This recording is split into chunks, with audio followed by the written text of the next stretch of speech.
Chapter 1 Humiliation. God level system activated. Jiang Chen, let's break up. No, to be more precise, let's break up the engagement.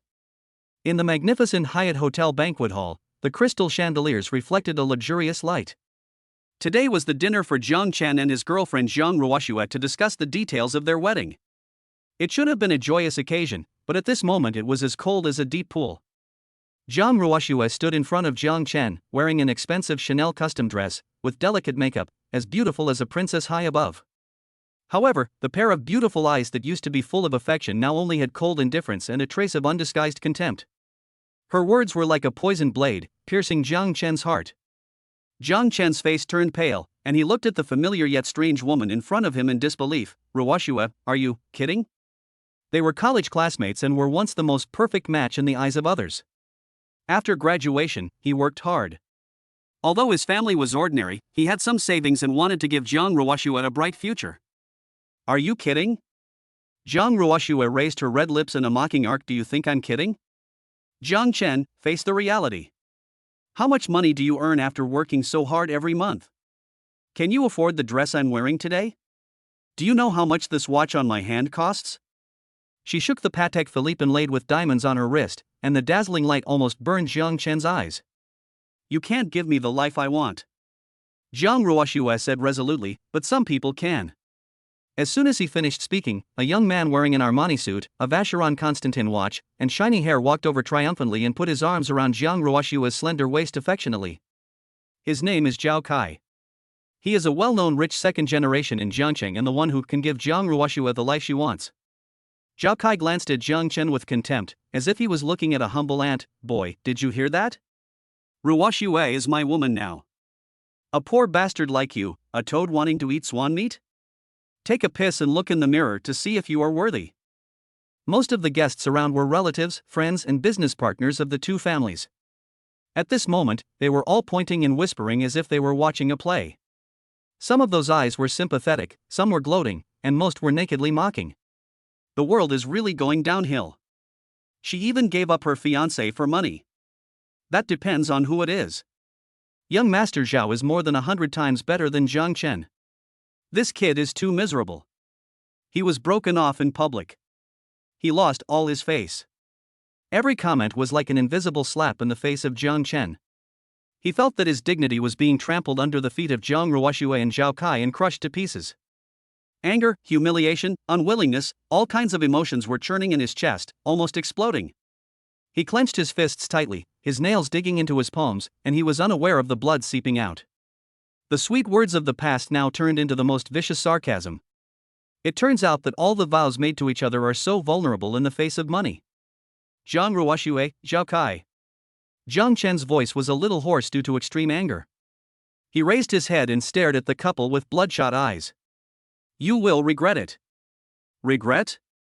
Zhao Kai laughed exaggeratedly as if he had heard a huge joke. Will we regret getting rid of a poor guy like you? Boy, you are probably still asleep. Ruoxue, let's go. Don't waste time with this kind of trash. Zhang Ruoxue didn't even look at Jiang Chen again. She took Zhao Kai's arm and turned to leave. At this moment, a cold and mechanical voice suddenly sounded in Jiang Chen's mind. Ding. It is detected that the host is experiencing great humiliation, dignity is being trampled, and life is at its lowest point. Ding. The activation conditions are met, super face slapping system is binding. Binding is successful. Ding. This system is designed to help the host slap the face of all those who look down on you. You can become stronger by pretending to be cool and slapping the face, and you can get a heaven-defying reward by slapping the face. Jiang Chen was stunned. System? Was he dreaming? The plot in the novel actually happened to him?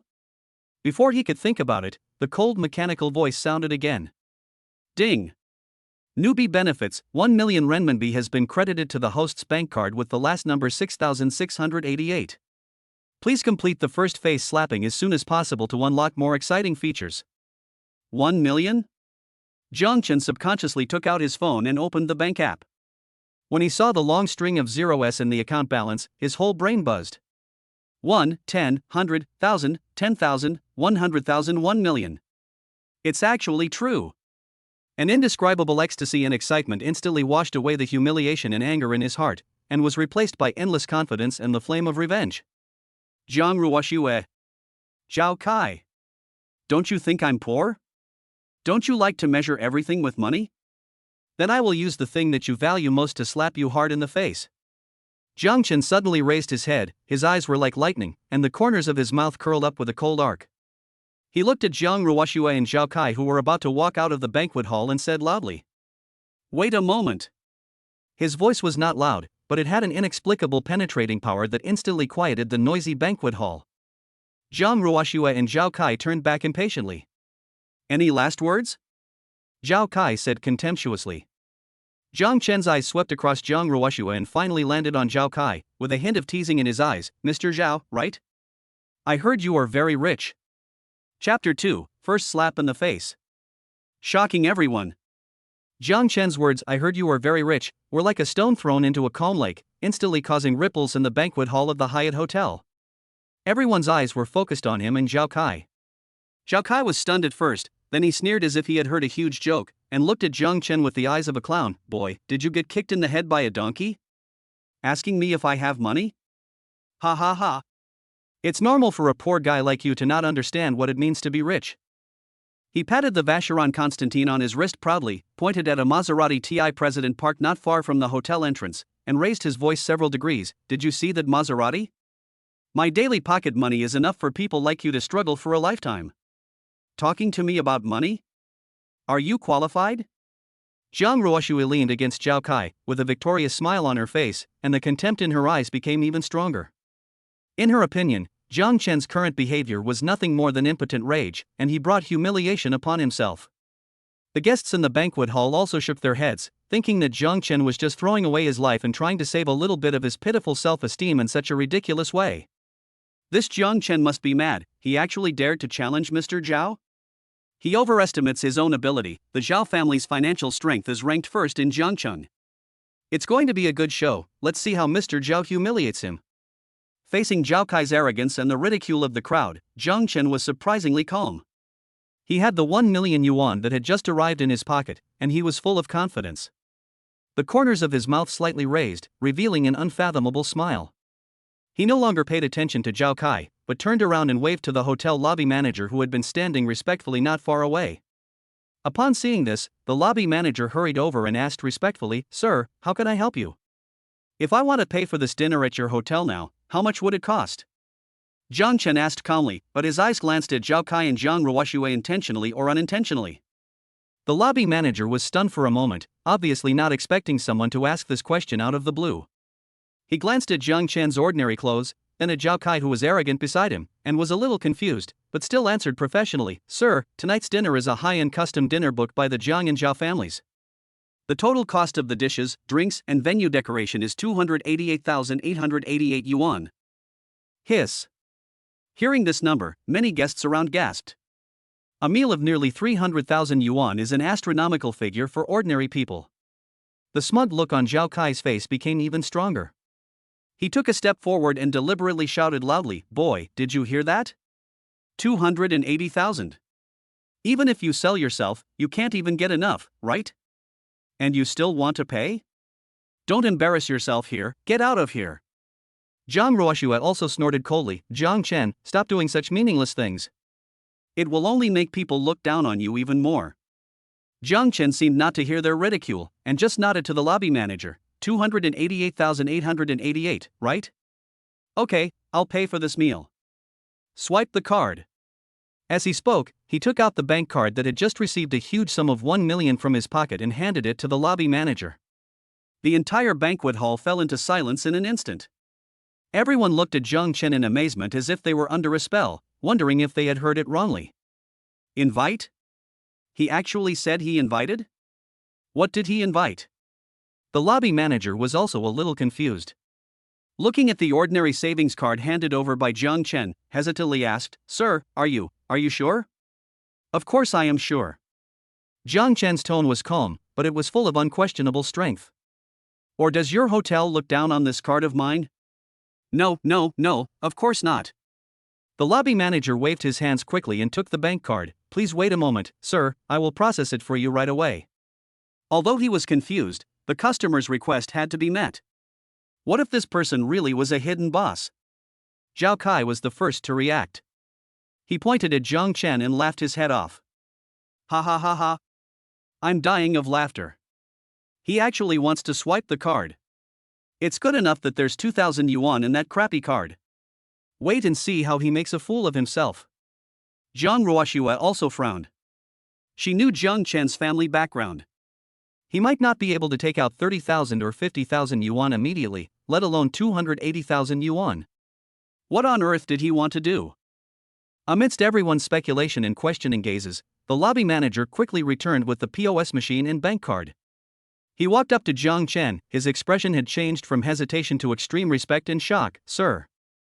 Your bill has been settled. A total of 288,888 yuan, paid in full. What? Paid in full? Boom. This news exploded in the banquet hall like a bombshell. The smile on Zhao Kai's face froze instantly, his eyes widened like bells, and he cried out, impossible. Absolutely impossible. How could he have so much money? Zhang Ruoxue's face turned pale, her body trembled slightly, and she looked at Jiang Chen with disbelief. How could this poor boy, who was nothing in her eyes, take out nearly 300,000 yuan to treat her? The guests who were laughing at Jiang Chen just now opened their mouths so wide that they seemed to be able to fit an egg in. They looked at each other, and could see deep shock and horror in each other's eyes. Jiang Chen calmly took back his bank card and glanced at Zhao Kai and Zhang Ruoxue indifferently, as if he was looking at two clowns. Mr. Zhao, Jiang Chen raised his lips with a playful smile, you just said that your daily pocket money is enough for me to struggle for a lifetime? I wonder if your pocket money today is enough to pay for this meal? Puff. Zhao Kai felt a surge of blood rushing to his forehead, his face turned red like a pig's liver, and he was choked by Jiang Chen's words and almost vomited blood. What a shame! What a shame! Zhao Kai, the son of the Zhao group, was actually slapped in the face with money in public by a poor guy in his eyes. Ding! The host successfully slapped Zhao Kai in the face, making him lose face and feel ashamed. Ding! The host successfully slapped Zhang Ruoxue in the face, making her shocked and stunned, and initially experiencing regret. Ding! Completed the primary face slapping achievement, the system rewards a newbie getting started gift pack, which has been stored in the system space, the host can check it at any time. The cold system prompt sounds rang in Jiang Chen's mind one after another, bringing an indescribable sense of comfort. Sure enough, the feeling of being slapped in the face is so refreshing. Jiang Chen ignored Zhao Kai's murderous gaze and Zhang Ruoxue's complicated eyes, as well as the awe, curiosity, and inquiring gazes of the guests around him. He took back his bank card and took a look at the payment information on it. The balance was still over 700,000 yuan. Very good, the first time I slapped someone in the face, it was a complete success. So what's next? Jiang Chen's gaze once again turned to Zhao Kai, whose face was ashen, and Zhang Ruoxue, who avoided his gaze and seemed afraid to look him in the face, and the smile on his face became even wider. Oh, I forgot to tell you one thing. Jiang Chen spoke slowly, his voice clearly spreading throughout the banquet hall. The 1 million just now was just some pocket money I earned today. Chapter 3 Newbie Gift Pack. Mysterious Rewards. The echo of Jiang Chen's words 1 million is just pocket money was still echoing in the banquet hall. Everyone was shocked by his nonchalant Versailles speech. 1 million, pocket money? Who is this guy? Is he some hidden super rich young man who deliberately pretends to be a pig and eats a tiger to experience life? Zhao Kai's face was so ugly that it couldn't be described. It was as if he had swallowed hundreds of flies. His face turned blue and white. His fists were clenched tightly, and his nails dug deep into his palms, making a crackling sound. He felt like his lungs were about to explode. The wealth that he was so proud of became so ridiculous in front of this poor boy whom he had always looked down upon. Zhang Ruoxue's body trembled, and she looked at Jiang Chen with an extremely complicated expression. There was shock, confusion, puzzlement, and even a trace of indescribable regret that she herself was unwilling to admit. If Jiang Chen was really that rich, wouldn't what she had just done be the biggest joke in the world? The person she abandoned in order to get close to Zhao Kai was actually a real hidden dragon? Just when everyone was thinking different things and the atmosphere in the banquet hall was weird, Jiang Chen ignored them. His attention was now completely focused on the so-called newbie getting started gift pack in his mind. System, open the beginner's gift pack. Jiang Chen said silently in his mind. Ding. The novice gift package is opening. Congratulations to the host for receiving the following rewards. 1. Consumption rebate card primary. For every 100 yuan spent by the host, 10 times the rebate amount can be randomly obtained. 2. God-level driving skills. The host instantly masters the driving skills of all models, comparable to top racing drivers. 3. Charm value plus 10. The host's personal charm is improved, making it easier to gain the favor of others. 4. Eye of Insight primary experience 3 times. Can see through simple information about objects or people. A series of system prompt sounds made Jiang Chen's heartbeat speed up again. Consumption rebate card?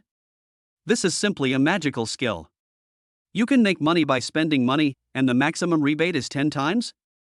The daily limit is 1 million? Doesn't this mean that as long as he operates it properly, he can make a lot of net money every day? God-level driving skills.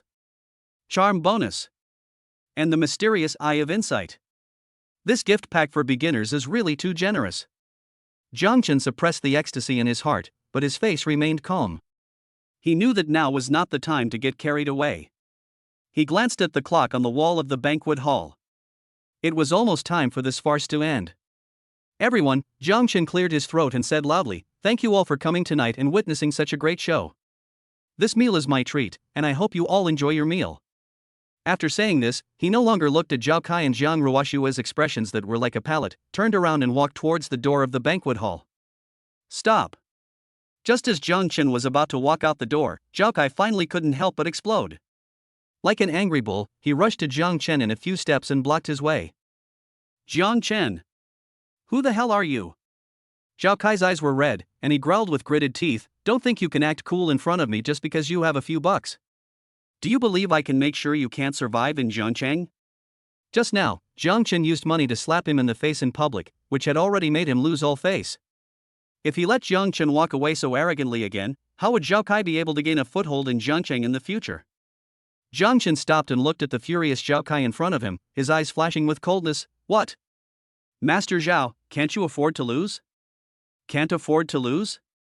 I will lose to a loser like you?" Zhao Kai laughed in anger. "Do you think that little bit of money you just had is a lot? In my eyes, it's just a drop in the bucket. Let me tell you, some things can't be bought with money. For example, Ruoshua's true love for me." As he spoke, he glanced at Jiang Ruoshua, who was not far away, in a deliberately provocative manner. Jiang Ruoshua's face changed slightly when she heard this, but she still walked to Zhao Kai and looked at Jiang Chen calmly. "Jiang Chen, money is not everything. Zhao Kai and I are truly in love, so don't be so foolish." Hearing this, Jiang Chen almost laughed out loud. True love? Don't you think it's ridiculous to hear this from you? However, he was too lazy to argue with them now. Ding! A new opportunity to slap someone in the face has been detected. Temporary mission released. Expose Zhao Kai's bluff and make him embarrassed in front of everyone again. Mission reward, plus 2 times of primary experience of Eye of Insight. New system tasks are here. Jiang Chen's eyes lit up, and the corners of his mouth once again curled up into that familiar playful smile. He looked at Zhao Kai and said slowly, "Mr. Zhao, since you are so rich and powerful, why don't we play a game?" Play games? Zhao Kai was stunned, then sneered, "How do you want to play? I'll accompany you to the end." In his opinion, Jiang Chen was just at his wit's end and wanted to use other means to get back at his old self. Jiang Chen smiled slightly, his eyes swept over the valuable Vacheron Constantine on Zhao Kai's wrist, and then looked at the Maserati president that was looming behind him. "It's very simple," Jiang Chen held up a finger, "let's compete to see who can spend more money. Of course, for the sake of fairness, and to prevent Mr. Zhao from thinking that I'm bullying you, let's just compete, who can spend more money in the next hour, how about that?" Chapter 4, Spend It All in 1 hour? Mr. Zhao's Big Gamble. As soon as Jiang Chen said this, the discussions in the banquet hall, which had just calmed down a little, became lively again. In less than money? Or in less than an hour? This is an unheard of way of big gambling. Zhao Kai was also confused by Jiang Chen's sudden proposal. He originally thought that Jiang Chen would propose some tricky conditions, or want to compete with him in something he was good at, but he never expected that the other party would actually compete with him in spending money. Isn't this exactly the area that Master Zhao is best at? Ha ha ha. After being stunned for a moment, Zhao Kai burst into laughter again, as if he had heard the most ridiculous proposal in the world. Jiang Chen, are you really crazy? Competing with me in spending money? Do you know how to write the word death? In his opinion, Jiang Chen was lucky to come up with more than 280,000 yuan before, or he was just pretending to be rich and emptied all his family assets. Now he dared to propose such a self-humiliating competition? Zhang Ruoxue also hurriedly pulled Zhao Kai's sleeve and whispered, "Zhao Kai, don't be impulsive. There's something wrong with this kid. She always felt that Jiang Chen's behavior today was too abnormal, especially the sentence 1 million is just pocket money just now, which made her feel uneasy. However, Zhao Kai was already overwhelmed by anger and the desire to get back at his enemies. He shook off Zhang Ruoshue's hand and glared at Jiang Chen fiercely. "Boy, since you were so eager to die, I will grant your wish. Tell me, how do we compete? What's the stakes?" Jiang Chen smiled slightly, as if everything was under control. "It's very simple. In the next hour, we will each find a way to spend money. Whoever spends more money wins. As for the bet..." He paused, his eyes wandering between Zhao Kai and Zhang Ruoxue for a moment. A hint of teasing appeared on the corner of his mouth. "If I win, Mr. Zhao, how about you imitate the barking of a dog 3 times in public, then bow to me and apologize, admitting that you were blind?" "What?" Zhao Kai was furious. He had to bow and apologize after barking like a dog? This was simply a disgrace to his Zhao family. The guests around were also in an uproar. The stakes were too high. Of course, Jiang Chen continued without waiting for Zhao Kai to explode. "If I lose, Master Zhao will do whatever he wants with me.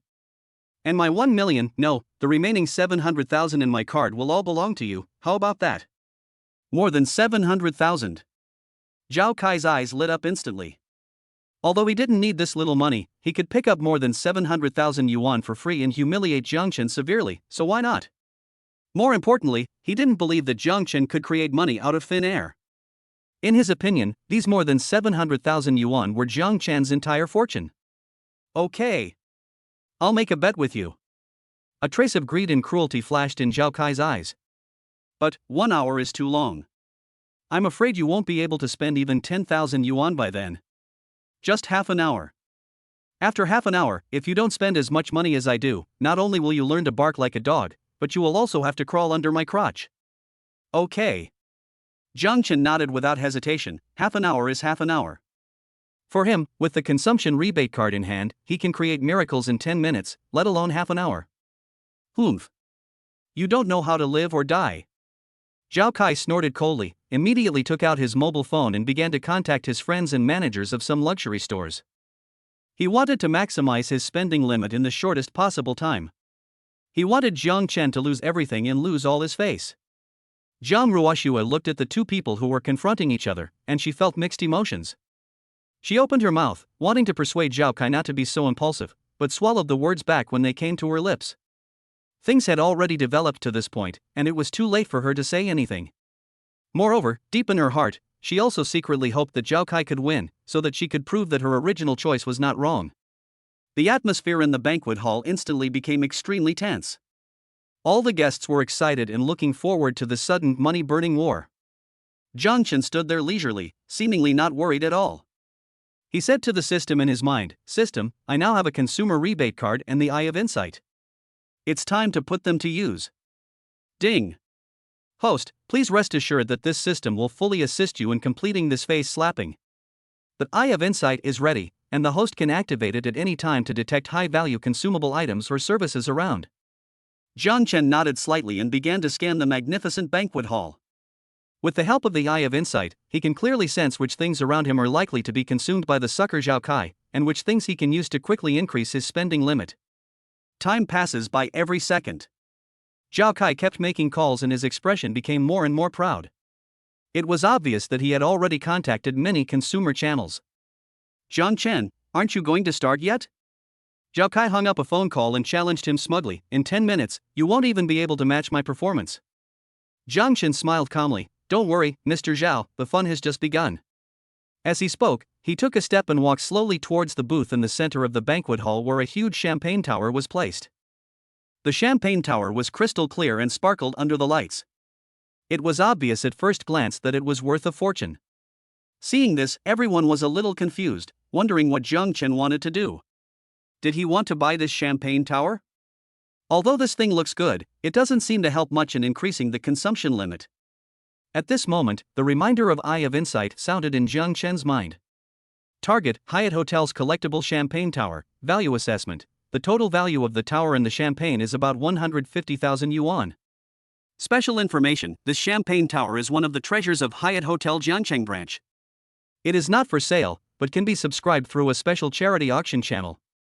The starting price is 300,000 yuan, and the expected transaction price is more than 500,000 yuan. The money will be donated to the Jiangcheng Children's Welfare Institute. Not for sale? Charity auction? Starting price, $300,000? Jiang Chen's eyes lit up instantly. This is really like someone sending you a pillow just when you are sleepy. He was just worrying about how to spend the more than 700,000 yuan in a short period of time in a reasonable and shocking way. Isn't this the best opportunity? Not only can he complete the system tasks, but he can also do charity and give Zhao Kai a slap in the face. Kill 3 birds with 1 stone.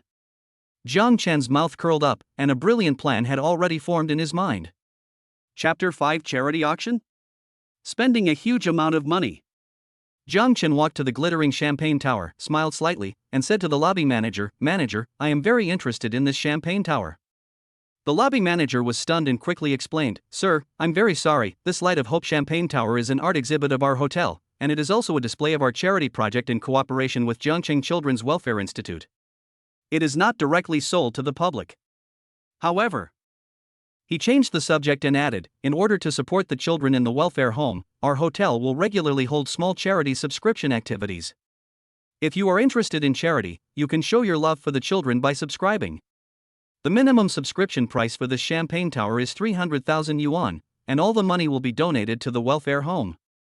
Starting bid, 300,000. Estimated sale price, 500,000. Donate all." This is a face-slapping stage tailor-made for Jiang Chen. Zhao Kai also came over at this moment. Hearing what the lobby manager said, he showed a sneer of disdain on his face. "Jiang Chen, you are not going to swell up your face and spend 300,000 to subscribe to this broken tower, right? I tell you, charity is not a game for poor people like you to play."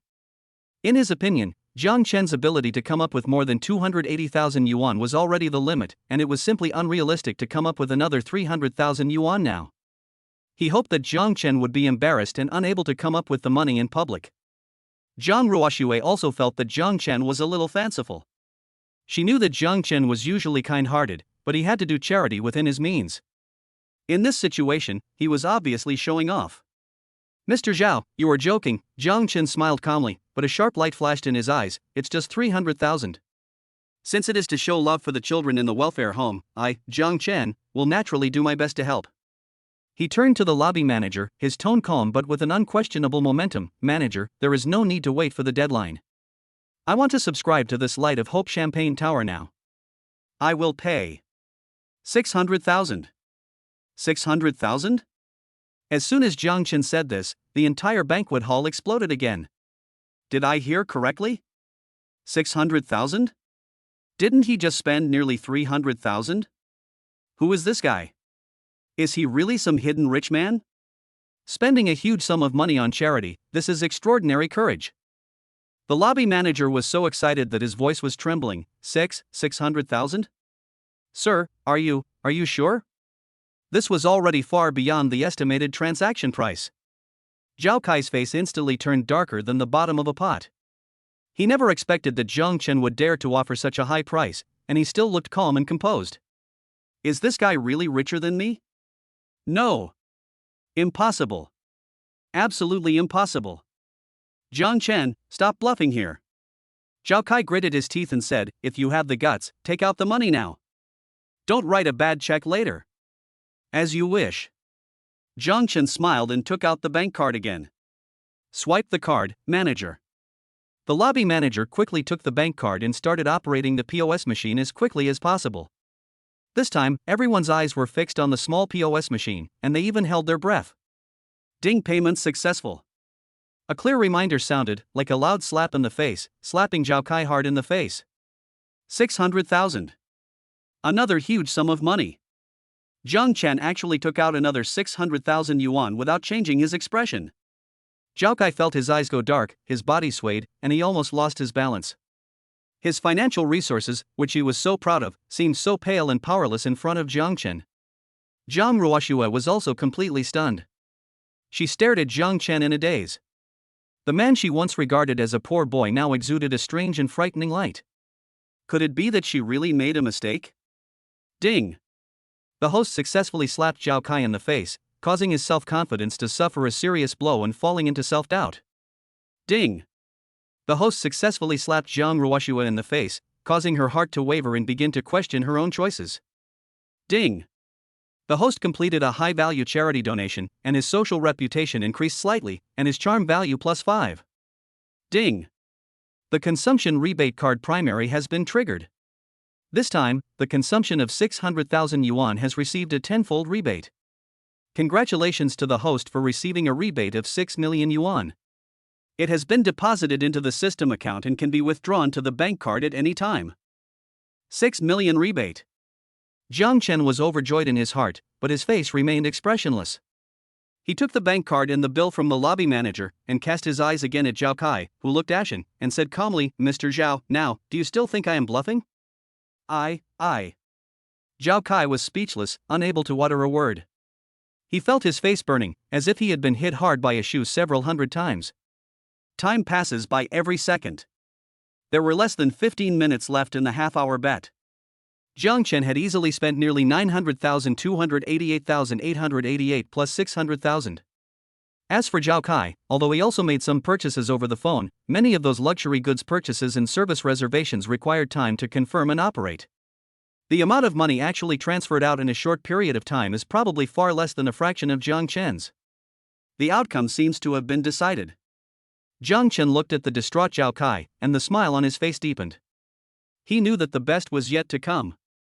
Chapter 6, Crazy Spending. Mr. Zhao's despair. Just when Zhao Kai was feeling uneasy and calculating his achievements, Jiang Chen made a new move. He strolled leisurely to the wine area on one side of the banquet hall, where a variety of imported red wines and foreign liquors were displayed, including some very old and expensive treasures. Manager, Jiang Chen pointed to a row of elegantly packaged red wines in the wine cabinet. "These Lafite wines all look good. Give me a bottle of each and I'll take them away." The lobby manager was once again shocked by Jiang Chen's generosity. These were all 1982 Lafite, and there were also some collections from other top wineries. Each bottle was worth a lot of money. "Sir, these wines will cost about 1.2 million in total." The lobby manager carefully quoted the price. 1,200,000? Jiang Chen didn't even frown. "No big deal." Swipe the card. Another 1,200,000. The guests around had become numb. They had gone from being shocked and questioning at the beginning to being used to it now, and even had a hint of admiration. Mr. Jiang spends money like drinking water. When Zhao Kai heard this number, he almost couldn't breathe and slumped down in the chair. It's over. It's completely over. The luxury goods and sports car services he had previously urgently booked over the phone only added up to a consumption limit of about 300,000 or 400,000 yuan, and many of them had not yet been actually paid for. And what about Jiang Chen? The dinner cost 288,000. The champagne tower cost 600,000. And now the red wine cost 1.2 million. The total amount was over 2 million. And all of it was paid with credit cards on the spot, real money. How can you compare this? Compare it with your head? Ding! The host successfully spent 1.2 million yuan, triggering a tenfold rebate. Congratulations to the host for receiving a rebate of 12 million yuan. Deposited into the system account. Ding! The host's consumption amount within the specified time far exceeded that of the opponent, and the face slapping effect was significant. Zhao Kai has fallen into despair. Temporary mission completed. Reward, consumption rebate card primary. Today's rebate limit increased to 2 million yuan. Eye of Insight primary experience times +2. The system prompt sounded again, and Jiang Chen's smile became even more intense. The upper limit of the consumption rebate card has also been increased. Today's operation directly made him a net profit of 1,288,000 plus 6,600,000 plus 12 million. 1.2 million equals 16,912,000 yuan.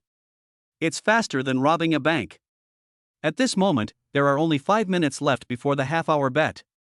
Zhao Kai's face was ashen and his eyes were lifeless, like a defeated rooster, without any of his previous arrogance. Zhang Ruoxue also stood aside silently, lowering her head, not daring to look at Jiang Chen, her heart filled with regret and bitterness. She knew that she had made a huge mistake this time and missed a great opportunity. Mr. Zhao, Jiang Chen walked up to Zhao Kai leisurely and looked down at him. Time is almost up. Where is your spending record? Can you show it to everyone? Zhao Kai's lips trembled and he couldn't utter a word. Show it? What should he show? Should he tell everyone that he worked so hard for a long time, but the actual amount he spent was less than 1/5 of Jiang Chen's? Wouldn't that be even more embarrassing? It seems that Mr. Zhao has nothing to show. Jiang Chen chuckled and shook his head. In that case, then the bet. I give up. Just as Jiang Chen was about to announce the result, Zhao Kai suddenly roared and stood up from his chair. His eyes were red and his face was ferocious. He pointed at Jiang Chen and his voice was distorted due to humiliation and anger. Jiang Chen. Who the hell are you? Are you deliberately playing a pig to eat the tiger to trick me? He was unwilling to accept this. He couldn't believe that a poor boy whom he had always looked down upon could suddenly become so rich. There must be some conspiracy behind this. Jiang Chen looked at him coldly, without any mercy in his eyes. Who I am, you are not qualified to know. You just need to know that you lost. According to the bet, shouldn't you fulfill your promise? Bark like a dog? Bow and apologize? And crawl under the crotch? When Zhao Kai thought of this, he felt dizzy and almost fainted.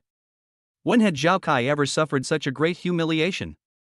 Chapter 7, Fulfilling the Bet. The end of Mr. Zhao. Fulfill your promise? Zhao Kai shouted sharply, like a cat whose tail was stepped on. Jiang Chen, don't go too far. My father is Zhao Tianxiong, the chairman of the Zhao Group. If you dare to touch a hair on my body, I guarantee that you will not see the sun tomorrow. At this time, he still wanted to use his father to pressure others. Hearing this, Jiang Chen sneered with disdain. Zhao Tianxiong? Is he so great? In my eyes, he is nothing special. But you, Mr. Zhao, made a bet in public. Do you want to cheat and deny it in front of so many important figures in Zhangcheng? He looked around. Although the guests did not dare to offend the Zhao family, there was a bit of contempt and a sense of watching the show in their eyes when they looked at Zhao Kai. It is the most basic moral principle to accept defeat. If Zhao Kai cannot even do this, then the Zhao family will lose face. You. Zhao Kai was choked by Jiang Chen's words and was speechless. His face turned red and almost bled. He knew that he would definitely lose face today. If he didn't fulfill the bet, he would become a laughingstock in the upper-class circles of Jiangcheng. But if he fulfilled it, it would be more painful than killing him. Zhao Kai, forget it. Jiang Ruoxue finally couldn't help but speak. She pulled Zhao Kai's sleeve and pleaded in her voice, We admit defeat. Let's not make things worse. She was really scared now. Jiang Chen's mystery and strength had far exceeded her imagination. She didn't want to see Zhao Kai continue to make a fool of himself, which would be like slapping her in the face. Admit defeat? Zhao Kai violently shook off Jiang Ruoxue's hand and looked at her as if she were an enemy. Jiang Ruoxue, you know how to admit defeat now? Who was it that swore that this guy was a pauper? Who belittled him in front of me? Now you want me to admit defeat? He vented all his anger and resentment on Jiang Ruoxue. Jiang Ruoxue was trembling at his roar, her face was pale, her lips were trembling, but she couldn't refute a word. Yes, wasn't all this caused by her? Enough! Jiang Chen shouted coldly, interrupting the internal quarrel between the couple. Zhao Kai, my patience is limited. Either you fulfill your promise now, or I can only use my own way to let you experience what it means to be unable to survive. Jiang Chen's tone was calm, but it carried a chilling sense of oppression. Zhao Kai looked at Jiang Chen's eyes, which were as deep as a coal pond, and a chill rose in his heart. He had no doubt that Jiang Chen was absolutely capable of doing what he said. Okay. I admit it. Zhao Kai seemed to have been drained of all his strength. He lowered his head dejectedly and said in a hoarse voice.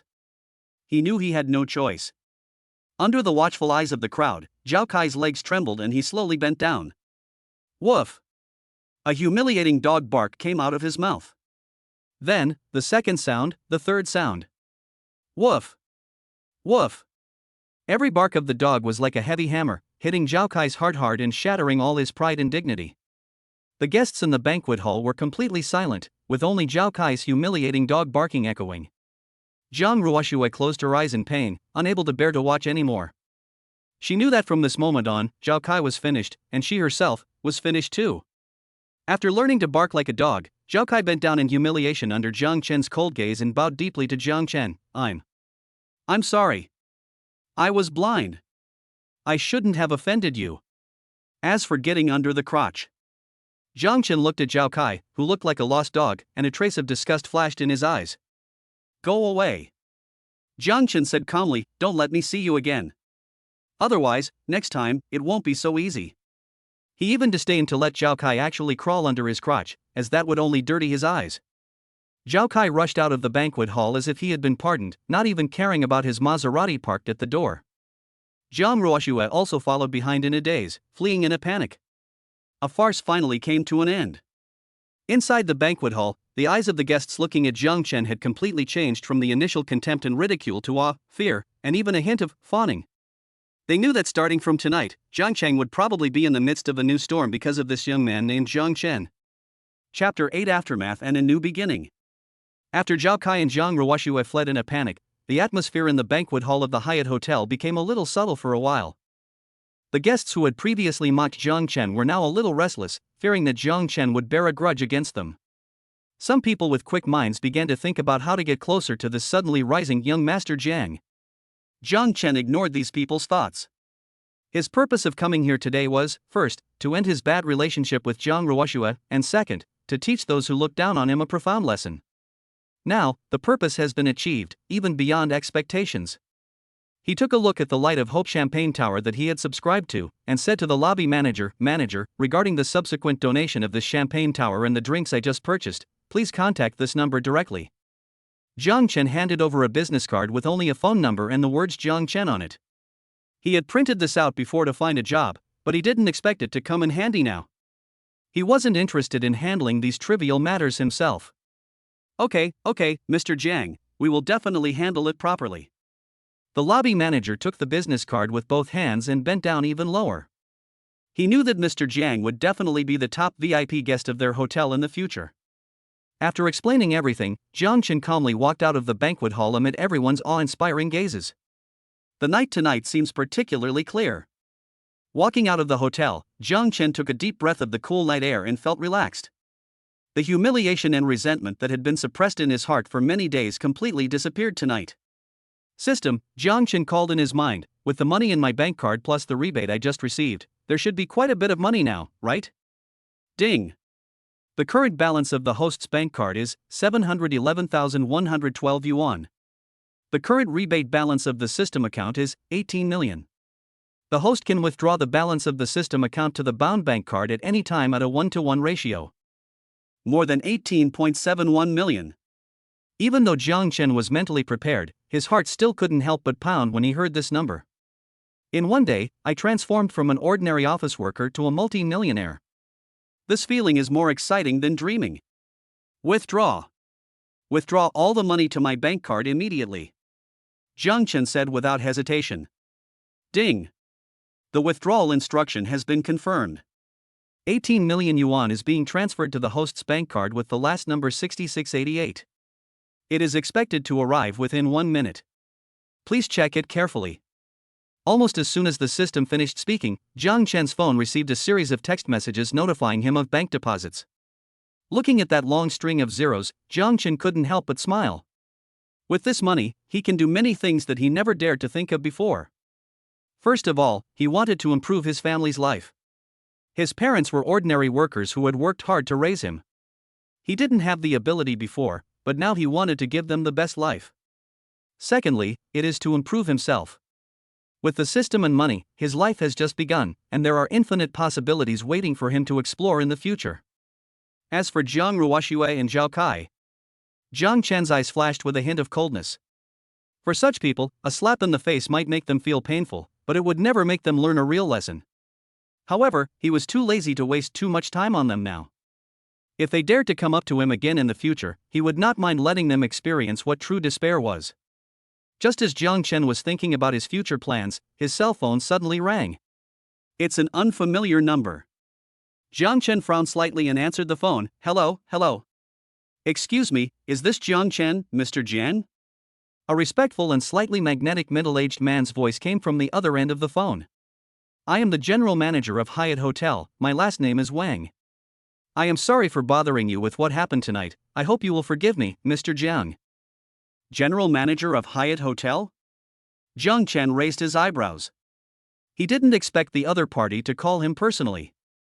It seemed that his performance tonight had indeed attracted some people's attention. Chapter 9 Mr. Wang's Olive Branch. Mr. Wang, you are too polite.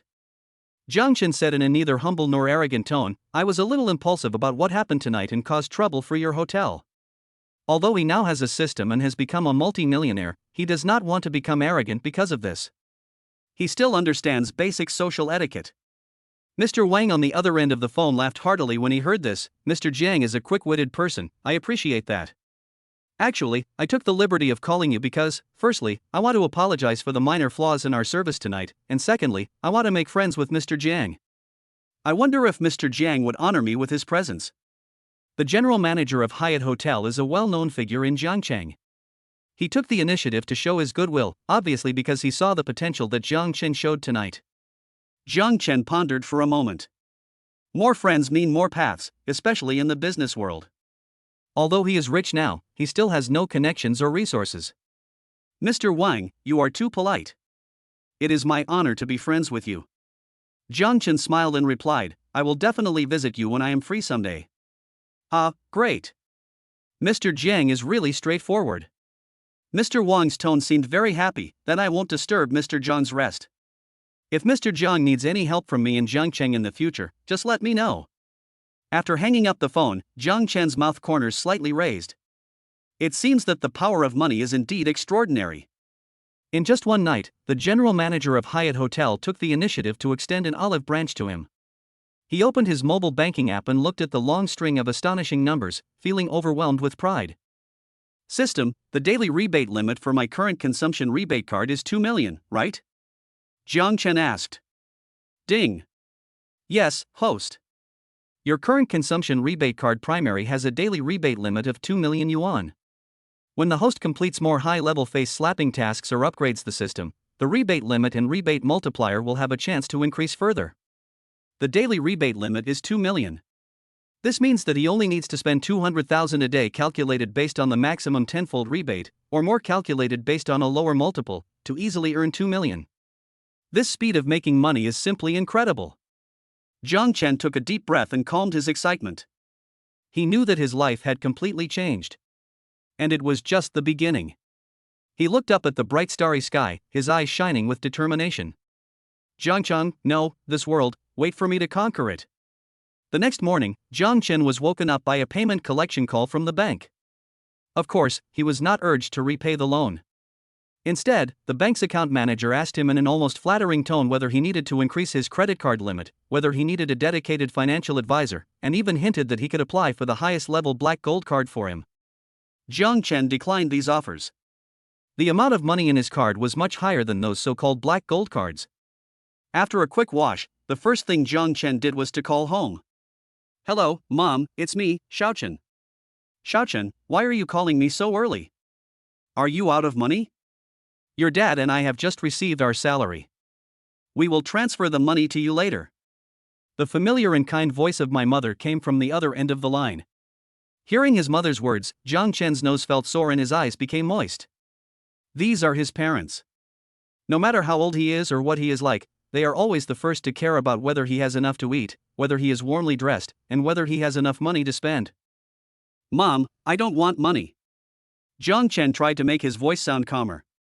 I just want to tell you and Dad something. I made a small fortune and want to buy you a better house in the city and a car so that you can enjoy a comfortable life. There was silence on the other end of the line for a few seconds, and then the mother's voice came with a hint of worry and uncertainty. Xiaochen, you haven't done anything illegal, have you? Although our family is not rich, we can't go astray. Chapter 10 Peace of Mind and Planning. Mom, what are you thinking? Jiang Chen didn't know whether to laugh or cry. How could I possibly do something illegal? Is your son that kind of person? I got this money by luck. I made some money from investing. It's definitely from a clean source. Don't worry. He didn't tell the truth. The system's affairs were too unbelievable. Even if he told his parents, they might not believe him. Instead, they would be more worried. Sometimes white lies are necessary. Really? The mother's voice was still somewhat doubtful. It couldn't be more true. Jiang Chen said in a firm tone, "If you don't believe me, I'll go back in 2 days and show you my bank statements. I just want to improve my family's conditions while I have some cash." You've worked hard all your life, it's time to enjoy your life. Hearing her son say this, the mother on the other end of the phone was silent for a long time, and then she spoke again with a hint of sobs. Good boy, Mom knows that you are filial, just have this heart, buying a house and a car is such a big deal, you should also keep more money on yourself." Mom, don't worry about the money. I know what's going on. Jiang Chen said softly, just wait and enjoy your life. I won't say more to you. I still have some things to deal with here. I'll go back to see you when I'm done. After comforting his mother and hanging up the phone, Jiang Chen felt warm in his heart. No matter what he becomes, his parents will always be his strongest support and his greatest motivation to strive. He turned on his cell phone and began searching online for high-end residential areas and popular car models in Jiangcheng. In the past, he didn't even dare to look at these things because he knew he couldn't afford them. But now, he can choose whatever he wants. With money, the quality of life can indeed achieve a qualitative leap, Jiang Chen said with emotion. Just as he was browsing various real estate and car information, the system's voice sounded again in his mind. Ding! The host is detected to be filial, triggering a hidden task. Thank you, parents. Task requirements: within 1 month, buy a comfortable house of no less than 150 square meters for your parents, and equip them with a car worth no less than 300,000 yuan. Task reward: system mall is open. Filial piety value plus 100 filial piety value can be used to exchange special items or permissions in the system mall. System mall? Filial piety value? Jiang Chen's eyes lit up again. This system is full of surprises. He originally planned to improve his parents' lives, but he didn't expect that he could trigger a hidden task and get extra rewards. System, what's in this system mall? Jiang Chen asked curiously. Ding! The system mall has a wide variety of items, including skills, props, special permissions, etc. After the host level is upgraded or a certain achievement is obtained, the types of items that can be exchanged in the mall will also increase accordingly. Filial piety value is one of the important currencies for exchanging some special items. Jiang Chen felt a surge of excitement in his heart. It seemed that this system still had many functions waiting for him to explore. He no longer hesitated and immediately began to carefully screen the properties and car models. As a quasi-first-tier city, Jiangcheng's housing prices are naturally not low. The price of a high-end residential area of more than 150 square meters is basically more than 3 million. Add to that a car worth more than 300,000 yuan, as well as the subsequent decoration, purchase of furniture and appliances, etc., and the cost will probably be at least 4 or 5 million. However, for Jiang Chen, who now has nearly 20 million yuan in cash, these are just small matters. He soon found a high-end property in the city center called Hamlin Family. This community has a beautiful environment, convenient transportation, and complete surrounding facilities, making it very suitable for retirement. Moreover, the name is auspicious, and his parents will definitely like it. As for the car model, he chose a steady and atmospheric Audi A6L for his father, and a small and flexible Mini Cooper for his mother. After selecting the target, Jiang Chen immediately contacted the sales office of Hanlin Shurjia and the 4S stores of Audi and Mini, and made an appointment to view the house and car in the afternoon. He wanted to arrange his parents' lives as quickly as possible. After doing all this, Jiang Chen felt a little hungry. He glanced at the time and it was almost noon. Let's go have a meal first, and then book the house and car in the afternoon, Jiang Chen said to himself. Now that he is rich, he will naturally not treat his stomach badly anymore. He opened the map on his phone and searched for nearby high-end restaurants. Soon, a private restaurant called Yushan Feng caught his attention. This restaurant has received extremely high reviews online. It is said that the ingredients are all top-quality air-shipped, the chefs are of state banquet level, and the per capita consumption is frighteningly high. Ordinary people simply dare not set foot here. That's it. Jiang Chen smiled slightly. A place that he could only look at in the past, now he wants to experience what the life of rich people is like. Chapter 11, First Taste of Luxury, Turbulence in the Imperial Kitchen. Jiang Chen took a taxi to the Imperial Kitchen private restaurant. This restaurant is located in a secluded courtyard, with blue bricks and black tiles, and an antique style. There is not even a sign at the door, only 2 doormen in traditional costumes standing respectfully, making it look extremely low-key and luxurious. If it weren't for navigation, it would be difficult for ordinary people to find this place. Hello, sir, do you have an appointment? Seeing Jiang Chen approaching, a doorman stepped forward and asked politely. I didn't make a reservation. It's my first time here and I wanted to try something new. Jiang Chen said calmly. There was a hint of surprise in the doorman's eyes, but he quickly regained his professional smile and said, Sir, please wait a moment. I need to check inside to see if there are any vacant rooms. Top-notch private restaurants like Imperial Kitchen usually require reservations several days or even weeks in advance, and customers who walk in directly will most likely be politely turned away. A moment later, the doorman returned with an apologetic look on his face. I'm very sorry, sir, all the private rooms are fully booked today. If you don't mind, there are still a few seats in the lobby, but the environment may be a little noisy. Jiang Chen raised his eyebrows. It seems that this store is really doing a booming business. He came here today just to experience the life of rich people, so naturally he didn't want to force himself to sit in the lobby. Is the box definitely gone? Jiang Chen asked, while calmly activating the Eye of Insight. Target, Imperial Kitchen Private Restaurant, status, in operation, special information, there is still one top VIP box Emperor Hall that has not been booked today. This box has a minimum consumption limit 500,000 yuan and is usually only open to top members holding black gold cards or guests with special backgrounds. The Imperial Hall with a minimum consumption of 500,000? Jiang Chen's mouth curled up slightly. Isn't this exactly what he wants? He took out the bank card that had just received 18 million yuan and waved it in front of the doorman. I think this should make your manager reconsider the box issue. The doorman looked at the ordinary savings card in Jiang Chen's hand, and a trace of doubt flashed in his eyes. But Jiang Chen's calm and composed demeanor of spending money lavishly made him dare not neglect it. Sir, please wait a moment. I will go and ask our manager immediately. The doorman's attitude became more respectful. Soon, a middle-aged beautiful woman wearing an exquisite cheongsam, with a graceful figure and capable temperament, walked out quickly. She was the manager of this Imperial Kitchen, Qin Lan. Sir, I'm the manager of our store, Qin Lan. Qin Lan looked Jiang Chen up and down.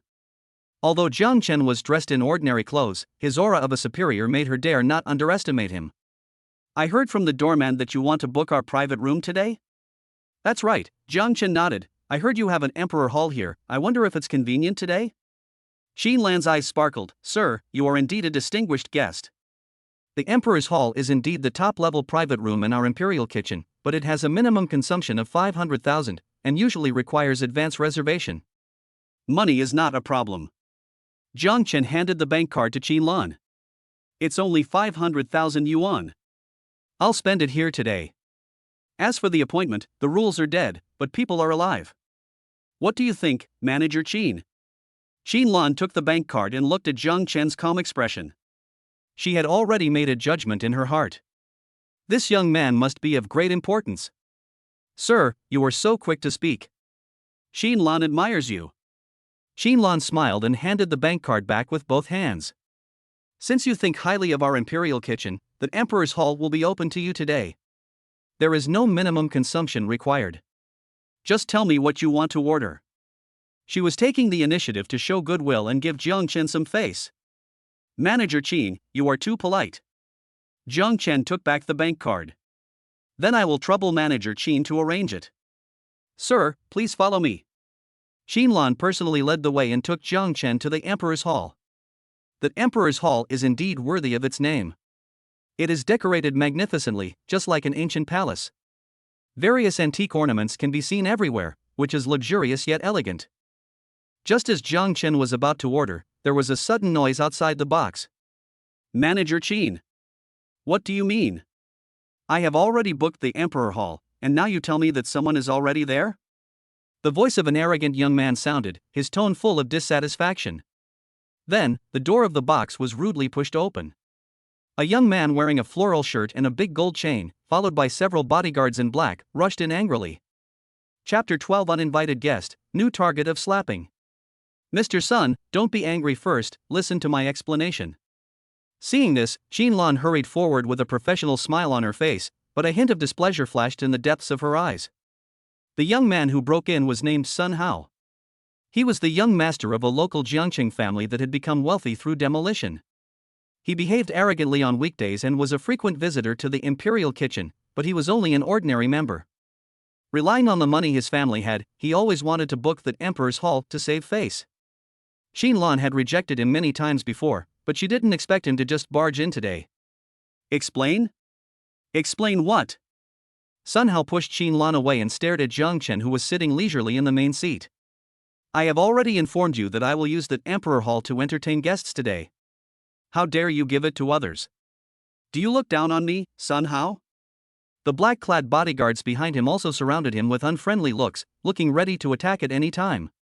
Qianlan's face changed slightly, and she was about to speak, but Jiang Chen spoke first. My friend, Jiang Chen picked up the top-quality De Hong Pao on the table, took a sip, and said in a calm tone, everything should be based on first come first served. I was the first to enter this Emperor Hall. Don't you think it's a bit rude for you to barge in with your people now? Impolite?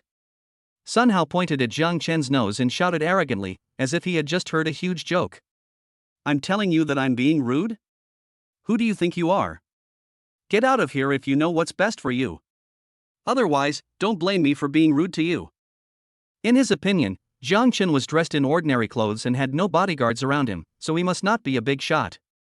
Most likely, Qianlan just found a sucker to be the guest of the Emperor Hall for performance reasons. Ding! New target detected. Temporary mission released. Teach the uninvited guest Sun Hao a lesson, maintain your dignity, and make him pay for his actions. Task reward, charm plus 20. Eye of Insight primary experience times plus 3. A random skill treasure chest. Another mission. And the rewards are quite generous. Jiang Chen's eyes flashed with a hint of amusement. It seemed that today's meal was destined to be uneasy.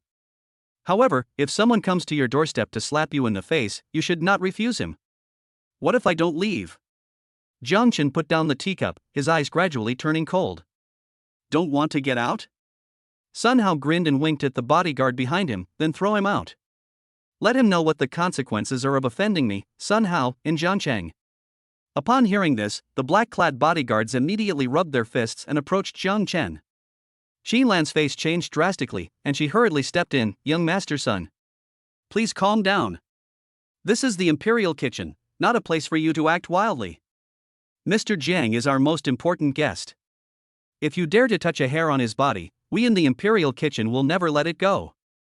Although she didn't know Jiang Chen's specific identity, but someone who could make the general manager of Hyatt Hotel take the initiative to make friends with him was definitely not comparable to a nouveau riche like Sun Hao. VIP? Sun Hao curled his lips in disdain. Manager Qin, don't try to scare me with such words. He is a worthless VIP. Today, I touched him, what can you do to me? He wants to save his face here today. Just as the bodyguards were about to take action, Jiang Chen suddenly stood up. Although he was not particularly tall, he exuded a powerful aura that made people's heart flutter. You think you can touch me with just these few pieces of trash? Jiang Chen sneered, and glanced at the bodyguards as if they were dead objects. The bodyguards shuddered involuntarily when Jiang Chen glanced at them, and their steps subconsciously paused. They had been fighting for years and had an instinctive intuition about danger. The young man in front of them gave them a very dangerous feeling. What are you still standing there for? Do it for me. Sun Hao shouted angrily upon seeing this. At this moment, Jiang Chen moved. His movements were so fast that almost no one could see how he did it.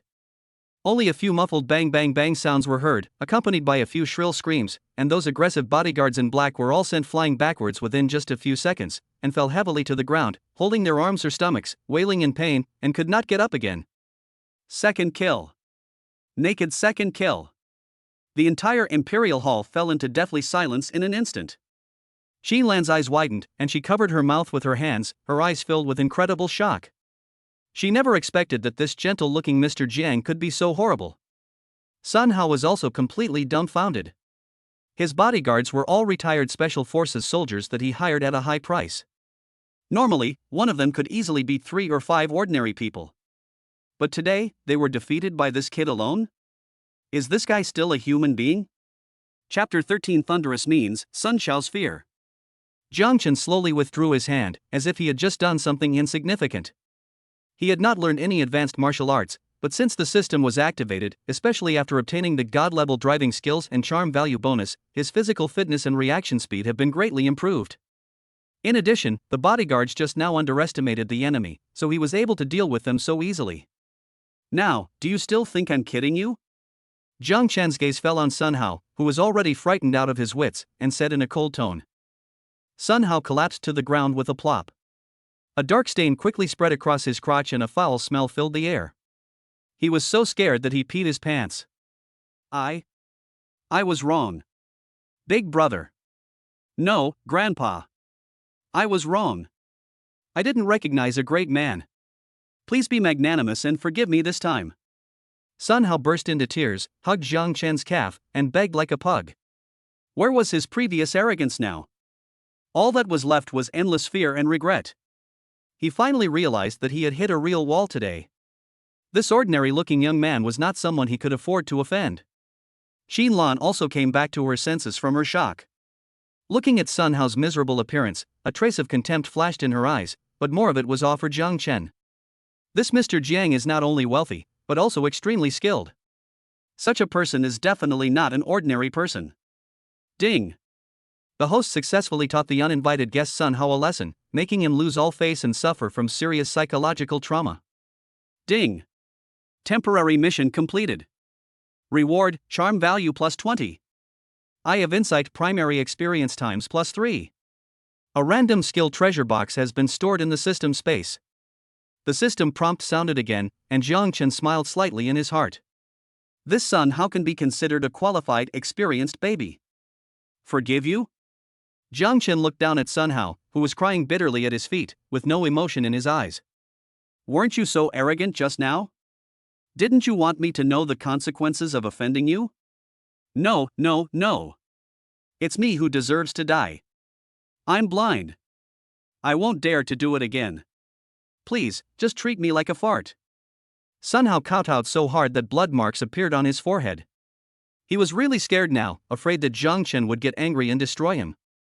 Jiang Chen looked at him like a coward and was too lazy to argue with him. Getting angry with such a small character would only reduce his status. Go away. Jiang Chen said calmly, don't let me see you again. Otherwise, you will bear the consequences. Yes, yes, yes. I'll get out. I'll get out right now. Sun Hao was as if he had been pardoned. He crawled out of the box, not even caring about his bodyguards who were still groaning on the ground. Seeing Sun Hao's embarrassed escape, Xinlan was filled with emotion. She walked up to Jiang Chen and bowed deeply. Mr. Jiang, thank you for helping me out today. On behalf of the Imperial Kitchen, Xinlan would like to express her sincerest gratitude to you. If it weren't for Jiang Chen, today's incident would have been difficult to resolve. Although people like Sun Hao can't be on the big stage, they are really a headache to get entangled with. Manager Qin, you're too polite. Jiang Chen waved his hand, I just want to have a quiet meal. He paused and continued, however, it seems that the security measures in the Imperial Kitchen need to be strengthened. Otherwise, any cat or dog can break in, which would disturb the pleasure of the real guests, wouldn't it? Xinlan blushed slightly when she heard this, and nodded quickly. Mr. Jiang taught us a lesson. We will strengthen management in the future and will never let such things happen again. To express our apology, all the expenses Mr. Jiang spent in the Emperor Hall today will be waived. Mr. Jiang, please be sure to come. Free of charge? Jiang Chen raised his eyebrows. This Manager Qin is quite a good person. However, one of the reasons why he came here today was to spend money to trigger the consumption rebate. How could he get the rebate if the bill was free? No need to waive the bill. Jiang Chen smiled. I, Jiang Chen, don't have the habit of not paying for meals. Manager Qin, please follow the normal process. By the way, the dishes we ordered just now can be served. Now he just wanted to enjoy the food quickly and then see what good things could be found in the random skill treasure box. Chapter 14, Feast, Mysterious Treasure Chest. Seeing Jiang Chen insisted on paying the bill, Xinlan's admiration for him became even stronger. He was neither humble nor arrogant, and he spent money lavishly but maintained his principles. Such a person was definitely not an ordinary person. Since Mr. Jiang insists, Xinlan will not say much. Xinlan smiled charmingly. Please wait a moment, Mr. Jiang. I will instruct the kitchen to use the best ingredients to prepare a feast for Mr. Jiang's taste buds. Soon, exquisite and fragrant dishes were served one after another. Buddha jumps over the wall, steamed grouper, Australian lobster, premium Wagyu beef. Each dish is made with the finest ingredients and is carefully cooked by state-class chefs. It is delicious and mouth-watering. Jiang Chen didn't hesitate and began to taste it carefully. The melt-in-your-mouth Wagyu beef, the tender and chewy lobster, the Buddha jumps over the wall with a rich soup, every bite is an ultimate enjoyment. It really lives up to its reputation. Jiang Chen nodded secretly. The dishes in this imperial kitchen are indeed worthy of its reputation and price. After the meal, Jiang Chen was very satisfied. When checking out, the total consumption was 1.88 million yuan. Ding! The host has successfully spent 1.88 million yuan, triggering an 8-fold rebate. Congratulations to the host for receiving a rebate of 15.04 million yuan. It has been deposited into the system account. Ding! The host's rebate limit for today's consumption has reached the upper limit 2 million yuan, and today's consumption will no longer trigger rebates. Another 15 million or more was obtained. Jiang Chen glanced at the skyrocketing balance in his system account and felt happy. Although today's rebate quota had been used up, this meal was worth it. System, open the random skill treasure chest. After eating and drinking, Jiang Chen couldn't wait to see the reward this time. Ding! The random skill treasure chest is opening. Congratulations to the host for obtaining the rare life skill God level cooking. God level cooking, the host instantly masters the cooking skills of all cuisines and the ultimate processing methods of ingredients. The deliciousness of the dishes made is greatly improved, and there is a certain probability of additional special effects such as restoring physical strength, improving mood, etc. God level cooking skills? Jiang Chen's eyes lit up. This skill is great. As the saying goes, if you want to capture a person's heart, you must first capture his stomach.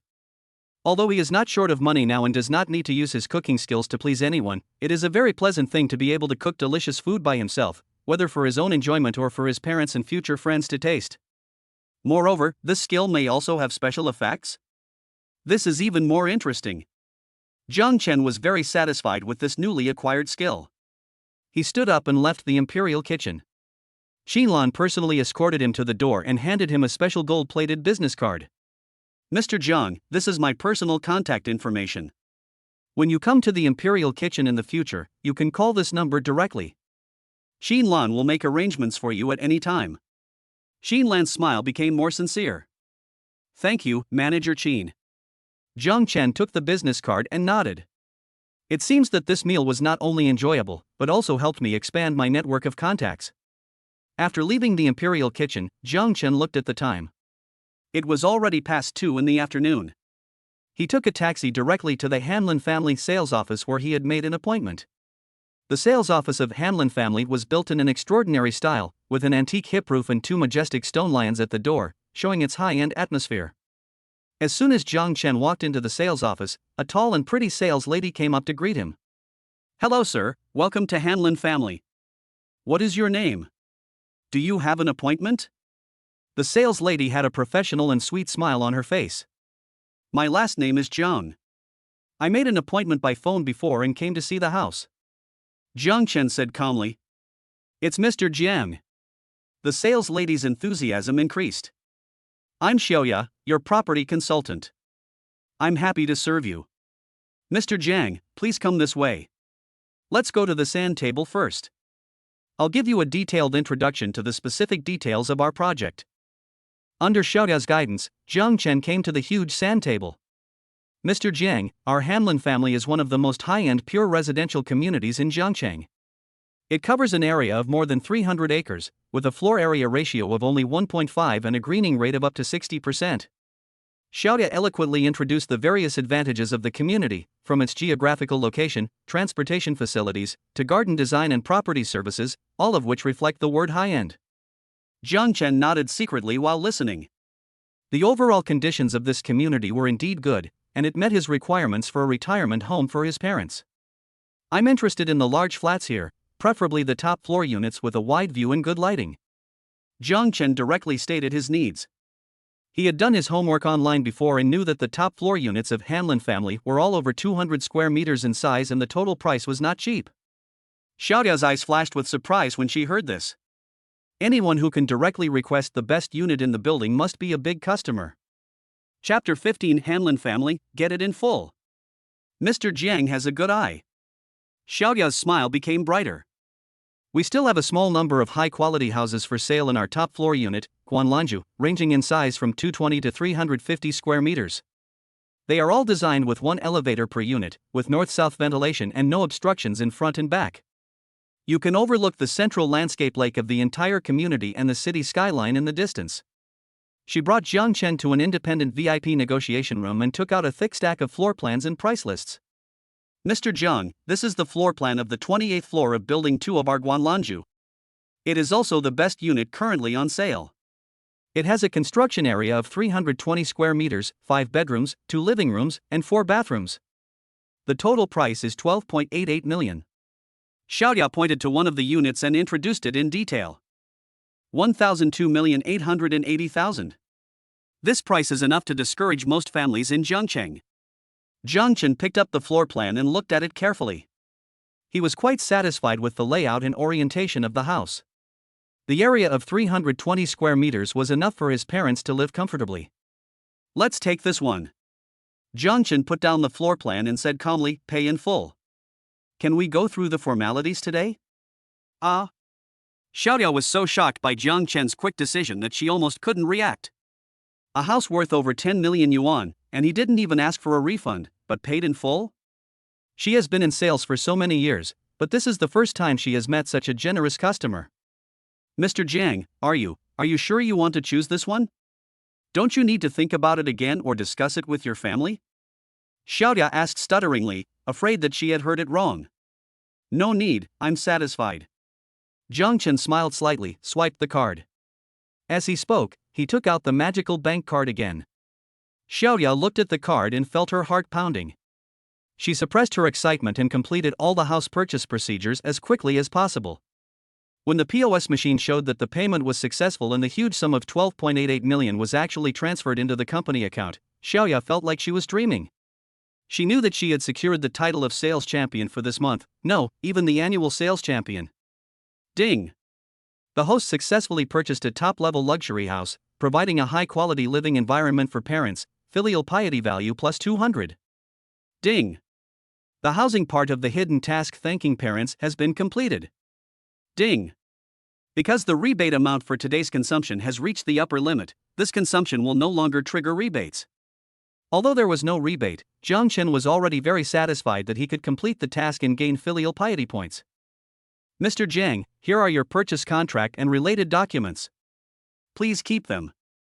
Xiaoya handed a thick stack of documents to Jiang Chen with both hands, with the brightest smile in her career. Congratulations on becoming the most distinguished owner of our Hanlon family. We will have a special butler to contact you for the subsequent delivery and decoration matters. Thank you. Jiang Chen took the document and nodded. At this moment, there was a sudden roar of cars outside the sales office.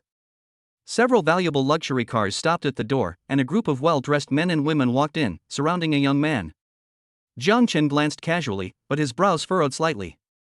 What a narrow road for enemies.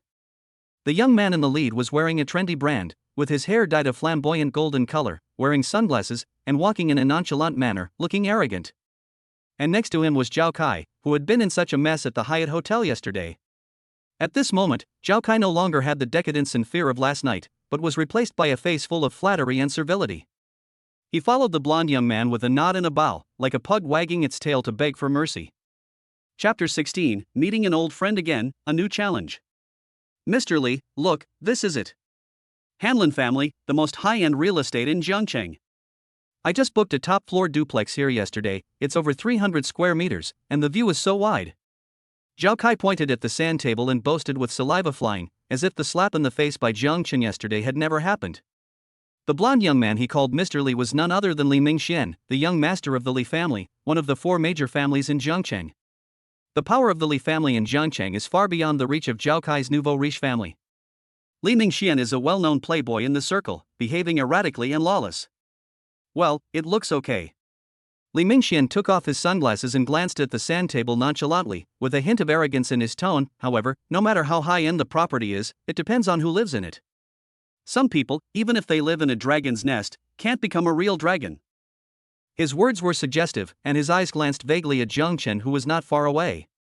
Obviously, Zhao Kai had already told Li Mingxian what happened at the Hyatt Hotel yesterday, exaggerating it, and brought him in as a reinforcement. Jiang Chen sneered in his heart. This Zhao Kai really didn't cry until he saw the coffin. He forgot the lesson of yesterday so quickly. However, this Li Mingxian is indeed a worthy opponent. Hey, isn't this Jiang Chen? Zhao Kai finally noticed Jiang Chen. He pointed at Jiang Chen as if he had discovered a new world and shouted exaggeratedly to Li Mingxian, "Mr. Li, guess what? The poor guy I told you about yesterday actually came to the Hanlin family today." Does he want to buy a house here too? Ah, this is really making me laugh to death. The friends around him also burst into laughter, looking at Jiang Chen with eyes full of contempt and mockery. Other customers who were viewing the house and sales staff in the sales office also looked sideways, not knowing what was going on. Seeing this, Xiaoya's face changed slightly. She quickly walked to Jiang Chen and asked in a low voice, "Mr. Jiang, do you know them?" "I don't know them." Jiang Chen said calmly, "Maybe they are some unfriendly flies." "Who are you calling a fly?" Zhao Kai was furious when he heard that and started to curse at Jiang Chen. Zhao Kai. Li Mingxian suddenly spoke and stopped Zhao Kai. He looked at Jiang Chen with interest, a playful smile on his face. "Are you Jiang Chen? The one who made Zhao Kai bark like a dog in public yesterday?" "It's me." Jiang Chen admitted frankly, looking calmly at Li Mingxian. "Interesting." Li Mingxian touched his chin, a cold light flashed in his eyes. "I don't care what means you used to make Zhao Kai suffer. But you have to know that Zhao Kai is my friend, Li Mingxian. When beating a dog, you have to look at the owner, right?" His words were a blatant warning to Jiang Chen. Ding. New target detected. Main quest released. A truly powerful person is not afraid of any challenge. Let Li Mingxian, the eldest son of the Li family in Jiangcheng, pay the price for his arrogance, and use this opportunity to initially establish a reputation in Jiangcheng's upper class. Quest difficulty, 3 stars, quest reward, system level upgraded to LV2. Consumer rebate card upgraded to intermediate level, daily rebate limit of 5 million yuan, maximum rebate multiplier increased to 20 times. 1 mysterious skill. Filial piety value plus 500. Main quest? Jiang Chen's heart moved. It seems that this Li Mingxian will be the key person for him to upgrade the system level. Moreover, the task rewards are also extremely generous. Rebate card upgrade. Mysterious skills. And a lot of filial piety points. Jiang Chen's eyes suddenly became sharp. "Look at the master?" Jiang Chen sneered, "Sorry, I beat that bullying dog. As for the master, if he doesn't understand the situation and insists on protecting his shortcomings, then I don't mind beating the master too." Chapter 17 Arrogant Mr. Li, a new gamble. Good. You beat up your master too. Li Mingxian laughed in anger, with a dangerous light flashing in his eyes. "Boy, you are very brave. I haven't seen someone as crazy as you in a long time." His friends also started to shout, "Master Li, why waste your words on this ignorant rubbish? Just break his legs and throw him out to feed the dogs." "That's right. If he dares to show off in front of Master Li, he probably doesn't know how to write the word death. Get him. Let him know whose territory Jiangcheng is." Zhao Kai was so excited that his face turned red, as if he had seen the miserable end of Jiang Chen being beaten to his knees and begging for mercy. He stared at Jiang Chen fiercely, his heart filled with the pleasure of revenge. "Mr. Jiang, you." Xiaoya, the real estate consultant, turned pale with fear, and subconsciously tried to persuade Jiang Chen to keep quiet. Li Mingxuan's reputation in Jiangcheng was no joke. Jiang Chen waved his hand at her, indicating that she need not worry. He looked at Li Mingxian, with a playful smile on his face. "Crazy? I think you are the craziest person, right, young Master Li? You dare to allow your men to commit murder in broad daylight just because your family has some power? Or are all the people in your Li family so lawless? You are looking for death." Li Mingxian was furious. He hated it most when people talked about his family. He waved his hand fiercely and shouted at the bodyguards behind him, "Go! Destroy him! I will take the blame if anything goes wrong." Those bodyguards were obviously much more capable than Zhao Kai's bodyguards. Upon hearing what was said, they immediately pounced on Jiang Chen like wolves and tigers. There was a sudden chaos in the sales office, and other guests who were looking at the house screamed and dodged, fearing that they would be implicated. At this critical moment, Jiang Chen's eyes flashed with cold light, and instead of retreating, he rushed forward towards the bodyguards. His current physical fitness is far superior to what it was yesterday. Coupled with the super reaction speed and coordination brought by his god-level driving skills, dealing with these ordinary bodyguards is a piece of cake for him. Jiang Chen's figure was as fast as lightning, moving between several bodyguards. Every move he made was precise and ruthless. Bang! A bodyguard was chopped on the neck by his knife, rolled his eyes, and fell to the ground limply. Crack! Another bodyguard's wrist was grabbed by him, and it was bent backwards, making a teeth-grinding sound of bone cracking, and he collapsed to the ground with a scream. Bang! Bang! The remaining 2 bodyguards were kicked out by Jiang Chen almost at the same time, crashing into the sand table in the distance, smashing the exquisitely made sand table to pieces. The whole process only takes a dozen seconds. Li Mingxuan's bodyguards who looked ferocious were easily dealt with by Jiang Chen alone. The whole place fell into dead silence again. The arrogance and complacency on Li Mingxuan's face froze in an instant, and were replaced by unbelievable shock and a hint of fear. The bodyguards he brought with him were all elite fighters trained by the Li family at great expense, and each of them was extremely skilled. They were all knocked down before they even touched the corner of this kid's clothes? What kind of monster is this guy? Zhao Kai was also so frightened that his soul flew out of his body. His legs went limp and he almost collapsed to the ground again. He finally understood that Jiang Chen had not used his full strength to deal with him yesterday. Young Master Li, Jiang Chen brushed off the non-existent dust on his hands and walked towards the frightened Li Mingxian step by step, with a harmless smile on his face. Now, do you still think you can let me know how to write the word death? You don't come over here. Li Mingxian subconsciously took a step back, his voice trembling a little. I'm telling you, my father is Li Tianlong. If you dare to touch me, our Li family will never let you go. You're bringing me up again. Jiang Chen curled his lips in disdain. Li Tianlong? Well, it sounds like he is a little bit stronger than Zhao Tianxiong. But in my eyes, he is still not good enough. He paused, his eyes suddenly sharpened. Li Mingxian, I'm in a good mood today and don't want to waste too much time with a small character like you. Let's follow the old rules and play a game, how about it? What game? Li Mingxian swallowed his saliva and asked nervously. He was really scared now. It's very simple, Jiang Chen smiled slightly, it's still a competition of spending money. However, this time we're going to play something bigger. Within an hour, whoever spends the most money wins. The loser not only has to publicly admit that he is a loser, but also has to give the other person his most expensive car. Do you dare to play? Chapter 18, Luxury Car Gambling. Li Xiao's Struggle. Jiang Chen's proposal was like a spark thrown into boiling oil, instantly igniting the atmosphere of the entire sales office. Who can spend more money in 1 hour? The loser must not only admit that he is a loser in public, but also give his most expensive car to the other person. This bet has increased by several levels compared to the previous bet between Zhao Kai and Jiang Chen. The most expensive car owned by Li Mingxian is a limited edition Bugatti Veyron, worth at least 30 million. And what is the most expensive car owned by Jiang Chen, the mysterious young man who just paid full price for a mansion worth more than 10 million? Everyone's eyes were focused on Li Mingxian, wanting to see whether the eldest son of the Li family dared to take on this earth-shattering gamble. Li Mingxuan's face was gloomy and beads of sweat appeared on his forehead. Although he was arrogant, he was not stupid. Jiang Chen's terrifying skills and unfathomable financial resources made him feel apprehensive. If he had previously regarded Jiang Chen as a poor boy who was lucky, now he had elevated Jiang Chen to the level of an opponent who needed to be taken seriously. However, in front of so many people, if he didn't dare to accept the bet, then Li Mingxuan's face would be completely lost today. How could he hold his head up in the upper-class circle of Jiangcheng in the future? Mr. Li, think twice. Zhao Kai was also a little sober at this moment.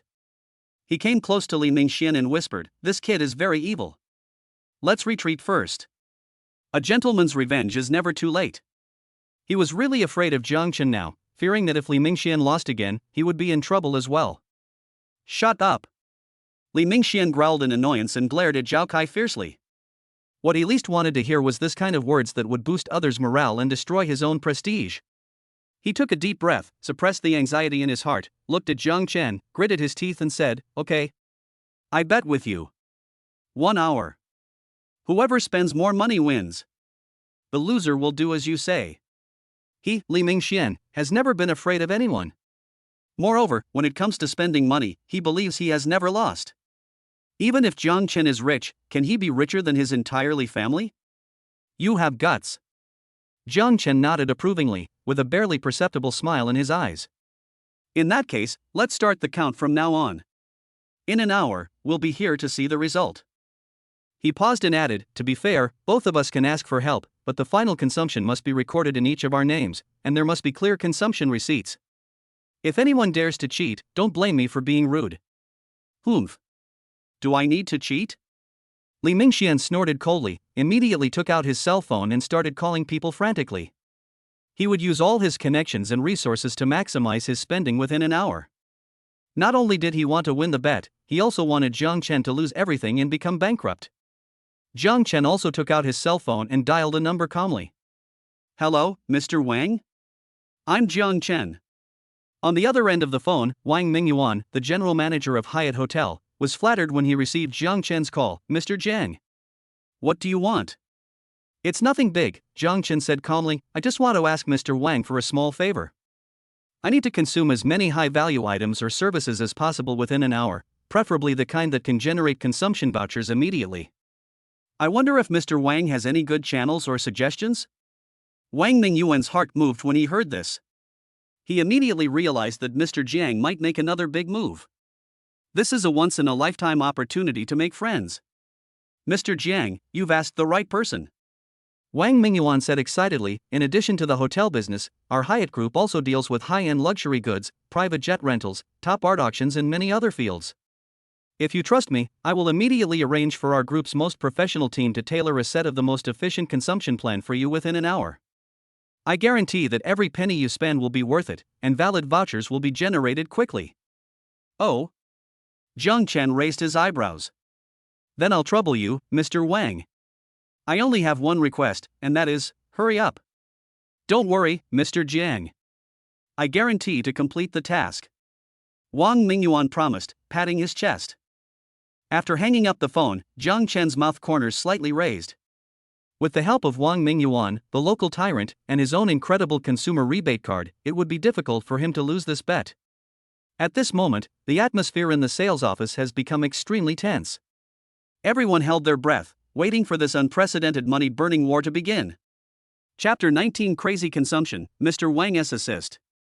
Time passes by every second. Li Mingxuan's phone was almost blown up. He kept contacting managers of major luxury stores and owners of high-end clubs in Jiangcheng, and even used some family connections to order antiques, famous paintings, and charter private yachts. His forehead was covered with beads of sweat, and his face was flushed due to nervousness and excitement. He believed that with his full efforts, it should not be a problem to spend tens of millions in an hour. Jiang Chen, on the other hand, seemed unusually calm. After he hung up the phone with Wang Mingyuan, he sat leisurely on the sofa, sipping the top-quality Longjing tea brought by the sales lady, as if this gamble involving tens of millions of dollars had nothing to do with him. Zhao Kai looked at Jiang Chen's calm and composed appearance, and he became more and more unsure. He always felt that Jiang Chen's calmness was hiding a more terrifying backup plan. Young Masterly, that guy doesn't seem to be making any noise? Zhao Kai approached Li Mingxian and whispered. Humph. He's just pretending to be calm. Li Mingxian snorted disdainfully. He's a poor kid from another place, what kind of connections and resources can he have? Wait and see how he cries. At this moment, Jiang Chen's cell phone suddenly rang. It's Wang Mingyuan calling. Mr. Jiang, thank you for your help. Wang Mingyuan's voice was filled with a hint of excitement that could not be concealed.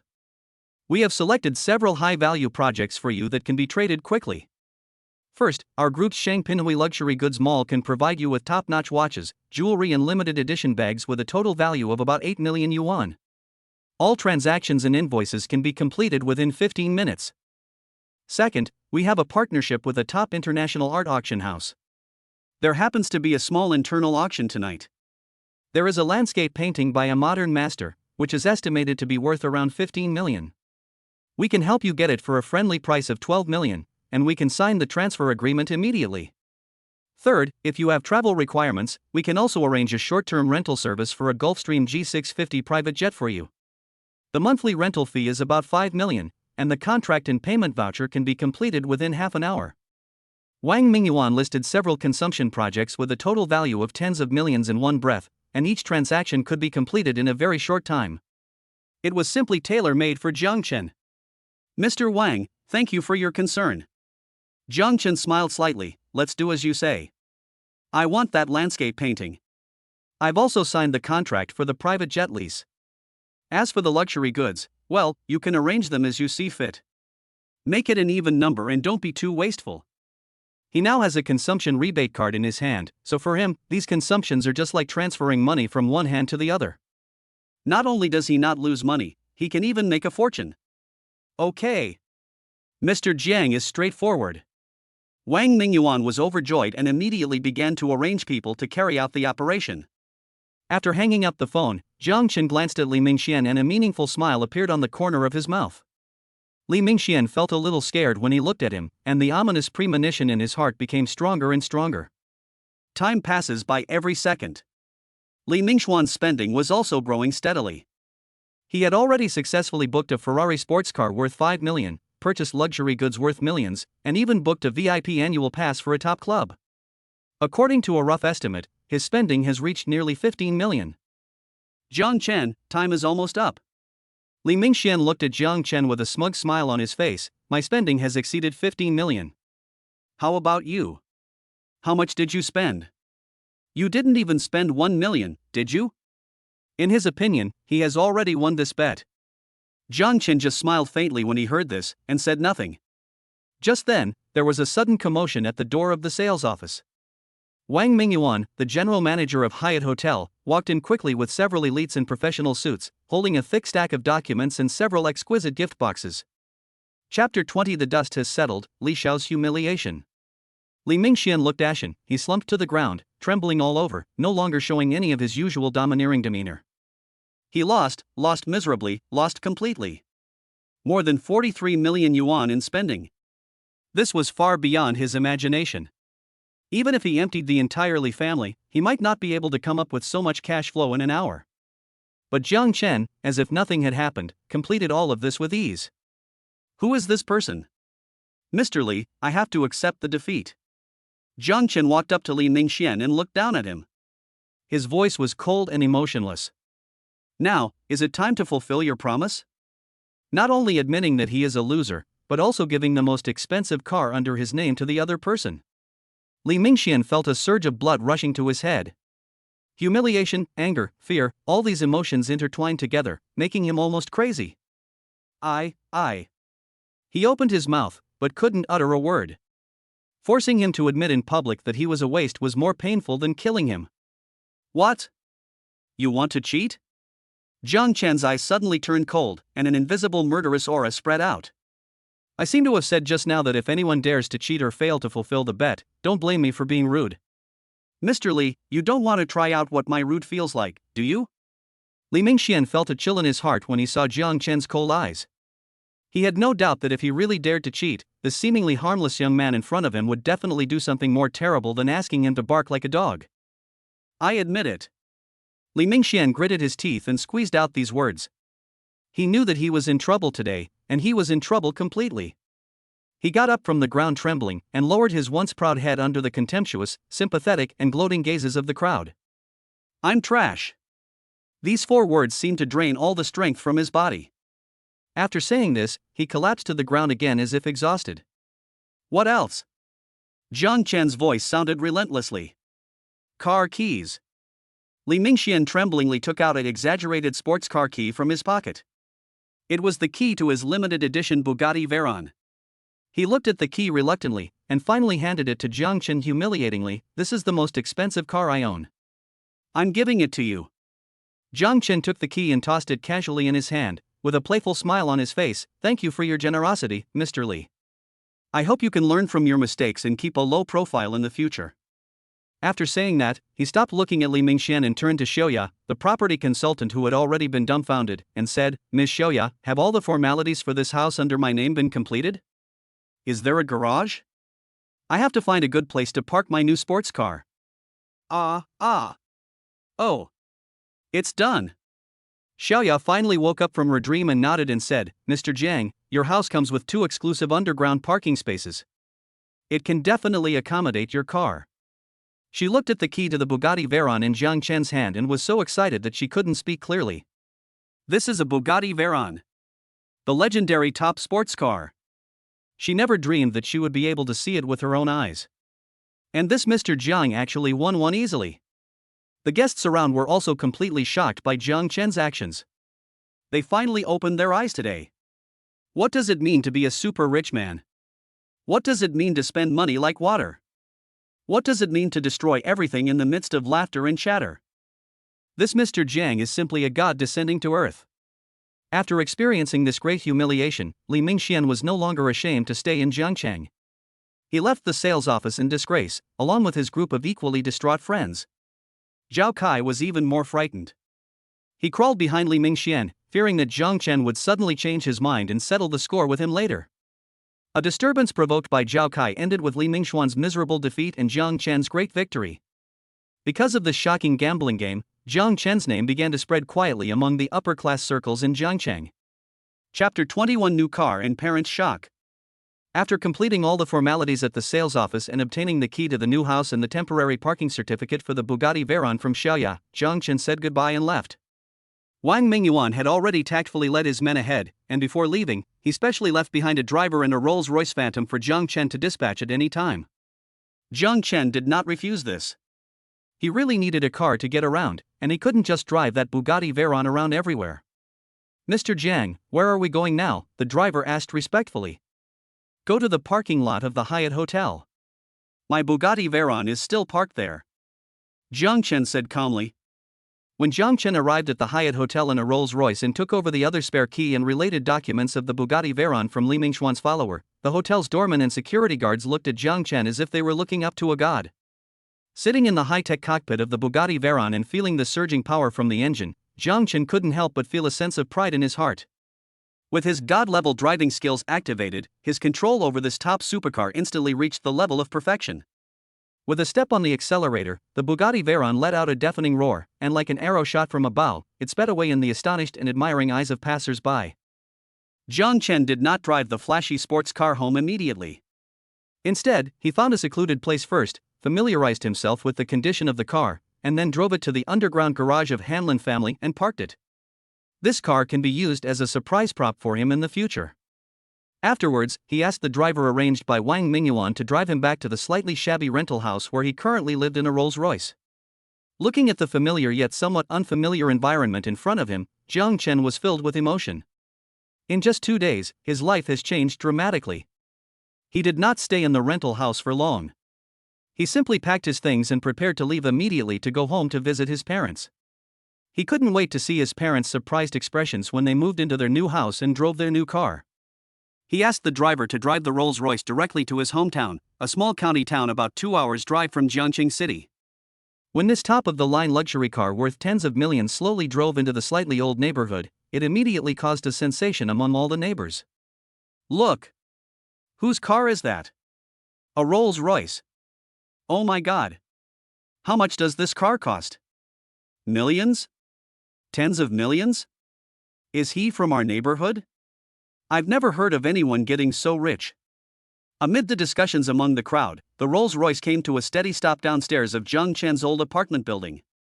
Jiang Chen got out of the car and was immediately surrounded by a group of neighbors who had heard the news. "Xiao Chen? Is this your car?" Aunt Zhang, who has a good relationship with Jiang Chen's family, widened her eyes and asked in disbelief. "Hello, Aunt Zhang." Jiang Chen smiled and nodded. "I just bought a car and came back to visit my parents." At this moment, Jiang Chen's parents also came down from upstairs. When they saw the Rolls-Royce parked downstairs and their son surrounded by people, they were also completely stunned.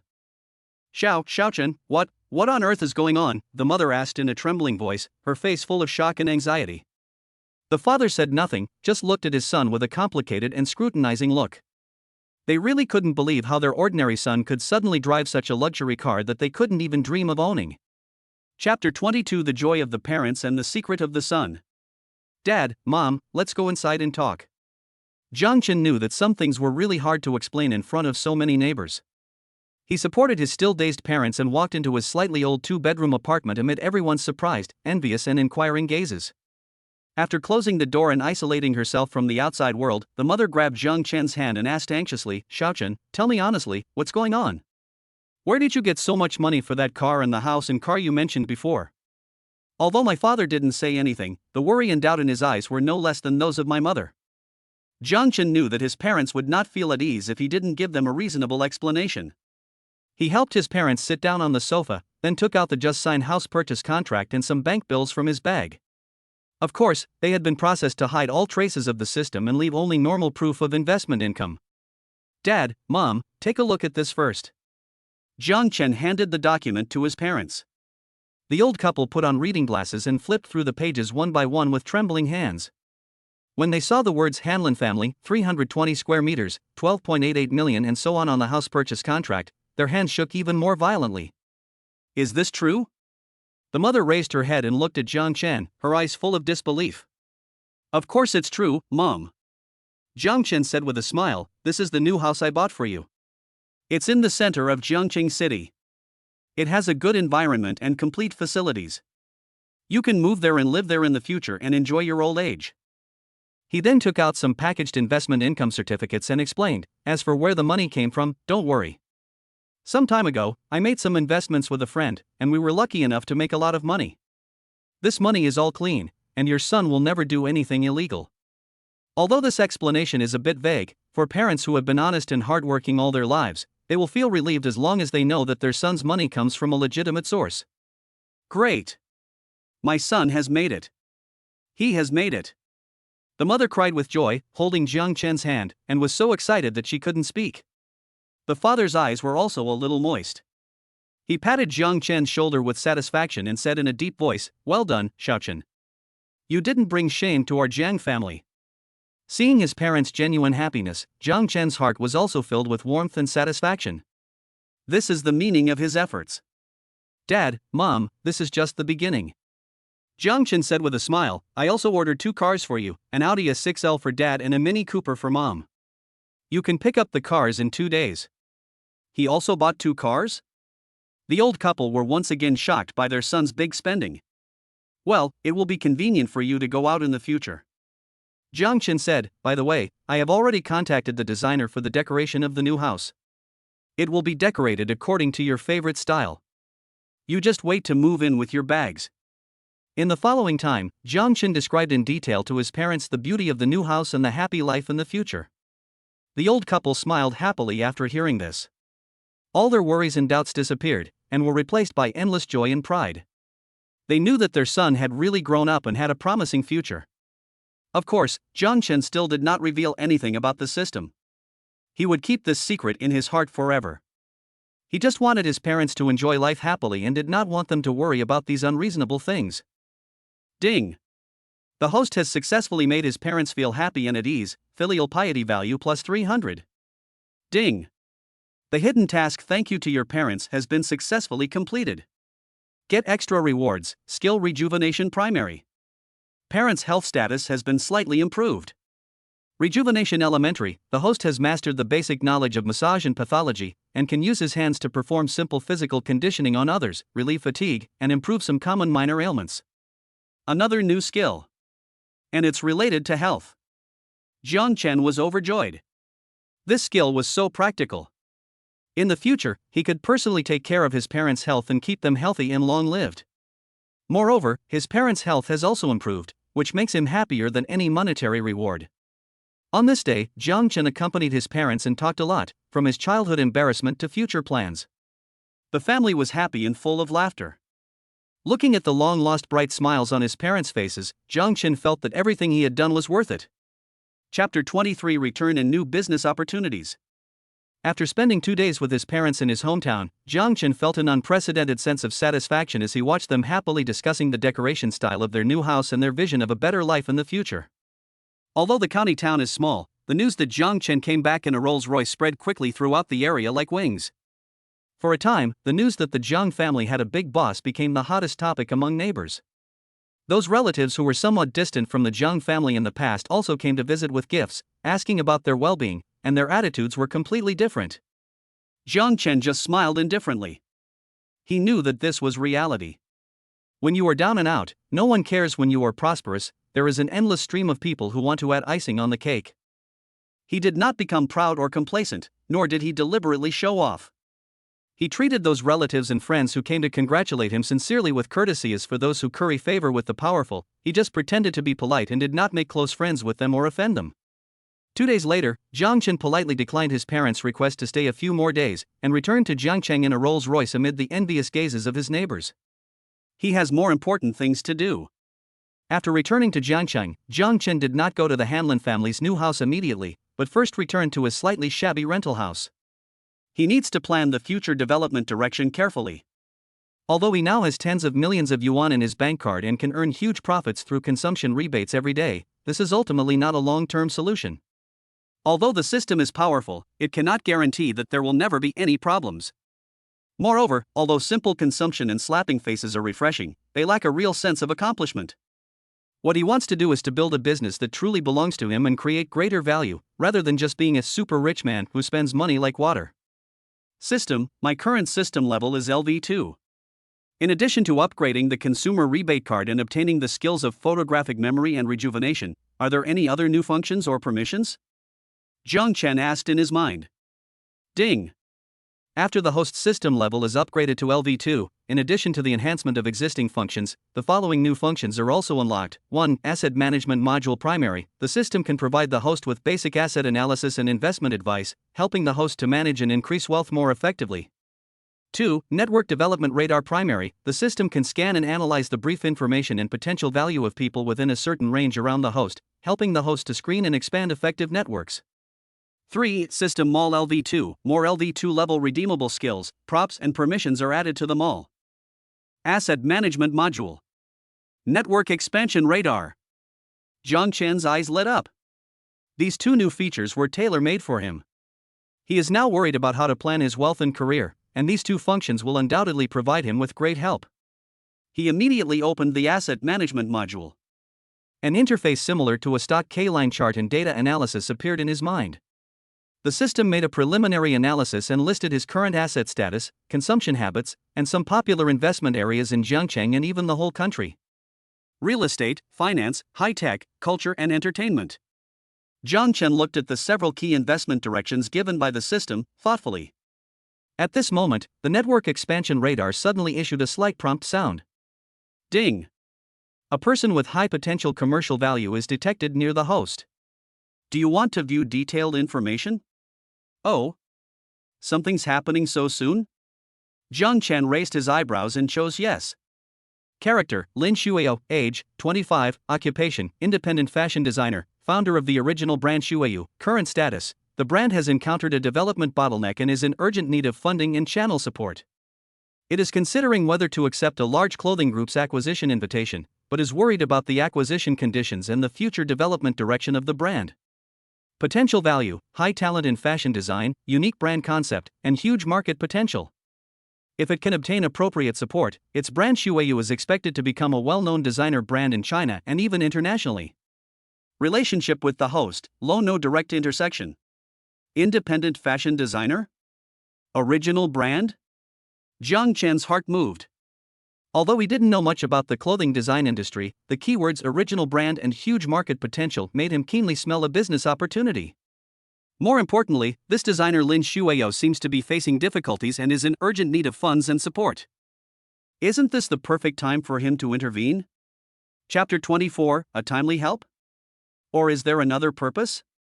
Jiang Chen looked at Lin Shuiyu's information and tapped the table lightly with his fingers. A talented and promising fashion designer who is in trouble. This is undoubtedly an excellent investment opportunity for him. If he could lend a helping hand at this time and help Lin Shuiyu and her brand Shuiyu overcome the difficulties, he would not only get rich financial returns, but also gain an excellent designer and a team with unlimited potential. More importantly, it fits in with his initial idea of building his own business. The clothing industry, especially original brands with unique design concepts, has very broad market prospects if operated properly. System: can you locate the current location of designer Lin Shuiyu? Jiang Chen asked. Since the network expansion radar can scan her, it should be able to locate her. Ding. Designer Lin Shuiyu is currently in room 1508, Building A, Creative Soho, West District, Jiangcheng District, where her personal studio Shuiyu Design Studio is located. Very good. Jiang Chen immediately stood up and picked up his coat. The driver arranged by Mr. Wang is still waiting downstairs. He will come in handy. He came downstairs, got into the Rolls-Royce Phantom, and said to the driver, "Master, please go to the West District Creative Soho." "Okay, Mr. Jiang." The driver responded respectfully and started the vehicle smoothly.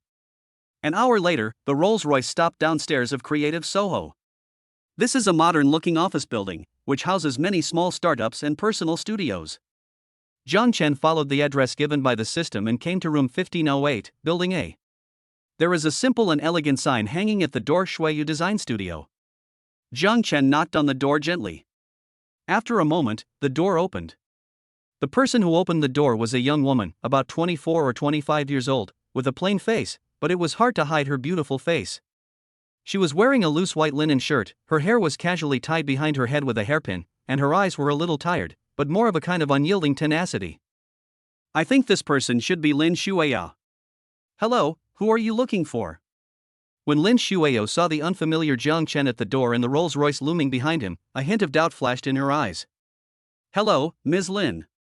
Jiang Chen smiled slightly, trying to make his expression look more friendly. "I am Jiang Chen. I am sorry to come to visit you because I want to talk to you about your original brand Snow Language. Hearing this, Lin Shuiao frowned slightly, with a hint of vigilance in her eyes. "Mr. Jiang? Do we know each other?" "Regarding Shuiyu, I have indeed been in contact with some people recently, but it seems that I have never made an appointment with you." She had indeed recently contacted many investors and representatives of large clothing groups due to brand development issues, but she had no impression of the young man in front of her. Moreover, he looked too young to be one of those experienced investors. "It's normal that Miss Lin doesn't know me. This is indeed the first time we meet." Jiang Chen said frankly, "I am, a personal investor who is very interested in original design. I accidentally learned about the Shuiyu brand and some of the difficulties you are facing, Miss Lin, so I took the liberty to come here and see if there is any opportunity for cooperation." He did not reveal his cards directly, but chose a relatively tactful approach. After hearing Jiang Chen's words, the vigilance in Lin Shuiao's eyes did not completely disappear, but instead there was a hint of scrutiny. "Individual investor?" She looked Jiang Chen up and down. "Mr. Jiang, forgive me for being frank, Shuiyu is indeed facing some difficulties, but not just anyone can interfere. I don't know how you learned about my situation, and why you think you have the ability to help Shuiyu." Her tone was a little cold, and even carried a hint of arrogance. "This is understandable. As a talented designer, she naturally has her pride. Moreover, most of the so-called investors she has contacted recently have been giving her instructions on her design concepts, and even want to use the name of investment to swallow up Shuiyu and turn it into a cheap brand produced on their assembly line." This made her feel very disgusted and disappointed. Jiang Chen was not angry because of Lin Shuiao's coldness. Instead, he admired her even more. Being proud and persistent is what a true designer should be like. Ms. Lin is quick to speak, I like that. Jiang Chen smiled slightly. "Why do I think I have the ability to help Shuiyu? It's simple, I have money, and I respect originality and the designer's ideas." He paused, his eyes becoming serious. "I can provide sufficient financial support for Shuiyu to solve all the financial difficulties you are currently facing. I can also connect you with the top fabric suppliers, manufacturers, and sales channels. I can even build an independent fashion publishing platform for you, so that the designs of Shuiyu can truly enter the international stage. And all I need is a portion of the shares of the future earnings of the Snow Language brand, and..." "Miss Lin, you continue to stick to your design dream and build Snow Language into a truly great brand." Jiang Chen's voice was not loud, but it carried a convincing force. As Lin Shuiao listened to Jiang Chen's words, the expression on her face changed from initial vigilance to surprise, and then to emotion. Chapter 25: Lin Shuiao's doubts and Jiang Chen's sincerity. Lin Shuiao was silent. The blueprint that Jiang Chen has drawn is undoubtedly what every original designer dreams of: sufficient funds, top resources, and most importantly, respect for the designer's ideas and guarantee of brand independence. This is in stark contrast to the capital party she has recently come into contact with, who only want to squeeze out the brand value or transform Shuiyu into a soulless assembly line product. But it all sounds too good to be true. "Mr. Jiang," Lin Shuiao took a deep breath and tried to keep herself calm. "What you said is indeed very tempting. But, excuse me, why did you choose Shuiyu? There are many potential new designer brands in Jiangcheng and even in the whole country. Why did you choose me?" This was her biggest concern. If someone showed kindness for no reason, he was either a traitor or a thief. She didn't believe that there was kindness without reason in the world, especially in the cruel business world. It's very simple. Jiang Chen said frankly in response to Lin Shuiao's scrutinizing gaze, because I believe in my vision, and I also believe in your talent, Miss Lin. He paused and continued, I can indeed learn about many potential projects through some special channels. But among the many options, the design concept of snow language and your insistence on originality, Miss Lin, are what impressed me the most. I have seen some of the design drafts of Shuiyu, and I also know how many times you have rejected the temptation and compromise of capital in order to stick to your own design style. This persistence is very precious in this impetuous era. Jiang Chen's words were not just flattery. He really saw Lin Shuiao's talent and her love for design through the system's network expansion radar. When Lin Shuiao heard this, her eyes moved slightly. Jiang Chen actually knew that she had rejected the temptation of capital? It seems that he did some research on Shuiyu and was not just talking nonsense. Mr. Jiang, I feel your sincerity. Lin Shuiao's tone softened a lot. However, for such a big thing, I need time to consider it. Moreover, I need to see your more specific cooperation plan and the financial strength you mentioned. Although she was somewhat moved, she remained rational. Anyone can make empty promises. She needed to see something tangible. That's as I should. Jiang Chen nodded, showing his understanding. As for funding, I can immediately inject 10 million into the Shuiyu brand as initial startup capital. Later, according to the needs of brand development, additional investment can be made at any time, with no upper limit. As for the specific cooperation plan, we can sit down and discuss it slowly. I have only one principle, that is, I fully respect your professional opinions, Ms. Lin, on the core design concept and development direction of the brand. I am only responsible for providing financial and resource support, as well as giving some suggestions on business operations, and will never interfere with your creative freedom. 10 million. Just the initial startup capital? You can always add more later, no upper limit? Lin Shuiao was once again shocked by Jiang Chen's generosity. The investors she had contacted before were only willing to put up 3 to 5 million at most, and also attached various harsh conditions, almost treating her as a machine to produce design drawings. And this young man in front of her not only promised not to interfere with her design, but was also willing to provide such a huge amount of money. This courage and trust caused a crack to appear in the barrier in her heart that she had maintained for so long.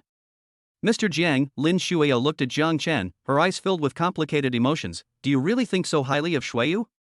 Of course. Jiang Chen smiled slightly, his eyes firm and confident. I believe that with our joint efforts, Shuiyu will definitely become the top original designer brand in China and even the world. His self-confidence also deeply infected Lin Shuiao. Perhaps this young man could really become a benefactor to her and Shuiyu? Okay. Lin Shuiao took a deep breath, as if she had made up her mind. She stretched out her hand and said to Jiang Chen, Mr. Jiang, I'd like to discuss the specific cooperation plan with you. I hope we can have a pleasant cooperation. Jiang Chen looked at the fire rekindled in Lin Shuiao's eyes, and stretched out his hand, shaking hers tightly. It's a pleasure to work with you, Miss Lin.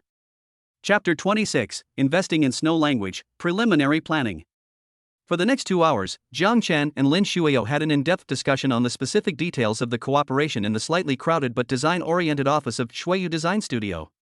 Lin Shuiao gave Jiang Chen a detailed introduction to the current operating status, design concept, team composition and main difficulties faced by the Shuiyu brand, including shortage of funds, limited production channels, weak market promotion, etc. Jiang Chen listened patiently, and from time to time offered his own opinions and suggestions. Although he did not understand fashion design, he had a keen insight into market trends and business operations far beyond ordinary people, thanks to his photographic memory and the business information analysis provided by the System Asset Management module.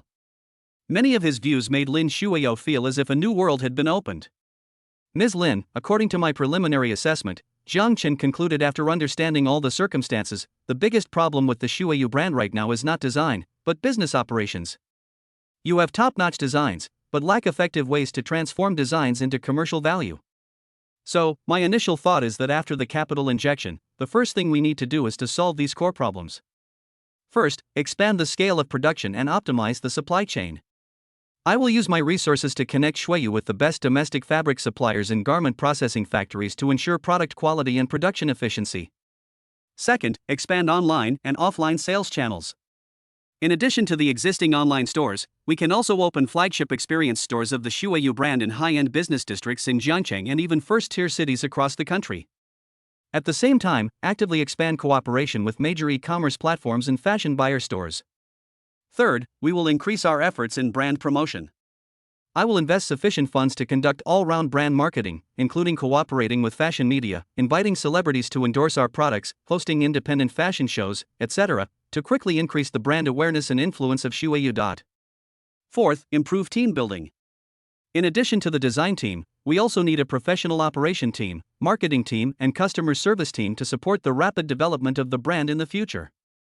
Zhang Chen explained his plan in a clear and logical manner. Each point hit the nail on the head and pointed directly at the core pain points that Shuiyu was currently facing. Lin Shuiyu nodded repeatedly, her eyes sparkling with surprise.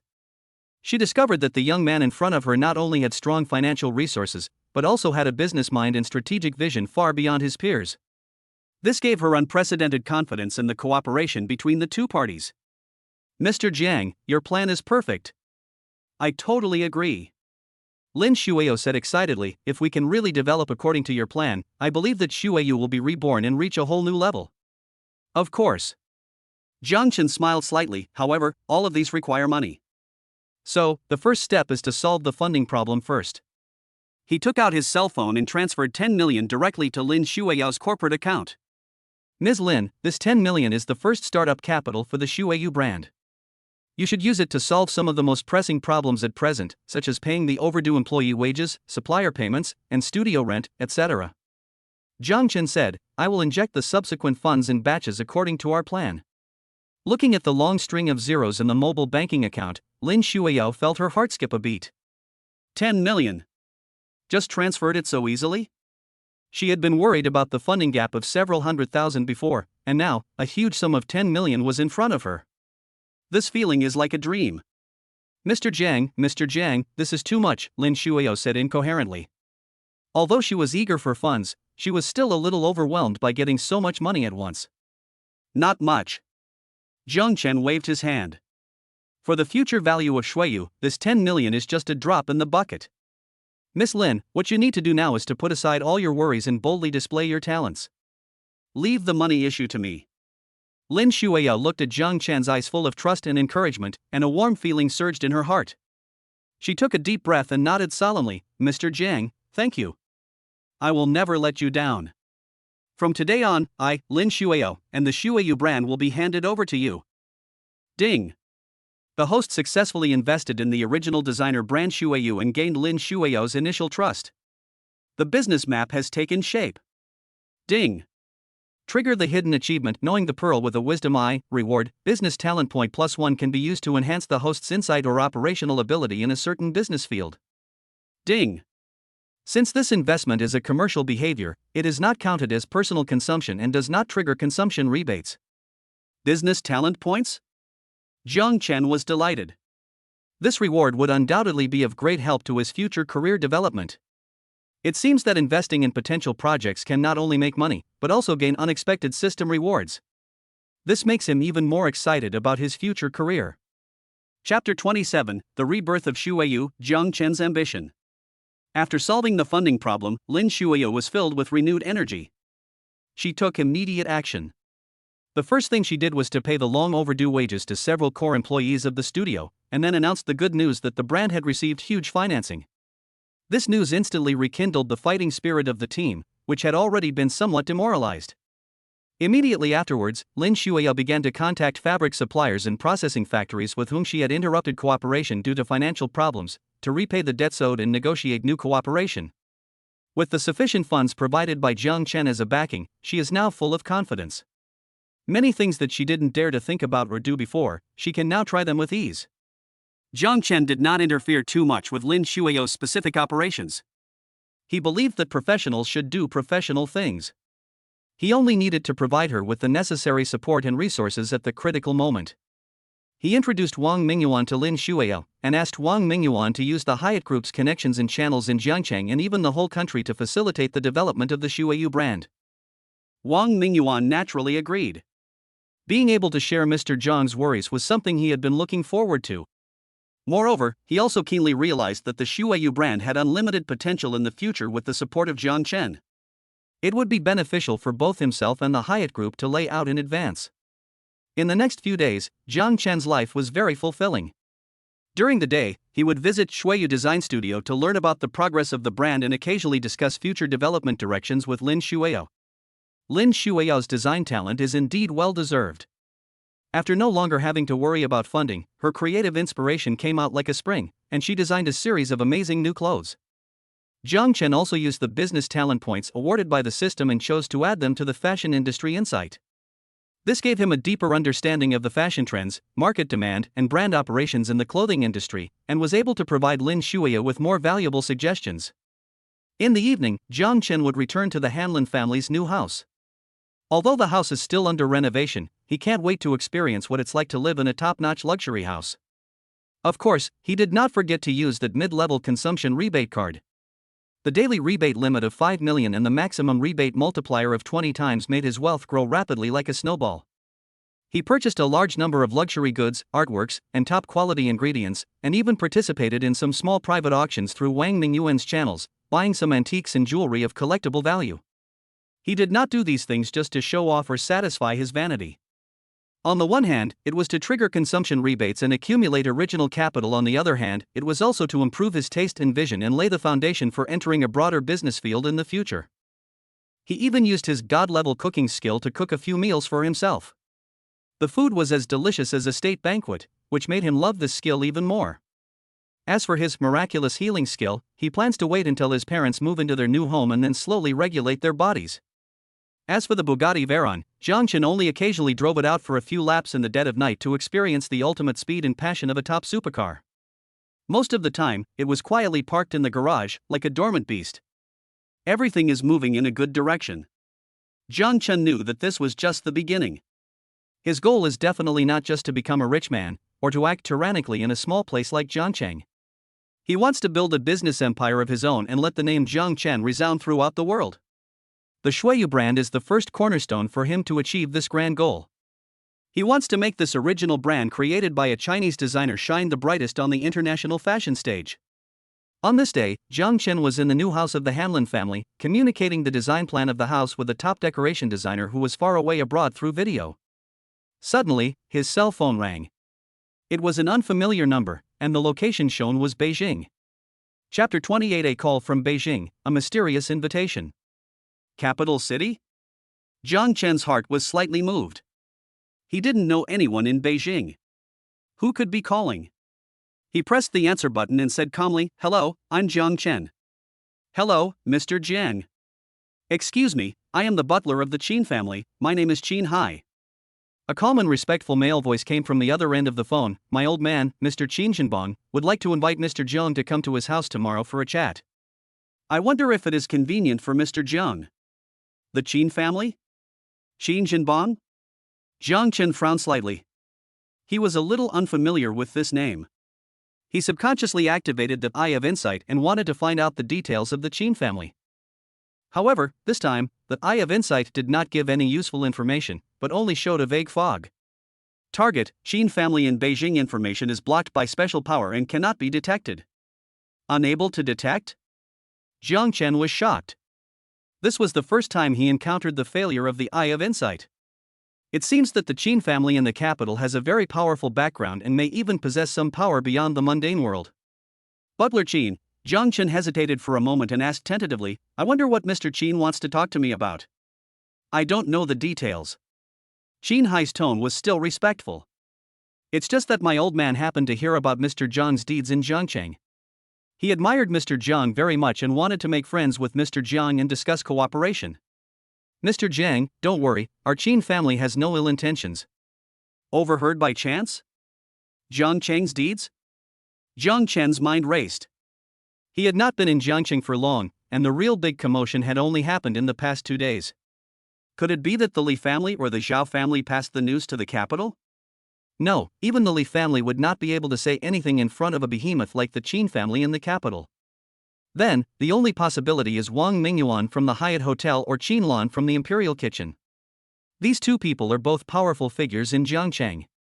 They may have close ties with certain forces in the capital. Cooperation? Jiang Chen asked calmly. I appreciate Mr. Qin's kindness. However, I have just arrived and am not familiar with the capital. Moreover, I have been busy with some mundane matters in Jiangcheng recently. I am afraid. He did not agree immediately. The Qin family was too mysterious, and he needed to be cautious. Don't worry, Mr. Jiang. Xin Hai seemed to have expected Jiang Chen to ask this question, and said with a smile, if it is inconvenient for Mr. Jiang to come to Beijing, my old man said that he can send someone to Jiangcheng to contact you personally. Alternatively, our Qin family also has a small courtyard in Jiangcheng that can be used as a temporary meeting place. The old man of the Qin family is actually willing to send someone to Jiangcheng in person, or meet him in the villa in Jiangcheng? This gift is extraordinary. Jiang Chen pondered for a moment and made a decision in his heart. No matter who the Qin family is, whether they are an enemy or a friend, he cannot show the slightest cowardice. Moreover, the system had just released the main task, asking him to become famous in the upper class of Jiangcheng. If he could establish contact with the power of the Qin family in Beijing, it would undoubtedly be of great help to his development in Jiangcheng and even at a higher level. Since Mr. Qin is so sincere, Jiang Chen smiled, I naturally cannot fail to appreciate your kindness. How about this, Butler Qin, I will be waiting for the people sent by the Qin family at the Hyatt Hotel in Jiangcheng at 10 a.m. tomorrow. What do you think? He chose the Hyatt Hotel as the meeting place, firstly because it was Wang Mingyuan's territory and relatively safe. Secondly, he wanted to take this opportunity to see what kind of connection Wang Mingyuan had with the Qin family. Good. Mr. Jiang is very straightforward. Xin Hai said with a hint of appreciation, then I will reply to my father like this. Tomorrow morning at 10 o'clock, our people will meet with Mr. Jiang at the Hyatt Hotel on time. At that time, someone will hold the Qin family's token to contact you. Okay. Jiang Chen nodded. After hanging up the phone, Jiang Chen's eyes became deep. The Qin family in Beijing? Things seemed to be getting more and more interesting. What did this mysterious family want from him? Or what did they see in him? Is it his financial resources? Or his unfathomable system? Jiang Chen shook his head and stopped thinking about it. No matter if there is a dangerous place ahead or a broad road ahead, Jiang Chen will move forward courageously. What he needs to do now is to continuously improve his own strength so that he can have enough voice and confidence to face all unknown challenges and opportunities in the future. Chapter 29 Undercurrents, Early Planning. At 9:50 the next morning, Jiang Chen arrived at the rooftop executive lounge of the Hyatt Hotel on time. Wang Mingyuan had been waiting here for a long time. When he saw Jiang Chen, he immediately came up to him warmly. Mr. Jiang, you are here. I have arranged the quietest meeting room for you and I guarantee that no one will disturb you. Wang Mingyuan said attentively. Thank you, Mr. Wang. Jiang Chen nodded and followed Wang Mingyuan into a reception room with a wide view and elegant decoration. As soon as the two sat down, Wang Mingyuan couldn't help asking, Mr. Jiang, I wonder which distinguished guest is coming to visit you today? He received a call from Jiang Chen yesterday and learned that people from the Qin family in Beijing were coming to Jiangcheng to meet Jiang Chen, and the meeting place was set at the Hyatt Hotel. He was shocked and excited. The Qin family of Beijing. They were a top-notch wealthy family that could shake the whole of China with just one stomp of their feet. He never expected that Jiang Chen could actually connect with such a force. It seems that choosing to make friends with Jiang Chen was definitely the wisest decision he had ever made in his life. They are from the Qin family in Beijing. Jiang Chen did not hide it, they said they want to discuss cooperation with me. It is indeed the Qin family. Wang Mingyuan's eyes flashed, and he lowered his voice and said, Mr. Jiang, to be honest, our Hyatt Group's headquarters has some business dealings with the Qin family in Beijing. The Qin family is unfathomable, especially in the fields of antiques, Chinese medicine, and some special resources. It has a pivotal position. Special resource areas? Jiang Chen's heart moved. It seemed that the Qin family was indeed not simple. Thank you, Mr. Wang, for the reminder. Jiang Chen nodded thoughtfully. Just then, there was a gentle knock on the door of the reception room. Come in. Wang Mingyuan said loudly. A middle-aged man wearing a black suit and gold-rimmed glasses, with an elegant temperament, walked in. He was holding an antique rosewood box in his hand. Mr. Jiang, Mr. Wang. The middle-aged man bowed slightly and said respectfully, I am the person in charge of the Qin Group's Jiangcheng office. My name is Lin Dong. I am here on the orders of Butler Qin Hai to contact Mr. Jiang. This is a token of the Qin family. Please take a look, Mr. Jiang. As he spoke, he gently placed the rosewood box in his hand on the coffee table in front of Jiang Chen and slowly opened it. Inside the wooden box, there lay a jade pendant that was all emerald green and carved with a Kirin pattern. The jade pendant had a soft texture and a restrained luster, and it was obvious at first glance that it was not an ordinary item. Jiang Chen just glanced at it casually and nodded. Yes, this is it. He did not touch the jade pendant. He knew that this was just a process of identity verification. Mr. Lin, please take a seat. Jiang Chen gestured for Lin Dong to sit down. I wonder what specific cooperation Mr. Qin wants to discuss with me by sending you here. After Lin Dong sat down, he did not directly answer Jiang Chen's question, but took out another document from his briefcase and handed it to Jiang Chen with both hands. Mr. Jiang, this is our Qin family's preliminary understanding of you, as well as some of our ideas for future cooperation. Please take a look first. Lin Dong said. Jiang Chen took the document and read it carefully. The content of the document is very detailed. It not only records Jiang Chen's recent highlight moments in Jiangcheng, but even records his investment in the Shuayu brand. It seems that the Qin family has really put a lot of effort into him. The idea of cooperation in the document surprised Jiang Chen even more. The Qin family actually wanted to invite him to jointly develop a piece of land in the western suburbs of Jiangcheng to create a super project integrating high-end residences, commercial complexes, and a mysterious paradise. A paradise on Earth? These 4 words made Jiang Chen's heart beat faster involuntarily. Chapter 30: The Qin family's big cake and Jiang Chen's prudence. Jiang Chen suppressed his surprise and carefully read the description of the blessed land in the document. It turned out that the so-called blessed land of the Qin family was not the kind of place for cultivating immortals and supernatural powers as he had imagined, but a comprehensive health industry park that integrated top-level Chinese medicine treatment, high-end health vacations, and the cultivation and trading of rare medicinal materials. According to the plan in the document, this park will rely on the unique natural environment of the western suburbs of Jiangcheng and the Qin family's profound foundation in the field of traditional Chinese medicine to create a unique health and wellness resort in the country and even the world. The park will not only be equipped with the most advanced medical equipment and a top team of experts, but will also restore ancient methods to grow a large number of rare medicinal materials, and establish a high-standard medicinal material trading center to attract medicinal material dealers and collectors from all over the world. High-end residential and commercial complexes exist as supporting facilities for this health industry park, and are mainly aimed at the wealthy class who pursue high-quality and healthy life. What a generous move! Jiang Chen secretly admired after reading the document. If this project can really succeed, its commercial value and social impact will be immeasurable. Mr. Jiang, what do you think of our cooperation plan? Lin Dong looked at Jiang Chen with a hint of expectation in his eyes. It's a good idea, and the plan is big. Jiang Chen gently placed the document on the table and said calmly, but I have a few questions. Mr. Jiang, please speak. First, this project requires a huge investment and carries considerable risks. Why would the Qin family choose a young and inexperienced person like me as their partner instead of choosing stronger consortiums or listed companies? Jiang Chen asked straight to the point. This is the issue he cares about most. There is no such thing as a free lunch. The Qin family took the initiative to offer such a big cake, which must have a deep meaning. Hearing this, Lin Dong smiled slightly, as if he had expected Jiang Chen to ask this question. Mr. Jiang is a man of few words. Lin Dong said, the Qin family has our own reasons for choosing to cooperate with Mr. Jiang. First of all, we value your extraordinary luck and courage, Mr. Jiang. Lin Dong's wording was very clever. You have accumulated such an amazing wealth in just a few days in Jiangcheng, and you dare to confront the local tyrants like the Li family head-on. This courage and ability are not something that ordinary people can achieve.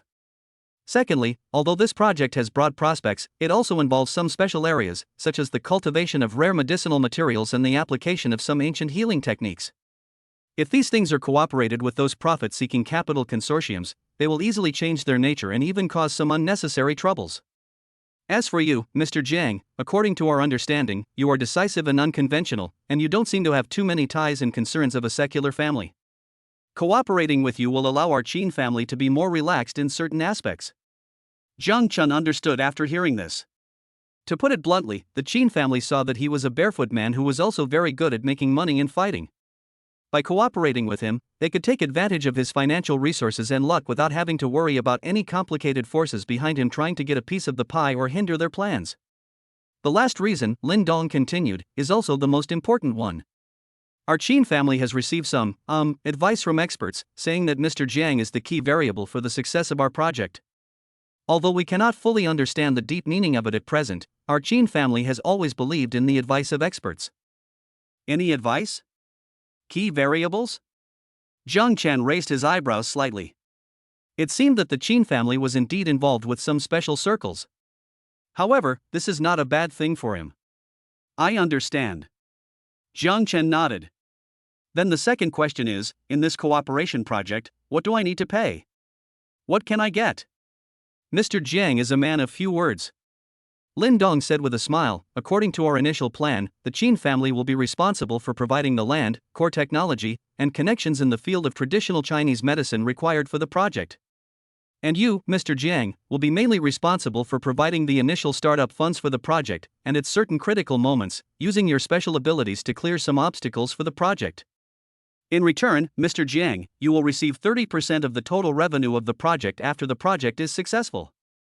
In addition, you will become the most distinguished guest and the most solid ally of our Qin family. 30% total profit. Jiang Chen's heart was shocked again. This Qin family is really willing to spend a lot of money. If this project can really be accomplished, the profit of 30% will definitely be an astronomical figure. What's more, he can get in touch with the Qin family and become their ally. The invisible value of this is immeasurable. It does sound tempting. Jiang Chen pondered for a moment and said, however, for such a large project, I need time to consider it, and I also need to have a deeper understanding of the Qin family and this project. He would not immediately agree to a favorable offer from the other party. The greater the benefits, the greater the risks. Of course. Lin Dong nodded. Mr. Jiang, our Qin family welcomes you to visit Beijing at any time for field investigation. If it is inconvenient for you in the near future, we can also arrange for someone to report to you in detail on the specific progress and planning of the project. In addition, Lin Dong took out a beautifully made gold-stamped invitation from his briefcase and handed it to Jiang Chen with both hands. 3 days later, there will be a birthday banquet for our old man of the Qin family to celebrate his 80th birthday. Celebrities from all walks of life in Beijing will be present. The old man specifically asked me to invite you, Mr. Jiang, to attend. This is also a good opportunity for you, Mr. Jiang, to get to know our Qin family more deeply and to get to know more people in Beijing. An invitation to the Qin family's old man's 80th birthday? Jiang Chen took the invitation and looked at the 3 powerful words Qin Jinban on it, his eyes slightly condensed. It seems that the Qin family is really determined to get him. Chapter 31, Trip to the Capital, Preparations before the Banquet. Jiang Chen accepted the invitation, exchanged a few more words with Lin Dong, and then saw the guest off. Wang Mingyuan sent Lin Dong downstairs to the hotel. When he came back, his expression was still a little excited and inquiring. Mr. Jiang, is this Mr. Lin, really from the Qin family in Beijing? It's absolutely true. Jiang Chen nodded. Boss Wang, it seems that you have a deep connection with the Qin family.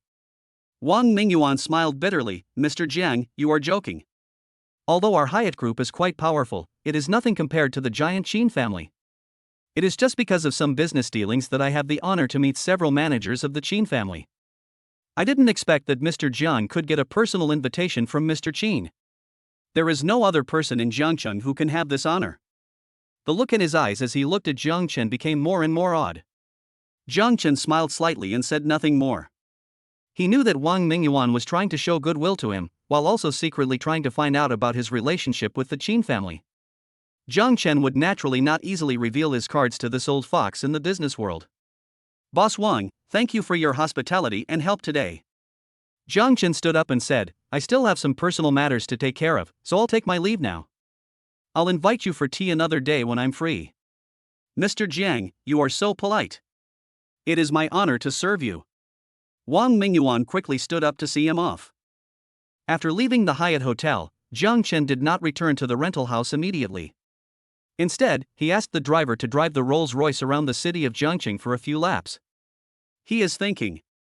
The invitation from the Qin family in Beijing is both an opportunity and a challenge for him. To go or not to go? If he goes, he may be exposed to a whole new level and gain access to broader resources and connections, which will undoubtedly have a huge boost to his career development. But at the same time, he may also be involved in some unknown vortexes and disputes. If he doesn't go, he can avoid these troubles temporarily, but he may also miss a once-in-a-lifetime opportunity. Wealth and honor are achieved through risk. Jiang Chen finally made up his mind. He is not a person who is content with mediocrity.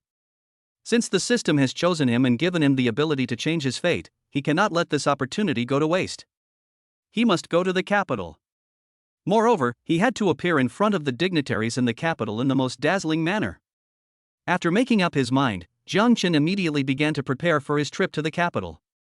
First of all, it is to improve your own image. Although he is rich now, he still dresses casually on weekdays. If he wants to attend the birthday party of the old man of the Qin family, he can't be too shabby. He asked the driver to drive the car directly to Jiangqing's highest-end luxury shopping mall Shangpinhui. This was the place where Wang Mingyuan had arranged consumption for him before.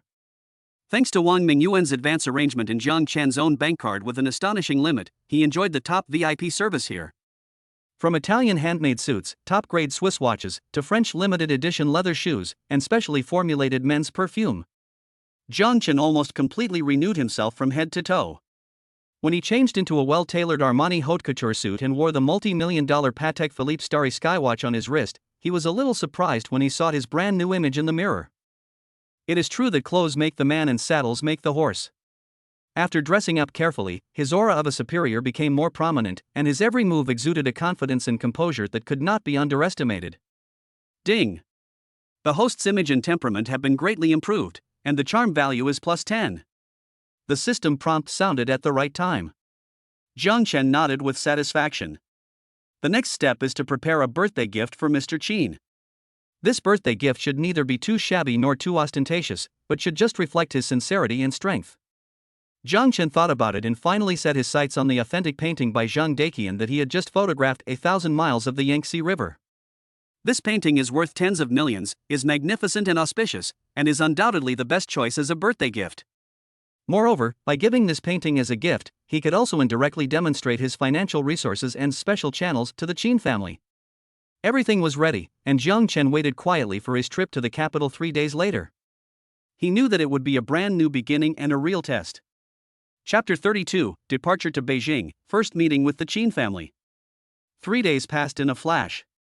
Jiang Chen declined Wang Mingyuan's offer to send a special car to take him to the airport, and instead took a taxi to Jiangcheng International Airport.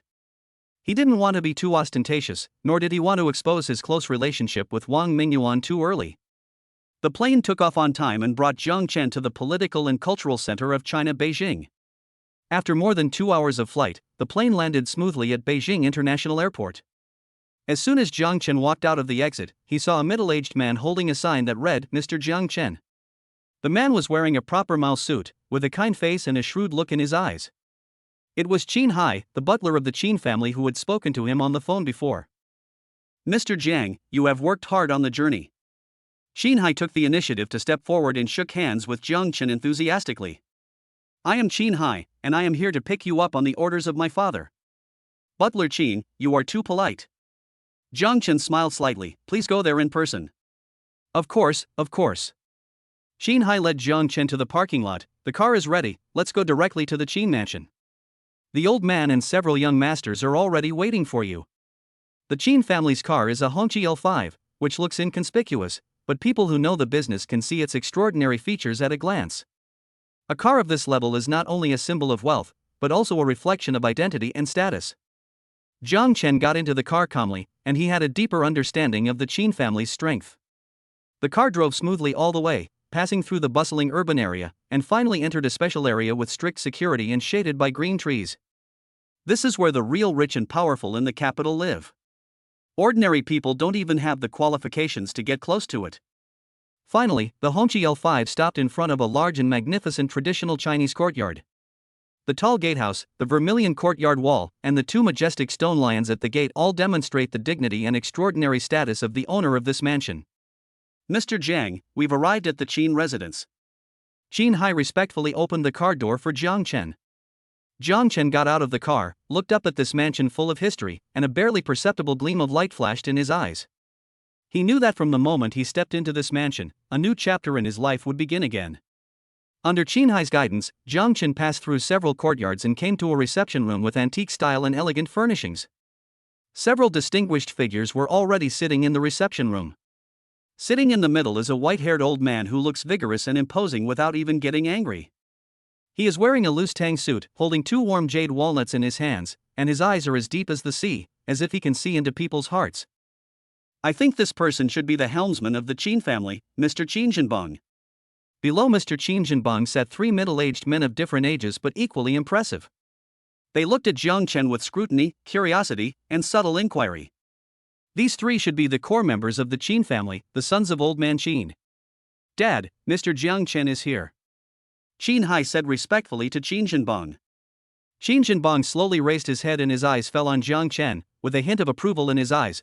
It is true that heroes emerge from youth. Jiang Xiaoyu, please take a seat. His voice was not loud, but it carried an unquestionable majesty. Thank you for your compliment, Mr. Qin. Jiang Chen bowed neither humbly nor arrogantly and sat down in the seat arranged by Qin Hai. He knew that what was coming would be a real battle.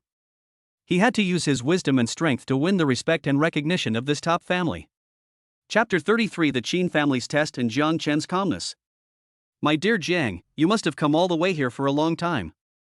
Qin Jinbong picked up the teacup and took a sip. His eyes were gentle but piercing.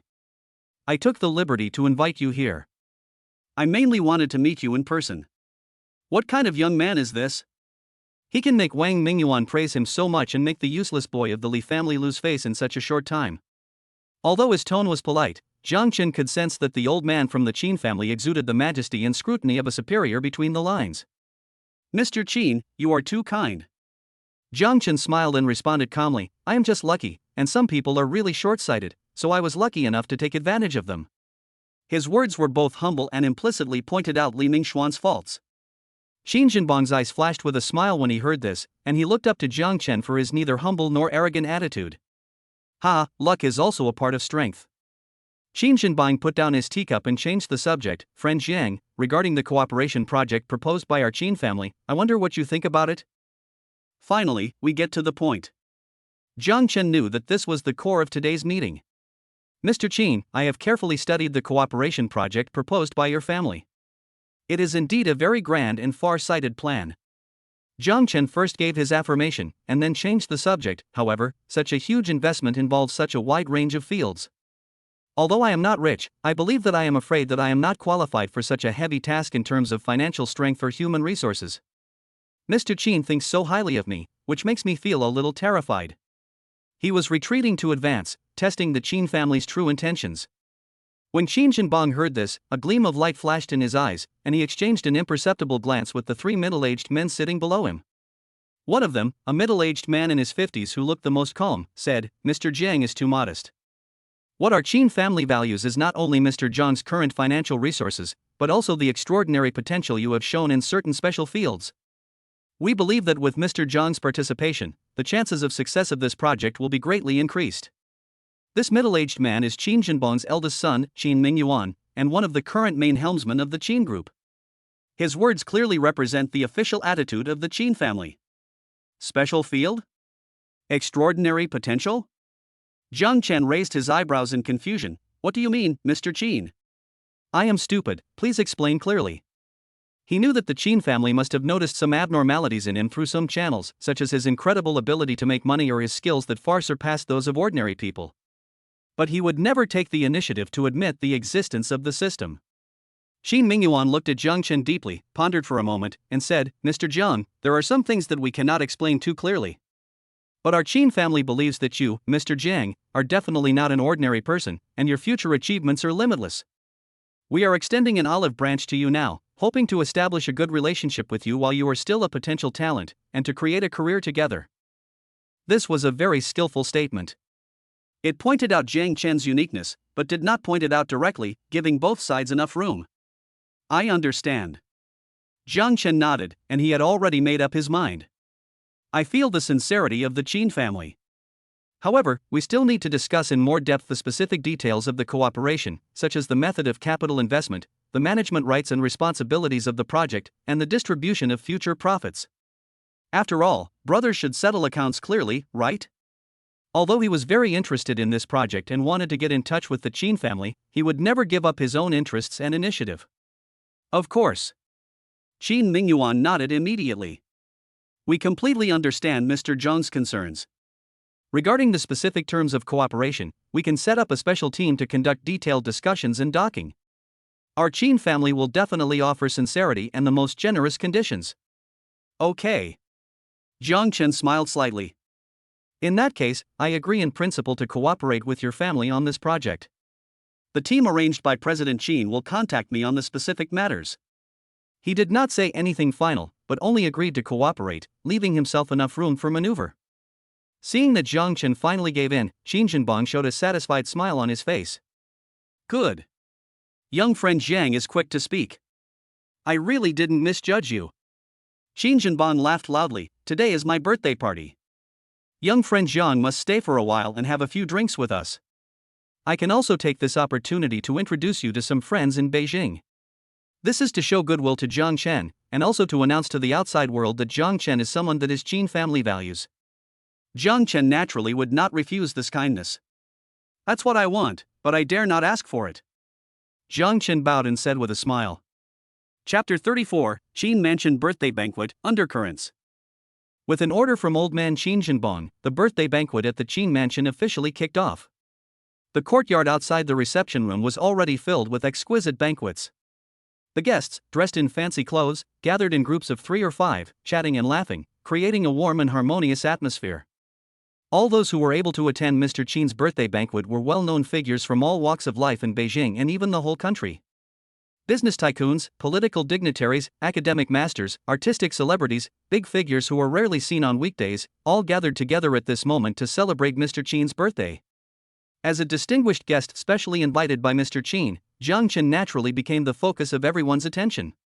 With Qin Mingyuan's personal introduction, Jiang Chen got to know many heavyweights in the Beijing circle. These people were all the smartest of the smart. Although they were curious about Jiang Chen, a young man who suddenly appeared, they were very polite and enthusiastic on the surface, toasting Jiang Chen and chatting with him. Jiang Chen also behaved calmly and appropriately, neither humble nor overbearing. With his skill of photographic memory, he could easily remember everyone's name, identity, and talking points, and the bonus of charm value also made it easier for him to gain the favor and recognition of others. After 3 rounds of wine, the dishes have 5 flavors. The atmosphere of the banquet also reached its climax. At this moment, a middle-aged beautiful woman wearing a luxurious cheongsam with a graceful temperament, surrounded by several young women, walked up to old man Qin Zhenbang and said in a gentle and pleasant voice, "Uncle Qin, today is your 80th birthday. Your niece wishes you good fortune and a long life." As she spoke, she motioned to the woman behind her to present a beautifully wrapped gift. "Ha, it's girl Yuru. You are so thoughtful." Qin Zhenbang looked at the beautiful middle-aged woman in front of him with a kind smile on his face. This middle-aged beautiful woman is none other than Su Yuru, the head of the Su family, one of the 4 major families in Beijing. The Su family started out as a jewelry and jade family, and has a pivotal commercial position in Beijing and even in the country. Among the young women following Su Yuru, there was one who stood out. She was wearing a lavender evening dress, with a graceful figure, beautiful face, and a temperament as cold as the moon, like a fairy who was not affected by worldly affairs. Jiang Chen's gaze involuntarily froze slightly the moment it met the purple-clothed woman. What a stunning beauty! Whether it was her appearance, temperament, or the coldness that kept people at a distance, she was completely different from all the women he had seen before. As if she had noticed Jiang Chen's gaze, the woman in purple also glanced at him indifferently, her eyes calm and without any emotion. "This is..." Qin Mingyuan noticed Jiang Chen's gaze and introduced with a smile, "This is the daughter of the Su family, Miss Su Wancheng." Wancheng is not only a famous talented woman in the capital, but also has her own unique insights in the business field. At a young age, she has already taken over some of the core businesses of the Su family. Su Wancheng? Jiang Chen silently recited the name in his heart. At this moment, the network expansion radar sounded another prompt. Character, Su Wanqing, age, 24 years old, identity, the eldest daughter of the Su family in Beijing, one of the future heirs of the Su group, current status, facing power competition within the family and malicious suppression by external business rivals, urgently need to find a strong partner to consolidate its position and resolve the crisis. Potential value, extremely high business talent and extensive network resources. If we can cooperate deeply with him, it will be of great help to the host's business layout in Beijing and even the whole country. Relationship with the host, medium preliminary intersection has occurred, and there is potential for cooperation.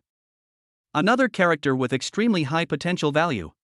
Jiang Chen's eyes lit up slightly. It seemed that he had come to the right place to attend today's birthday banquet. However, he did not approach her immediately to strike up a conversation. A girl like Su Wanqing, who was born with a lot of talent, would naturally have many admirers and people trying to please her. If he acted too eager, it would cause the other party to be disgusted.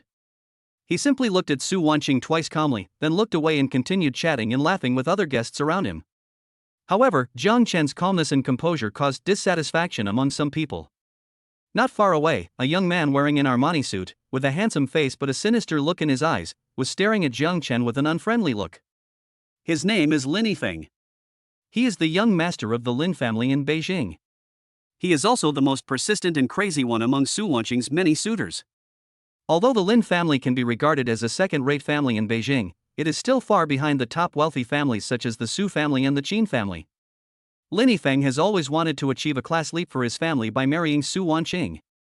Although there was nothing unusual about the way Jiang Chen looked at Su Wanqing just now, in Lin Yifeng's view, it was a naked provocation. Humph. A country bumpkin who came out of nowhere dares to covet Wanqing? He really doesn't know how to live or die. A cold light flashed in Lin Yifeng's eyes. He picked up the wineglass and walked towards Jiang Chen. Chapter 35 Lin Yifeng's Provocation, New Conflict. Lin Yifeng held the wineglass and walked straight to Jiang Chen, his eyes full of undisguised hostility and contempt. Boy, I don't care where you came from, or what means you used to curry favor with the Qin family. Lin Yifeng said arrogantly, I just want to warn you that Su Wanqing is not someone you can covet. If you know what's good for you, stay away from her. Otherwise, don't blame me for being rude to you. He spoke in a low voice, but the guests around him could hear it clearly. For a moment, everyone's eyes were focused on Jiang Chen and Lin Yifeng, and the atmosphere suddenly became a little subtle. Su Wanqing also heard what Lin Yifeng said, her eyebrows slightly frowned, and a trace of displeasure flashed in her eyes.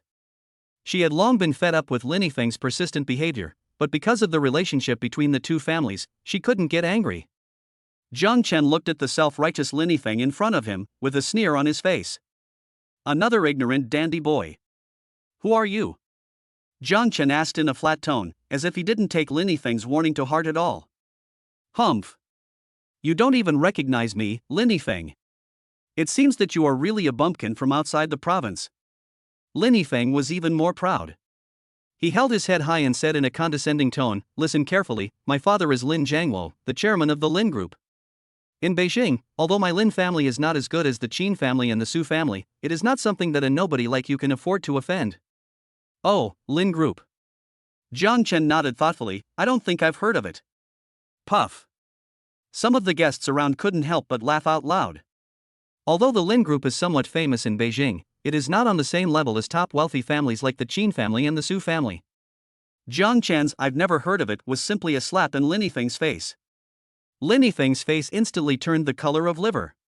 He didn't expect that this seemingly insignificant bumpkin would dare to humiliate him like this. You're looking for death. Lin Yifeng was furious. He threw the wineglass in his hand to the ground and pointed at Jiang Chen and started cursing.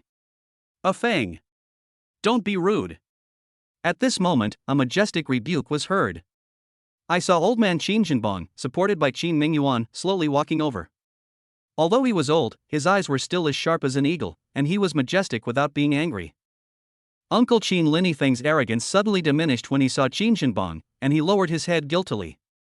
No matter how arrogant he was, he didn't dare to act in front of the old man of the Qin family. Lin boy, today is my birthday party, not the place for you to act wildly. Qin Jinbong's tone was calm, but it carried an unquestionable majesty. Jiang Xiaoyu is my honored guest.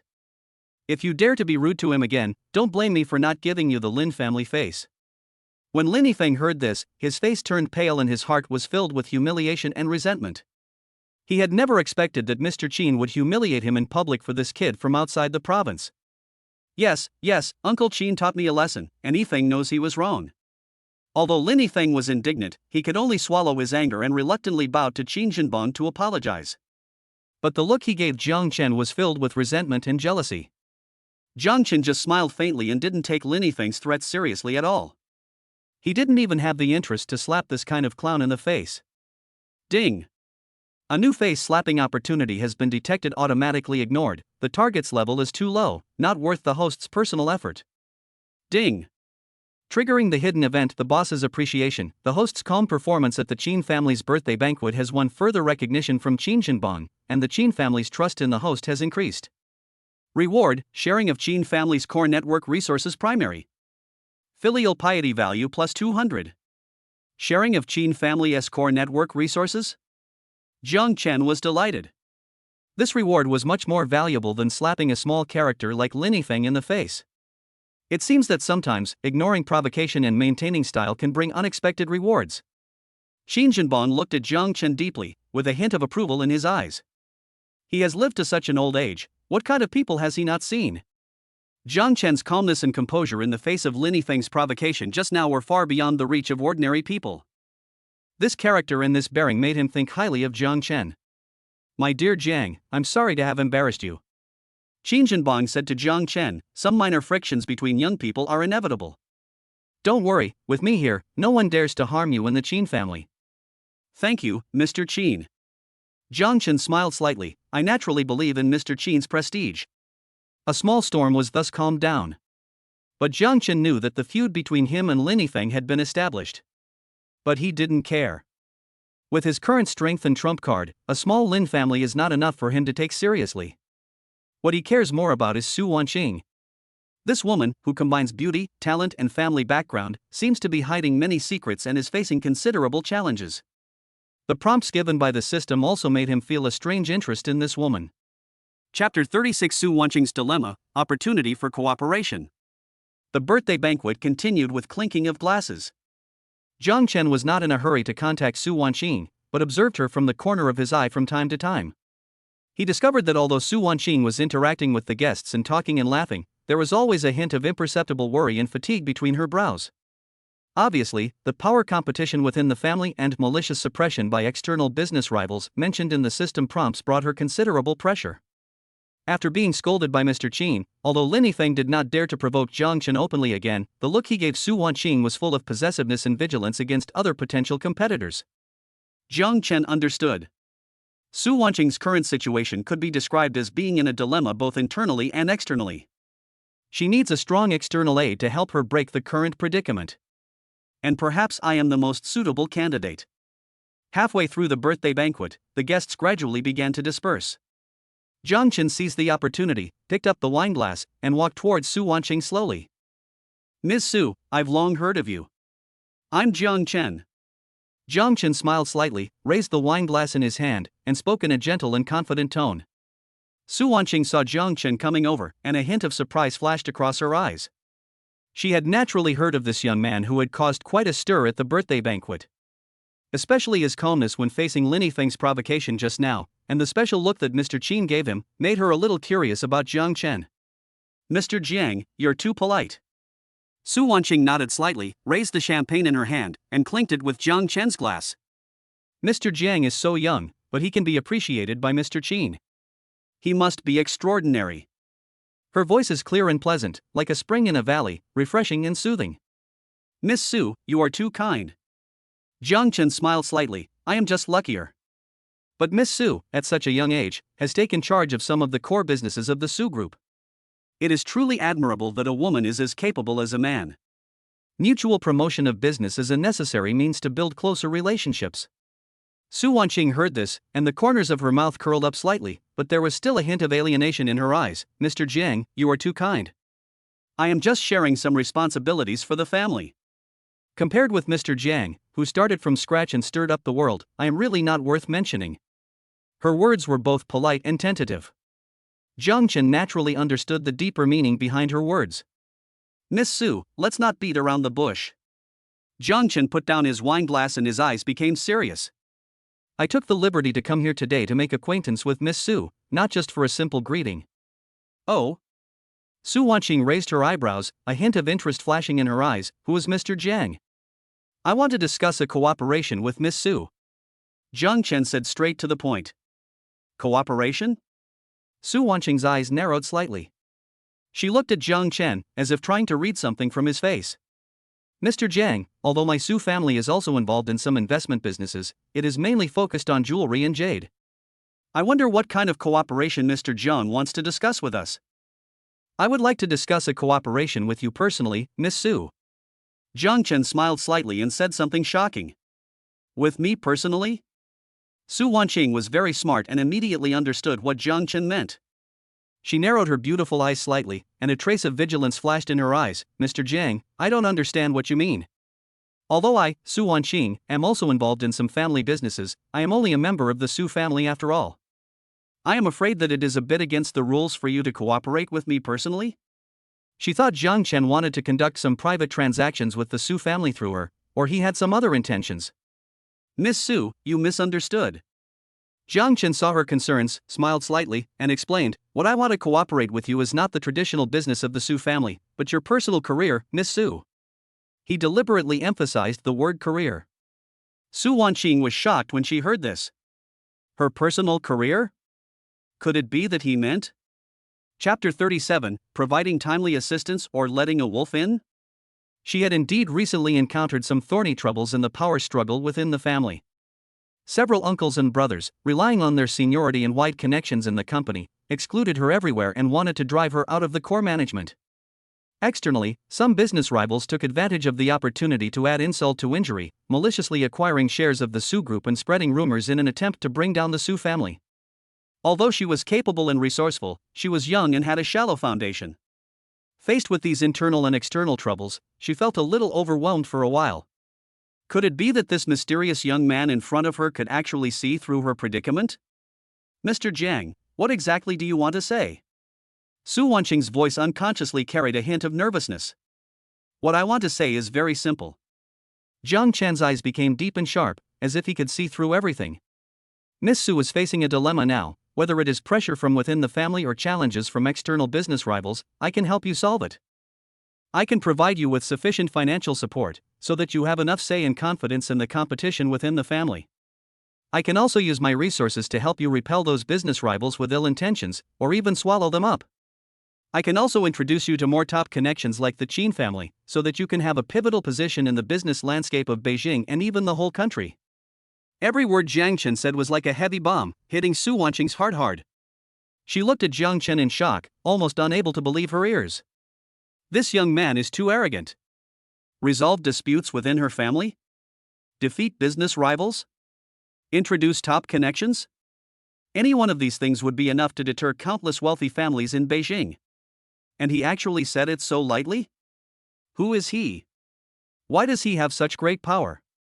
Mr. Jiang, Su Wanqing took a deep breath and tried to keep herself calm. Why do you want to help me?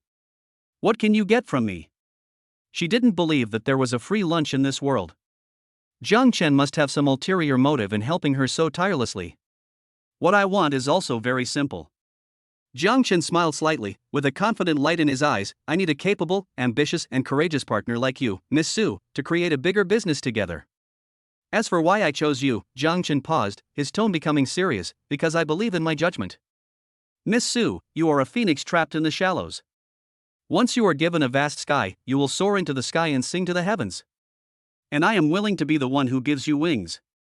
Su Wanqing's heart began to beat violently because of Jiang Chen's words. Give me wings? She murmured to herself, with a complex look in her eyes. There was shock, doubt, but more of it was a long-suppressed desire and ambition.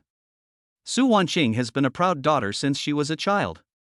She is proud and unwilling to be inferior to others. She has always wanted to use her own abilities to create a world of her own in the Su family and even in the entire Beijing business world. However, the cruelty of reality, the strife within the family, and the meanness of her opponents made it difficult for her to move forward, leaving her physically and mentally exhausted. Chapter 38, Phoenix's Choice, Future Allies. Just when she was about to despair, Jiang Chen, this mysterious man, suddenly appeared in front of her and made her a promise that was so tempting yet so risky. Is this a helping hand that comes in time of need, or a trap that invites a wolf into the house? Jiang Chen, Su Wanqing took a deep breath, looked directly into Jiang Chen's eyes, and asked word by word, why should I believe what you said? And why do you think you can do it? She no longer used the slightly distant title Mr. Jiang but called him by his name. This meant that she began to seriously examine Jiang Chen and the cooperation he proposed. Just because. Jiang Chen smiled slightly, his eyes full of strong confidence, just because my name is Jiang Chen. And because you, Su Wanqing, are not a woman content with mediocrity. He paused and continued, I know you must have a lot of doubts now. It's okay, I can give you time to think about it. However, I hope you can understand that opportunities often only come once.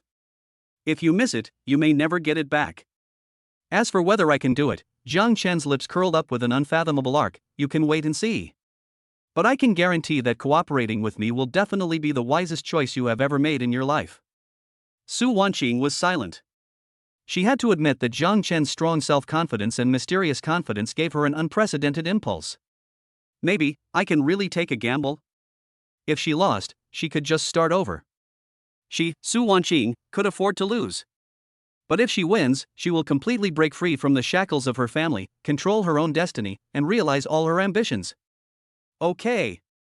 Su Wanqing raised her head abruptly, with a determined light flashing in her eyes. Jiang Chen, I agree to cooperate with you. However, I also have my conditions. Please go ahead. Jiang Chen was not surprised at all. A smart woman would not easily hand over her fate to others. First, during the cooperation period, I need to have absolute control over the Su Group's related business. You can provide financial and resource support, but you cannot interfere with my specific business decisions. Su Wanqing said. Okay. Jiang Chen nodded. He had no intention of interfering too much in Su Wanqing's internal affairs. Second, I need to know your true identity and background. I don't want to work with someone who I don't even know the details of. Su Wanqing's eyes became sharp. That's no problem. Jiang Chen smiled slightly. However, my identity may be different from what you imagined. But I can guarantee that I will never let you down.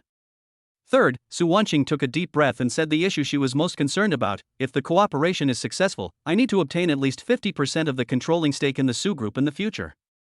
This is her real ambition. Not only does she want to get out of trouble, but she also wants to firmly control the Su Group in her own hands. When Jiang Chen heard this, a hint of approval flashed in his eyes. This woman is really courageous. 50%? Jiang Chen touched his chin, pondered for a moment, and then smiled. Miss Su, your appetite is bigger than I thought. He paused, his eyes became sharp and aggressive, but I like it. 50% is 50%. But I also have a condition. What conditions? Su Wanqing asked. What I want is not just a part of the future profits of the Su Group. Jiang Chen looked at Su Wanqing with burning eyes. I also want you, Miss Su, to be my most capable ally and most trusted partner in my future business landscape. His meaning was very clear. He not only wanted to invest in the Su Group, but also in Su Wanqing as a person. Su Wanqing was shocked again when she heard this. She looked at Jiang Chen's eyes that were as deep as the starry sky, and for the first time she felt that she seemed to be unable to see through this man who was a few years younger than her. What exactly does he want to do? How big is his ambition? Okay. Su Wanqing finally nodded, with an unprecedented light flashing in her eyes. Jiang Chen, I promise you. From today on, I, Su Wanqing, will be your most solid ally. Two young hands were tightly clasped together amidst the clinking of glasses at the Qin Mansion's birthday banquet. A powerful alliance that could shake the entire capital and even the Chinese business community was quietly born at this moment. Chapter 39, Birthday Banquet Ends, New Journey. The Qin family's birthday banquet gradually came to an end at midnight. After Jiang Chen and Su Wanqing reached a preliminary cooperation intention, the two talked in a low voice for a long time and exchanged some views on how to deal with the current difficulties of the Su family and the expansion of the future business territory. Jiang Chen admired Su Wanqing's business talent and insight into the situation in Beijing. Jiang Chen's advanced strategic vision and endless wonderful ideas analysis results of the system asset management module also opened Su Wanqing's eyes and made her look forward to their future cooperation. Old Master Qin Jinban was obviously also happy to see this happen. He regarded Jiang Chen and Su Wanqing, two of the best young people in Beijing, as important future partners of the Qin family, and naturally hoped that they could join forces.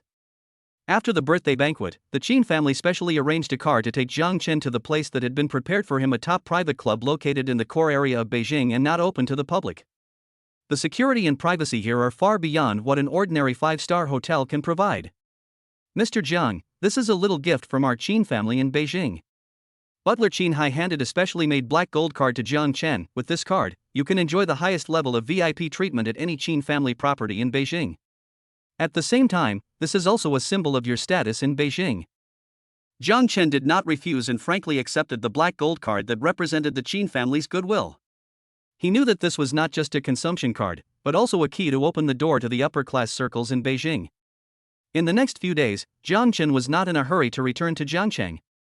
On the one hand, accompanied by Qin Hai, he visited some of the Qin family's core industries in the capital, including the preliminary planning site of the mysterious Dongtian Fudi project.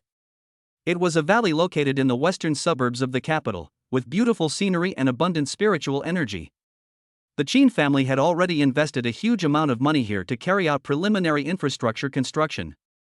Jiang Chen used the Eye of Insight to conduct a careful investigation and discovered that there seemed to be some special minerals and energy fields hidden under the ground of the valley, which indeed had extraordinary benefits for the growth of Chinese herbal medicines and the conditioning of the human body. It seems that the guidance from an expert mentioned by the Qin family is not groundless. On the other hand, Jiang Chen also began to have deeper contact with Su Wanqing. Together, the two analyzed the current financial situation and equity structure of the Su Group, and jointly formulated a series of countermeasures against internal opposition forces and external competitors of the Su family. Jiang Chen once again demonstrated his super-rich character and directly injected 50 million special funds into Su Wanqing's personal account to support her and give her enough ammunition in the subsequent business struggle. This amount of money naturally triggered the system's consumption rebate. Although only 5 million was returned due to the daily limit, it also allowed Jiang Chen's personal assets to rise again. Su Wanqing was very grateful for Jiang Chen's trust and support. She also reciprocated by using her connections in Beijing to introduce many talented young people and business partners to Jiang Chen. Jiang Chen's network expansion radar also obtained a lot of valuable information, which reserved more talents and resources for his future business layout. In his interactions with Su Wanqing, Jiang Chen gradually discovered that this woman, who appeared to be as cold as the moon, was actually very passionate inside and had great business acumen and leadership skills. The two hit it off immediately on many business views and had a great understanding of each other. Of course, Jiang Chen did not forget to develop a girlfriend. Su Wanqing was undoubtedly an excellent target. Whether it was her appearance, talent, family background, or her heroic spirit that was no less than that of any other man, she deeply attracted Jiang Chen. However, he did not act too eager. He knew that a woman like Su Wanqing would never be easily tempted by a man. What he needed was a silent penetration, as well as the strong charm and strength to be displayed at the critical moment. After staying in the capital for a week, Jiang Chen felt that the purpose of his trip had basically been achieved. He established a preliminary cooperative relationship with the Qin family and formed a solid alliance with Su Wanqing. More importantly, he gained a more intuitive and profound understanding of the capital, the center of power in China. It's time to return to Jiangcheng and start his real journey. Chapter 40, Jiangcheng is in turmoil, and Xueyu's transformation. The news of Jiang Chen's return to Jiangcheng was not deliberately concealed and soon spread among some interested people. Those who had seen his super-rich style in the sales department of Hanlin family were full of curiosity about his subsequent movements. And after Li Mingxian was frustrated in the capital and returned to Jiangcheng in a mess, his friends became more wary of Jiang Chen. For a time, Jiang Chen became a mysterious and awe-inspiring figure in Jiangcheng's upper-class circles. Jiang Chen ignored the disturbances from the outside world. After returning to Jiangcheng, he devoted most of his energy to the development of the Xueyu brand. With sufficient funds and various resource support provided by Jiang Chen, the development speed of the Xueyu brand can be said to be rapid. Lin Xueyu first used the tens of millions of dollars in startup capital to quickly stabilize the team, and began recruiting on a large scale to expand core departments such as design, operations, and marketing. She also personally led a team to visit some of the top fabric production bases across the country and even in Europe to inspect and purchase the latest and best quality fabrics. Jiang Chen's consumer rebate card once again played a huge role at this time, allowing her to get the top raw materials at a cost far below the market price. At the same time, with the help of Wang Mingyuan, the Xueyu brand successfully reached cooperation agreements with several top domestic clothing processing factories, ensuring the high quality of the products and stable production capacity. In terms of online channels, the official flagship stores of the Xueyu brand were launched on major e-commerce platforms, and huge amounts of money were invested in publicity and promotion. With its unique design style and excellent product quality, as well as some precise marketing strategies given by Jiang Chen from time to time using the system's business talent points, Xueyu quickly carved out a path in the fiercely competitive online market, with sales rising steadily. Offline, Jiang Chen is even more generous. He directly bought several shops in prime locations in Jiangcheng's most prosperous commercial pedestrian street and several top shopping malls, and invested heavily in building a flagship experience store for the Xueyu brand. The design of these flagship stores was completely led by Lin Xueyu, and Jiang Chen was only responsible for providing funds and making the final decision. Each store is as exquisite and unique as a work of art, perfectly interpreting the design concept and cultural connotation of the Shuiyu brand. In just 1 month, the Shuiyu brand has been reborn like a phoenix, exuding new vitality and vigor. From a personal studio on the verge of bankruptcy, it has become a new and cutting-edge brand that has attracted much attention in Zhangqing's fashion circle. All of this is inseparable from Jiang Chen's strong support behind the scenes. Lin Shuiya's gratitude and trust in Jiang Chen also grew day by day. She discovered that this man, who was a few years younger than her, not only had unfathomable financial resources and connections, but also had business wisdom and strategic vision far beyond the ordinary. With his help, her once unattainable dream was gradually becoming a reality. The cooperation between the two is becoming more and more tacit. Jiang Chen fully respected Lin Shuiyao's professionalism in design and never interfered with her creations. Lin Shuiyao also became more and more dependent on Jiang Chen's accurate judgment in business operations and marketing. Through frequent contact and fighting side by side, a subtle feeling quietly grew between the two. Lin Shuiyao found that she increasingly admired Jiang Chen's calmness, wisdom, and self-confidence. Jiang Chen was also moved by Lin Shuiyao's talent, tenacity, and persistence in her dreams. However, both of them buried this feeling deep in their hearts and did not express it easily. They knew that now was not the time to talk about love. The Shuiyu brand had just started, and there was still a long way to go in the future. They needed to devote more energy to their career. But the tacit understanding and appreciation make the cooperation between the two more motivated and passionate. Jiang Chen knew that conquering a girl like Su Wanqing would take time and patience, and he would need to show strength and charm that could match her. And Lin Shuiyao, the girl who worked with him and witnessed him build his career from scratch, might be a different beginning on his emotional journey. Chapter 41 Brand Launch, Stunning Appearance. With the joint efforts of Jiang Chen and Lin Shuiyao, the first official new product launch of the Shuiyu brand was put on the agenda. The venue of the press conference was set at the newly opened Shuiyu brand flagship store in Jiangchang. This flagship store is located in the top commercial center of Jiangcheng, with 3 floors. The decoration style combines Oriental Zen with modern simplicity, perfectly interpreting the unique charm of the Shuiyu brand. For this press conference, Jiang Chen once again showed his super rich side. Not only did he spend a huge amount of money to invite the country's top show directors and stage design teams, he also used Wang Mingyuan and the Qin family's connections in Beijing to invite dozens of well-known domestic fashion media editors, fashion bloggers, and some popular celebrity artists to come to support him. The high standard of this press conference caused quite a stir in Jiangcheng fashion circle and even the entire domestic fashion circle. Many people are curious about who this little-known Shuiyu brand is and why it has such great power to hold such a grand press conference. On the day of the press conference, the flagship store was crowded with luxury cars and stars. Celebrities and fashion gurus from all walks of life in Jiangcheng, as well as media reporters from all over the country, surrounded the entire flagship store. As the founder and chief designer of the Shuiyu brand, Lin Shuiyao was naturally the focus of the entire event. Wearing a white dress designed by herself, she looked elegant and confident. Standing at the end of the T-stage, she introduced the design concept of the Shuiyu brand and the inspiration for this season's new products to all the guests. Her talent and unique insights into fashion won the admiration and applause of everyone present. When models dressed in the latest Shuiyu clothing walked gracefully across the T-stage, the atmosphere of the entire press conference reached its climax. The new products of Shuiyu this season are themed ink Jiangnan, which perfectly combines traditional Chinese ink elements with modern tailoring design. They have both Oriental subtlety and elegance, and modern fashion and avant-garde. Every piece of clothing is like a flowing landscape painting, full of poetic and picturesque beauty, and it is amazing. It's so beautiful. It's simply a work of art. I didn't expect that our Chinese original designs could be so stunning.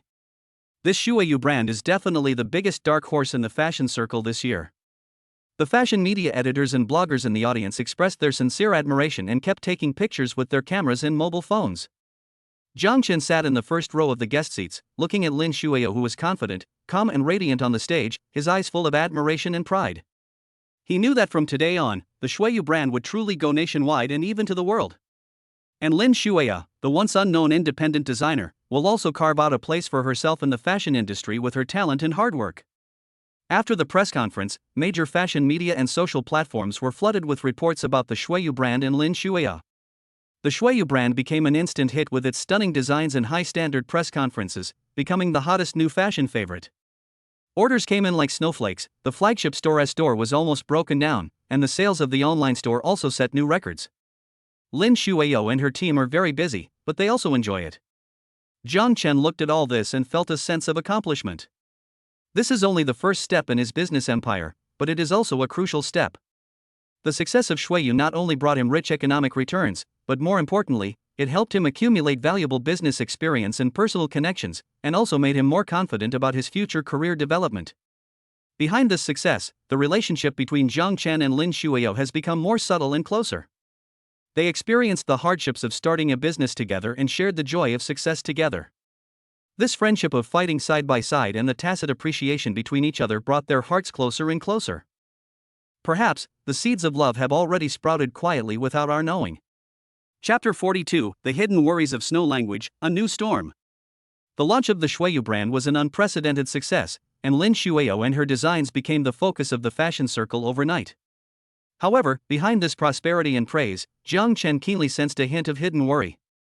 The rise of Shuiyu has undoubtedly affected the interests of some old brand clothing companies in Zhangjiang and even in China.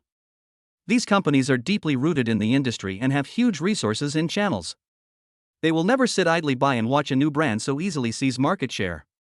What's more, the design style and brand positioning of Shuiyu are quite similar to those of a domestic first-line clothing brand called Nishang Yui.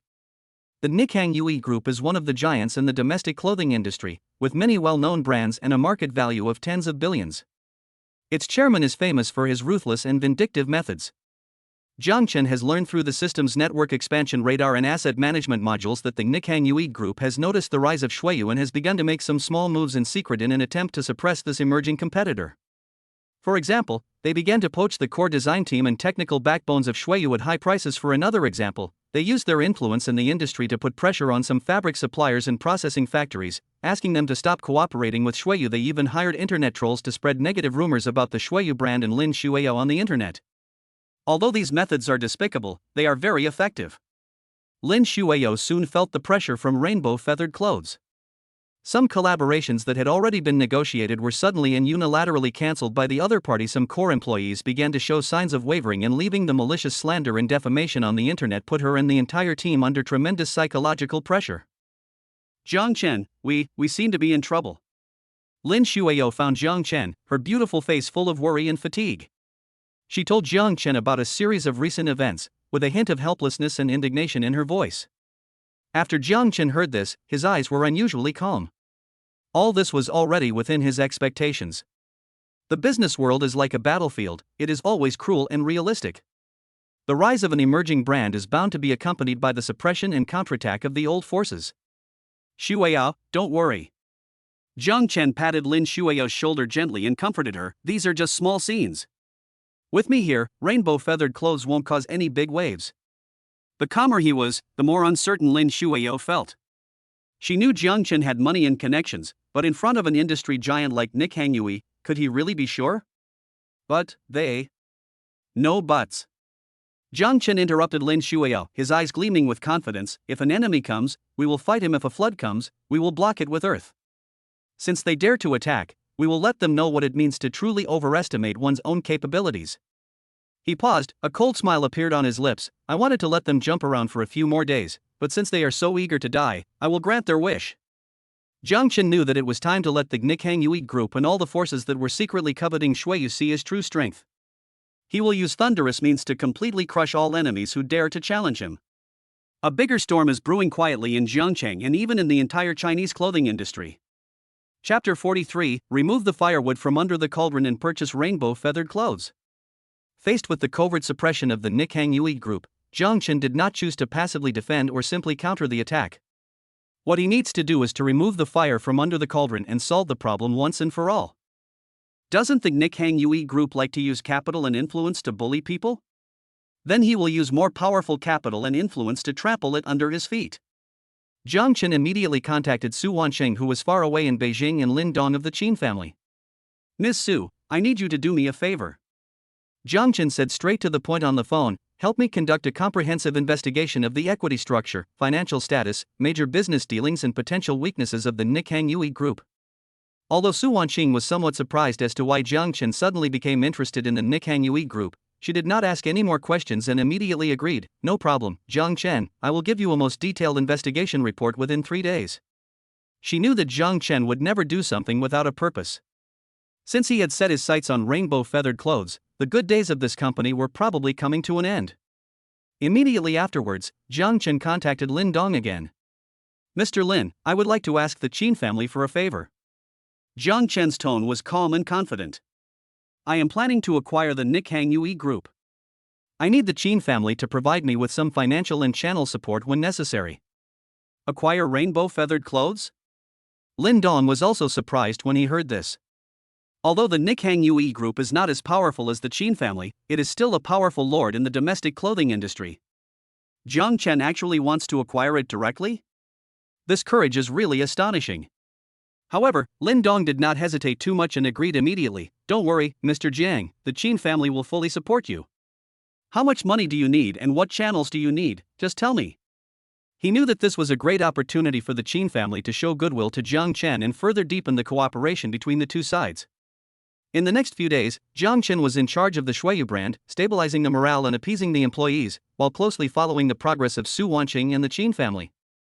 Su Wanqing was very efficient. In just 2 days, a detailed investigation report on the Nikhang Yue Group was placed on Jiang Chen's desk.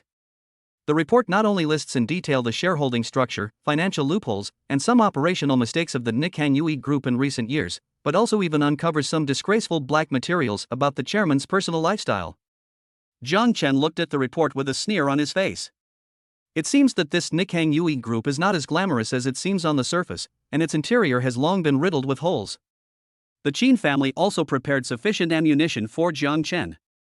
Not only did they mobilize tens of billions of liquid funds, ready to support Jiang Chen's acquisition activities at any time, they also used their influence in the financial community and regulatory authorities to clear some potential obstacles for Jiang Chen. Everything is ready, only the east wind is missing. Jiang Chen no longer hesitated and immediately launched the acquisition plan for the Nikhang Yue Group. He first used some secret channels to quietly absorb the circulating shares of the Nikhang Yue Group in the secondary market. With the precise analysis of the system's asset management module and his photographic memory, he has a bird's-eye view of stock market fluctuations and opportunities. In just a few days, he quietly controlled more than 10% of the shares of the Nikhang Yue Group and became one of its important shareholders. Immediately afterwards, he began to contact some shareholders within the Nikhang Yue Group who were dissatisfied with the current chairman or had financial needs, and bought their shares at a premium price far higher than the market price. At the same time, he also cleverly leaked the black material about the chairman that Su Wanqing had investigated, as well as some business scandals within the group through some special channels. For a time, negative news about the Nikhang Yue Group was overwhelming, the stock price plummeted, and the people within the group were panic-stricken and in chaos. Just when the Nikhang Yue Group was caught in internal and external troubles and was in a precarious situation, Jiang Chen, as a savior, formally submitted a takeover offer to its board of directors. The conditions he offered were both generous and strong enough to not be refused. After experiencing a series of blows including plummeting stock prices, scandals, and shareholders forcing him to abdicate, the chairman of the Nikhang Yue Group has long been exhausted and unable to turn the situation around. In the end, faced with absolute strength and capital, he had no choice but to sign the equity transfer agreement in a humiliating manner. Jiang Chen, with his thunderous momentum, successfully took control of this once invincible clothing industry giant.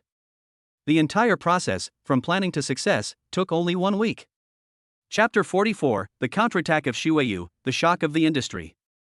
The news that Jiang Chen successfully controlled the Nikhang Yue Group was like dropping a giant bomb on a calm lake, instantly causing uproar in the entire Chinese clothing industry and even the business community. Everyone was shocked by Jiang Chen's powerful methods and unfathomable strength. An unknown young man, in just 1 week, was able to manipulate an industry giant with a market value of tens of billions and eventually took it into his pocket. This is simply a miracle in the history of business. As for those forces that had suppressed and coveted the Shuiyu brand, after hearing the news, they all became silent and stopped their actions, fearing that they would be the next one to be targeted by Jiang Chen. Lin Shuiyu was also completely shocked when she heard the news.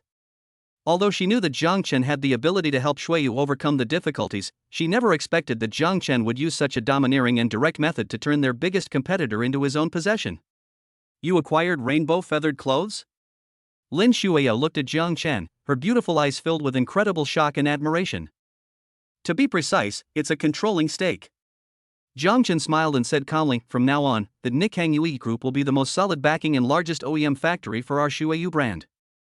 Hearing this, Lin Shuiyao couldn't help but burst out laughing. Let the once powerful industry giant serve as the OEM factory for your emerging brand? I'm afraid only Jiang Chen would dare to say this, and only he has the ability to do it. After successfully taking control of the Nikkang Yui Group, Jiang Chen did not carry out large-scale layoffs or business adjustments, but instead adopted a relatively gentle integration approach.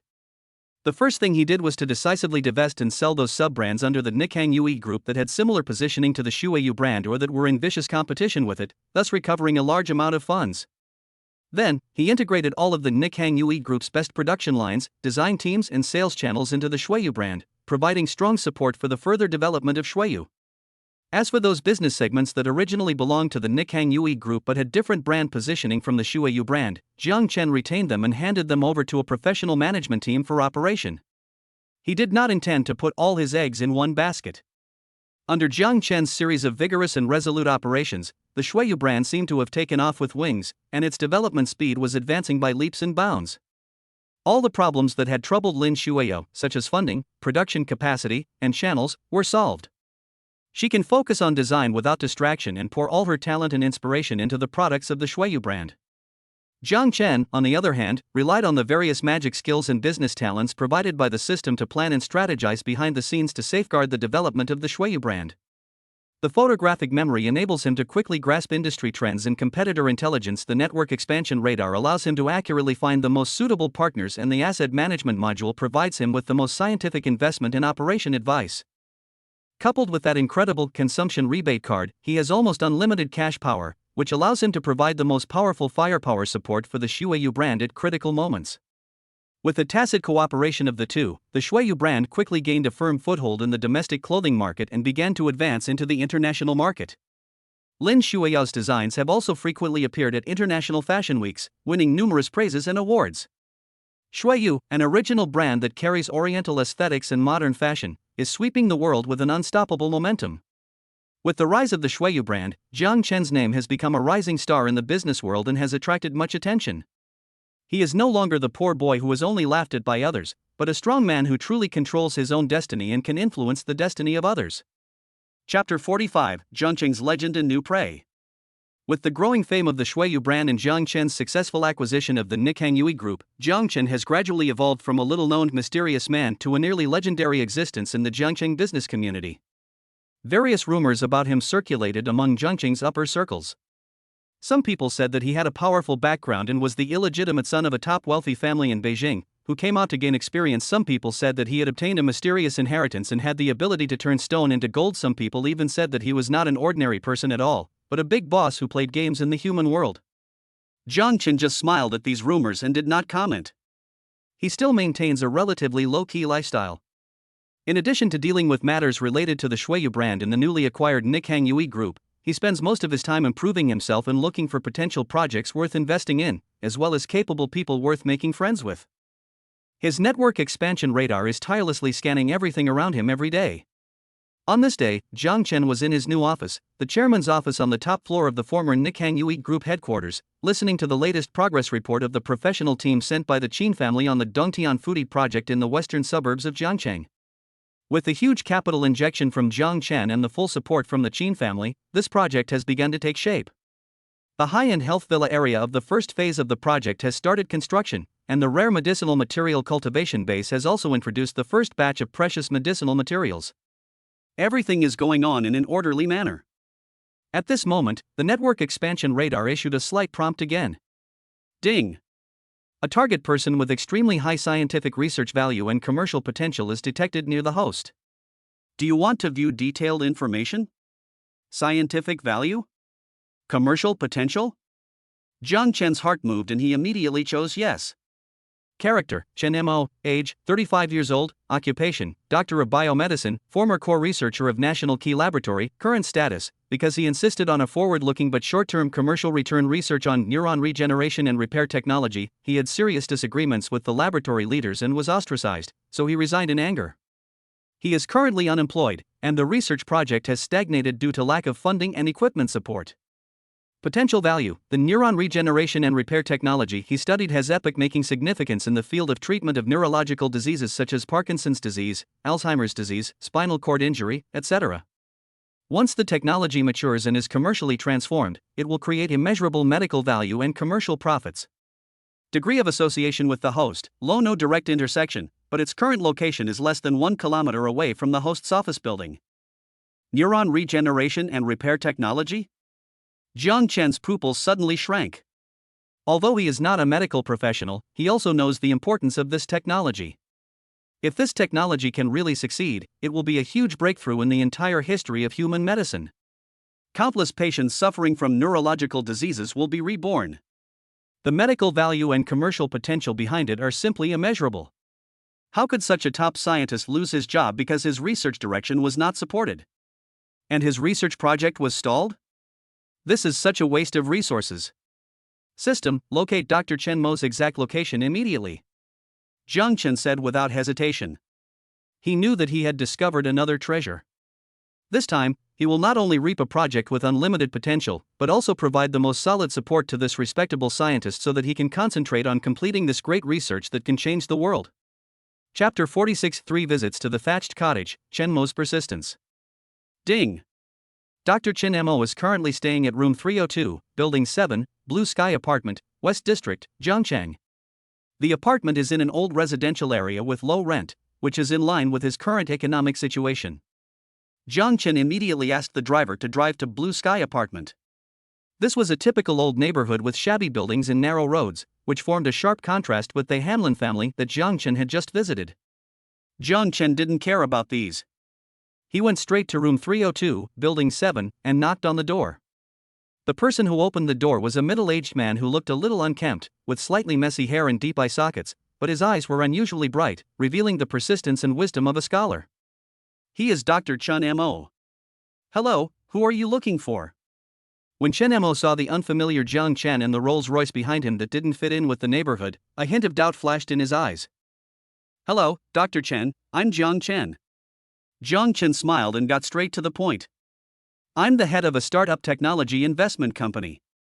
I accidentally learned about your research in the field of neuronal regeneration and repair technology. I'm very interested in your project and would like to discuss cooperation with you. When Chen Mo heard this, a hint of surprise flashed across his eyes, but it was immediately replaced by a hint of vigilance. Investment company? Chen Mo laughed at himself. Mr. Jiang, I'm afraid you'll be disappointed.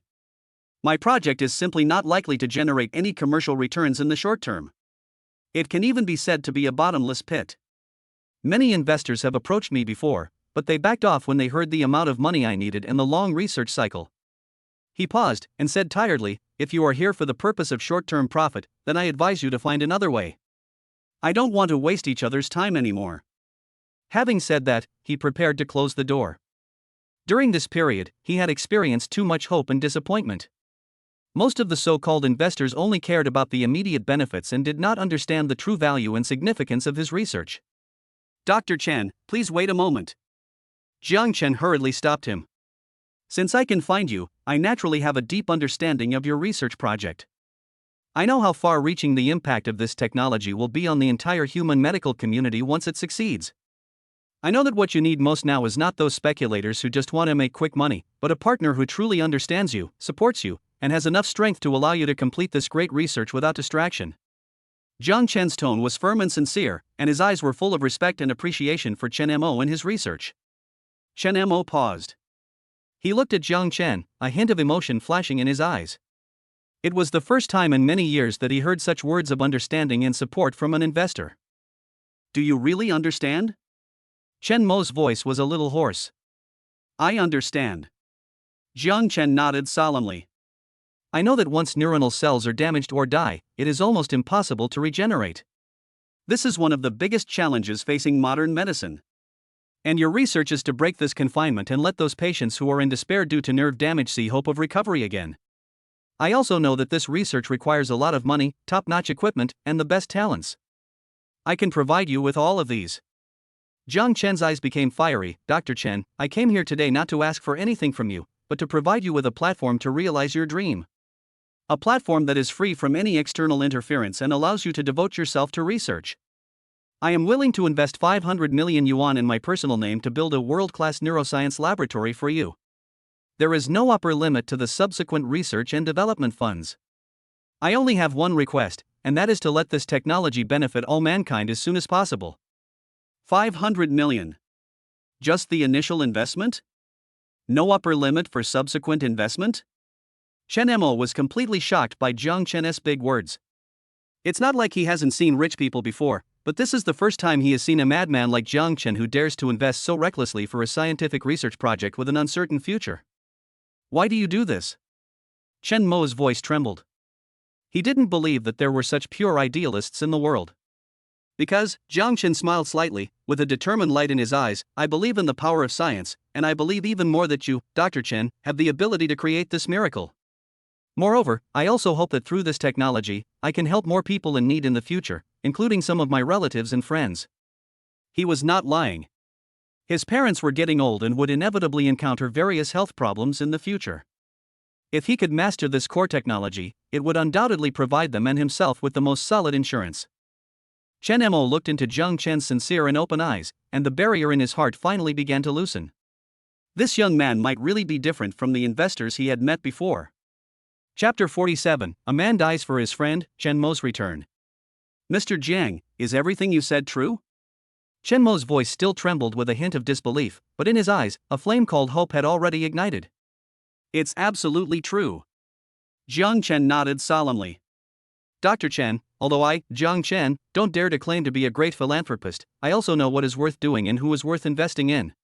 Your research benefits the country and the people and benefits mankind. I have no reason not to support it. He paused, and his tone became more sincere. I know you may still have doubts about me, which is normal. I can give you time to consider. However, I hope you can understand that time waits for no one. The sooner the research is launched, the sooner those patients suffering from illness can be relieved of their pain. Besides, Jiang Chen smiled, if you are worried that I will interfere too much with your research direction or rush for success like other investors, then you don't have to. I have said before that I am only responsible for providing funds and support. The specific direction and progress of the research are completely led by you. I only have one request, and that is to do your best and do the best. These words completely broke down the last line of defense in Chen Mo's heart. For many years, he has endured so much contempt and indifference for persisting in his research, and was even regarded as an abnormal and a madman by his closest colleagues and leaders. But today, a young man who has never met him before is willing to pay such a huge price to support his seemingly unattainable dream. How could he not be moved by this trust, this respect, and this courage? A man will die for his friend. Chen Mo raised his head suddenly, tears of excitement flashing in his eyes, his voice a little hoarse due to excitement. Mr. Jiang. No, from today on, you are my benefactor. I, Chen Mo, swear to heaven that as long as you can provide the conditions required for research, I will do my best, even until my death, to conquer this technology. He no longer had any doubts or hesitations. The young man in front of him was his destined benefactor. He was the confidant who could help him realize his lifelong dream. Dr. Chen, you are too polite. Jiang Chen quickly supported the emotional Chen Mo. We are partners, and more importantly, comrades fighting for a common goal. In the future, I hope Dr. Chen will give me more guidance. Ding! The host successfully recruited top scientific research talent Dr. Chen Mo, and gained his high recognition and loyalty. Ding!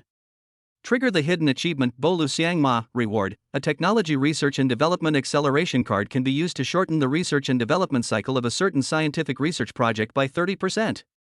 Leadership plus 10. Technology research and development acceleration card? Leadership bonus? Jiang Chen was overjoyed. This reward was so timely. The research of neuron regeneration and repair technology is bound to be a long and arduous process. With this accelerator card, the research and development cycle can undoubtedly be greatly shortened, allowing this technology to benefit mankind as soon as possible. The improvement of his leadership will also enable him to better control and manage his growing business empire and talent team in the future. Mr. Jiang, no, President Jiang. Chen Mo's emotions gradually calmed down. He looked at Jiang Chen with a look of gratitude and determination in his eyes.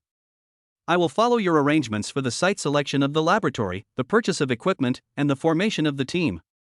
I only have one request, and that is to start as soon as possible. He can't wait to get back to the research he loves. No problem. Jiang Chen smiled. Dr. Chen, from today on, you are the chief scientist and CEO of our newly established Shenma Biotechnology Company, Limited. The company's initial 500 million yuan will be fully received within 3 days. I will let the most professional people be responsible for the site selection and construction of the laboratory, and ensure that a world-class scientific research platform will be built for you in the shortest possible time. As for the team, Jiang Chen paused, a smile flashing in his eyes. If those capable people you had in the National Key Laboratory are also frustrated for the same reason, you might as well poach them. The salary and benefits are definitely at the top level in the industry. My company, Jiang Chen, will never mistreat anyone with talent and dreams. When Chen Mo heard this, excitement flashed in his eyes again. He knew that his colleagues who had been ostracized for sticking to their ideals would be ecstatic if they learned the news. A brand new and hopeful future is beckoning to them. Chapter 48: The birth of Shenma Biology shocked the scientific research community. Jiang Chen's swift and decisive actions once again made Chen Mo deeply understand what cashability and executionability mean.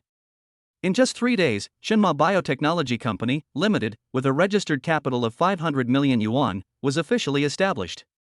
The company's registered address was chosen to be an independent R&D building in the latest high-tech industrial park in Zhangcheng.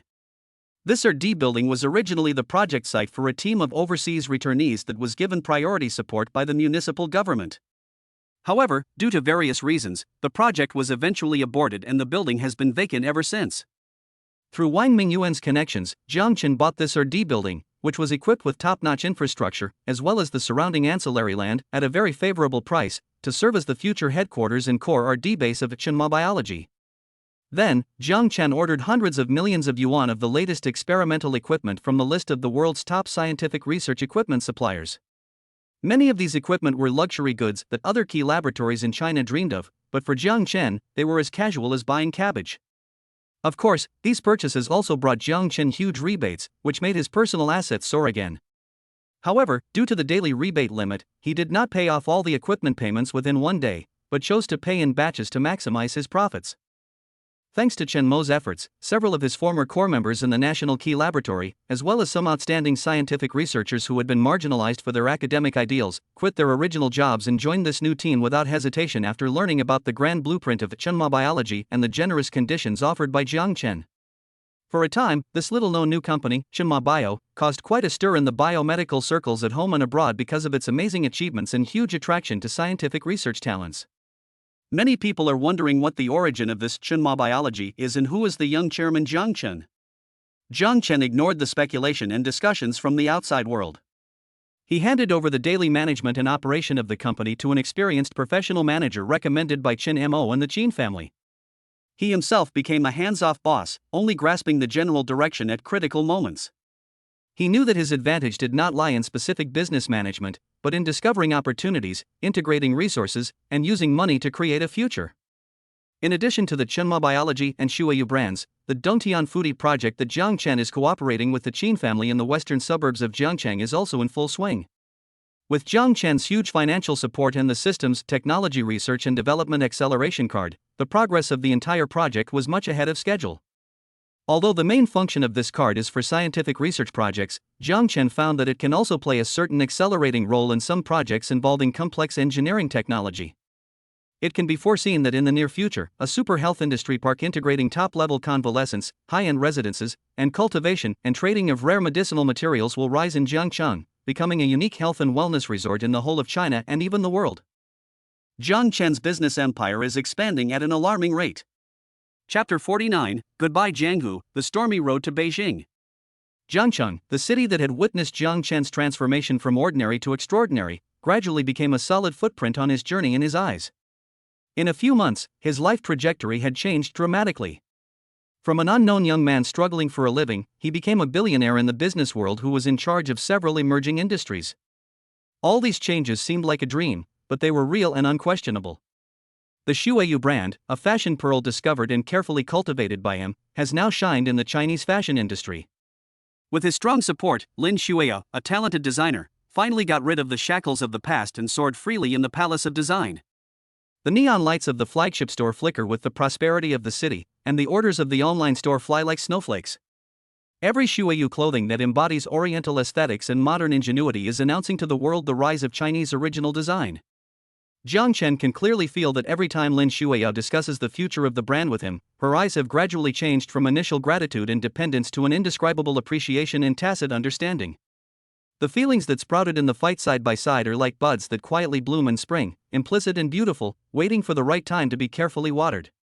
Shenhua Biology, a scientific research institution that carries the hopes of countless patients with neurological diseases, is also changing with each passing day under the unremitting efforts of Dr. Chen Mo and his team. The world's top experimental equipment has been put in place one after another, and the lights in the independent R&D building are brightly lit. Researchers work day and night for the neuron regeneration and repair technology that can change the world. Jiang Chen knows that the significance of this research is far more than just commercial value. It is related to the happiness of countless families and the progress of human medicine. Whenever he thinks of this, he feels that the responsibility on his shoulders has become heavier, but the pride in his heart has become more and more exciting. Dr. Chen Mo's sincerity and persistence of "a man dies for his confidant" also deeply infected Jiang Chen, making him more determined to support this great cause. The Dongtian Foodie project in cooperation with the Qin family in Beijing is a highlight in Jiang Chen's future business map.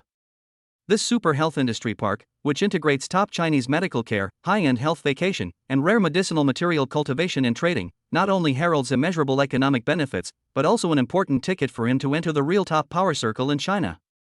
The Qin family's unfathomable depth and different view of him made Jiang Chen understand that the world is far more complicated and exciting than he imagined. His cooperation with the Qin family is both an opportunity and full of unknown challenges, but he is fearless. Jiangqing's affairs, under Jiang Chen's orderly arrangement, have basically been put on the right track. He has promoted a group of capable and trustworthy management talents and established a sound operating mechanism. Even if he leaves temporarily, these industries can still operate well. It's time to embark on a new journey. Jiang Chen declined the grand farewell banquet held by Lin Shuiyu, Chen Mo, and others. He did not like the overly noisy farewell scene, and preferred to keep this friendship deep in his heart and turn it into motivation for the future. He just had in-depth conversations with them separately, and made detailed arrangements and instructions on the future development direction and possible problems. Lin Shuiyu looked at Jiang Chen, her beautiful eyes full of reluctance and expectation. She knew that Jiang Chen's stage was not just Jiangcheng. This man was destined to soar above the 9 heavens. All she could do was to manage Shuiyu better and become the most dazzling pearl in his future business empire, waiting for the day to fight side by side with him again. Dr. Chen Mo held Jiang Chen's hand tightly, his eyes full of gratitude and respect. He assured Jiang Chen that he would lead the team to overcome the technical difficulties as soon as possible and live up to Jiang Chen's trust and confidence. Just like when he came here, he boarded the flight to Beijing alone and quietly. Inside the cabin, Jiang Chen looked out the window. The sea of clouds outside the porthole was rolling endlessly, just like his excited heart at the moment.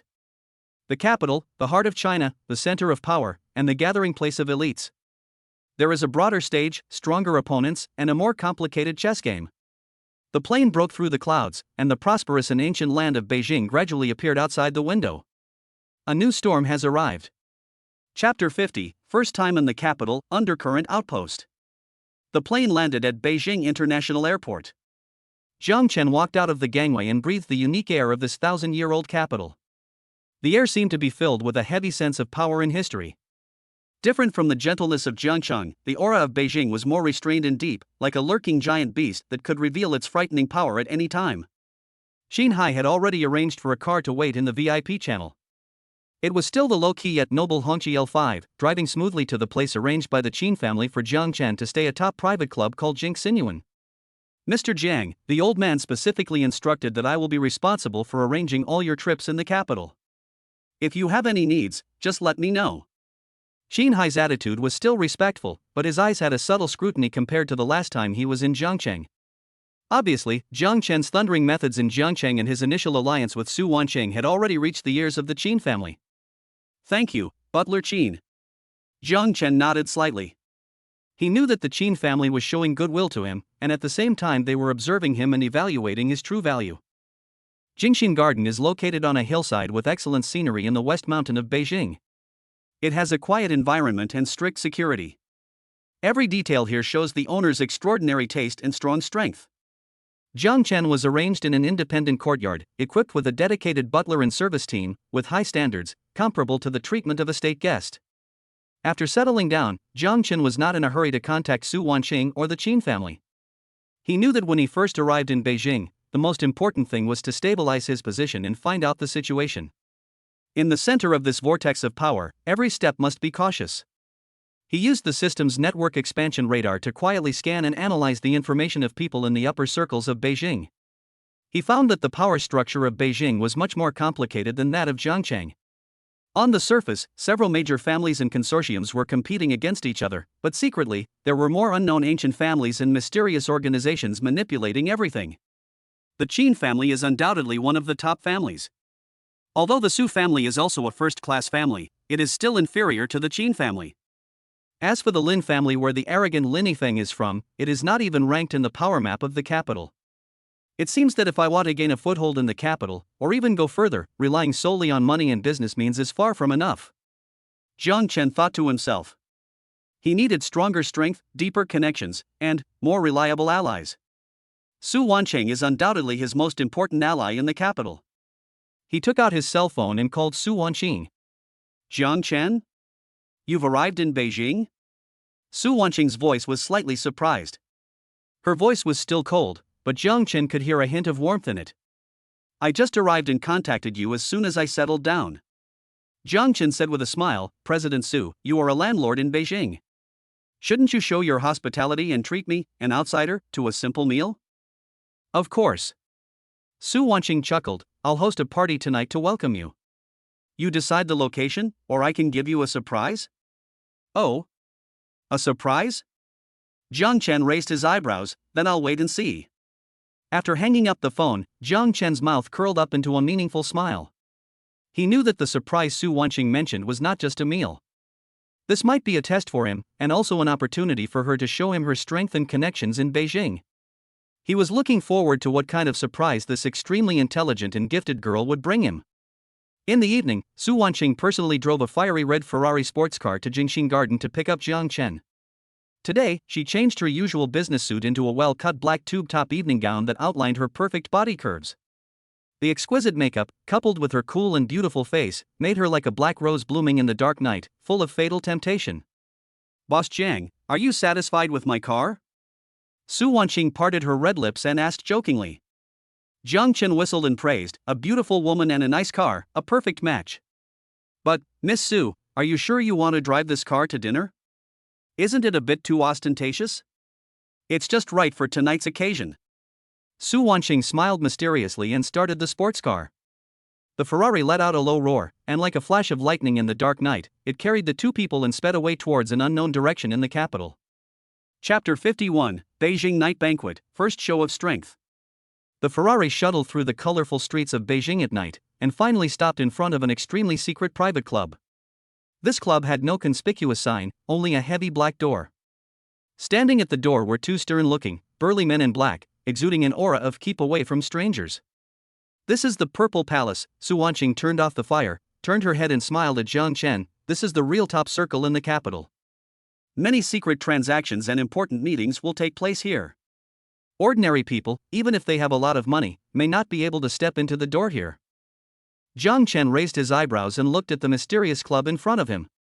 He could feel that the security measures here were more stringent than the Jingxing Garden arranged by the Qin family for him. It seemed that the place Su Wanqing brought him tonight was indeed not simple. After the two got off the car, the man in black at the door obviously knew Su Wanqing. He bowed respectfully and quickly opened the heavy door. Behind the door is a different world. Pavilions, towers, bridges, flowing water, winding paths, and the air is filled with the scent of sandalwood and precious incense. Compared with the hustle and bustle of the outside world, this place is more like a secluded paradise. Led by the waiter, the two walked through several corridors and came to an elegant box called Tinjiachuan. In the box, there were already several young people sitting there, 3 men and 2 women, all well-dressed and with extraordinary temperaments. They were obviously second and third generation prominent figures in the Beijing circle. Wanqing, you're finally here. We've been waiting for you for a long time. A young man wearing a Versace haute couture suit and gold-rimmed glasses, looking gentle but with a hint of shrewdness in his eyes, immediately stood up and greeted Su Wanqing enthusiastically when he saw her. His name is Zhao Shiji, and he is the eldest grandson of the Zhao family in Beijing. Although the Zhao family's influence in Beijing is not as great as that of the Qin family and the Su family, they are still considered to be a powerful family, mainly involved in real estate and financial investment. Young Master Zhao, I'm sorry, there was a traffic jam on the road and I'm late. Su Wanqing smiled apologetically, then pulled Jiang Chen over and introduced him to everyone. Let me introduce everyone, this is my friend, Jiang Chen.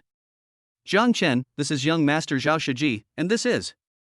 Su Wanqing introduced several young people in the box to Jiang Chen one by one. Most of them were children of second and third-rate families in Beijing, and usually followed Su Wanqing and Zhao Shiji's lead. Jiang Chen also greeted everyone politely, neither humble nor arrogant, and calm and composed. However, when those young people heard that Jiang Chen was just Su Wanqing's friend and did not seem to have any prominent family background, they all unconsciously revealed a hint of contempt and disapproval in their eyes. In the circle of Beijing, people pay the most attention to the matching of family backgrounds and the strict hierarchy. An ordinary friend from outside the city naturally has no weight in front of these favored people who were born with a silver spoon in their mouths. Especially Zhao Shiji, when he shook hands with Jiang Chen, a hint of imperceptible hostility flashed in his eyes. He always regarded Su Wanqing as his own concubine, and was instinctively wary and repulsive to any outstanding man who appeared around Su Wanqing. Jiang Chen naturally noticed these subtle changes in the atmosphere, but he didn't care. He didn't come here today to make friends with these playboys. After 3 rounds of wine, the dishes have 5 flavors. The atmosphere in the box gradually became lively. The young people began to talk about some interesting things that happened in the capital recently, as well as some developments in their family businesses. Jiang Chen just listened quietly, occasionally interjecting a word or two. Although he didn't say much, his words were always sharp and to the point. His calmness and wisdom gradually made others in the box no longer dare to underestimate him. Zhao Shiji was even more secretly shocked. He found that although Jiang Chen looked young, his knowledge and conversation were far beyond the reach of ordinary people. In particular, his analysis and judgment of the business situation were so accurate that it was astonishing. Brother Jiang, I heard from Wanqing that you are also in business? Zhao Shiji picked up the wineglass and asked casually, I wonder what field Brother Jiang is mainly developing in. Maybe we will have the opportunity to cooperate in the future. He was testing Jiang Chen's background. Jiang Chen smiled slightly, put down the chopsticks in his hand, and said, Mr. Zhao, you are too polite. I am currently mainly involved in the field of clothing brands and biomedicine. If there is a chance in the future, I can indeed communicate more with Mr. Zhao. Clothing brand?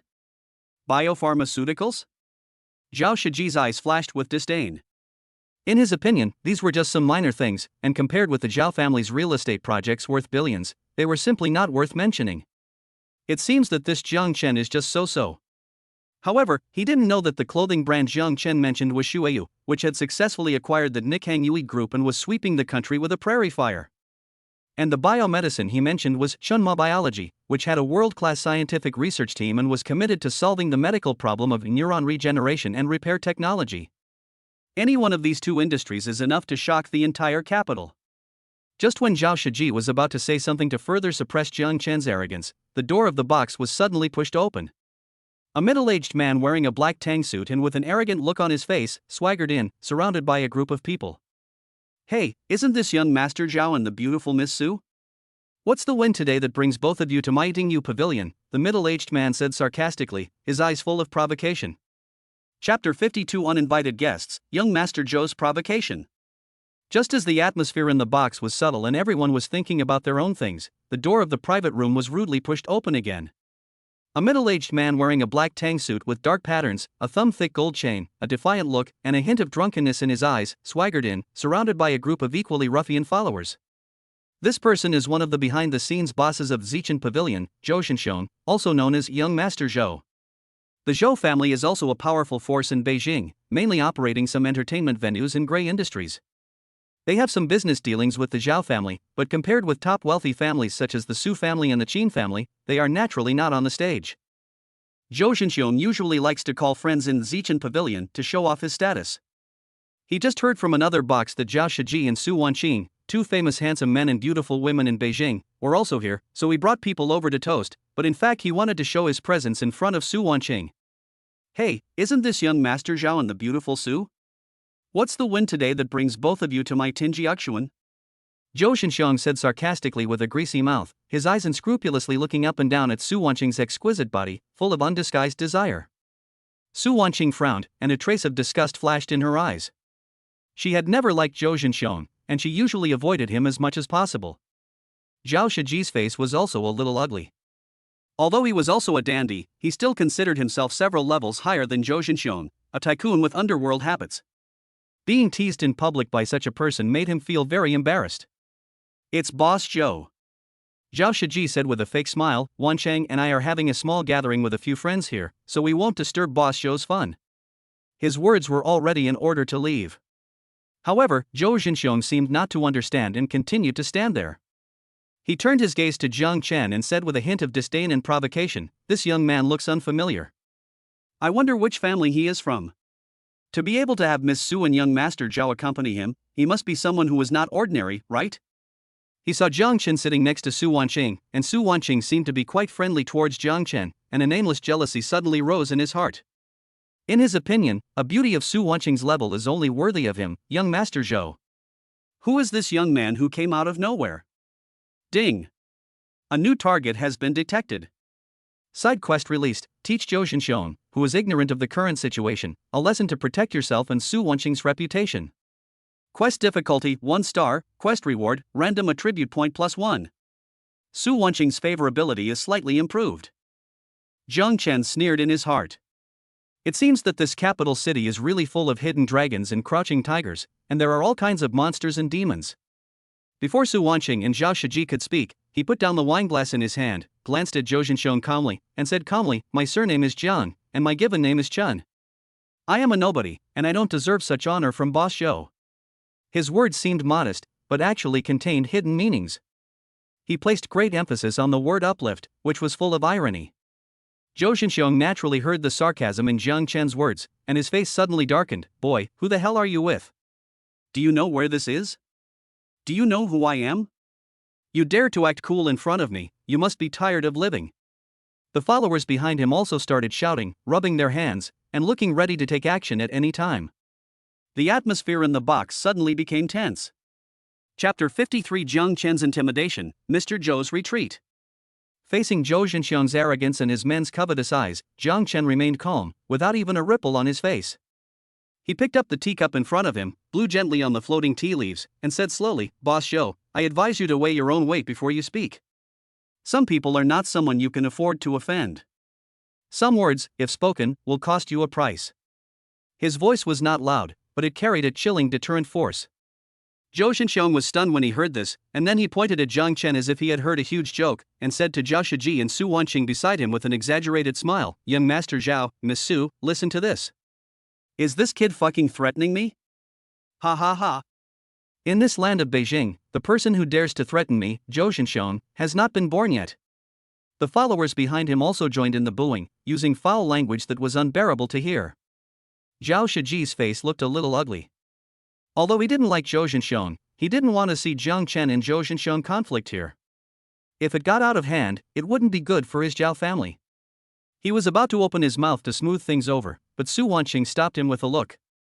Su Wanqing looked at Jiang Chen with interest. She wanted to see how this man, whom she could hardly understand, would deal with the current situation. "Really?" Jiang Chen put down his teacup, his eyes suddenly turned cold, and an invisible murderous aura emanated from him. "I'd like to see how capable you, Zhou Zhenxiong, are."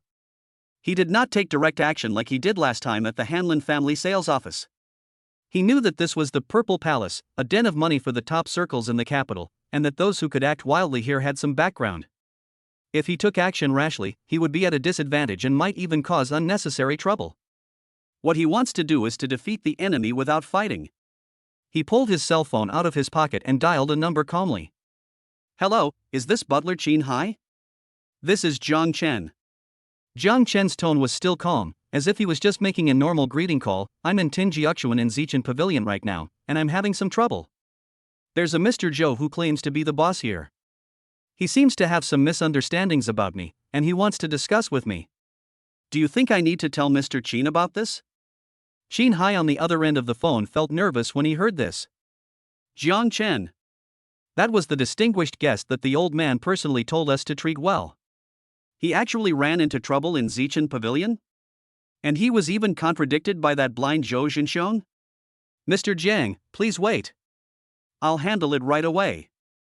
Xin Hai hung up the phone, cold sweat already seeping out of his forehead. He immediately reported the matter to Mr. Qin Zhenbong, who was practicing calligraphy in the study. Upon hearing this, Qin Zhenbong paused the wolf hair in his hand, and a barely perceptible cold light flashed in his eyes. How dare that good-for-nothing kid from the Zhou family dare to mess with God? Qin Zhenxiong snorted coldly. Tell Wang Mingyuan to go to Zichen Pavilion in person and settle the matter for me. If that Zhou Zhenxiong dares to disrespect Jiang Xiaoyu again, let the Zhou family disappear completely in the capital. Yes. Old man. Xin Hai quickly took the order and left. At this moment, the atmosphere in the Tinjiuxuan box has become extremely solemn. Zhou Zhenxiong looked at Jiang Chen's fearless look and was a little confused. Does this kid really have a powerful background? Who did he call just now? Butler Qin Hai? Which butler Qin Hai? Could it be the one from the Qin family? When he thought of this, Zhou Zhenxiong sobered up immediately and a layer of cold sweat appeared on his forehead. If it really is the Qin family, then he has really hit a wall today.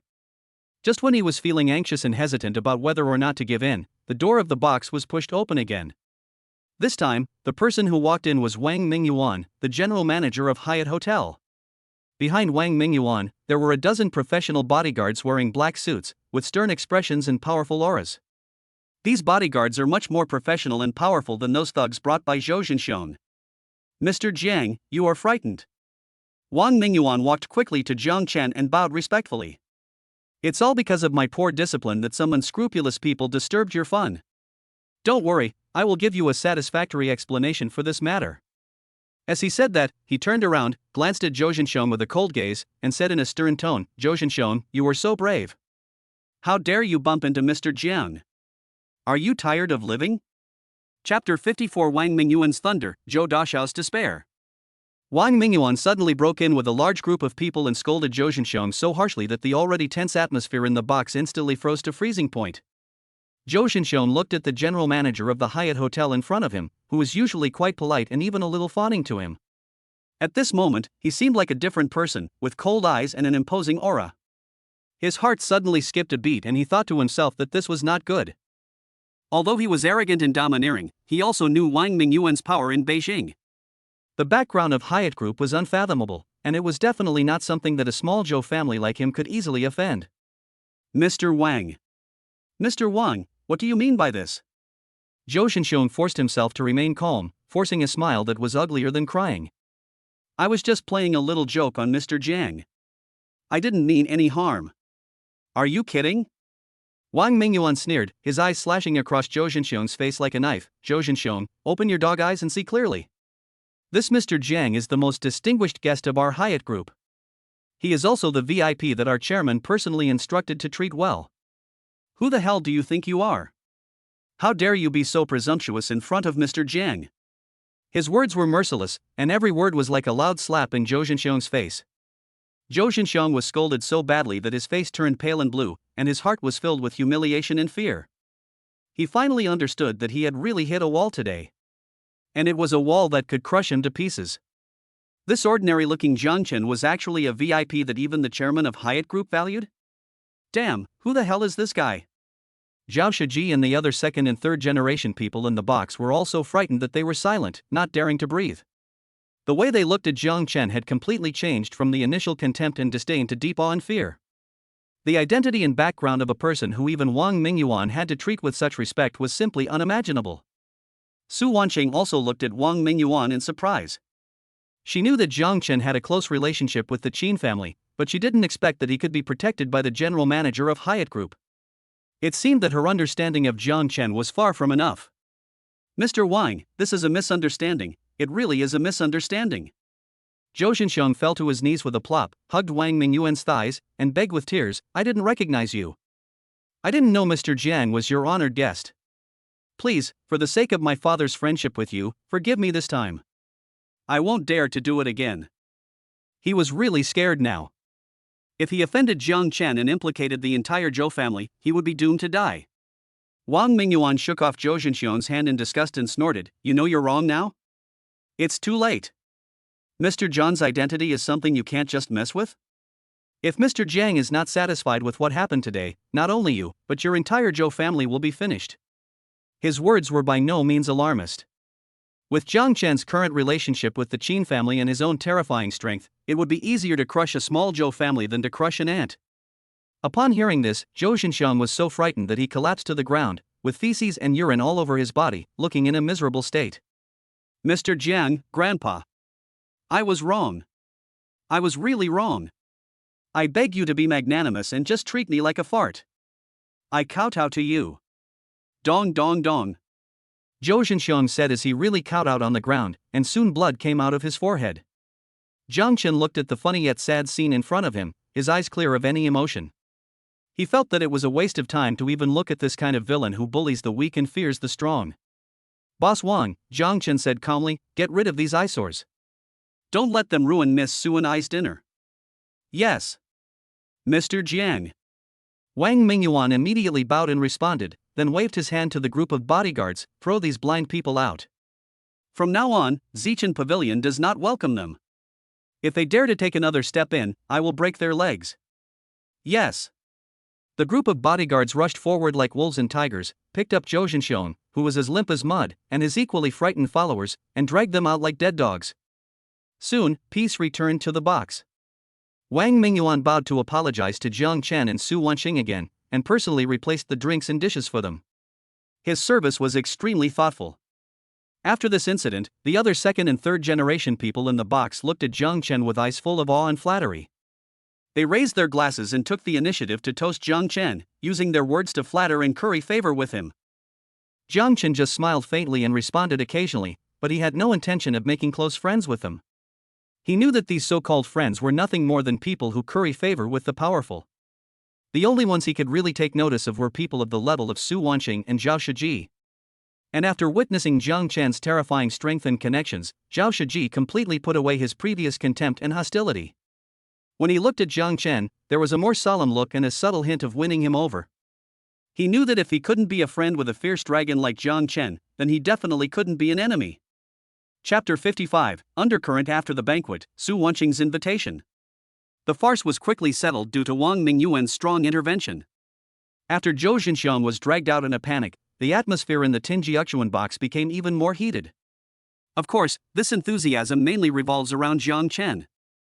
Zhao Shiji and the other second-generation people in Beijing looked at Jiang Chen with eyes full of awe and a hint of unnoticeable flattery.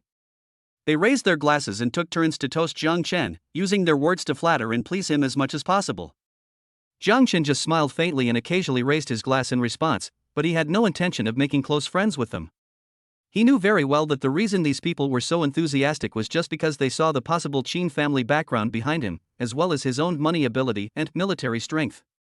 This kind of friendship based on interests and fear comes and goes quickly and is unreliable.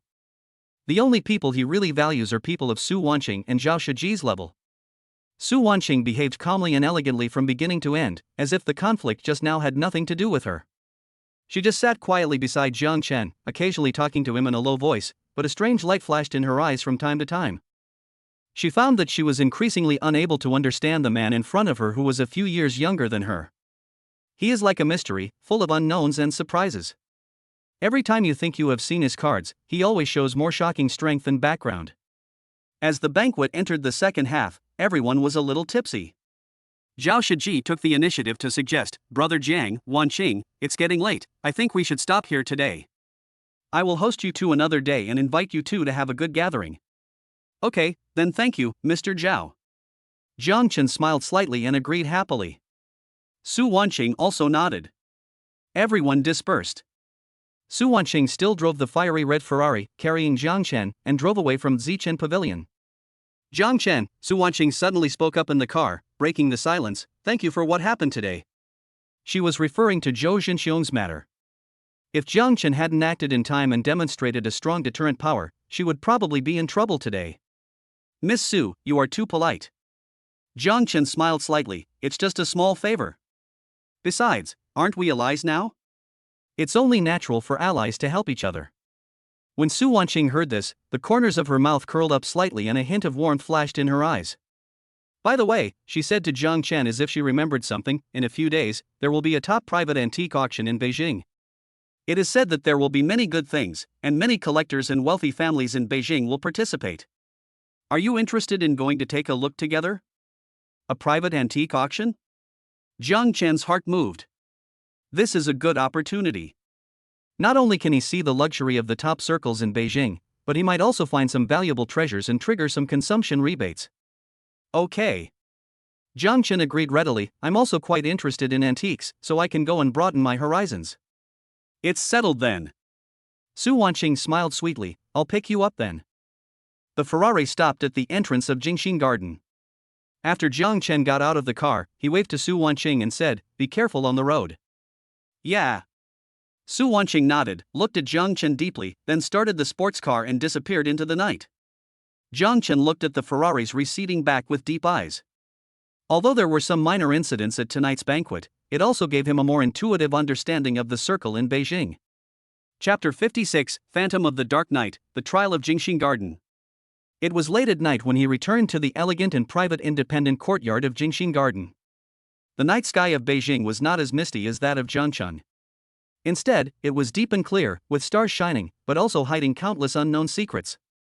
Jiang Chen did not rest immediately. The conversation with Su Wanqing during the day and his first experience of the top private club Zichen Pavilion made him feel more deeply about Beijing, the center of the vortex of power and wealth. He sat behind the large rosewood desk in the study, and on the computer screen in front of him, some internal information about the antique auction circle in Beijing sent by Su Wanqing was displayed. This information was detailed and professional, not only including the background strength and special features of major auction houses, but also the preferences and recent trends of some well-known collectors. Jiang Chen read it with great interest.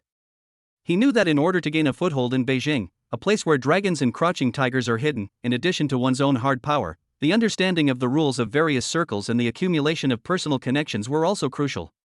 His skill of photographic memory was playing a huge role at this moment, clearly imprinting these complex information in his mind. Jiang Chen had seen the security of Jingxing Garden. From the moment he entered the area, there were sentries and various high-tech surveillance equipment, covering almost every corner. The fact that the Qin family arranged him here was enough to show how much they valued him, and it also reflected the security of this residence.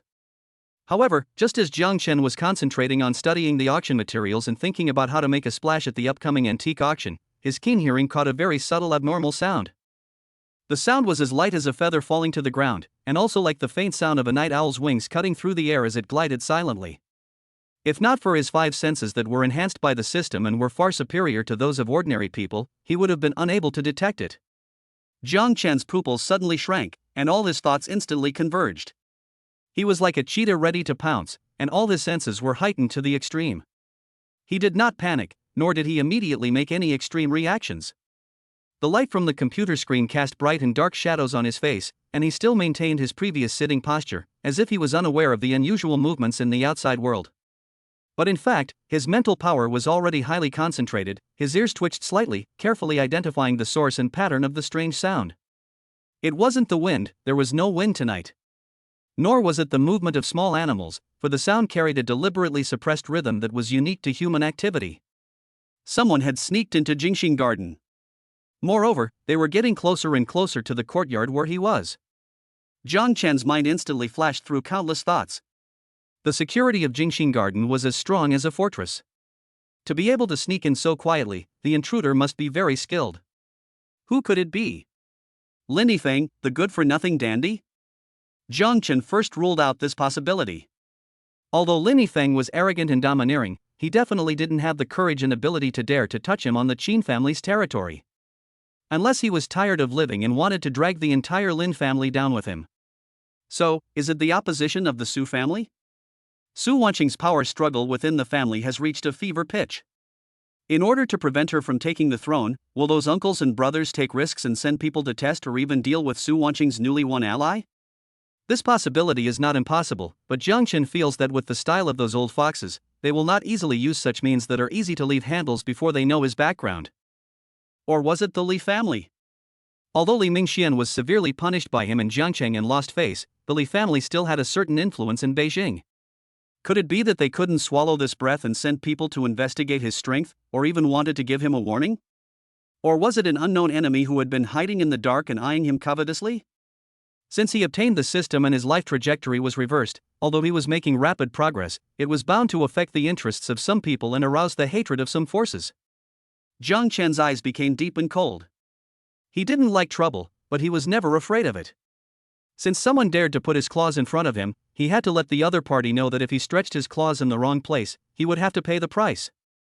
He calmly turned off the computer monitor, and the entire study room instantly fell into darkness.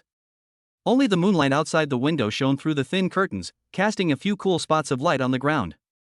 He slowly stood up, his movements as light as a civet cat, without making any sound. He did not choose to hide, but quietly moved to the window, pressed his body against the wall, and watched the movement in the courtyard vigilantly through the gap in the curtains. Under the moonlight, a vague black shadow, like a ghost, quickly shuttled between the rockery and flowers in the courtyard. The black shadow's movements were extremely strange, and every step fell into the blind spot of the surveillance. It was obvious that it had conducted a precise survey of the environment here.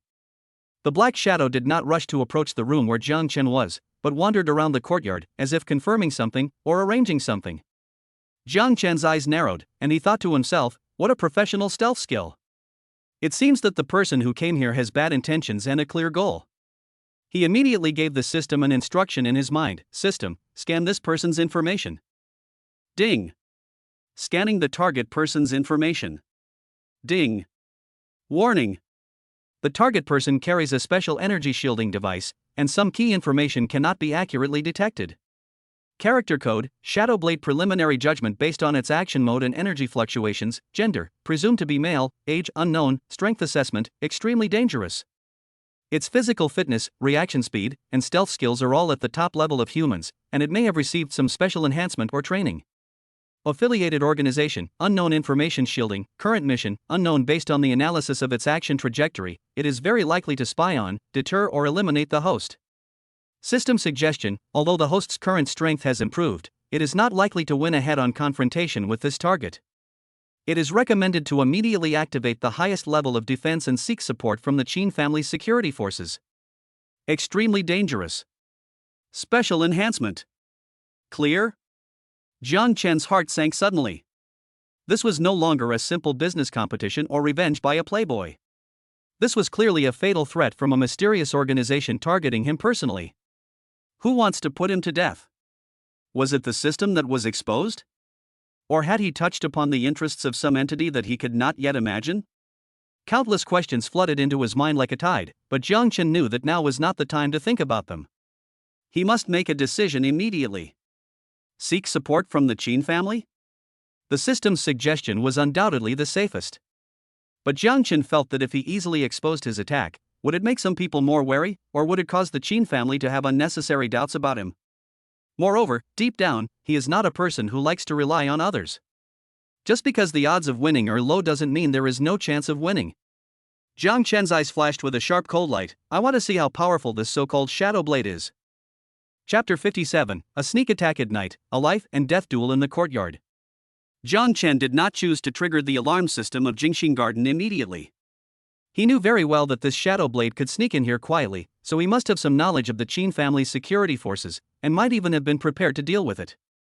If he rashly alarmed the Qin family, it might not only alert the enemy and allow them to escape, but might even drag the Qin family into this unknown vortex. More importantly, Jiang Chen is not a person who likes to rely on others for his own safety. Although the system prompted him that his chances of winning a head-on confrontation with Shadow Blade were not high, low did not mean no at all. Since he acquired the system, his physical fitness, reaction speed, and even combat instincts have been greatly improved.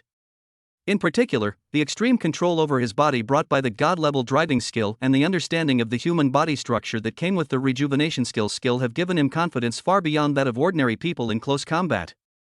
Since you want to play, then I will play with you. A hint of cold murderous intent flashed in Jiang Chen's eyes. He did not choose to wait passively, but decided to take the initiative. He took a deep breath, adjusted his breath to an extremely restrained state, and then, like a cheetah, he suddenly flipped out of the study window and landed silently in the shadow of the courtyard. His movements were equally light and swift, without making any sound. The Shadow Blade in the courtyard obviously did not expect Jiang Chen to take the initiative to attack. He seemed to be conducting some kind of exploration, or waiting for the best time to assassinate. Just when he passed by a rockery and his attention was slightly distracted, Jiang Chen moved. He shot out from the shadows like an arrow, at an extremely fast speed. Who? The reaction speed of Shadow Blade was also terrifying. The moment Jiang Chen jumped up, he sensed the danger and turned around abruptly.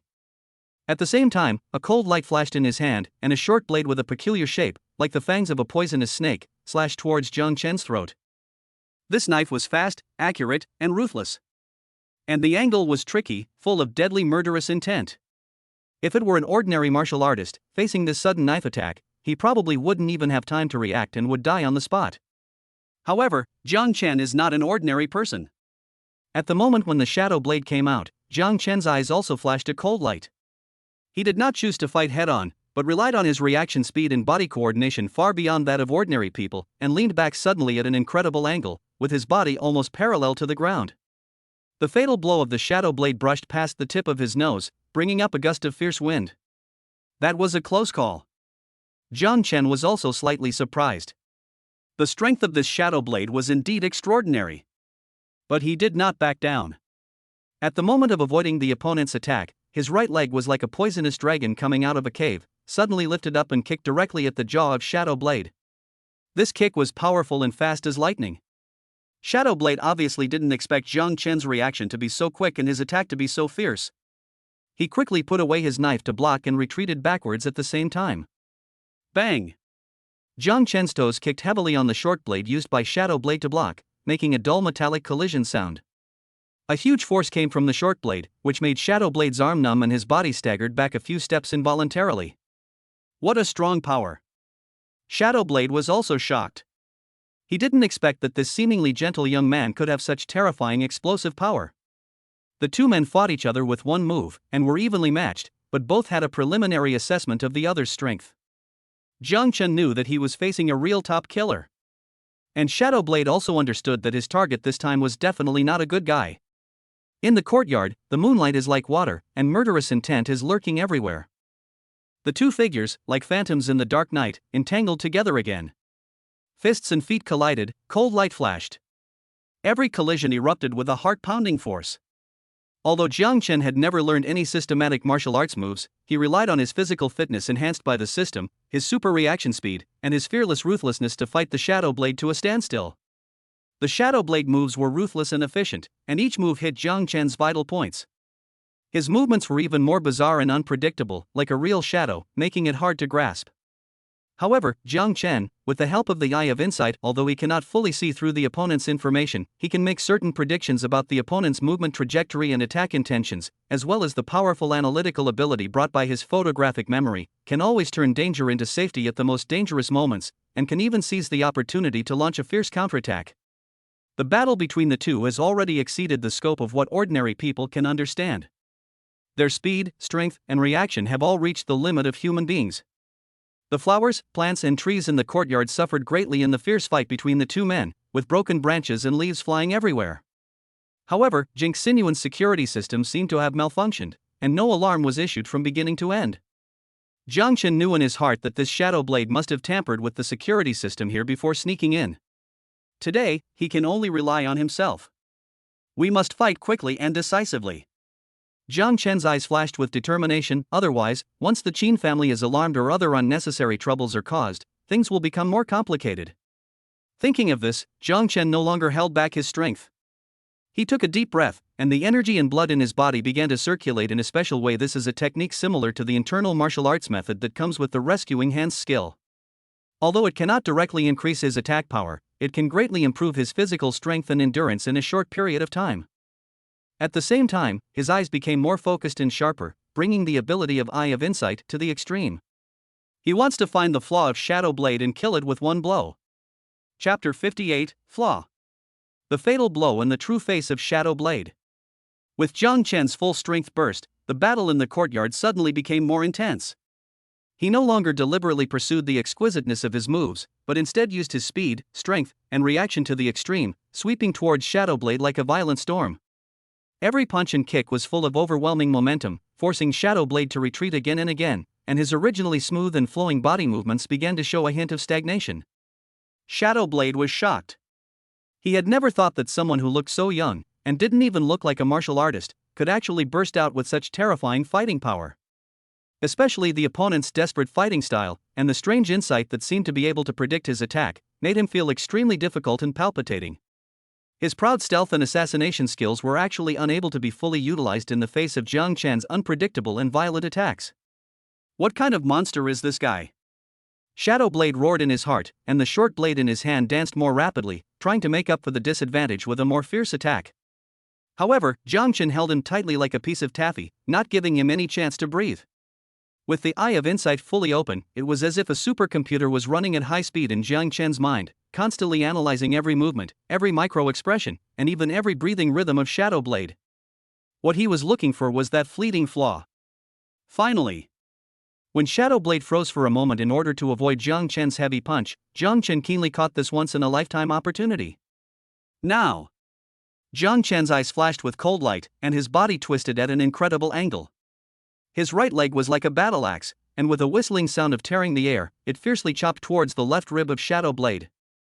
He used all his strength in this kick.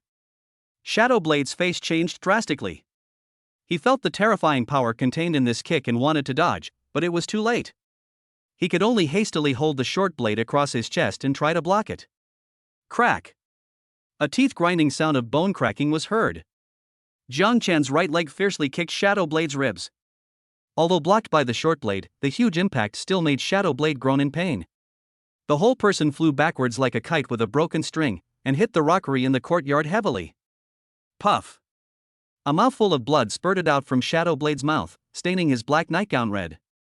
The short blade in his hand also fell to the ground with a clang. The winner is decided. Jiang Chen did not immediately chase after him, but instead looked at the Shadow Blade lying on the ground vigilantly to prevent him from having any other tricks up his sleeve. However, Shadow Blade only struggled a few times before he could no longer stand up. Jiang Chen's kick had apparently broken several of his ribs, and the severe pain made it difficult for him to even breathe. Jiang Chen slowly walked up to Shadow Blade and looked at him coldly. "Tell me, who sent you here? What is your purpose?" Shadow Blade raised his head and looked at Jiang Chen, his eyes filled with unwillingness, shock, and relief. He did not answer Jiang Chen's question, but said in a hoarse and weak voice, "You are very strong, I deserve to lose." After he finished speaking, a trace of black blood suddenly flowed out from the corner of his mouth, and his eyes quickly dimmed. Oh no! He wants to commit suicide. Jiang Chen was shocked and immediately took a step forward, trying to stop him. But it was too late. The body of Shadow Blade trembled violently, and then it completely lost its life. He actually committed suicide by taking poison. Jiang Chen's brows furrowed tightly. This Shadow Blade is indeed a professional killer. Not only is he extremely skilled, but he is also ruthless and merciless to himself. Who sent him? Is his mission really to eliminate himself? Jiang Chen walked to Shadow Blade's body, squatted down, and began to examine it carefully. He first lifted the black mask on Shadow Blade's face. Under the mask was an ordinary, even somewhat unfamiliar face of an Asian male, approximately 30 years old, without any obvious features. Jiang Chen searched him carefully again, but found nothing that could prove his identity except the peculiarly shaped short blade and some professional stealth tools. The clues seem to end here. Jiang Chen stood up and looked at the mess in the courtyard, his eyes becoming somewhat solemn. The appearance of this Shadow Blade was like a huge rock thrown into a calm lake, causing ripples in his heart. He knew that his peaceful life might be coming to an end. A bigger storm is approaching him secretly. He must find out as soon as possible who the mysterious organization behind the Shadow Blade is and why they are targeting him. Otherwise, he will never have peace. Chapter 59, Late Night Secret Talk, Qin Family's Help. Jiang Chen stood in the courtyard, the moonlight stretched his figure very long, the air was filled with a faint smell of blood and the special aura of Shadow Blade that had not yet dissipated. He did not immediately deal with the body of Shadow Blade, nor did he touch the stealth tools and the strange short blade scattered on the ground. He knew that these things might be a clue to reveal the power behind Shadow Blade. He took out his cell phone, but instead of calling the police, he called Qin Hai directly. The call was quickly connected, and Qin Hai's voice was a little sleepy, but still respectful. "Mr. Jiang, it's so late, what do you want?" "Butler Qin, I have a small problem here." Jiang Chen's tone was calm, but it revealed an unquestionable coldness. "An uninvited guest just broke into the courtyard where I was staying. He was very skilled, like a professional killer. However, I have already dealt with him." "What? Killer?" Qin Hai on the other end of the phone was instantly awake, his voice a little out of tune. "Mr. Jiang, are you okay?" A storm of shock rose in his heart. Jiang Chen was assassinated in the Jingxing garden arranged by the Qin family? This was simply a slap in the face of the Qin family. If Jiang Chen really had an accident, how would the Qin family explain to that expert? How would they maintain their prestige in the capital? I'm fine, unharmed. Jiang Chen said calmly. However, this killer is very professional and has committed suicide by taking poison. I need the Qin family to help me deal with the scene and investigate the origins of this person and the people behind him. Don't worry, Mr. Jiang. Qin Hai's tone became extremely solemn and grim. We, the Qin family, will definitely give you an explanation for this matter. I'll bring people over right away. You must not leave the spot, and be careful. After hanging up the phone, Jiang Chen's eyes were as deep as the night sky. He knew that after hearing the news, the Qin family would be even more angry and nervous than he was. This is not only related to his personal safety, but also to the Qin family's reputation and prestige in the capital. If the Qin family can't even protect the guests they invited, who would dare to cooperate with them in the future? Who would still take them seriously? Therefore, Jiang Chen believed that the Qin family would use all their strength to thoroughly investigate the matter and give him a satisfactory answer. In less than 10 minutes, a burst of hurried and orderly footsteps were heard outside the courtyard. Qin Hai personally walked in quickly with a dozen Qin family guards dressed in black, with stern expressions and powerful auras. When they saw the messy scene in the courtyard and the body of Shadow Blade lying in a pool of blood, even the Qin family guards who were used to the ups and downs of life could not help but gasp. Qin Hai finally breathed a sigh of relief after seeing Jiang Chen was safe and sound.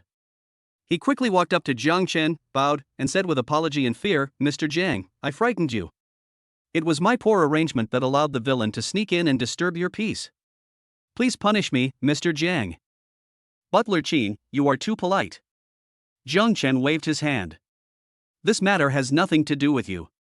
This killer was able to avoid the layers of guards at Jingxing Garden. It is obvious that he came prepared, and his methods are extraordinary. The most important thing now is to find out his background. Don't worry, Mr. Jiang." Qin Hai's eyes became extremely sharp. "I have already notified the personnel in charge of intelligence and security in our Qin family. They will immediately investigate the scene and conduct a thorough investigation of the killer's identity. No matter who dares to make trouble, our Qin family will never let him off easily." He turned to the guards behind him and ordered, "Immediately seal off the entire Jingxing Garden. Search every corner carefully, and don't let go of any suspicious clues. Also, take this guest away and deal with him properly. Make sure to find something valuable from him." "Yes." Several guards immediately stepped forward, carefully carried away Shadow Blade's body, and began a carpet search and cleanup of the courtyard. Qin Hai personally accompanied Jiang Chen back to the study. "Mr. Jiang, you should rest tonight in another safer place I have arranged for you." Qin Hai said with some concern, "It may not be safe here for the time being." Jiang Chen shook his head, "No need, Butler Qin. The most dangerous place is often the safest place. I believe that after what happened tonight, no one will dare to disturb me easily in the short term." He paused, his eyes sharpening. "Besides, I also want to see what tricks this rat hiding in the dark is up to. Since he dares to send someone to test me, he will surely make the next move soon." Qin Hai looked at Jiang Chen's calm and confident eyes, and couldn't help but feel a little admiration in his heart. This Mr. Jiang not only has unfathomable strength, but also has the courage and determination to remain calm in times of crisis, which is far beyond the reach of ordinary people. Since Mr. Jiang has made up his mind, I will not persuade him any further. Qin Hai nodded. "However, for your safety, I will send more people to conduct a 24-hour strict defense around the courtyard. If there is any situation, please inform me at any time." "Thank you, Butler Qin." Jiang Chen smiled slightly. He knew that starting from tonight, the relationship between him and the Qin family would become closer and more complicated because of this sudden assassination. And the enemy hiding in the dark was completely exposed to his sight because of this failed attempt. Chapter 60, Chasing the Murderer in the Dark, the clues point to. The Qin family is extremely efficient. Under Qin Hai's personal command, a professional team composed of retired special forces and criminal investigation experts quickly took over the security and on-site investigation of Jingxing Garden. They conducted a preliminary examination of Shadow Blade's body and found that the poison in his mouth was an extremely rare and powerful neurotoxin. Once it enters the mouth, it will almost kill instantly, and there is no possibility of rescue. This further confirms the professionalism and ruthlessness of the organization behind Shadow Blade. At the same time, they also found some tiny clues from Shadow Blade. For example, after analysis, some special dust on his combat boots was not from the capital, but more likely came from a humid and rainy province in southern China. His short blade had a peculiar shape, was made of a special material, and had a very sophisticated forging process. It seemed to be a legacy of an ancient school and was extremely rare on the black market. And the nightgown he was wearing, which could block most electronic signals, its fiber composition and production process also pointed to a mysterious organization famous for high-tech research and development. Although these clues are scattered, they are like invisible threads that gradually outline a vague contour. Jiang Chen did not place all his hopes on the Qin family. He knew that although the Qin family was powerful, the waters of the capital were too complicated and there were some things that they might not be able to find out clearly. He himself must also take action. The first person he thought of was Su Wanqing. The Su family has been doing business in the capital for many years, especially in the field of jewelry, jade, and luxury goods. They have extensive connections and are well informed. Perhaps she can start with that strange short blade and find some useful clues. Jiang Chen immediately sent the photo of the short blade of Shadow Blade and some related feature descriptions to Su Wanqing. Su Wanqing was also shocked when she learned that Jiang Chen had been assassinated last night. She immediately said that she would mobilize all the power of the Su family to help Jiang Chen investigate the matter. After hanging up the phone, Jiang Chen's expression became a little complicated. He could feel that Su Wanqing's concern for him seemed to have gone beyond an ordinary alliance. This woman, who appears to be as cold as the moon, may be hiding a tenderness unknown to others deep in her heart. In addition to Su Wanqing, Jiang Chen also thought of another person, the manager of the Imperial Kitchen, Qin Lan. Qin Lan was able to run a thriving business in a place like Zichen Pavilion where all kinds of people gathered. She was able to handle the business with ease. There must be some unknown connections and intelligence network behind her. Moreover, she seems to have close ties with some gray areas in the capital. Perhaps, she could get some clues from Shadow Blade's style of doing things and some of his underworld tactics. Jiang Chen decided to go to the Imperial Kitchen in person tomorrow to pay a visit to the well-mannered manager Qin. No words were spoken that night. The next morning, Jiang Chen received a call from Qin Hai. "Mr. Jiang, we have already got some preliminary clues about the killer last night." Qin Hai said solemnly, "According to the clues we have so far, this person, codenamed Shadowblade, is indeed a member of the very mysterious international killer organization Scythe of the Night. Scythe of the Dark Knight?" Jiang Chen frowned slightly. He seemed to have heard of this name somewhere. "Yes." Qin Hai continued, "Night Scythe is an international assassin organization that acts in an extremely secretive and cruel way. They never ask for reasons when accepting missions, they only look at the price. Moreover, each of their members is a top expert, skilled in various assassination and stealth techniques, and extremely difficult to deal with." "Then why are they targeting me?" Jiang Chen asked. This was the question he was most concerned about. "It's not clear yet." Qin Hai shook his head. "Night Scythe has done a very good job of keeping secrets. We can't find out who hired them yet. But don't worry, Mr. Jiang. Our Qin family has activated the highest level of intelligence network and will find out the real culprit as soon as possible." In addition, Qin Hai paused, his tone becoming more serious. "According to the intelligence we have obtained, after a mission fails, the Night Scythe will usually send out a higher-level assassin to hunt down the enemy a second time until the mission is completed. So, Mr. Jiang, you must be more careful in the near future." "A higher-level killer? A second pursuit?" Jiang Chen's eyes turned cold in an instant. It seems that this Scythe of the Night is determined to go against him to the end. "Thank you for the reminder, Steward Qin." Jiang Chen's voice was unrecognizable. "I will be careful. However, if they really dare to send people again, I, Jiang Chen, will never let them leave China alive." Chapter 61, Secret Talk in the Imperial Kitchen, Qin Lan's Clue. After ending the call with Qin Hai, Jiang Chen's eyes became more profound. Night Scythe, this name is like a ghost, lingering in his mind. He vaguely remembered that he seemed to have seen the name of this organization when browsing some international news or business reports, but he didn't pay attention to it at that time.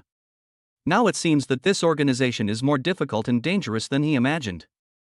He did not go to the Imperial Kitchen immediately, but first used the system's network expansion radar to conduct a preliminary scan and analysis of the Scythe of the Night organization. However, the result disappointed him a little. The information provided by the system is very limited. It only shows that this is a top killer organization with a long history, strict structure and members all over the world. Its core members and specific strongholds are shrouded in heavy fog. Even a top wealthy family like the Qin family may find it difficult to touch its core. It seems that if we want to completely solve this problem, we need to take a long-term view. Jiang Chen thought to himself. However, he was not discouraged. He knew very well that no matter how powerful the enemy was, he would always have his weaknesses and flaws. He decided to follow the original plan and visit Qinlan in the imperial kitchen first. This well-mannered manager Qin might be able to provide him with some unexpected clues from the perspective of the underworld. Jiang Chen changed into a low-key yet tasteful casual outfit, and asked the driver to drive the relatively inconspicuous Audi A8L to the imperial kitchen. It is still the same secluded courtyard, and the same two doormen in traditional costumes. Seeing Jiang Chen, the doorman's attitude was more respectful than last time, and even had a little bit of subtle fear. Obviously, Jiang Chen's thunderous means at Tinjiaquan last time had left a very deep impression on them. Xinlan soon came out to greet them in person. Today, she is wearing a simple and elegant blue and white porcelain cheongsam, which outlines her mature and graceful figure. She has just the right smile on her face, showing the shrewdness and competence of a businessman, while also maintaining the softness and gentleness of a woman. Mr. Jiang, your visit really brings honor to our humble shop. Xinlan smiled sweetly and welcomed Jiang Chen into a private room, the Jingxi Zhai, which was more private and elegant than the Tinjiaquan. Manager Qin, you are too polite. Jiang Chen smiled slightly. I am here today because I want to ask Manager Qin for advice on something. Mr. Jiang, please feel free to speak. As long as Qinlan knows something, I will tell her everything. Qinlan personally brewed a pot of top-quality Wui Mountain Dehongpo for Jiang Chen. Her movements were smooth and pleasing to the eye. Jiang Chen did not beat around the bush and simply told the story of the assassination attempt last night and how the killer might be a member of the Scythe of the Night. Of course, he concealed the existence of the system, and just said that it was just luck, and the other party underestimated him, so he managed to kill the other party. After listening to Jiang Chen's narration, Qinlan's pretty face, which was originally smiling, suddenly became solemn. Scythe of the Dark Knight? She frowned, a trace of fear flashed in her eyes. Mr. Jiang, you actually got in trouble with this organization? It seems that Manager Qin knows something about this organization? Jiang Chen asked calmly. Xinlan took a deep breath and said slowly, Night Scythe is a taboo in the underworld. The history of this organization can even be traced back to the last century. They act ruthlessly and never fail, unless the target itself has strength far beyond their expectations. She looked at Jiang Chen meaningfully. Obviously, her evaluation of Jiang Chen had risen to a higher level. As far as I know, Xinlan continued, the assassins of Night Scythe are strictly graded. From low to high they are divided into bronze, silver, gold, and the legendary diamond-level assassins. Killers of each level have different privileges and resources, and the difficulty of the tasks they perform is also completely different. If I'm not mistaken, the Shadowblade who assassinated you last night should only be a silver or bronze-level assassin, mainly responsible for intelligence gathering and eliminating ordinary targets. Otherwise, with your skills, Mr. Jiang, it would be difficult for you to kill him so easily. Jiang Chen nodded. Xinlan's analysis was basically consistent with the Qin family's judgment. Then, Manager Qin, do you know which forces in Beijing, or in China, are capable of hiring assassins from the Night Scythe? Jiang Chen asked. This was the main purpose of his visit today. Xinlan pondered for a moment and said, when accepting missions, Night Scythe only cares about money, not people. Anyone can become their employer as long as they can afford the price. However, the person who can hire them and dare to attack you in a place like the capital must have an extraordinary background. In Beijing, the only ones who have the power and motivation to do this are those who have had a feud with you, or who may have a conflict of interest in the future. Xinlan's eyes became meaningful. For example, the Lin family. Although they dare not do anything to you openly, there is no guarantee that they will not use some despicable means in secret. There are also some people in the Su family. Xinlan paused, observing Jiang Chen's expression. Mr. Jiang must have heard about Miss Su's recent situation within the family. If those who regard her as a thorn in their side knew that you are Miss Su's strong supporter, there is no guarantee that they will not take risks. Even. Xinlan lowered her voice even more. There are some forces hidden deeper than we can imagine at present. The water in the capital is much more turbid than it appears on the surface. Jiang Chen's eyes narrowed slightly when he heard this. Although Xinlan's analysis did not give a clear answer, it pointed out several possible directions for him to investigate. Chapter 62 Clues, Su Wanqing's Discovery. The conversation with Xinlan gave Jiang Chen a clearer understanding of the current situation, but it also made him more alert. He knew that he had been drawn into a vortex that was far more complicated than he had imagined, and he had to be careful with every step. After leaving the Imperial Kitchen, Jiang Qin did not return directly to Jingxing Garden, but asked the driver to drive casually on the streets of Beijing. He needed some time to digest the information provided by Qin Lan and think about the next countermeasures. Just then, his cell phone vibrated. It was a message from Su Wanqing. Jiang Chen, I have made some discoveries about that short blade. Jiang Chen perked up and immediately replied, "Oh? Tell me about it." I asked several senior ancient weapon appraisers of the Su family to look at the photos in your description, Su Wanqing replied quickly. They initially determined that the forging process and material of the short blade are very close to a long-lost ancient method of 100-fold cold steel. This technique was used in ancient times to forge royal weapons or top assassins' weapons. The requirements for materials and craftsmanship are extremely stringent and have been lost for many years. Long-lost ancient method? Jiang Chen frowned slightly. You mean, this Scythe of the Dark Knight organization may be related to an ancient heritage? It's possible. Su Wanqing replied. More importantly, one of my masters once saw a weapon that was very similar in style to this short blade decades ago. And the owner of that weapon is said to be related to a secret Chinese family in Southeast Asia. Southeast Asia? A secretive Chinese family? Jiang Chen's eyes instantly became sharp. This is an extremely important clue. Can you find out which family it is? Jiang Chen asked immediately. It's not certain yet. Su Wanqing replied, that family is very low-key and powerful. They are deeply rooted in Southeast Asia and rarely come into contact with the outside world. My master only got a glimpse of them by chance and didn't get to know them in depth. However, he provided an important feature. The totem of that family seems to be a black scorpion. Black scorpion totem? Jiang Chen kept this feature firmly in mind.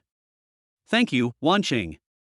Jiang Chen said sincerely, this clue is very important and helps me a lot. We are allies, aren't we? Su Wanqing replied with a playful expression. However, Jiang Chen, I still have to remind you that if this Scythe of the Dark Knight is really related to that mysterious family in Southeast Asia, then the trouble you have caused may be much greater than you think. It is said that the family is very cruel and vindictive. I understand. Jiang Chen's eyes flashed with a hint of coldness. If they don't offend me, I won't offend them. But if they insist on seeking death, I, Jiang Chen, will never show mercy. After ending the call with Su Wanqing, Jiang Chen already had a preliminary judgment in his mind. The mysterious Chinese family in Southeast Asia, the Black Scorpion Totem, the Scythe of the Night Killer organization, these clues, like invisible threads, gradually point to a vague and dangerous target. It seems that his acquisition of the Nikhang Yui Group in Jiangcheng and a series of subsequent business actions may have touched upon certain interests of this mysterious family in China, leading to their revenge. Interesting. Jiang Chen's mouth curled up into a cold smile. I want to see how capable you are to dare to extend your claws into my territory. He knew that passive waiting was not his style. Now that the enemy has shown his fangs, he must take the initiative to attack and nip all threats in the bud. He contacted Qin Hai immediately. Butler Qin, I need you to help me investigate a force. Jiang Chen said straight to the point, a Chinese family that may be from Southeast Asia and has a black scorpion as its totem. They may have a close relationship with a killer organization called Scythe of the Dark Knight. Qin Hai's tone became serious after hearing this, black scorpion totem? Southeast Asian Chinese family? Mr. Jiang, the clue you provided is very important. I will immediately arrange for someone to investigate. However, since it involves foreign forces, and this is a secretive family, the investigation may be difficult and will take some time. I understand. Jiang Chen said, just do your best. Also, help me keep an eye out for any suspicious people or capital flows from Southeast Asia in Beijing recently. Okay, Mr. Jiang, I'll keep a close eye on it. After hanging up the phone, Jiang Chen's eyes sparkled. An invisible net is quietly spreading. He wanted to see who the black scorpion hiding in the dark was. Chapter 63, The Scorpion Shadow Appears, Undercurrents of the Auction. Over the next 2 days, the capital seemed calm on the surface, but secretly, things became turbulent because of Jiang Chen's arrival and the assassination of Shadowblade. The Qin family used its intelligence network that had been cultivated in Beijing for many years to track down the Scythe of the Night and the mysterious Black Scorpion family. Su Wanqing also used the Su family's channels to collect relevant clues from Southeast Asia. Jiang Chen behaved unusually calmly. Apart from paying attention to the remote affairs of Shuiyu and Shenmo biology every day, he stayed in Jingxing Garden to study the detailed information about the Dongtian Foodie project provided by the Qin family. Occasionally, he would ask the driver to take him to some antique markets in Beijing to familiarize himself with the market and prepare for the upcoming antique auction. He knew that the enemy hiding in the dark would never give up after a failed assassination attempt. They would either send out a more powerful assassin or use more covert means. And Jiang Qin was waiting for them to show their true colors again. That evening, Su Wanqing personally drove to Jingxing Garden to pick up Jiang Chen and went to the much-anticipated private antique auction together. Tonight, Su Wanqing wore a well-cut ivory Chanel suit, which showed the competence of a career woman and the gentleness of a lady from a noble family. Her beautiful face was covered with a faint smile, and she was obviously in a good mood. Jiang Chen, good news. Su Wanqing said as soon as she got in the car, I have made some breakthrough progress on the Black Scorpion family. Oh? Jiang Chen raised his eyebrows, tell me about it. According to the news my people sent back from Southeast Asia, the mysterious Chinese family with the Black Scorpion as its totem is named Tang. Su Wanqing's tone became a little solemn. The Tang family is very powerful in Southeast Asia, especially in the Golden Triangle area. They are almost the only ones who have the final say. Not only do they control most of the local jade, spices, and rare wood trade, they are also said to have close ties with some illegal underground industries. Moreover, according to reliable information, a group of core members of the Tang family did recently sneak into the capital for unknown purposes. Tang family? Golden Triangle? Jiang Chen's eyes suddenly became sharp. This information coincided with his previous guess. It seems that the Tang family is the mastermind behind hiring the Scythe of the Night to assassinate me. Why are they targeting me? Jiang Chen asked in a deep voice. He had never met the Tang family before, let alone any grudges between them. Su Wanqing shook her head. The specific reason is still unclear. However, I guess it may be related to your recent series of business moves in Jiangcheng. You acquired Nikhang Yui in Jiangcheng, integrated the clothing industry chain, and invested in biomedicine. The Tang family also has some involvement in these industries in Southeast Asia and China. Perhaps your rise has touched some of their core interests in China, or made them feel threatened. Threat? Jiang Chen sneered, they think too highly of themselves. No matter what, you have to be careful. Su Wanqing warned, the Tang family has always been ruthless and will do anything to achieve their goals. Now that they have sent out the assassin of Scythe of the Dark Knight, they will never give up easily. I understand. Jiang Chen nodded, a cold light flashed in his eyes. Thank you for your reminder, Wanqing. I will have a good play with the Tang family. Su Wanqing looked at Jiang Chen's confident yet dangerous eyes, and her heart was moved involuntarily. This man always exuded a fascinating charm inadvertently. The auction was held in a top private club in Beijing called Jubo Pavilion. Those who could enter here were all billionaires and collectors. The arrival of Jiang Chen and Su Wanqing did not attract much attention. Although Su Wanqing was a famous daughter of heaven in Beijing, there were many guests present tonight who were more noble than her. And Jiang Chen was still a newcomer in this circle in Beijing. The two found a relatively secluded spot and sat down, sipping tea while waiting for the auction to begin. Jiang Chen's eyes seemed to be casually scanning the venue, but in fact he secretly turned on the network expansion radar and eye of insight to carefully observe everyone present. He wanted to see whether the member of the Tang family hiding in the dark was also mixed in. At this moment, his eyes narrowed slightly and fell on a middle-aged man not far away who was wearing a dark gray Zhongshan suit, with a sinister face and eyes like a venomous snake. The middle-aged man wore an inconspicuous black collar pin on his chest. The shape of the collar pin was a lifelike black scorpion. Chapter 64, The Tang Family Visitors, the Prey at the Auction. Jiang Chen's eyes were like a hawk, fixed on the middle-aged man wearing a black scorpion collar pin. Character, Tang Ming pseudonym, real identity, a core member of the Tang family, the third brother of Tang Xiaotian, the head of the Tang family, responsible for some of the Tang family's secret business and intelligence networks in mainland China. Strength assessment, extraordinary skills, deep mind, and ruthless.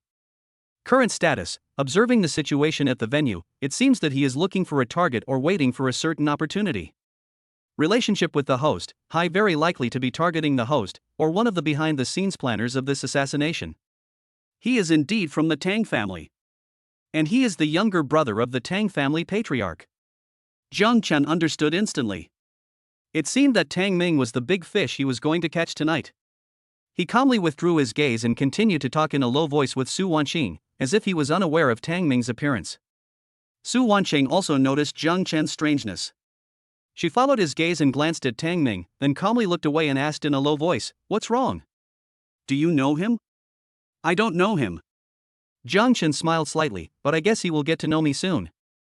Su Wanqing was very smart and immediately understood what Jiang Chen meant.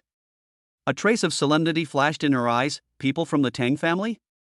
They are here as expected." "As expected." Jiang Chen's tone remained calm. "When an enemy comes, we will fight him with our troops. When a flood comes, we will block it with earth. I want to see what tricks they want to play." At this moment, the auction officially began. An elegant female auctioneer wearing a cheongsam walked onto the stage and announced the first item in a clear and pleasant voice. It is a blue and white porcelain vase from the Qing dynasty, with a starting price of 3 million. The guests present raised their placards to bid, and the atmosphere gradually became heated. Jiang Chen and Su Wanqing did not rush to take action. They just quietly observed the developments in the venue and Tang Ming's reaction. Tang Ming behaved very calmly from beginning to end, and did not seem to have much interest in the items on the stage. He would only occasionally pick up the teacup and take a sip slowly, but his eyes would drift towards Jiang Chen from time to time, with a barely perceptible coldness and scrutiny. Jiang Chen knew that Tang Ming was observing him and testing his background. He was in no hurry and just chatted leisurely with Su Wanqing, occasionally commenting on an item on the stage, behaving like a true antique lover. After several rounds of bidding, the atmosphere became more and more heated, and some rare treasures appeared one after another. Su Wanqing had her eyes on a pair of Hutyan jade bracelets from the Ming dynasty, with a starting price of 5 million. She was about to raise her hand, but Jiang Chen stopped her with a look. "No hurry." Jiang Chen whispered, "The best is yet to come." Although Su Wanqing was a little puzzled, she still chose to believe Jiang Chen and put down the license plate in her hand. Sure enough, just when the price of the pair of jade bracelets was raised to 8 million and was about to fall, Tang Ming suddenly raised the number plate in his hand. 8.5 million. As soon as he opened his mouth, he directly added 500,000, and his tone was full of unquestionable strength. Su Wanqing frowned slightly. Although this pair of jade bracelets can be considered fine products, their market value is only about 7 million at most. Tang Ming offered 8.5 million, which was obviously a bit overpriced. Is he raising the price on purpose, or does he have some other agenda? The corner of Jiang Chen's mouth curled up into an imperceptible sneer. He knew that the big fish Tang Ming was finally about to take the bait. Chapter 65, Bidding Storm, Tang Ming's Test and Jiang Chen's Counterattack. Tang Ming suddenly made a bid for the pair of Hutyan jade bracelets at a price of 8.5 million, which immediately attracted the attention of many people in the venue. Anyone who knows the business can see that this price has obviously exceeded the value of the bracelet itself. Tang Ming's action is more like a demonstration, or a test. His eyes, intentionally or unintentionally, glanced in the direction of Jiang Chen and Su Wanqing, with a hint of imperceptible provocation in his eyes. Su Wanqing's face darkened slightly. She naturally saw Tang Ming's intention. She really liked this pair of jade bracelets, but if Tang Ming wanted to raise the price maliciously, she would not be the one who was taken advantage of. "Jiang Chen, this Tang Ming is probably coming for us." Su Wanqing whispered to Jiang Chen, "He wants to test our background, or he wants to show us his power." "I know." Jiang Chen smiled slightly, with a hint of understanding in his eyes. "Since he wants to play, then we will play with him."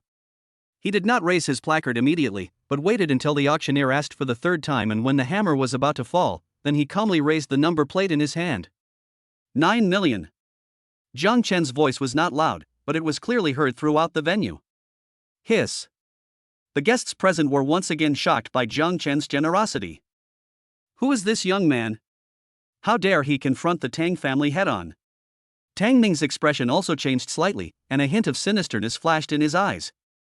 He didn't expect that this seemingly insignificant young man would dare to be so disrespectful to him and directly raise the price by 500,000. 9.5 million. Tang Ming raised the sign again without hesitation, with a hint of anger in his tone. 10 million. Jiang Chen followed calmly, as if in his eyes, these 10 million were just an insignificant number. 1.5 million. Tang Ming gritted his teeth and raised the price again. He had already made up his mind that he must buy the pair of jade bracelets today and give Jiang Chen a good rub. However, as soon as he finished speaking, Jiang Chen raised the number plate again. 12 million. This time, Jiang Chen directly added 1.5 million. The entire venue was in an uproar. Everyone was stunned by Jiang Chen's crazy bidding method that did not follow common sense. Even Su Wanqing looked at Jiang Chen in surprise. She knew Jiang Chen was rich, but she didn't expect that he would go to such lengths to confront Tang Ming just to help her vent her anger. Tang Ming's face has turned ashen. 12 million. This price far exceeded his psychological expectations for the pair of jade bracelets. If he continued, even if he filmed it, he would only become a laughingstock among others, who would say that people from the Tang family were stupid and had lots of money. However, if he gave up like this, he would lose all his face today. How could he survive in the circle of Beijing in the future? Mr. Tang, would you like to raise your price? The auctioneer's voice sounded at the right time. Tang Ming's hand holding the number plate was trembling slightly, and a layer of fine beads of sweat appeared on his forehead. He stared at Jiang Chen intently, trying to see even the slightest hint of nervousness or hesitation on Jiang Chen's face. However, Jiang Chen always had a calm and confident expression, as if he didn't take this bidding worth tens of millions seriously at all. This invisible pressure made Tang Ming feel extremely depressed and angry. Humph. In the end, Tang Ming snorted coldly and put down the number plate in his hand. Since Mr. Jiang has such a special liking for this pair of jade bracelets, then I, Tang, will help him. His words sounded high-sounding, but in reality they were just a way for himself to save face. Thank you, Mr. Tang, for letting me have you. Jiang Chen smiled and said to the auctioneer, I want this pair of jade bracelets. Ding. The host successfully spent 12 million yuan, triggering a 15-fold rebate. Congratulations to the host for receiving a rebate of 180 million yuan. Deposited into the system account. Ding. The host successfully slapped Tang Ming, a core member of the Tang family, in the face, making him lose face and initially showing his strength. Reward, a random item treasure box. Aura value plus 10. Another huge rebate. There is also a random item treasure chest and aura value bonus. Jiang Chen felt very happy. It seems that Tang Ming is really a good boy who brings money. After witnessing Jiang Chen's money ability and Tang Ming's retreat, the other guests in the venue looked at Jiang Chen with more awe and curiosity. Who is this mysterious young man? What is the grudge between him and the Tang family? Chapter 66, Giving Beautiful Jade to Beautiful Women, Su Wanqing's Thrill. The auction continued, and several rare items appeared later, attracting many guests to buy them. Jiang Chen did not participate in the bidding again. His main purpose today was to test Tang Ming's background and to show support to Su Wanqing. Now that these two goals have been achieved, he will naturally not waste ammunition at will. However, Su Wanqing, with Jiang Chen's secret encouragement and support, successfully bought several antiques and jewelry that she had long admired, and seemed to be in a very happy mood. She turned her head from time to time and whispered to Jiang Chen, sharing her views and love for these auction items. The atmosphere between the two became more and more harmonious and ambiguous. Jiang Chen looked at Su Wanqing's bright and charming smile, as well as the undisguised admiration and curiosity in her eyes, and his heart couldn't help but feel a ripple.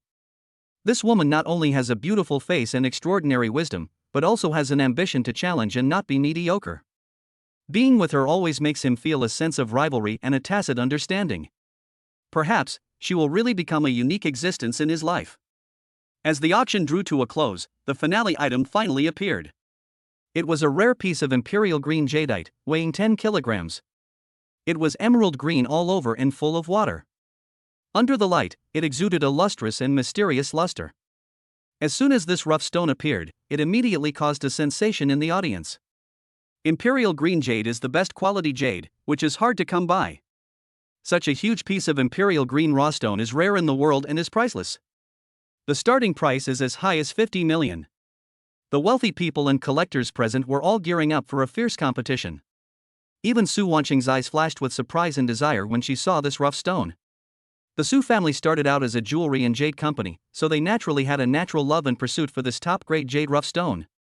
However, she also knew that the financial resources required to buy this rough stone might be beyond her current resources. Just as she was secretly regretting, Jiang Chen suddenly raised the number plate in his hand. 100 million. Jiang Chen's voice was not loud, but it was like thunder coming out of the blue, shocking the entire audience instantly. 100 million. He actually doubled the price. Everyone looked at Jiang Chen as if he was a madman. Even the auctioneer was a little confused and forgot to make an offer for a moment. Su Wanqing also covered her mouth in surprise, her beautiful eyes filled with disbelief. Jiang Chen, you. Do you like it? Jiang Chen turned his head and looked at Su Wanqing with a gentle smile in his eyes. If you like it, I will take a picture of it and give it to you. Give it to her? Su Wanqing's heart skipped a beat. This is 100 million. He is actually willing to spend 100 million for her? An indescribable feeling of being moved and throbbing, like an electric current, instantly spread throughout her body. She looked into Jiang Chen's deep and gentle eyes, and for the first time she felt that her long-frozen heart seemed to begin to melt.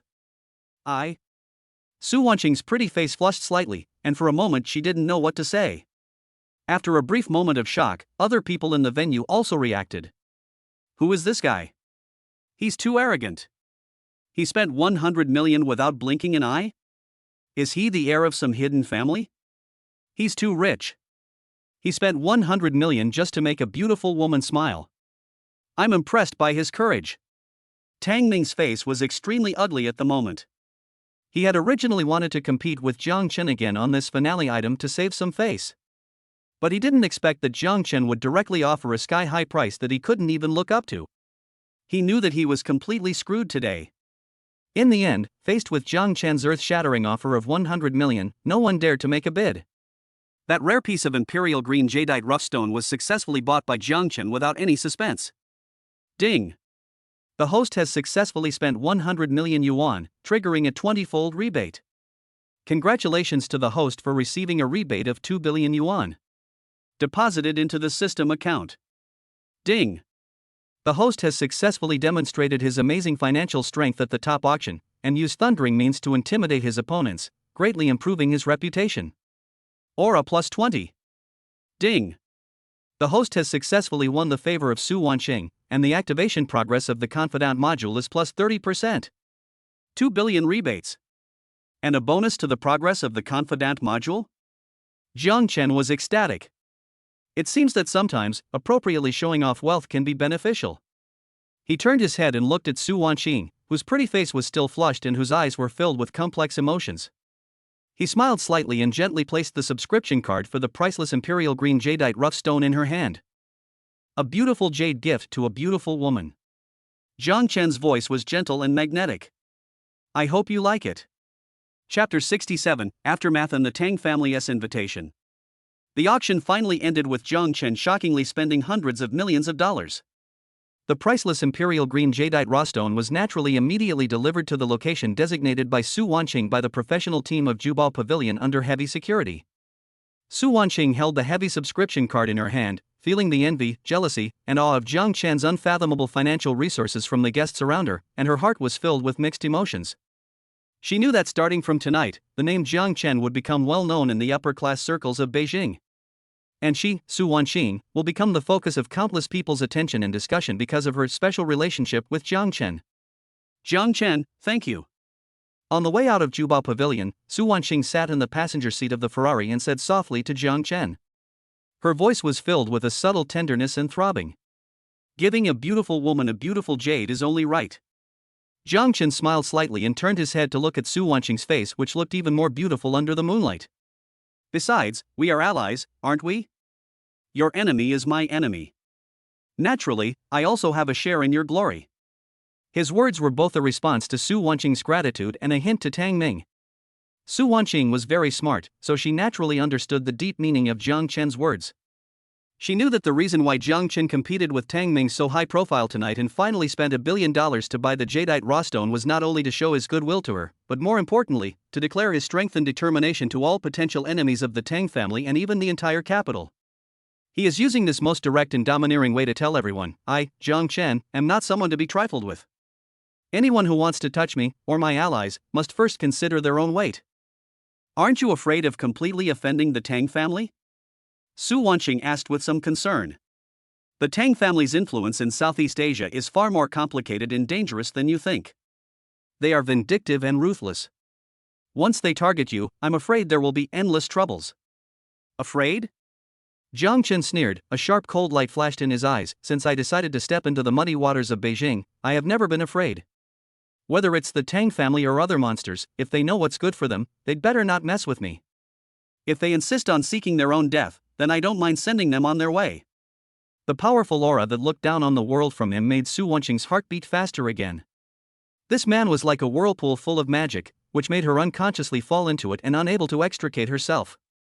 Just as the two were talking in low voices, Jiang Chen's cell phone suddenly rang.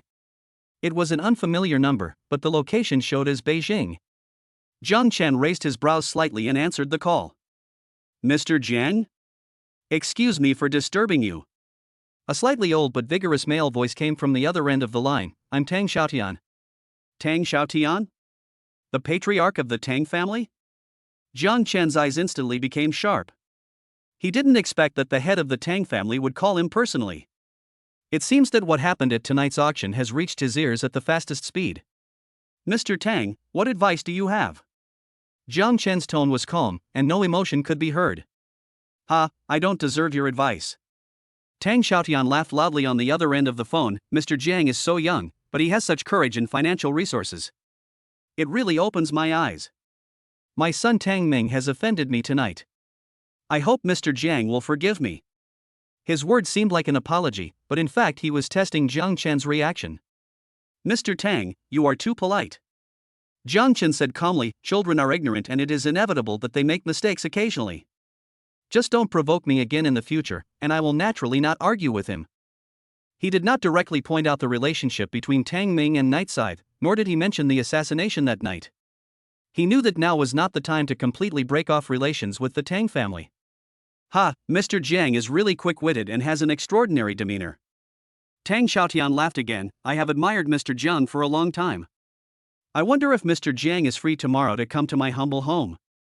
I want to discuss some cooperation matters with Mr. Jiang in person. Cooperate? Jiang Chen sneered in his heart. This old fox, slapping someone and then giving them a sweet date, he was really good at it. He knew that Tang Xiaotian's so-called cooperation was mostly an attempt to find out his background, or to win him over with some benefits and resolve previous grievances. However, Jiang Chen did not refuse immediately. Since Mr. Tang has invited me so kindly, I, Jiang, will naturally appreciate the favor. Jiang Chen smiled slightly. Please let Mr. Tang know the time and place tomorrow. He wanted to see what the head of the Tang family was up to. Chapter 68, Tang Mansion Night Banquet, Smiling Face Hiding Dagger. The next evening, the afterglow of the setting sun cast a golden veil over the ancient capital of Beijing. Jiang Chen still chose the low-key Audi A8L. Under the steady driving of the Qin family driver, he drove through the busy streets and headed for the Tang family mansion in the western suburbs of Beijing. In stark contrast to the traditional Chinese courtyard of the Qin family, which is full of historical heritage and strict regulations, the Tang family mansion is more like a modern manor with strict barriers. On the towering walls, there are dense electric grids, and hidden surveillance probes are watching every corner like eagle eyes. At the gate of the manor, rows of bodyguards in black suits and stern expressions stood solemnly. Their eyes were sharp and vigilant, not letting go of any suspicious signs. The air was filled with a suffocating sense of oppression and a solemn atmosphere that kept strangers away. Jiang Chen knew that this family with the black scorpion as its totem must behave like a scorpion, full of mystery, danger, and strong aggressiveness. Today's trip was not just a simple banquet, but more like a game of going deep into the tiger's den. The vehicle went through several strict identity verification procedures at the gate of the manor, each of which was a combination of modern technology and traditional rules. Finally, after confirming Jiang Chen's identity, the heavy alloy door slowly opened inward, revealing the luxurious and slightly ostentatious scene inside the manor. Tang Xiaotian, the head of the Tang family, was standing under the grand porch of the main building of the manor with several core members of the family. It seemed that they had been waiting for a long time. Tang Xiaotian looked to be in his 60s, but the years did not seem to leave too many signs of aging on him. Instead, he had a kind of weathered majesty. He was tall and strong, with a tough face and a pair of deep, hawk-like eyes, flashing with a shrewd and fierce light, as if he could see through people's hearts. He was wearing a loose and comfortable black tang suit with dark patterns, with his hands behind his back. He was majestic without being angry, and exuded a strong aura that was unique to those who had been in a high position for a long time, which made people dare not underestimate him. Next to him, standing with his hands down, was Tang Ming, who had lost all face at the auction last night. At this moment, Tang Ming no longer had the arrogance and domineering attitude of yesterday. He lowered his head, his eyes full of resentment and unwillingness, but when he met Jiang Chen's calm gaze, he unconsciously revealed a trace of deep fear. Obviously, the lesson last night gave him a new understanding of Jiang Chen's strength. Jiang Xiaoyou's presence is a real honor to our Tang family. As soon as Tang Xiaotian saw Jiang Chen getting off the car, he immediately laughed out loud, took the initiative to step forward, stretched out his strong hand, and shook hands with Jiang Chen enthusiastically. His voice was loud and full of energy, and his face was full of enthusiastic smiles, as if the unpleasantness at the auction last night and the assassination incident earlier had never happened. This shrewdness and acting skills are really admirable. Mr. Tang, you are too polite. Jiang Chen also had a faint smile on his face. He looked at Tang Xiaotian neither servilely nor arrogantly, feeling the hidden strength coming from the other's hand. He knew that this seemingly warm handshake was actually a silent contest and test. It is an honor for Jiang to be personally invited by Mr. Tang. After a brief greeting, Tang Xiaotian personally led Jiang Chen through several heavily guarded sentries and into a banquet hall in the main building of the manor that was decorated in a magnificent and even overly luxurious way.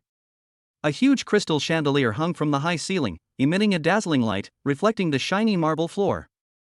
On the walls of the banquet hall, there were several paintings and calligraphy that were said to be authentic works of famous artists, but the mounting style seemed a bit exaggerated, which was completely different from the introverted cultural heritage of the Qin family.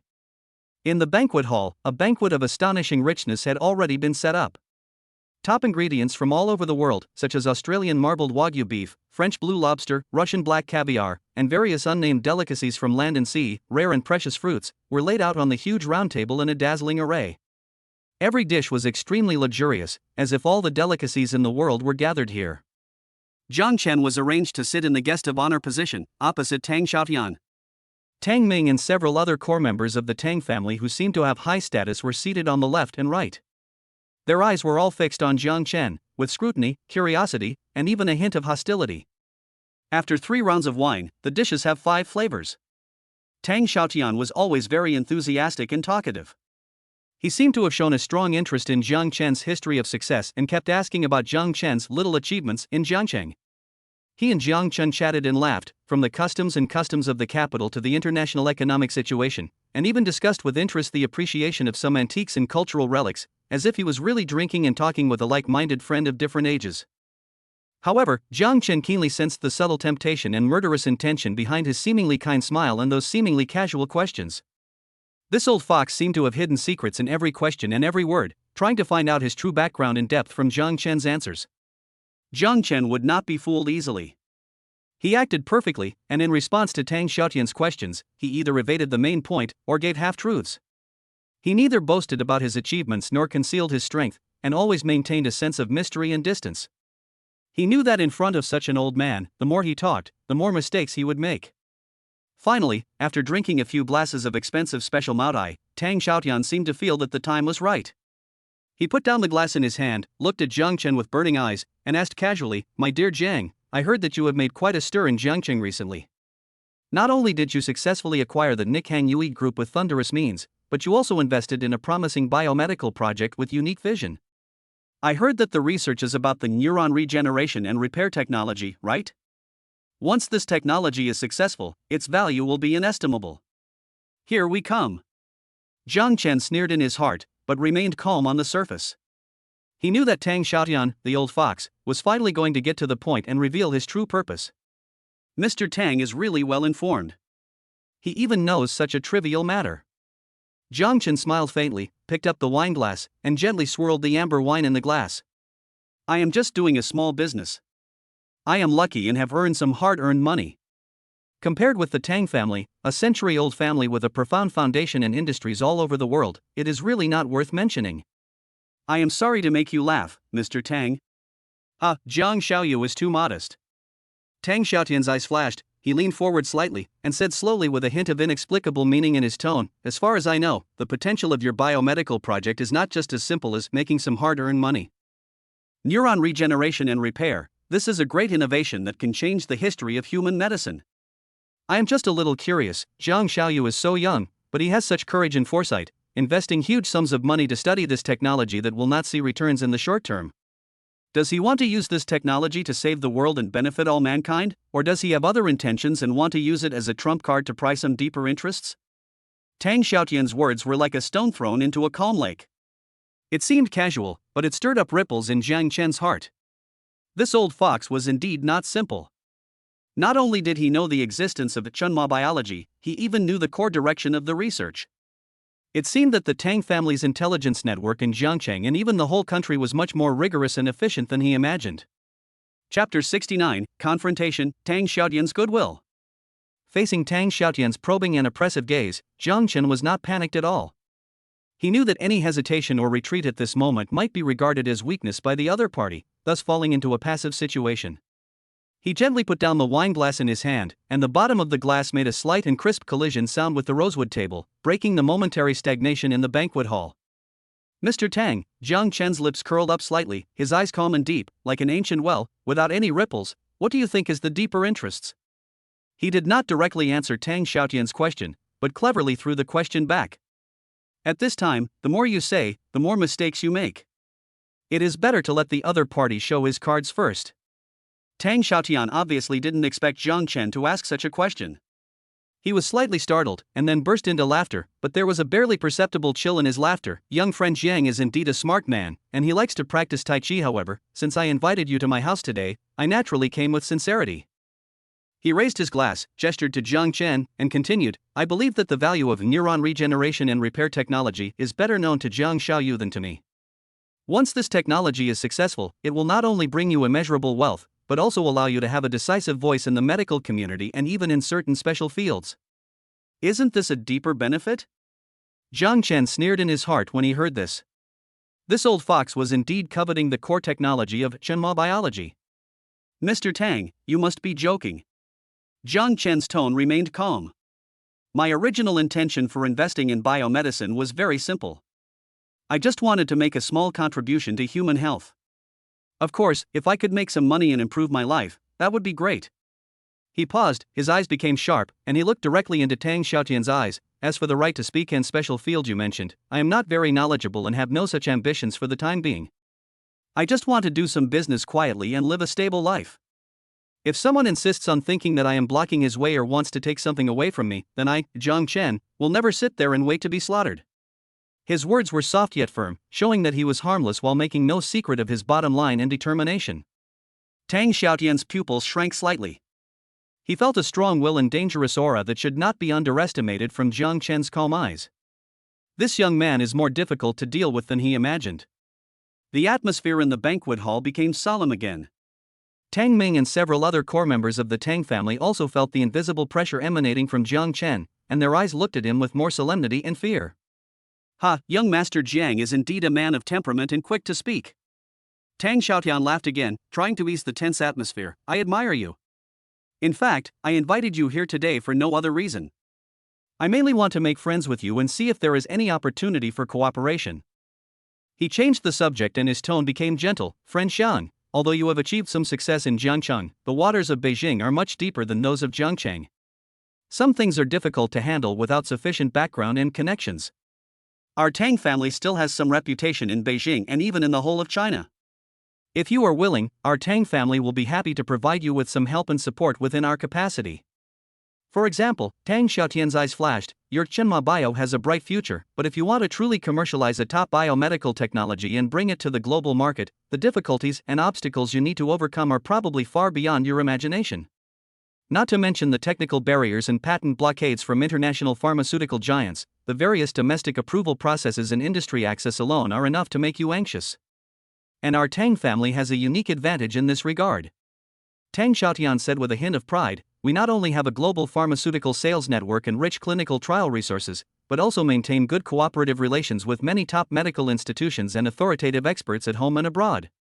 If you are willing to cooperate with our Tang family, we can help your Chunma biology to get through all the barriers at the fastest speed and truly bring that great technology to the market for the benefit of all people.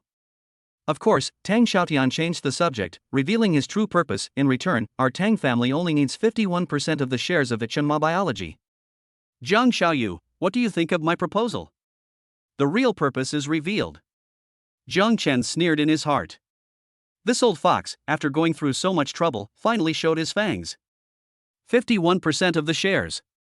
This is not just about getting a piece of the pie, but also about directly controlling the controlling rights of Chunma biology. What a big appetite! What a cruel calculation! Mr. Tang's proposal is indeed very tempting. Jiang Chen still had a faint smile on his face, but his eyes became as cold as ice that had been frozen for thousands of years. However, there is one thing I don't understand, so please enlighten me, Mr. Tang. Young friend Jiang, please feel free to speak. What if I don't agree? Jiang Chen's voice was not loud, but it was like thunder, exploding in the banquet hall. Chapter 70, The Final Trump Card, Jiang Chen's Toughness.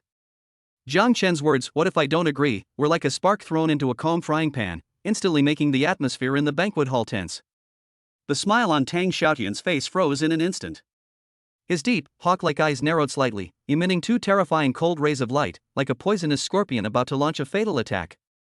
"Friend Jiang," Tang Xiaotian's voice became low and hoarse, with a hint of unquestionable oppression, "you are a smart person, you should know that a man who knows the times is a hero. Some opportunities, once missed, will never come back again." He paused, his tone full of naked threats. "Our Tang family can help you rise to prominence in the capital, and even in the whole of China. Similarly, our Tang family can also make you lose your reputation and become penniless. In this land of Beijing, no one dares to reject the goodwill of our Tang family." The temperature in the banquet hall seemed to drop several degrees suddenly. Tang Ming and several other core members of the Tang family also had fierce looks on their faces, staring at Jiang Chen with unfriendly eyes, as if as long as Tang Xiaotian gave the order, they would immediately pounce on him and tear Jiang Chen into pieces.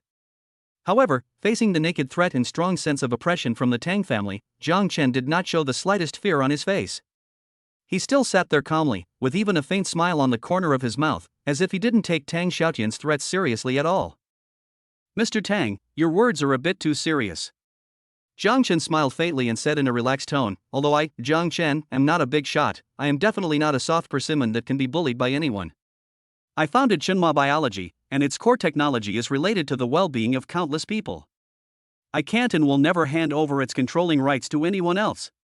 He paused, his eyes became sharp as a knife, staring straight into Tang Xiaotian's eyes, and said word by word, "As for the goodwill you mentioned, if this goodwill is at the cost of sacrificing my principles and bottom line, then I, Jiang Chen, would rather not have it." Good. Good. Good. Tang Xiaotian laughed despite his anger, saying good 3 times in a row, his aura rising to the peak. "Jiang Chen, you really have guts.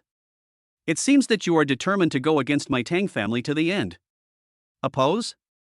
Jiang Chen shook his head and said calmly, "Mr. Tang is wrong. I have never thought of opposing the Tang family. I just want to protect my own legal rights. If the Tang family insists on treating me as an enemy, then I can only fight to the end." "I'll stick with you till the end?" Tang Xiaotian snorted coldly, his eyes full of disdain. "Jiang Chen, you think too highly of yourself. Do you think that you can compete with my Tang family with your tiny strength? I tell you, in the face of absolute strength, all your struggles are in vain." "Really?" Jiang Chen's mouth curled up in an unfathomable arc. "Mr. Tang, do you really think that you have seen through all my cards?" As he spoke, he took out his cell phone from his pocket and dialed a number calmly. "Hello, is this Butler Qin Hai? I'm Jiang Chen." Jiang Chen's tone was still calm, but his eyes were shining with confidence.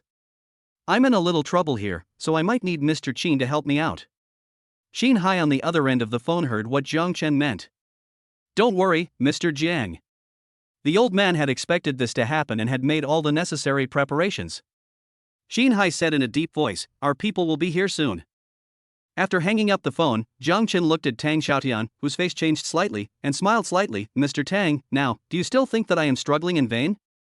Chapter 71, The Qin Family's Thunder, Tang Xiaotian's Shocking Change. Jiang Chen's seemingly casual phone call was like dropping a huge rock into Tang Xiaotian's heart, causing huge waves. "The Qin family?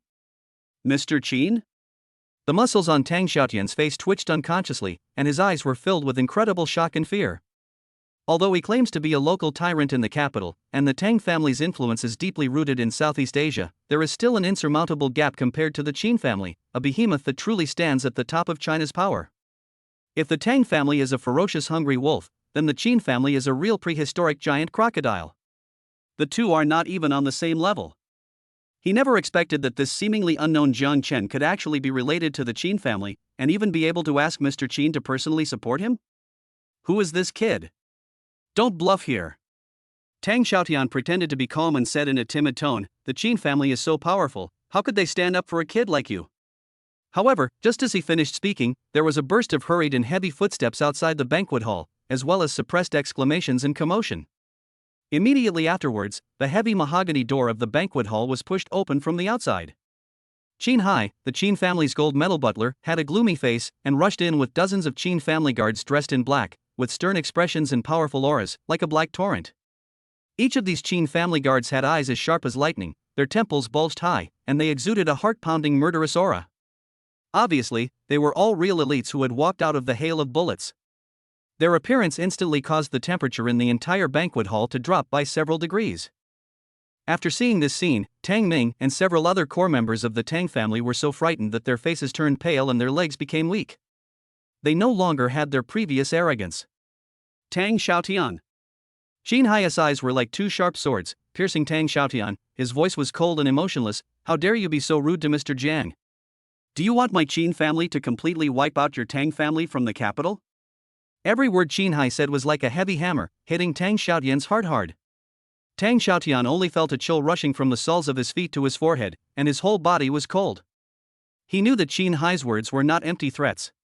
With the power of the Qin family in the capital, it would be easy for them to destroy the Tang family. Butler Qin, it's a misunderstanding, it's all a misunderstanding.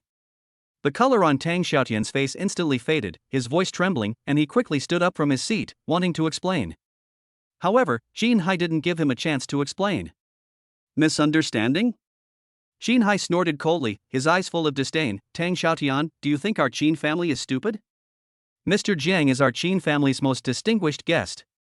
Our old man personally told us to treat him well. How dare you show off in front of him and even want to seize his property? I think you are really tired of living. He paused, and his tone became more sinister. I will give you two choices now. First, kowtow to Mr. Jiang and apologize immediately, and compensate Mr. Jiang for all the mental damage he suffered today. Second, our Qin family will officially declare war on your Tang family. You make your choice. Kneel down and apologize? Compensate for the losses? Or declare war on the Qin family? Tang Xiaotian felt a black flash in front of his eyes and he almost fainted. He couldn't understand how things could have developed to this point. He originally thought that with the strength and prestige of the Tang family, it would be easy to capture a young man from outside the area. But he did not expect that this young man was actually a prehistoric dragon in sheep's clothing. Behind him stood the unshakable Qin family. Today, he had completely hit a wall. And it was a wall that could smash him to pieces. I. Tang Xiaotian's lips trembled, sweat poured down, and he couldn't utter a word. He knew that no matter which path he chose, the face of his Tang family would be completely lost today. Chapter 72, The Price of the Tang Family, Jiang Chen's Establishment of Authority. The air in the banquet hall seemed to freeze, and it was so oppressive that it made people feel breathless. Tang Xiaotian's usually dignified face was now filled with humiliation, unwillingness, and deep fear. He knew that in front of the giant Qin family, his so-called Tang Family Foundation was nothing more than a mantis trying to stop a chariot, and could not withstand a single blow. Qin Hai's eyes were cold and sharp, like a judge, waiting for Tang Xiaotian's final decision. The dozens of Qin family guards behind him exuded a suffocating sense of oppression, as if they would raise the entire Tang family manor to the ground at any time. Tang Ming and several other core members of the Tang family were already pale with fear, not daring to breathe. When had they ever seen their old man in such a miserable state? And how could they have ever thought that just because they provoked a seemingly insignificant young man, it would bring disaster to the entire family? Jiang Chen still sat calmly in the guest of honor seat, picked up the teacup in front of him and took a sip. He did not speak, nor did he show the slightest bit of pride or gloating. He knew that at this moment, he just needed to watch quietly, watching how this once invincible local snake lowered his proud head in front of the Qin family, the dragon crossing the river. Time passes by every second. For Tang Xiaotian, every second was like being frying in a frying pan. Finally, he seemed to have been drained of all his strength. He drooped his shoulders dejectedly and said in a hoarse and dry voice, Butler Qin, I, Tang Xiaotian, admit defeat. I am willing to apologize to Mr. Jiang and compensate him for all his mental losses. When he said this, he seemed to have aged 10 years in an instant. His heroic aura also disappeared. Humph. Qin Hai snorted coldly, not letting up at all because of Tang Xiaotian's surrender. Tang Xiaotian, do you think that a simple apology and compensation can erase your offense against Mr. Jiang? Can it calm the anger of our Qin family? Then Butler Qin, what you mean is... Tang Xiaotian's heart sank to the bottom again. It's very simple. Qin Hai's tone left no room for doubt. First, you and your good-for-nothing son Tang Ming must kowtow in front of Mr. Jiang and admit your mistakes. Each kowtow must be loud and clear, until Mr. Jiang is satisfied. Secondly, regarding the cooperation between your Tang family and Mr. Zhang's Chenemo biology. Oh no, it's the cooperation between our Qin family and Mr. Zhang's Chenemo biology. You, the Tang family, are not allowed to interfere. And, you must hand over all the technical information and business secrets about Chenemo biology that you have previously found out, intact. If you conceal anything, you will bear the consequences yourself. Third, Qin Hai's eyes became even colder. In order to make up for the mental damage you caused to Mr. Jiang and the damage to our Qin family's reputation, all of your Tang family's entertainment industries in Beijing, as well as some of the jade mines in Southeast Asia, must be unconditionally transferred to our Qin family and Mr. Jiang. We will send someone to discuss the specific shares with you in detail. Each of the three conditions Qin Hai put forward was like a steel knife, stabbing Tang Xiaotian's heart. Kowtow and admit mistakes, lose face. Withdraw from cooperation, cut off the source of income. Cede the industry, seriously hurt the vitality. This is simply to destroy his Tang family. Tang Xiaotian felt his eyes go dark and his body was about to collapse. He knew that once he agreed to these conditions, his Tang family's power in the capital would completely collapse. Even their foundation in Southeast Asia would be severely damaged. But does he have a choice? In front of the giant Qin family, he had no room for bargaining at all. Okay. Tang Xiaotian's lips trembled as he squeezed out these two words from his teeth. He knew that from this moment on, he, Tang Xiaotian, and the entire Tang family would become the biggest laughingstock in the upper-class circles of Beijing. He turned around and looked at Jiang Chen, who was still sitting there calmly, his eyes filled with complex emotions, resentment and unwillingness. Under Qin Hai's cold gaze, Tang Xiaotian and his son Tang Ming knelt down in front of Jiang Chen in humiliation and kowtowed again and again. The dull sound echoed in the silent banquet hall and shattered the last dignity of the Tang family. Jiang Chen looked at the humiliating scene in front of him coldly, without any mercy in his heart. He knew that to deal with the ruthless and vindictive enemies like the Tang family, he had to use more ruthless and overbearing means to completely cripple and scare them, so that they would never dare to have any unreasonable thoughts again. Tonight, Jiang Chen not only wants to establish his authority in the capital, but also wants to let everyone know that his people and his property will never be coveted or violated by anyone. Chapter 73, The Aftermath and Reactions from All Sides.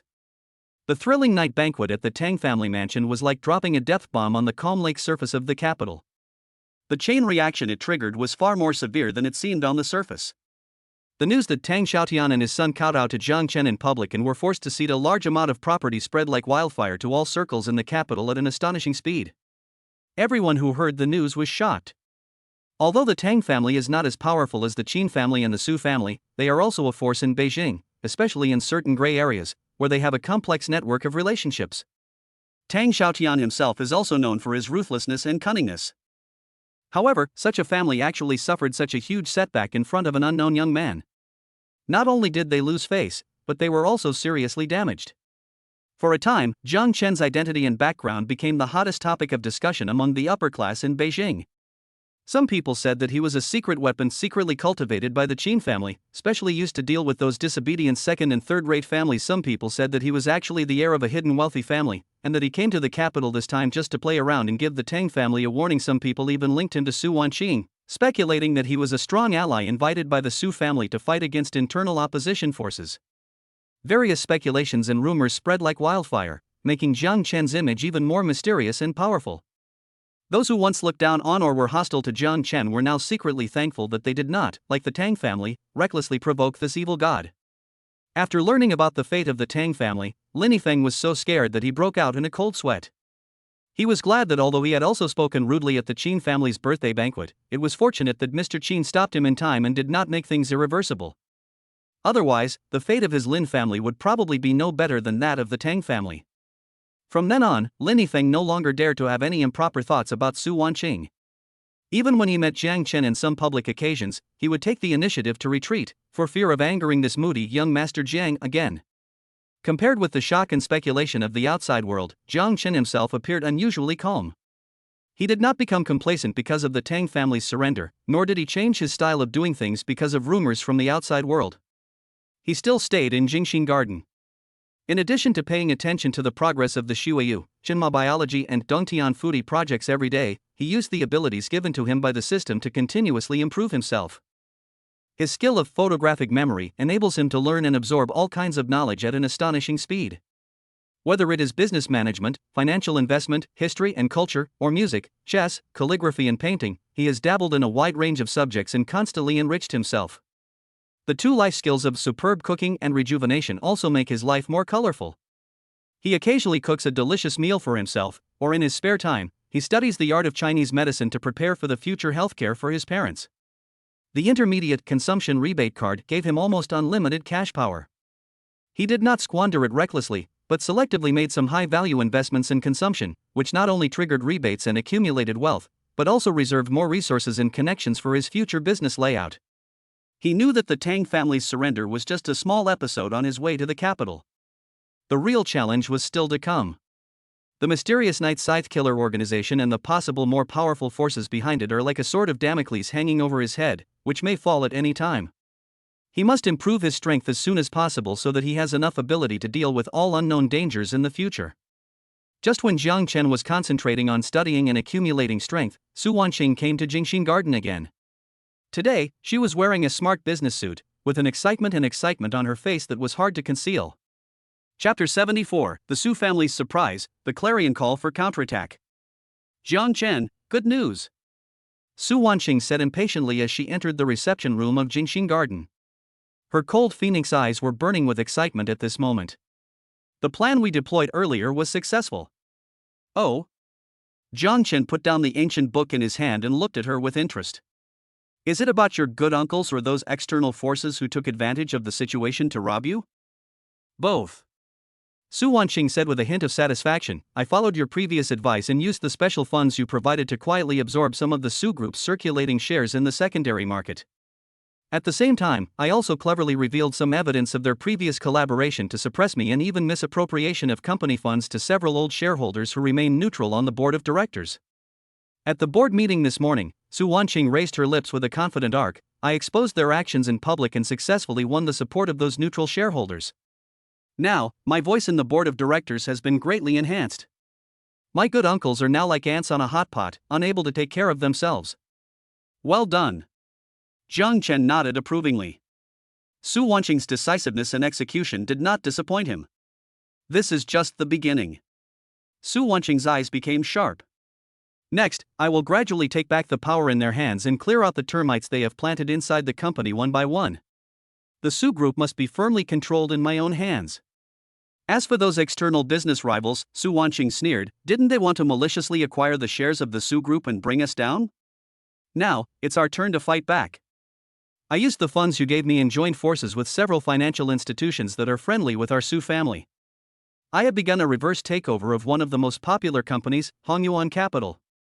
According to the intelligence I received, Hongyuan Capital's capital chain has had some problems recently, and its stock price has been low. We have a great chance of taking them down at a relatively low price. Hongyuan Capital? Jiang Chen had some impression of this name. It seemed that he had seen it before in the information provided by the Qin family. It was a private equity fund that was quite active in Beijing, but had a somewhat radical style of operation. That's right. Su Wanqing nodded. This company has done a lot of things to hinder our Su family before, and it is also the most active one in this crackdown. We must use them as a warning to others. Jiang Chen's eyes flashed with admiration when he heard this. Su Wanqing's ruthlessness and decisiveness made her look like a heroic woman. Do you need me to do anything? Jiang Chen asked. Not for now. Su Wanqing smiled slightly, her eyes full of confidence. Su Wanqing, don't take opponents of this level seriously. But, Jiang Chen, I still want to thank you. If it weren't for your support and encouragement, I'm afraid it would be difficult for me to make such a big decision, and I might not be able to get to where I am today. The look in her eyes when she looked at Jiang Chen was gentle and sincere. Jiang Chen could feel that Su Wanqing's trust and dependence on him had deepened. Ding! The host successfully helped Su Wanqing consolidate her position in the Su Group and launched a counterattack against her business rivals. The activation progress of the Confidant module plus 10%. The system's prompt sounded again, making Jiang Chen happy. It seems that investing in Su Wanqing can not only bring commercial returns, but also improve the progress of close friend, killing two birds with one stone. We are allies, aren't we? Jiang Chen smiled. Your victory is my victory. However, Wan Qing, I still want to remind you that the business world is like a battlefield, and things change rapidly. Before you achieve final victory, you must not take it lightly. In particular, be careful of those enemies hiding in the dark. He was referring to the mysterious Tang family. Su Wanqing's expression became serious when she heard this. I understand. I will keep a close eye on the Tang family. Since they have already made a move on you, they will never give up. We must prepare early. Yes. Jiang Chen nodded. I have also obtained some new clues about the Tang family. Perhaps we can start from their weakness and teach them a lesson they will never forget. A hint of coldness flashed in Jiang Chen's eyes. Chapter 75, The Tang Family as Hibernation and the Undercurrent Resurfacing. Faced with the overwhelming pressure from the Qin family and Jiang Chen's unfathomable strength, Tang Xiaotian, a tyrant who had been active in Southeast Asia for many years, had to choose to lie dormant for the time being. He knew very well that with the Qin family's clear statement of support for Jiang Chen, any direct and fierce counterattack would be like hitting a rock with an egg, and would only accelerate the Tang family's defeat. On the surface, he fulfilled all his promises to Jiang Chen and the Qin family, and was extremely humble. He even took the initiative to send people to give Jiang Chen a generous gift to apologize and try to repair the relationship between the two sides. However, Jiang Chen did not relax his vigilance at all. He knew very well that a ruthless and vindictive person like Tang Xiaotian would never give up. His forbearance and concession at this moment were just accumulating strength and waiting for the opportunity to launch a more deadly counterattack. There must be deeper calculations and resentment hidden in those hawk-like eyes. Sure enough, in the following days, Jiang Chen keenly noticed some unusual signs through the system's network expansion radar and Su Wanqing's intelligence network. Although the Tang family seemed to have stopped its actions on the surface, they were still making frequent moves in secret. First, Tang Xiaotian gradually faded out of the public eye on the pretext of being ill, leaving the family's daily affairs to a few trusted people. But in fact, he was secretly contacting some allies and partners in Southeast Asia, seemingly seeking external support and strength. Jiang Chen even discovered that several mysterious funds from the Golden Triangle region quietly flowed into the accounts of several shell companies of the Tang family in the country through some secret channels. Secondly, Tang Ming, the third young master of the Tang family who had lost face in front of Jiang Chen, was not completely banished to the cold palace as rumored by the outside world. On the contrary, he became more low-key and forbearing, often going in and out of some remote clubs and private bases in the capital, and secretly meeting with some unidentified people. Jiang Chen's eye of insight once captured a blurry picture of Tang Ming contacting a suspected peripheral member of the Night Scythe organization by chance. What Jiang Chen was more concerned about was that some bad news came from Chunma Biology. Although the construction of the laboratory and the purchase of equipment were very smooth with the strong support of the Qin family and the local government of Jiangcheng, some inexplicable resistance was encountered in the recruitment of core technical personnel and the import of some key experimental consumables. Some overseas experts who had already been negotiated suddenly declined the invitation for various reasons. Some special culture media and reagents ordered from abroad always encountered various accidents in the customs process, resulting in failure to arrive on time. These seemingly isolated incidents all point to the same direction: the Tang family. It seems that this old fox Tang Xiaotian is planning to play dirty tricks on us. Jiang Chen was in the study room of Jingxing Garden, watching Su Wanqing sort out the latest information she sent him, with a cold arc on his lips. Su Wanqing frowned slightly and said in a deep voice, "The Tang family's influence is indeed intertwined in Southeast Asia, especially in some special resources and channels, which have an influence that we can hardly imagine. If they are determined to trip us up in these aspects, it will be very troublesome." She paused and continued, "Moreover, I am worried that Tang Xiaotian's real goal may not be as simple as revenge. The reason why he is so obsessed with Chunma biology is probably because he sees the immeasurable strategic value behind neuron regeneration and repair technology. Once this technology is successful, it will not only bring huge commercial benefits, but also allow those who master it to take the absolute initiative in future international competition. A hero like Tang Xiaotian will never give up such a huge temptation easily." Jiang Chen nodded. Su Wanqing's analysis coincided with his judgment. So, he is lying dormant now. On the one hand, he wants to paralyze us and make us relax our vigilance. On the other hand, he is also accumulating strength and looking for new breakthroughs. Jiang Chen's eyes became sharper. He may think that although the Qin family is powerful, it is impossible for them to stand up for me in everything, especially in some seemingly legal and compliant business competition and technical exchanges. Besides, he may still be waiting for an opportunity. Su Wanqing added, an opportunity when the Qin family is too busy to take care of other things, or when we ourselves are vulnerable. That's right. Jiang Chen's eyes flashed with a cold light. Since he wants to play lurking and infiltrating, then we will play along and have a good game with him. I want to see how many cards Tang Xiaotian has yet to reveal. He knew that passive waiting was definitely not his style. Instead of waiting for the Tang family to accumulate strength in secret, it would be better to take the initiative and bring the war to their territory. He glanced at Su Wanqing and said in a deep voice, Wanqing, I need you to do me a favor. Use the Su family's intelligence network in Southeast Asia to keep a close eye on the Tang family's every move, especially their financial transactions and personnel transfers with those forces in the Golden Triangle. At the same time, help me find out who else in the Tang family, besides Tang Ming, is eyeing Tang Xiaotian's position, or is at odds with him. Do you want to disintegrate them from within? Su Wanqing was very smart and immediately understood Jiang Chen's intention. Only by removing the firewood from under the cauldron can we solve the problem once and for all. Jiang Chen's mouth curled up with a confident smile. Doesn't Tang Xiaotian like to play tricks? Then I will let him have a taste of what it feels like to be played around by others. Su Wanqing looked at Jiang Chen's deep and confident eyes, and a strong trust and an indescribable throbbing surged in her heart. This man always showed his courage and wisdom in the most dangerous moments. Okay. Su Wanqing nodded without hesitation. Jiang Chen, Su Wanqing, will accompany you to turn him upside down. Chapter 76, Undercurrents, Layout in Southeast Asia. In the following days, Jiang Chen and Su Wanqing began a series of careful plans around the Tang family. Su Wanqing is indeed the Su family's proud daughter, with first-class business talent and intelligence integration ability. With the support of Jiang Chen's strong financial resources, she quickly mobilized the Su family's intelligence network that had been lurking in Southeast Asia for many years, like casting a huge fishing net in the dark, and began to collect all information about the Tang family.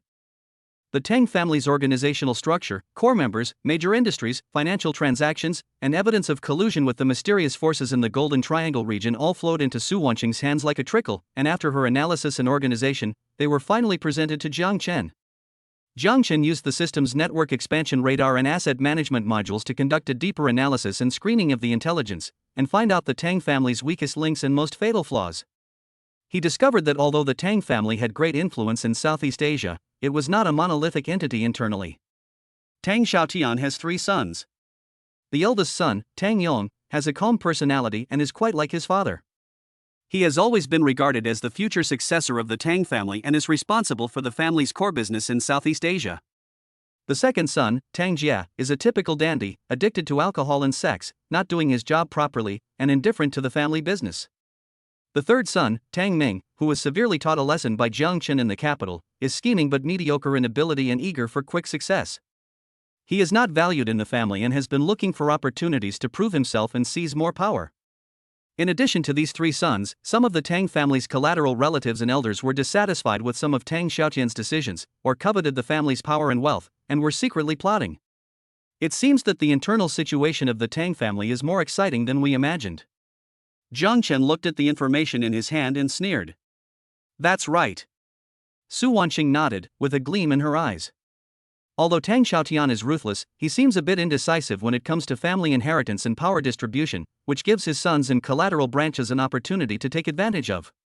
If we can cleverly use the conflicts between them, perhaps we can disintegrate the Tang family's influence in Southeast Asia without bloodshed. Great minds think alike. Jiang Chen smiled slightly. However, internal collapse alone is not enough. We also need to give them some external troubles. He turned his attention to those local forces and international financial groups in Southeast Asia that had conflicts with the Tang family or were eyeing them covetously. Although each of these forces cannot compete with the Tang family, what if we can unite them, provide them with sufficient funds and support, and give them the courage and strength to challenge the hegemony of the Tang family? Jiang Chen's eyes flashed dangerously. Su Wanqing was shocked when she heard this. She knew that Jiang Chen was going to play a big game. Jiang Chen, do you mean that we should support the Tang family's competitors and make them unable to take care of themselves in Southeast Asia? It's not just that they can't take care of themselves. Jiang Chen shook his head and said calmly, I want to make their backyard burn, and eventually collapse. In the following period of time, Jiang Chen and Su Wanqing began to implement their plan secretly. Su Wanqing used the Su family's secret channels in the international financial community to anonymously inject a large amount of risk capital into the Southeast Asian local forces and international financial groups that competed with the Tang family. These funds, like timely rain, instantly revitalized those forces that were originally struggling to survive under the suppression of the Tang family. Jiang Chen, on the other hand, used more covert means to cleverly leak some of the Tang family's internal business secrets and dirty material of power struggles to these competitors, as well as some international media that were eager to create chaos. For a time, negative news about the Tang family's suspected illegal transactions, internal power struggles, and collusion with unknown armed forces in the Golden Triangle region caused an uproar in Southeast Asia and even the international community. The Tang family's stock price plummeted, and many international partners who had originally cooperated with them began to re-evaluate the risks of cooperation and even terminated some cooperation projects. Those competitors who had received secret support from Jiang Chen and Su Wanqing took the opportunity to launch attacks and began to erode the Tang family's market share in various fields and snatch away the Tang family's high-quality resources. A commercial encirclement and suppression campaign against the Tang family has quietly begun in Southeast Asia. Tang Xiaotian, who was in the capital, soon noticed the unusual movements from Southeast Asia. He was furious, but also a little anxious. He never expected that the Southeast Asian business he had worked hard to build for many years would fall into such a passive situation in such a short time. He knew that there must be someone behind this. Moreover, the person who had such power and forced him into such a situation in such a short time was definitely not an ordinary person. Could it be Jiang Chen? Jiang Chen's calm face with a hint of evil smile involuntarily emerged in Tang Xiaotian's mind. Chapter 77 Internal and External Troubles, Tang Xiaotian's Broken Wrist.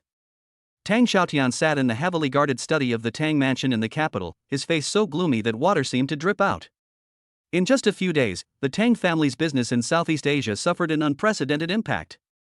The stock price plummeted, partners were lost, and the market share was eroded by competitors. All kinds of bad news flew in from all over the world like snowflakes, almost suffocating him. What made him even more frightened was that some local officials and military figures in Southeast Asia who had close ties with the Tang family and could even be said to be the Tang family's protective umbrella also began to avoid him and became ambiguous in their attitude. This is undoubtedly an extremely dangerous signal. Jiang Chen. Su family. Tang Xiaotian gritted his teeth and squeezed out these words, his eyes filled with rage. Although he had no direct evidence, he was almost certain that Jiang Chen and the Su family were behind all this. Only they have the motivation and the energy to force the Tang family into such an embarrassing situation in such a short period of time. Dad, it's being said that our Tang family has offended someone they shouldn't have offended. I'm afraid a disaster is about to happen. Tang Ming stood aside, his face pale, with a barely perceptible tremor in his voice. He was really scared now, afraid that Jiang Chen would trample the entire Tang family under his feet like he did to him. What are you panicking about? Tang Xiaotian slammed the table and shouted angrily, the sky hasn't fallen yet.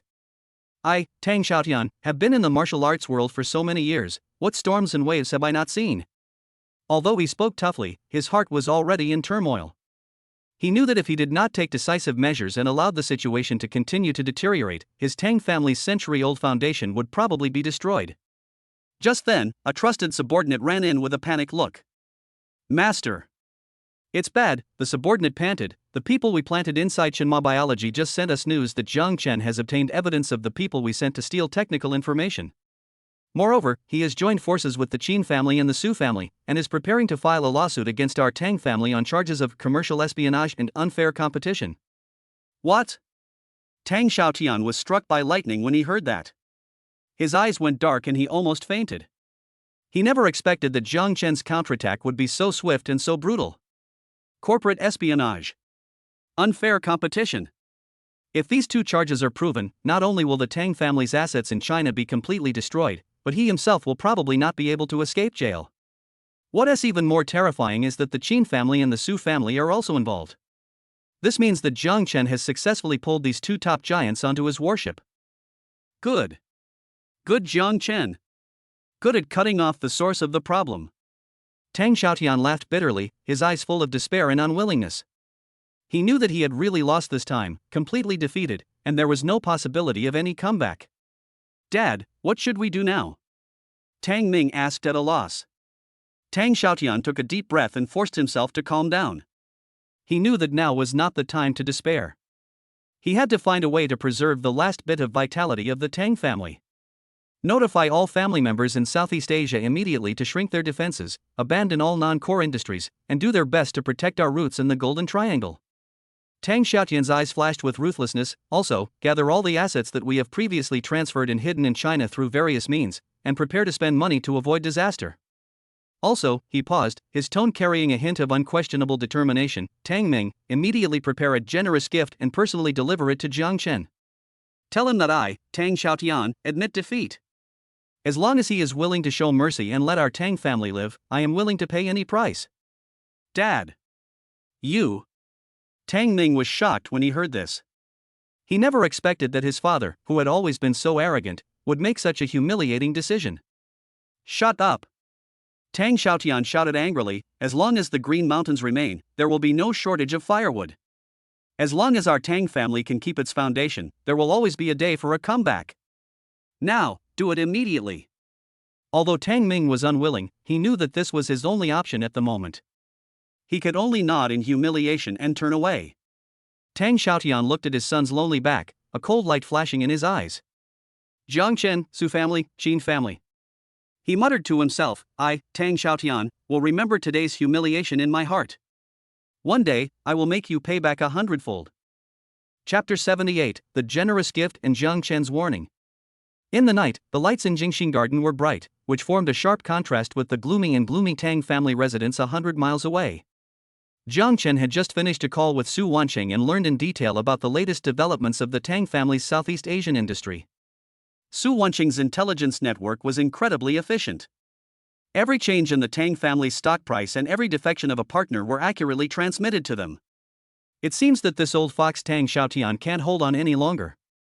Jiang Chen stood in front of the French window in the study, holding a glass of red wine, with a playful smile on his lips. He knew very well that a man like Tang Xiaotian would never bow his head unless he was beaten to the point of heartbreak. Mr. Jiang, Tang Ming, the third young master of the Tang family, is asking for an audience outside the courtyard. He said that he was ordered by the head of the Tang family to come and apologize to you and give you a small gift. Butler Qin Hai knocked on the door at the right time and reported respectfully, with a hint of relief in his tone. The Qin family had heard about the arrogance of the Tang family in Tiandu, and now seeing them fall into such a situation, they were naturally happy to see it happen. Oh? He's quite quick. Jiang Chen raised his eyebrows, a hint of teasing flashed in his eyes. Let him in. I want to see how much sincerity Tang Xiaotian has prepared this time. He did not choose to stay in the living room, but remained in the study. This slightly casual posture was itself a silent knock. A moment later, Tang Ming, under the escorted gaze of the Qin family guards, lowered his head, holding a heavy rosewood box, and walked into the study. At this moment, Tang Ming no longer had the arrogance and domineeringness of the past, but instead had a haggard face and deep fear. He didn't even dare to look up at Jiang Chen, and he looked like a dog that had lost its home. Mr. Jiang, Tang Ming said in a hoarse voice, his legs a little weak. If he hadn't been holding on, he would have already fallen to his knees. My father specially ordered me to come here to apologize to you. I have offended you before and offended Mr. Zheng's authority. I hope Mr. Jiang will be magnanimous and forgive my mistakes, and give our Tang family a way out.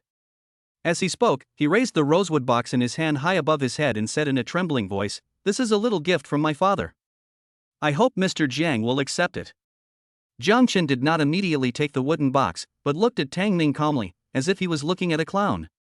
The calmer he was, the greater the pressure on Tang Ming's heart. The cold sweat on his forehead dripped down, soaking his collar. Third young Master Tang, I don't understand what you are saying. Jiang Chen spoke slowly, his voice was not loud, but it carried a suffocating sense of oppression. I have never had any dealings with your Tang family, so how can I say I have offended you? But your father seems to have been very caring for me, Jiang Chen, and the properties under my name. He paused, picked up the wineglass, and gently swirled the red wine. His eyes suddenly turned cold. Sending people to sneak into Chenma Biology to steal business secrets, spreading rumors behind the scenes to slander the Snow Language brand, and even using a shady organization like Dark Night Scythe to deal with me. Tang Sanshao, tell me, are these considered small misunderstandings that can be resolved with a small gift? Every word Jiang Chen said was like a heavy hammer, hitting Tang Ming's heart hard. His face turned pale, his body shook like a sieve, and with a thump, he could no longer hold on and fell to his knees. Mr. Jiang, please spare me. Mr. Jiang, please spare me. Tang Ming kowtowed repeatedly, his voice filled with desperate pleas. Those things were all caused by my father's confusion and obsession. They have nothing to do with me. I was also following orders and had no choice. In order to survive, he did not hesitate to push all the responsibility onto Tang Xiaotian. Jiang Chen looked at his ugly appearance, and a trace of disgust flashed in his eyes. This kind of bastard is worthy of being the heir of the Tang family? If Tang Xiaotian knew about this, he would probably be so angry that he died again. It has nothing to do with you? Jiang Chen sneered, "Young Master Tang, you are really good at passing the buck. But do you think that a few light-hearted excuses can help your Tang family escape the blame?" He stood up and walked to Tang Ming step by step, looking down at him with eyes as cold as ice. "I, Jiang Chen, have always been clear about gratitude and resentment. Since your Tang family dared to kill me, you should be prepared to bear the consequences. Open the box and let me see your father's sincerity." Jiang Chen's tone was emotionless. Upon hearing this, Tang Ming felt as if he had been pardoned. He quickly opened the rosewood box with trembling hands. The moment the box was opened, a bright light burst out, making it difficult for people to open their eyes. Inside the wooden box, there lay a thick equity transfer agreement and several special seals engraved with black scorpion totems. "Mr. Jiang, this is our Tang family's 30% stake in all jade mines and spice plantations in Southeast Asia, as well as 50% of the profit rights of all underground industries in the border special zones." Tang Ming's voice was intermittent due to fear. "My father said that as long as Mr. Jiang is willing to show mercy, all of these will belong to you. In addition, there are several rare treasures that our Tang family has collected for many years, which are also presented to Mr. Jiang." Tang Xiaotian really spent a lot of money this time. He put almost half of the Tang family's assets in front of Jiang Chen, just to seek a glimmer of hope. Jiang Chen picked up the equity transfer agreement, glanced at it casually, and a cold arc appeared at the corner of his mouth. 30% of the shares? 50% of the profit rights? Jiang Chen's tone was full of sarcasm. Tang Xiaotian is really good at calculating. He wants to use these invisible and intangible futures to exchange for my forgiveness? He really underestimates me. He paused, his eyes suddenly becoming fierce. "Go back and tell Tang Xiaotian that I, Jiang Chen, don't like these things. What I want is the entire Tang family. I want him to pay the most painful price for what he did before. I want his Tang family to completely disappear from this world." Jiang Chen's voice was like a judgment from the netherworld, which plunged Tang Ming into a deep abyss of despair. He knew that Jiang Chen was determined to wipe out the entire Tang family. Chapter 79, Cutting Off the Firewood from Under the Cauldron and the Invitation of Dark Night. Tang Ming was completely crushed by Jiang Chen's merciless words. He collapsed to the ground, looking ashen. He had never thought that Jiang Chen's appetite was so big that his target was the entire Tang family. This was no longer a simple revenge, but a naked annexation. "Mr. Jiang, you are going to kill us all." Tang Ming's voice was trembling with despair. He knew that facing Jiang Chen's tough attitude and the Qin and Su families looming behind him, the Tang family had almost no room for resistance. Jiang Chen snorted coldly, his eyes showing no mercy at all. "Kill them all? Young Master Tang, don't you think it's ridiculous to hear you say that? When your Tang family was trying to kill me, sending people to steal the secrets of Qinma biology, and even using an organization like Dark Night Scythe to assassinate me, did you ever think of leaving me a chance to survive?" He leaned down and said in a voice that only the two of them could hear, "Go back and tell Tang Xiaotian that I, Jiang Chen, never like to leave troubles behind. He can either simply hand over the entire Tang family in exchange for a way for you and your son to survive. Otherwise, I will personally take action and uproot your foundation in Southeast Asia. By then, it will not be as simple as losing half of the family assets." Jiang Chen's tone was calm, but it revealed a chilling murderous intent. He knew that when dealing with a tyrant like Tang Xiaotian, blindly giving in and being merciful would only be seen as weakness by the other party. Only by showing a more ruthless and stronger attitude than him could he really scare him and completely give up the idea of resistance. Tang Ming was frightened by Jiang Chen's eyes, and he fled from Jingxing Garden in a panic, holding the rosewood box containing the generous gift. He had to bring Jiang Chen's ultimatum back to Tang Xiaotian as quickly as possible. Looking at Tang Ming's fleeing back, Jiang Chen's mouth curled up into a cold arc. He knew that Tang Xiaotian would definitely make a wise choice after hearing these words. After all, compared with the destruction of the entire family, losing most of the family property in exchange for a glimmer of hope is already the best result. In the next few days, Tiandu seemed calm on the surface, but secretly, it became turbulent because of the game between Jiang Chen and the Tang family. Like dominoes, the Tang family's businesses in Southeast Asia began to encounter problems one after another. First, the jade mines and spice plantations on which they depended for survival were ordered by the local government to stop production and rectify due to poor management and environmental issues. partners also terminated cooperation one after another, and the stock price plummeted.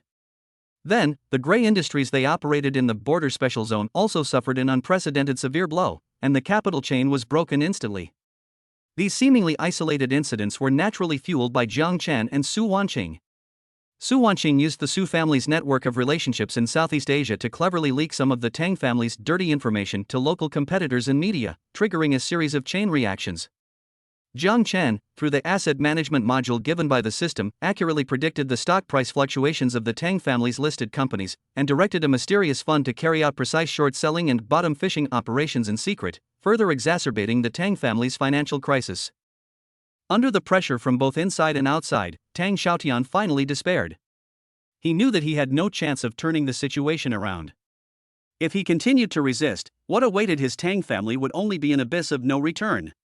7 days later, a transfer agreement signed by Tang Xiaotian himself, which contained almost all of the core assets of the Tang family, and a black scorpion totem seal symbolizing the highest power of the Tang family, was delivered to Jiang Chen. Tang Xiaotian, the once powerful hero in Southeast Asia, finally chose to cut off his arm to survive, exchanging the future of his entire family for the life of himself and his son Tang Ming. Jiang Chen looked at the heavy gift in front of him, and his heart was not too moved. To him, this was just another inconspicuous stepping stone on his road to becoming a super rich man. What he cared more about was that through this incident, he completely eliminated the potential threat of the Tang family and cleared the obstacles for his future layout in Southeast Asia. Ding! The host successfully dismantled the Tang family in Southeast Asia without bloodshed, obtained its core assets, and greatly expanded its business territory. The system's comprehensive evaluation has been greatly improved. Reward: a set of business empire construction drawings primary, which can be used to plan and optimize the host's industrial structure and improve overall operational efficiency. Special skills: deterrent aura passive, automatically produces a mental suppression effect on NPCs with a lower level than the host, making them dare not easily become enemies with the host. Blueprints for building a business empire? A halo of deterrence? Jiang Chen was very satisfied with the system reward this time. The former could help him better integrate and manage the increasingly large industry, and the latter would allow him to take more initiative in future business negotiations and interpersonal relationships, and avoid many unnecessary troubles. Just when Jiang Chen was about to study this business empire construction blueprint carefully, butler Qin Hai came to visit again. Mr. Jiang, Qin Hai said with a serious expression, although the matter of the Tang family has come to an end, the scythe of the Dark Knight assassin organization does not seem to have given up. Oh? Jiang Chen raised his eyebrows. What new moves have they made? According to the intelligence we have obtained, Qin Hai said in a deep voice, after learning that you killed their shadow blade and indirectly caused the destruction of their major client, the Tang family, the night side seems to have developed a strong interest in you. They believe that you are a high-value target with great potential, and you are even qualified to become a member of their organization. What do you mean? Jiang Chen frowned slightly. In addition to carrying out assassination missions, the Night Scythe organization will also periodically look for new talents with talent, ability, and behavior styles that meet their standards around the world, and recruit them into the organization for training. Qin Hai explained, they seem to think that Mr. Jiang meets their selection standards. Just now, we intercepted an encrypted message from the top management of Scythe of the Night. The content of the message is an invitation letter for you. Qin Hai took out a peculiarly shaped black metal card from his arms and handed it to Jiang Chen. The card was cold to the touch, with a bloody sickle engraved on the front and a string of meaningless characters and a set of coordinates on the back. Jiang Chen looked at this so-called invitation letter and a cold smile appeared on his lips. Invite me to join them? These killers really think highly of me, Jiang Chen. He knew that this was by no means a well-intentioned invitation. It was more like a temptation, a provocation, or even a carefully designed trap. Chapter 80, Negotiations and Unexpected Gains in the Abandoned Park. The night was as dark as ink, and the abandoned industrial park outside Beijing cast a hideous silhouette in the moonlight, like a dormant beast. Jiang Chen went to the appointment alone, his figure shuttled among the broken walls, looking unusually calm, but his deep eyes flashed with a colder light than the night. He did not go directly to the core coordinates marked on the card. Instead, he relied on the danger perception and terrain analysis capabilities granted by the system, as well as the detailed park information provided by the Qin family, to cleverly avoid several obvious surveillance and traps on the periphery. A bunch of killers who only know how to use brute force. You want to play tricks on me? Jiang Chen's mouth curled up with disdain. He knew that an organization like Dark Knight Scythe must have set up a net in secret, waiting for him to fall into it. Jiang Chen stopped on the second floor of a relatively secluded abandoned factory building. The view here was wide, overlooking most of the park, and there were also multiple escape routes. He activated several miniature high-frequency jammers from the special communicator he carried with him, temporarily shielding the wireless signals within a certain range around him. Okay, the stage has been set, and we're just waiting for the protagonist to appear. Jiang Chen sat leisurely on a worn iron chair, as if he was not here to attend a life and death appointment, but to enjoy the night view. Time passes by every second. In the core coordinate area, several ghostly figures were lurking in the shadows, and their patience was clearly wearing out. The target hasn't appeared yet. Could it be that he has noticed something? One of the hoarse voices whispered through the encrypted channel. Impossible, our arrangements are flawless. He is just a businessman who relies on some dirty money and a bit of luck. Wait a little longer, he will come. Another cold voice responded, but there was also a hint of uncertainty in the tone. Just when they were getting anxious, there was a sudden explosion from the teammates who were setting up the bomb. At this moment, a sharp electric sound suddenly came from the communication devices on their wrists, and then there was dead silence. What's going on? The communication is being interfered with. Oh no! There's an ambush. Several killers became alert instantly, but it was too late. Dear friends of Night Sight, now that you are here, why hide? Why not come out for a cup of tea and a chat? Jiang Chen's voice, through a modified loudspeaker, echoed clearly in the silent industrial park, with a hint of teasing and unquestionable control. The killers in the core area were suddenly angry. They didn't expect that the target would turn the tables and cut off their communications. Jiang Chen's voice sounded again, with a hint of cold smile. I heard that the Scythe of Dark Night has always only recognized money, not people. Well, I also want to discuss a business with you today. What business? A black-clad assassin who looked like the leader asked in a deep voice, suppressing his discomfort. He knew that they might have encountered a tough opponent today.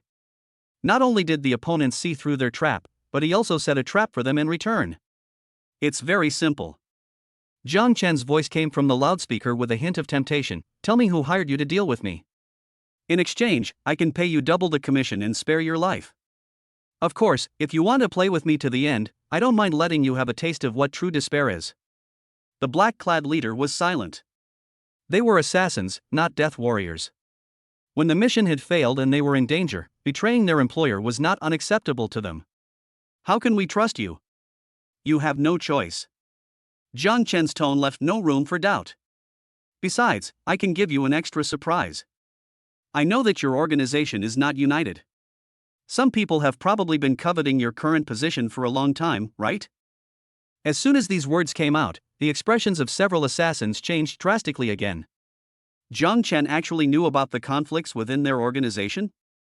Of course, Jiang Chen continued, if you are willing to work for me for a while, I can help you solve those little troubles and even help you improve your position in the organization. How about it? Intimidation, inducement, and division. Jiang Chen has mastered the business world to perfection. The black-clad leader exchanged glances with several of his men, and they had already made up their minds. We can consider it. The black-clad leader said with difficulty. Very good. Jiang Chen nodded with satisfaction. Well, now, tell me the name of your employer. My patience is limited. In the face of Jiang Chen's powerful psychological offensive, these assassins of Dark Night Scythe finally chose to give in. They not only gave out their employer behind the scenes, a small warlord in Southeast Asia who had close ties with the Tang family but tried to take over some of the Tang family's overseas assets after the fall of the Tang family and took his anger out on Jiang Chen, but also handed over some important intelligence about the Dark Night Scythe branch in Asia. Jiang Chen did not kill these people immediately, but gave them a chance to redeem themselves, letting them fight back, to deal with the warlord who hired them, and secretly pass on the internal intelligence of Scythe of the Night to him. Ding! The host successfully resolved the Night Scythe crisis and initially subdued some members of the killer organization. Rewards: Intelligence Network Construction Map Primary, slightly improved crisis warning ability, extraordinary wit, improved charm, Su Wanqing's favorability +5. Intelligence Network Construction Map? This is a good thing. Jiang Chen was delighted. It seems that this adventure has yielded a lot of rewards. Chapter 81, A Dark and Windy Night, with Murderous Intent. In the deepest darkness before dawn, the abandoned industrial park was filled with a strange smell of gunpowder and rust. Jiang Chen stood on the second floor of the dilapidated factory building, playing with the virtual card of Intelligence Network Construction Map Primary that the system had just rewarded, with a satisfied smile on his lips. It seems that this adventure has yielded a lot of rewards, he whispered to himself. He defeated a group of assassins without bloodshed, and also subdued several members of the Night Scythe as spies. More importantly, he found out the small Southeast Asian warlord who had been hiding and trying to attack him after the fall of the Tang family. At this moment, outside the factory, the aftermath personnel sent by the Qin family have quietly started working. Those Night Scythe killers who were subdued by Jiang Chen with high-tech means have long been secretly taken away, and what awaits them will be the redeem plan tailored for them by the Qin family and Jiang Chen. And those jammers and small drones activated by Jiang Chen have also been fully recovered without leaving any trace. Jiang Chen looked out the window. The abandoned park shrouded in darkness was no longer just a wasteland in his eyes, but more like a battlefield where a fierce chess game had just ended. He recalled the short but thrilling negotiation just now, as well as the various arrangements made before to lure the snake out of its hole. Although the system prompted him to use his danger perception and terrain analysis abilities to cleverly avoid the enemy's surveillance and traps on the periphery, he knew that the reason he was able to counterattack so smoothly this time was not only due to the powerful assistance of the system and the equipment support provided by the Qin family, but more importantly, his accurate grasp of the enemy's psychology. The killers of Night Scythe are indeed much more difficult to deal with than Shadowblade. Jiang Chen silently analyzed in his mind.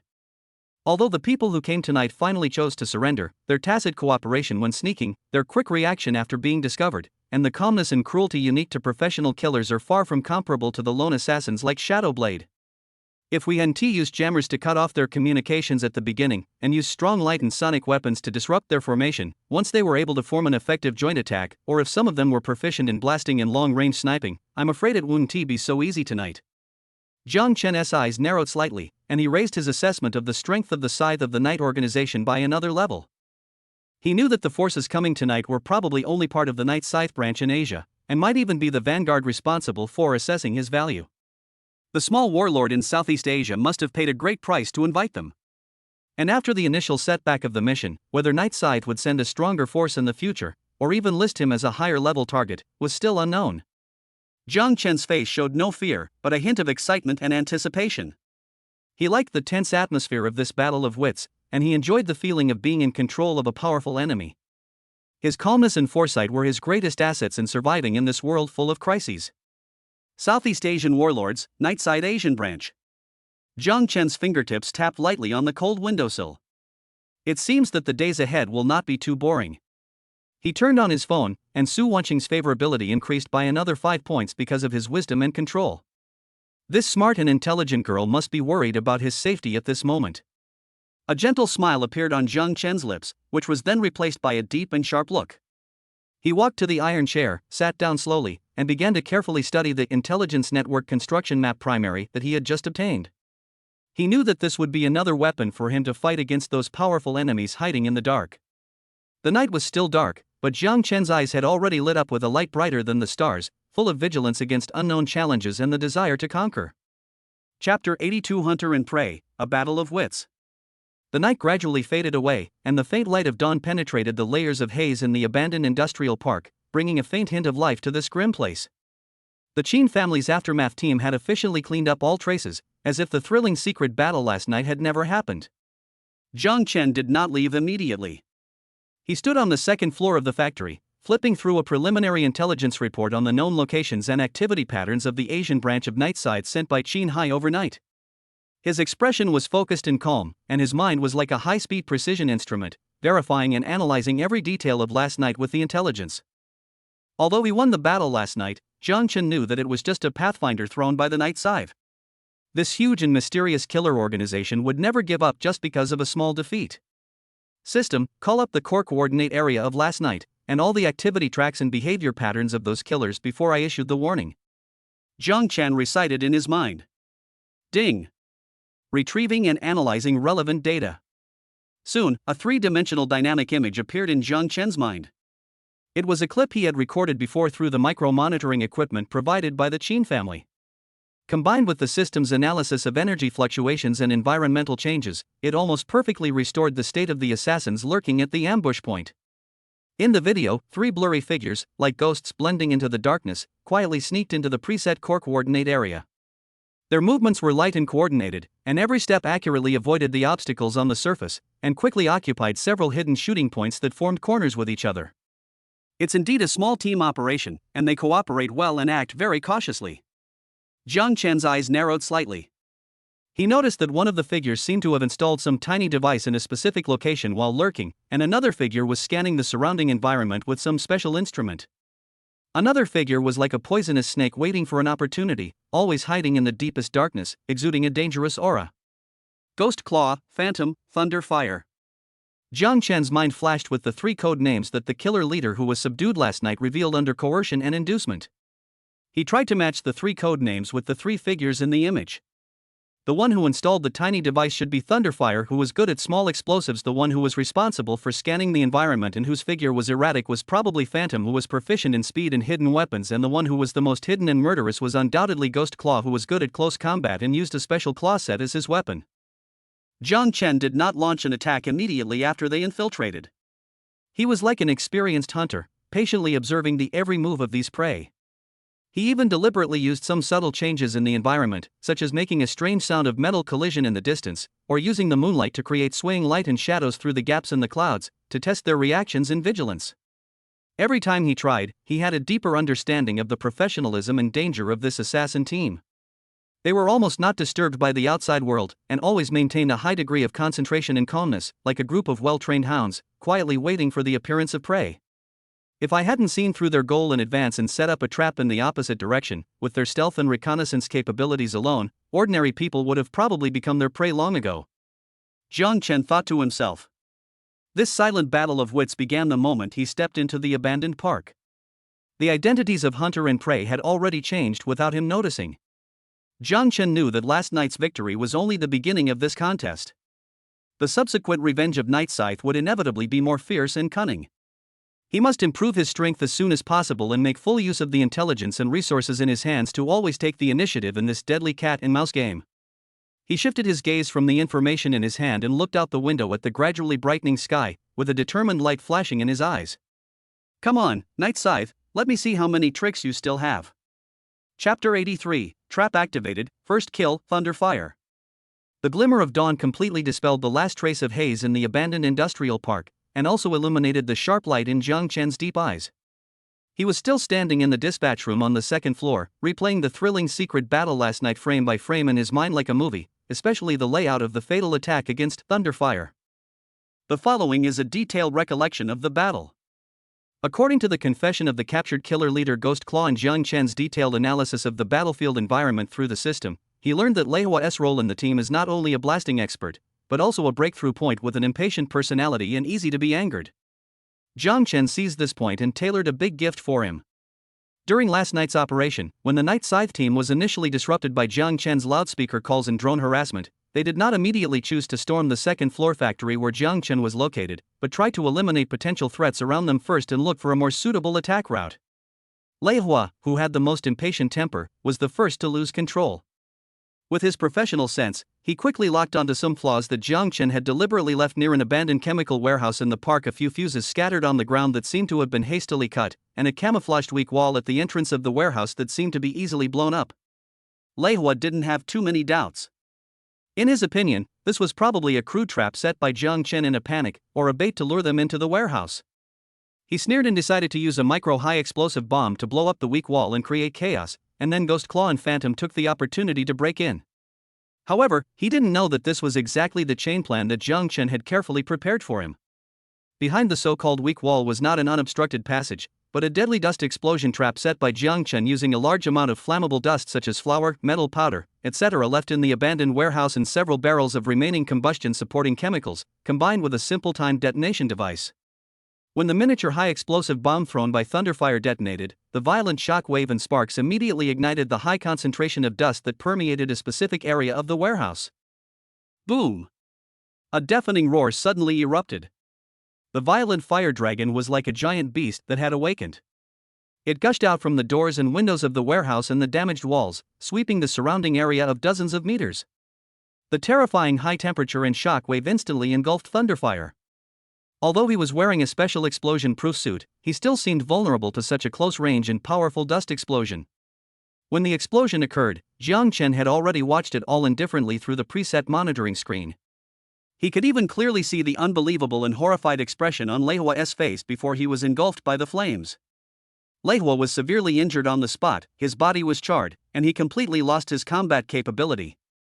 If Ghost Claw and Phantom had not reacted quickly and dragged him out of the fire in time, he would have been turned into charcoal. And this is just the beginning of Jiang Chen's counterattack. Just when the dust explosion caused huge chaos and attracted most of the attention of Ghost Claw and Phantom, Jiang Chen moved. Like a cheetah in the dark night, he slid down silently from the window on the other side of the second-floor factory building, and with the help of the smoke and flames produced by the explosion as cover, he quickly went around to the side and rear of the Ghost Claw and Phantom who were rescuing Lei Hua. He did not launch an attack immediately, but calmly observed the positions and reactions of the two men, waiting for the best opportunity to attack. His deep eyes flashed with a cold and deadly light under the flickering firelight. Chapter 84, Fighting with Ghost Claw and Phantom, Capturing and Interrogating. The tragic situation of Thunderfire obviously caused a great psychological impact on Ghost Claw and Phantom. They never thought that the target person not only did not fall into the trap they carefully set, but also used the environment to counterattack and destroyed the demolition expert in their team in such a tragic way. At this moment, most of their attention was focused on Thunderfire and they were alert to whether there were other unknown traps around. They were obviously not prepared for the threat from the side and rear. The timing of Jiang Chen's attack was perfect. Just as Ghost Claw leaned over to check on Thunderfire's injuries, and Phantom looked around vigilantly, trying to find Jiang Chen's location, Jiang Chen moved. He is as fast as lightning and has a clear goal to get rid of the Ghost Claw who has the strongest close combat ability first. Ghost Claw is indeed an elite killer of Night Scythe. Even in such a chaotic and passive situation, he still maintains a high level of vigilance. When Jiang Chen's murderous aura approached, he suddenly sensed the danger, roared, exerted force from his waist and abdomen, and twisted his body at an incredible angle. At the same time, his right hands wearing special alloy claws, like a venomous snake coming out of a cave, fiercely grabbed Jiang Chen's throat with a sharp whistle that tore through the air. This alloy claw set flashed a cold light in the faint light of morning, and each fingertip was as sharp as a knife. If Jiang Chen was caught, his throat would probably be torn apart on the spot. Jiang Chen's eyes condensed. Facing this extremely sharp claw, he did not choose to confront it head-on. He knew that the killer Ghost Claw who had been immersed in close combat for many years must have mastered the skills of claw sets, and he would only suffer if he took it head-on. He took a wrong step and cleverly avoided the fatal blow of Ghost Claw like a willow swaying in the wind. At the same time, his right fist blasted out like a cannonball, hitting the left temple of Ghost Claw. With this punch, Jiang Chen used all the strength strengthened by the system. The fist was whistling, carrying with it an overwhelming and brutal momentum. The Ghost Claw missed, and seeing Jiang Chen's attack was so fierce, he did not dare to be negligent and quickly raised his left hand to block. Bang! With a dull thud, Jiang Chen's iron fist slammed hard into the forearm of the Ghost Claw that was blocking. Crack! The sound of bone breaking can be clearly heard. Ghost Claw felt an irresistible force coming from his arm, and his entire left arm instantly lost consciousness. The severe pain made him groan, and his body staggered back a few steps involuntarily. He looked at Jiang Chen in horror, his eyes full of disbelief. This young man's power is so terrifying? Just when the Ghost Claw became unstable and revealed a flaw, the phantom that had been wandering on the wing moved. She was as fast as a ghost. With a flash of cold light in her hand, several specially made darts as thin as cicada wings, like cold stars twinkling in the night sky, shot towards Jiang Chen's eyebrows, throat and heart from 3 different tricky angles with a sharp sound of breaking through the air. These darts were obviously poisoned. Once hit, the consequences would be disastrous. Jiang Chen snorted in his heart. He had been prepared for the sneak attack of Phantom. Eye of Insight had already analyzed the movement trajectory and timing of Phantom clearly. He ducked suddenly, dodging the 2 darts that were aimed at his forehead and throat. At the same time, his left hand shot out like lightning, and caught the dart that was aimed at his heart with incredible precision. The poisoned dart tip was only a millimeter away from his chest. That was a close call. Even though Jiang Chen was skilled and courageous, he couldn't help but break out in a cold sweat. The hidden weapon technique of this phantom was indeed insidious and vicious. The moment Jiang Chen caught the dart, his counterattack also began. He flicked his wrist, and the dart he caught flew back at a faster speed than when it came, and hit the phantom in the face. Phantom obviously didn't expect Jiang Chen to be able to catch the blade with his bare hands and counterattack instantly. She screamed and quickly turned her head to avoid it. The dart flew past her cheek, leaving a strand of broken hair and a faint trace of blood. Taking advantage of the gap when the phantom dodged, Jiang Chen rushed forward again, and his target was still the injured Ghost Claw. He wanted to use the advantage of numbers to completely eliminate this melee threat first. Seeing Jiang Chen attacking again, Ghost Claw was furious. He endured the severe pain in his left arm, waved the sharp claw of his right hand, and frantically attacked Jiang Chen. He knew that if Jiang Chen got close to him, he would definitely die with his terrifying power. However, a wounded beast will eventually fight to the bitter end. Relying on his physical fitness enhanced by the system and his reaction speed far exceeding that of ordinary people, Jiang Chen shuttled through the seemingly impenetrable claws of the Ghost Claw like a fish. He always managed to avoid the opponent's attacks at the most critical moment and seized the opportunity to deal a heavy blow to the opponent. He did not use any fancy moves. Every punch and kick was simple and direct, yet contained explosive power. Bang! Bang! Bang! The dull sound of hitting continued to ring out, and it was unknown how many bones in the Ghost Claw were broken. His proud claws seemed so pale and powerless in front of Jiang Chen's attack that was like a torrent of steel. Finally, with a shrill scream, Jiang Chen hit the Ghost Claw fiercely on the chest with a knee strike. He flew backwards like a kite with a broken string, and fell heavily on the rubble a few meters away, blood gushing out of his mouth, and he completely lost his fighting ability. After dealing with the Ghost Claw, Jiang Chen's gaze, like a cold blade, fell on the pale-faced phantom not far away. The heart of Phantom was already filled with endless fear. She could never have imagined that this seemingly harmless young man actually possessed such terrifying strength. The three of them joined forces, but were defeated by the other party in such a short time. It is unknown whether Lei Hua is alive or dead. Ghost Claw is seriously injured and on the verge of death, and now she is the only one left. Escape! This was the only thought in Phantom's mind. She turned around without hesitation and fled into the depths of the abandoned factory like a frightened rabbit. She was good at speed and stealth. As long as she could get out of Jiang Chen's sight, she was confident that she could escape. However, how could Jiang Chen give her this opportunity? Want to leave? Have you asked me?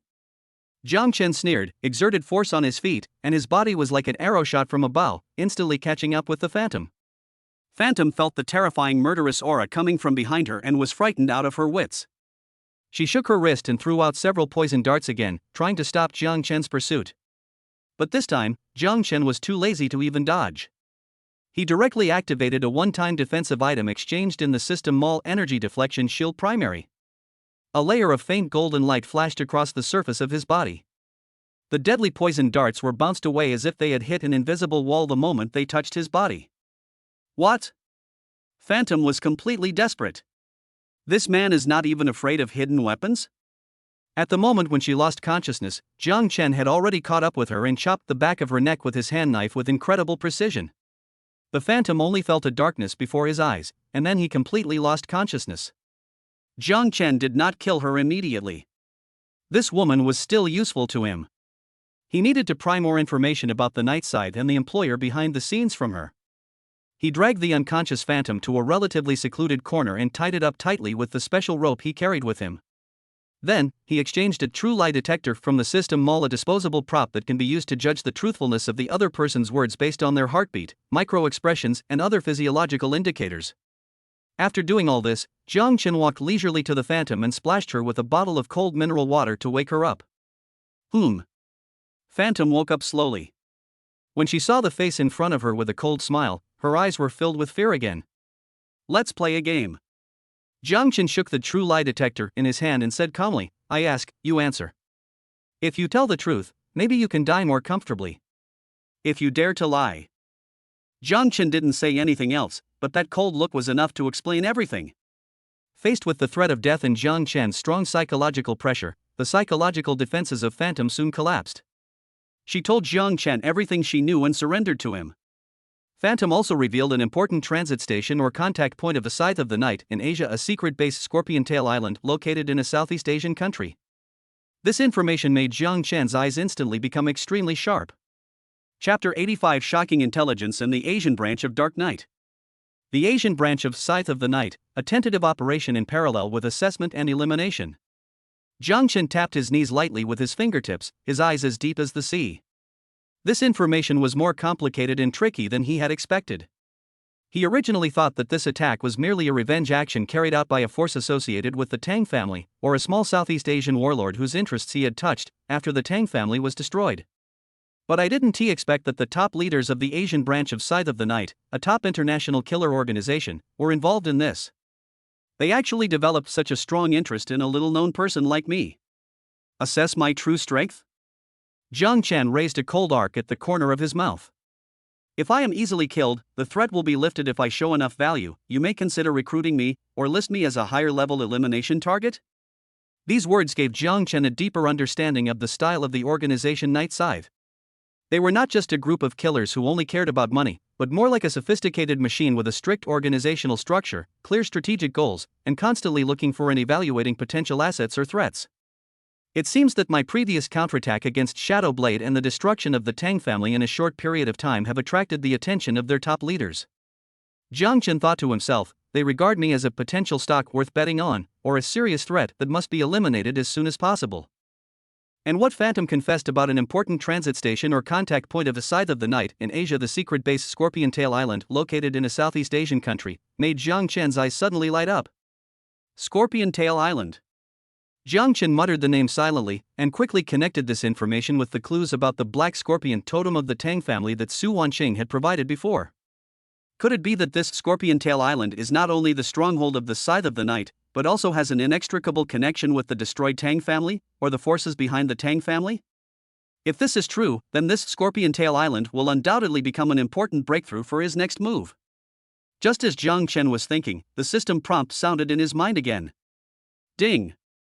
The host has completed the difficult counter-killing intelligence acquisition mission, Gaze in the Dark Night, and received the following rewards: combat skill, critical hit, increases the critical hit rate and damage of attacks on enemy weaknesses; reconnaissance skill, eagle vision, greatly increases the visual range and motion capture capabilities in a short period of time; special item, master key, can open most conventional locks, and system points of 5,000 points. Combat skill, critical strike. Reconnaissance skill, eagle vision. Also, special item, master key, and 5,000 system points. Jiang Chen's mood became cheerful because of these generous rewards. The skill, critical strike, will undoubtedly greatly enhance his melee explosiveness, allowing him to have a stronger ability to kill instantly when facing stronger enemies. Eagle Eye Vision allows him to find hidden enemies and clues more quickly in complex environments, which is especially helpful when conducting reconnaissance and counter-reconnaissance operations. As for the Master Key, as the name implies, it allows him to ignore the obstacles of most conventional locks, making it more convenient for him to sneak in, explore secrets, or obtain intelligence.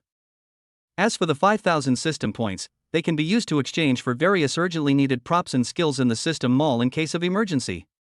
It seems that high risk is indeed accompanied by high returns. Jiang Chen nodded with satisfaction. He stood up and his eyes fell on the trembling Phantom again. The information you provided is very valuable. Jiang Chen said calmly, in return, I can give you a chance to survive. When Phantom heard this, a glimmer of hope flashed in her eyes, but it was soon replaced by a deeper fear. She knew that someone like Jiang Chen would never easily let go of an enemy who knew so many of her secrets. What do you want me to do? Asked the Phantom in a hoarse voice. It's very simple. Jiang Chen's mouth curled up into an unfathomable smile. I want you to return to Night Scythe and continue to be your Phantom. However, from today on, your real master is me. Of course, you can also choose to refuse. Jiang Chen's tone was still calm, but his eyes became as cold as ice. In that case, I will let you taste what it means to be worse off than dead. Faced with Jiang Chen's unquestionable intimidation and fear of death, Phantom finally chose to give in. She knew that she had no way out. Jiang Chen did not completely believe her. He fed Phantom a neurotoxin that could cause severe pain, and the antidote for this toxin needed to be supplied regularly to ensure that she would not dare to betray him. Chapter 86: Su Wanqing's Tenderness. Jiang Chen pulled his thoughts back, no longer thinking about the specific details, and after explaining the follow-up precautions to the Qin family, he left. He knew that after a night of fierce fighting and high mental concentration, what he needed most now was an environment where he could completely relax and feel at ease. And this environment is naturally Su Wanqing's private residence in the capital. When Jiang Chen appeared at the gate of Su Wanqing's top-notch courtyard house located in the core area of Beijing, with a lingering smell of gunpowder and a faint smell of blood, although he had tried his best to clean it up, Su Wanqing, who had already received the news and had not slept all night, rushed out almost immediately. The female president of the Su group, who was usually as cool as the moon and capable of planning all the strategies, had now shed all her disguise and strength. Her beautiful eyes were filled with undisguised worry, anxiety, and imperceptible fear. Jiang Chen. How are you? Are you hurt? Su Wanqing's voice trembled slightly. She walked quickly to Jiang Chen, stretched out her slender hand desperately, and checked him carefully, as if she wanted to confirm whether he was safe. When her fingertips touched a wound on Jiang Chen's arm that was cut by a sharp blade and was still bleeding even though it had been simply bandaged, Su Wanqing's delicate body trembled violently and her eyes instantly turned red. You're injured. Her voice was filled with tears and deep heartache. Is your injury serious? Come in quickly. I've asked the family doctor to wait inside. Jiang Chen looked at Su Wanqing's anxious and tearful appearance, and a warm current surged in his heart. He knew that this woman was really worried and afraid for him.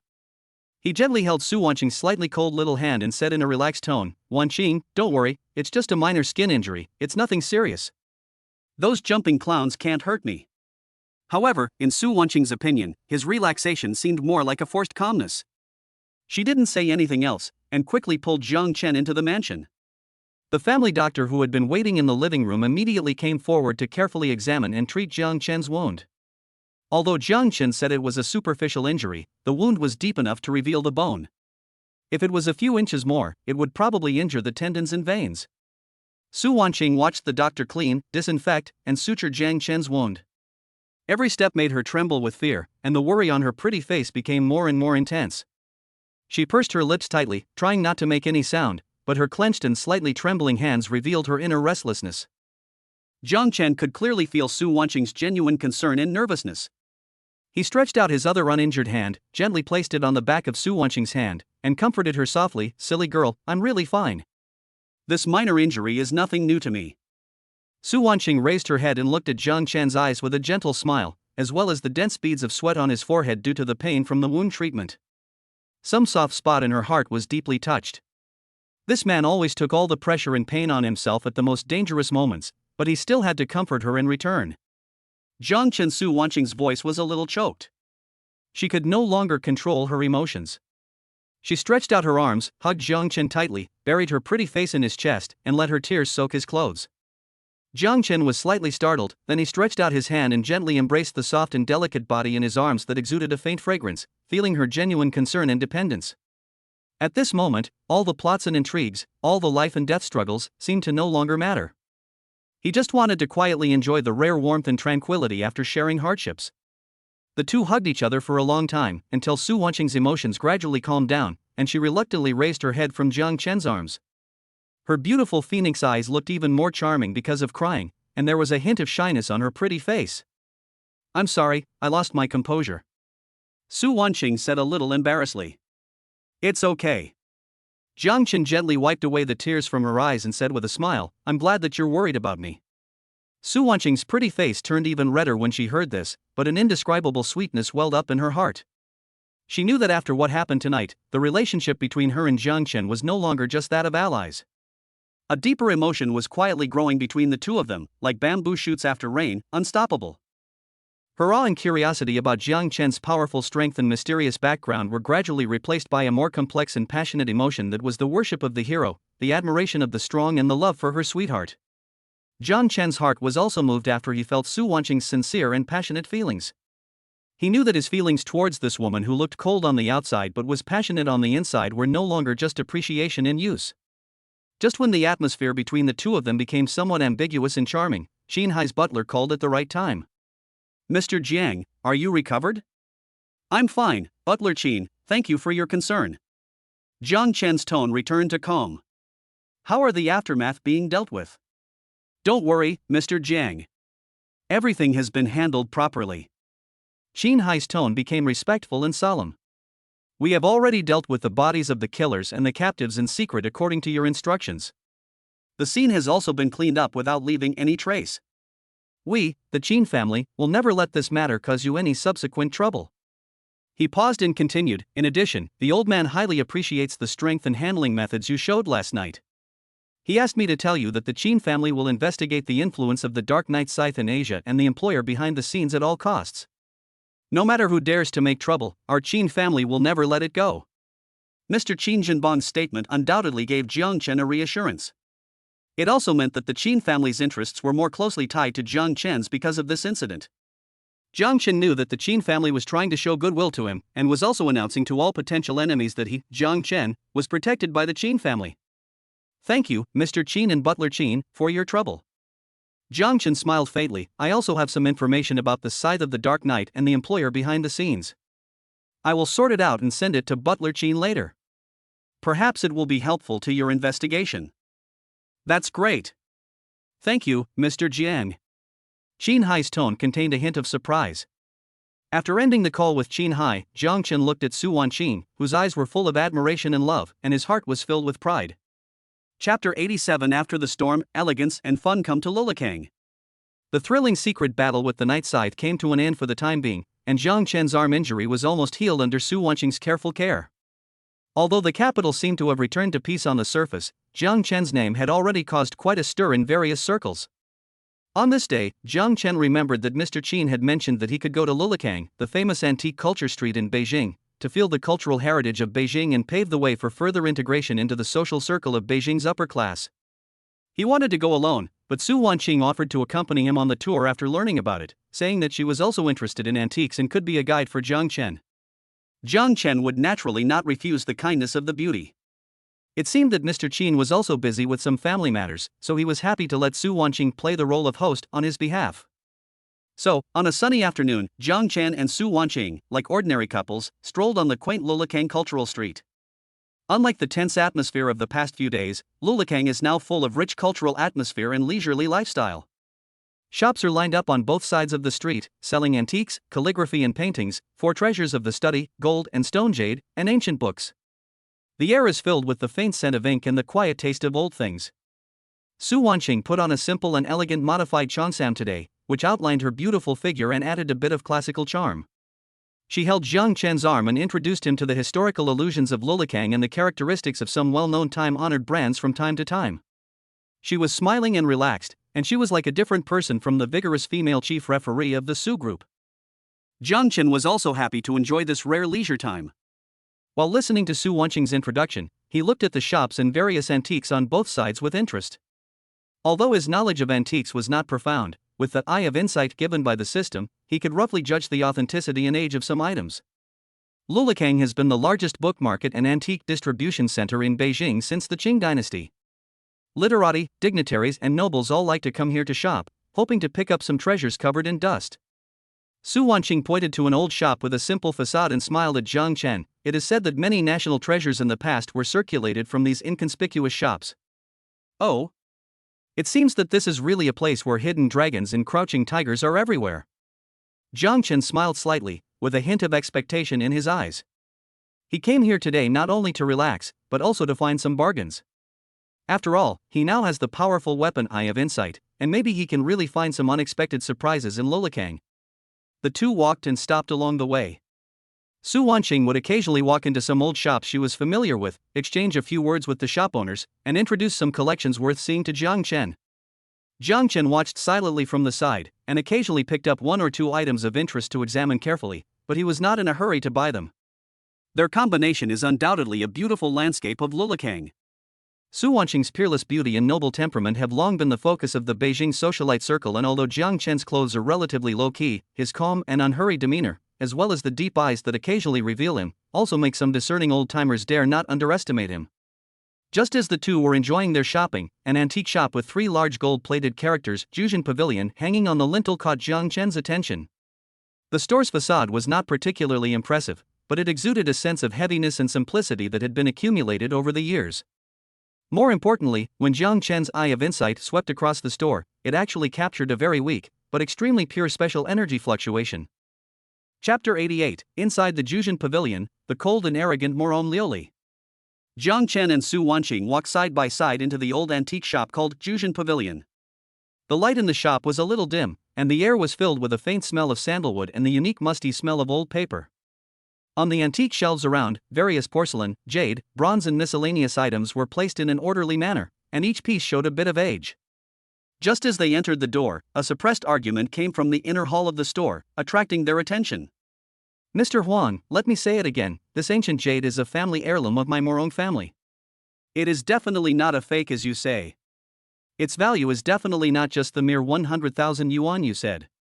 A cold and stubborn female voice sounded, with a bit of suppressed anger and a hint of imperceptible grievance in her tone.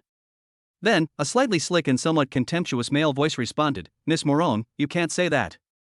The texture of your jade is just an ordinary piece of Hetian material, and the carving is mediocre, and there is no special decoration or origin. I, Mr. Huang, have been in Lolakang for so many years, and I have handled treasures worth at least 8,000 if not 10,000 yuan. I have a good eye. 100,000 yuan is already a favor to your Morong family and my father. If you think it is not suitable, you can take it to other houses to see if anyone is willing to pay a higher price. Jiang Chen and Su Wanqing looked at each other and saw a hint of curiosity in each other's eyes.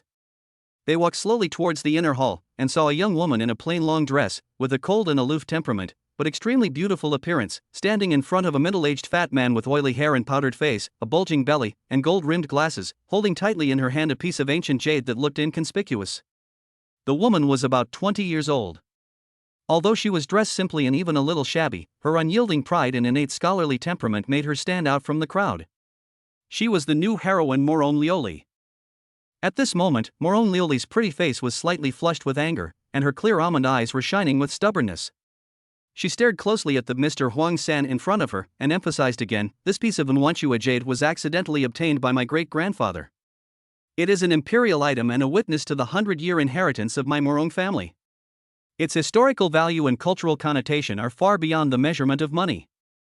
If you don't want to make a serious appraisal, Lioli will not force you. Goodbye. After saying that, she turned and left. Hey, Miss Morong, don't leave in such a hurry. Seeing this, Master Huang's eyes flashed with a barely perceptible greed. He quickly stepped forward and blocked Morong Lioli's way. His tone softened a bit. As for the price, it's not that we can't negotiate. But, you also know that the antique market is not doing well now, and I have to take risks with my small business, right? How about this, you give me a few more days, and let me find a few experts to take a look. If it is really a rare treasure as you said, I, Master Huang, will naturally not treat you unfairly. His words seemed polite, but in fact he was just stalling for time so that he could get the ancient jade at a lower price. Morong Lioli was very smart, how could she not see through his tricks? She snorted coldly and was about to open her mouth to refute, but was interrupted by a gentle and magnetic voice. Miss, if you don't mind, could you let me appreciate the ancient jade in your hand? The one who spoke was Jiang Chen. When he heard the words Morong family and heirloom, his heart moved slightly. At this moment, his eyes also fell on the ancient jade in Morong Lioli's hand. Under the gaze of the eye of insight, the seemingly ordinary ancient jade, although covered with a layer of dust from the years, exuded a faint but extremely pure special energy fluctuation from its interior. This energy fluctuation was somewhat similar to the spiritual energy contained in some rare jades he had felt in the Qin family's Dongtian Fudi project, but it seemed different, more restrained and profound. Chapter 89, They are just imitations. Morong Lioli and Mr. Huang San heard the voice and looked in the direction of the voice. They saw a tall and straight young man with a refined temperament and a heroic spirit between his eyebrows, walking slowly towards them. Next to him was a beautiful and elegant woman, Su Wanqing. As soon as Mr. Huang San saw Su Wanqing, a hint of subtle flattery and awe flashed in his eyes. The status of the Su family in the capital was not something that a small antique shop owner like him could afford to offend. He quickly put on a smile and said, Hey, isn't this Miss Su? What brings you here? Come in, come in. Su Wanqing just nodded lightly without exchanging too much greetings with him. Instead, she turned her gaze to Jiang Chen, obviously focusing on Jiang Chen. Mr. Huang then noticed Jiang Chen. Seeing that Jiang Chen was young, although he had an extraordinary temperament, his clothes were not the kind of luxury brands that deliberately showed his status, and he was traveling with Su Wanqing, so he subconsciously regarded him as a rich dandy who came out to experience life and pretended to know everything. He had seen many such people, most of whom were those who were overconfident and liked to pretend to be big shots. A trace of contempt flashed in his eyes, and he said to Jiang Chen with a fake smile, This young man is also interested in antiques? Want to see Miss Morong's jade? Sure, no problem. But I have to remind you that the antique business is very complicated. Don't make a mistake and pay tuition in vain. On the surface, his words were a reminder to Jiang Chen, but in reality, he was hinting at Jiang Chen not to meddle in other people's business. He also took the opportunity to belittle the ancient jade in Morong Lioli's hand. Morong Lioli frowned slightly, and was about to open her mouth to refute, but Jiang Chen gave her a calm look, then turned to Mr. Huang San, smiled and said, "Thank you for the reminder, Mr. Huang San. I really only have a vague understanding of antiques, but occasionally I can guess a few with good luck." Mr. Huang San's Juzhen Pavilion has such a loud sign. I guess the collections in the store must be some rare treasures that are straightforward, right? Upon hearing this, Master Huang San showed a hint of satisfaction on his face. He puffed out his already round belly, pointed at a few treasures on the antique shelf that looked quite impressive, and boasted, "Of course. My Juzhen Pavilion is also a time-honored brand in Lulikang. I dare not say anything else, but my eye is quite sharp. Take this one for example." He pointed at a large blue and white plate with lotus pattern, and said proudly, "Yuan blue and white. A genuine official kiln product. I spent a lot of money to buy it from the descendants of a fallen prince. And this one," he pointed to a bronze tripod with a simple shape, a sacrificial ritual vessel from the Shang and Zhou dynasties. The inscription on it is a living fossil for studying ancient characters. These are all the treasures of Master Huang San." He boasted with saliva flying, as if every item in his shop was a priceless national treasure. Jiang Chen just listened quietly, with a faint smile on his face. When Mr. Huang San was talking until his mouth was dry and he paused for a while, Jiang Chen spoke calmly. His tone was still calm, but it was like thunder in the ears of Mr. Huang San and several guests who came here after hearing the sound. "Mr. Huang, this so-called Yuan blue and white plate of yours has a loose body, a glaze that is impetuous, and the blue and white color is too bright. It does not have the calm charm of the Yuan dynasty's sumo-liking that penetrates into the body. If I am not mistaken, this should be a high-quality imitation of Jingdezhen from the Republic of China period, and at best it is worth a few thousand yuan for a handicraft. And your Shang and Zhou bronze tripod." Jiang Chen turned his gaze to the bronze tripod again, with a hint of amusement in his tone. "Although the shape of the vessel is well imitated, look at the casting process of the tripod's feet, and the rust color. It is obviously the floating rust of the new work, which was brought out by chemical solutions. The real Shang and Zhou bronze vessels have gone through thousands of years of sedimentation, and the vast and simple raw pit atmosphere is not so easy to imitate. This thing is probably not even from the late Qing dynasty. At most, it can be regarded as the work of a small workshop in the 1980s, right?" Jiang Chen's voice was not loud, but it was like a sharp sword, piercing Mr. Huang's vital point with incredible precision. Not only did he see through the authenticity of the two treasures at a glance, he also described the age of their imitation and the counterfeiting techniques clearly, without any error. The smug look on Mr. Huang's face froze instantly, replaced by incredible shock and panic. He never thought that this young-looking boy could have such a sharp eye. These two things were indeed high-quality imitations that he used to fool laymen. Normally, only he knew the details. He didn't expect that today an outsider would expose them in public. The other guests in the inner hall who were originally watching the excitement also showed expressions of surprise and curiosity. Among them, there were also some knowledgeable players who nodded secretly in their hearts after listening to Jiang Chen's analysis, which was very logical and well-reasoned. Su Wanqing's beautiful eyes also sparkled. She knew that Jiang Chen had some mysterious methods, but she didn't expect that he had such profound attainments in antique appraisal. Morong Lioli opened her beautiful almond eyes in surprise and looked at Jiang Chen in disbelief. Although she was convinced of the value of her ancient jade, her family had fallen into poverty and she rarely had the opportunity to come into contact with real high-end antiques. Jiang Chen's comments just now made her feel enlightened, and also made her feel a sense of inexplicable trust and curiosity towards this young man who suddenly appeared. "You are talking nonsense. You are slandering me." After a brief moment of shock, Mr. Huang immediately became angry and pointed at Jiang Chen's nose, shouting in a timid manner, "All these treasures of mine have been authenticated by experts. Who do you think you are? How dare you speak nonsense here? I think you are here to cause trouble." He was a typical guilty thief, trying to use noise to cover up his panic. Jiang Chen, however, still looked calm and composed. He shook his head and sighed. "Mr. Huang, as the saying goes, what's real won't be fake, and what's fake won't be real. If you are really confident, why are you so excited? How about this, let's not argue about this.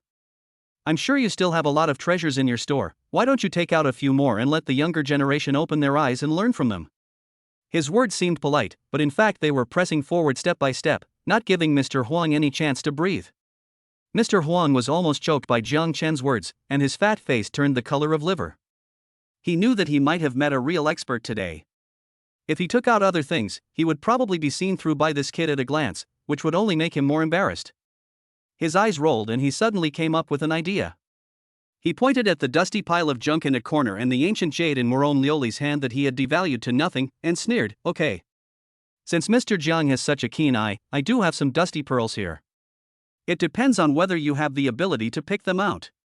Chapter 90, A discerning eye identifies a pearl, the dusty fragment of the imperial seal? On the surface, he was giving Jiang Chen a chance to show off, but in reality, he wanted to humiliate Jiang Chen with these junk goods that he himself despised.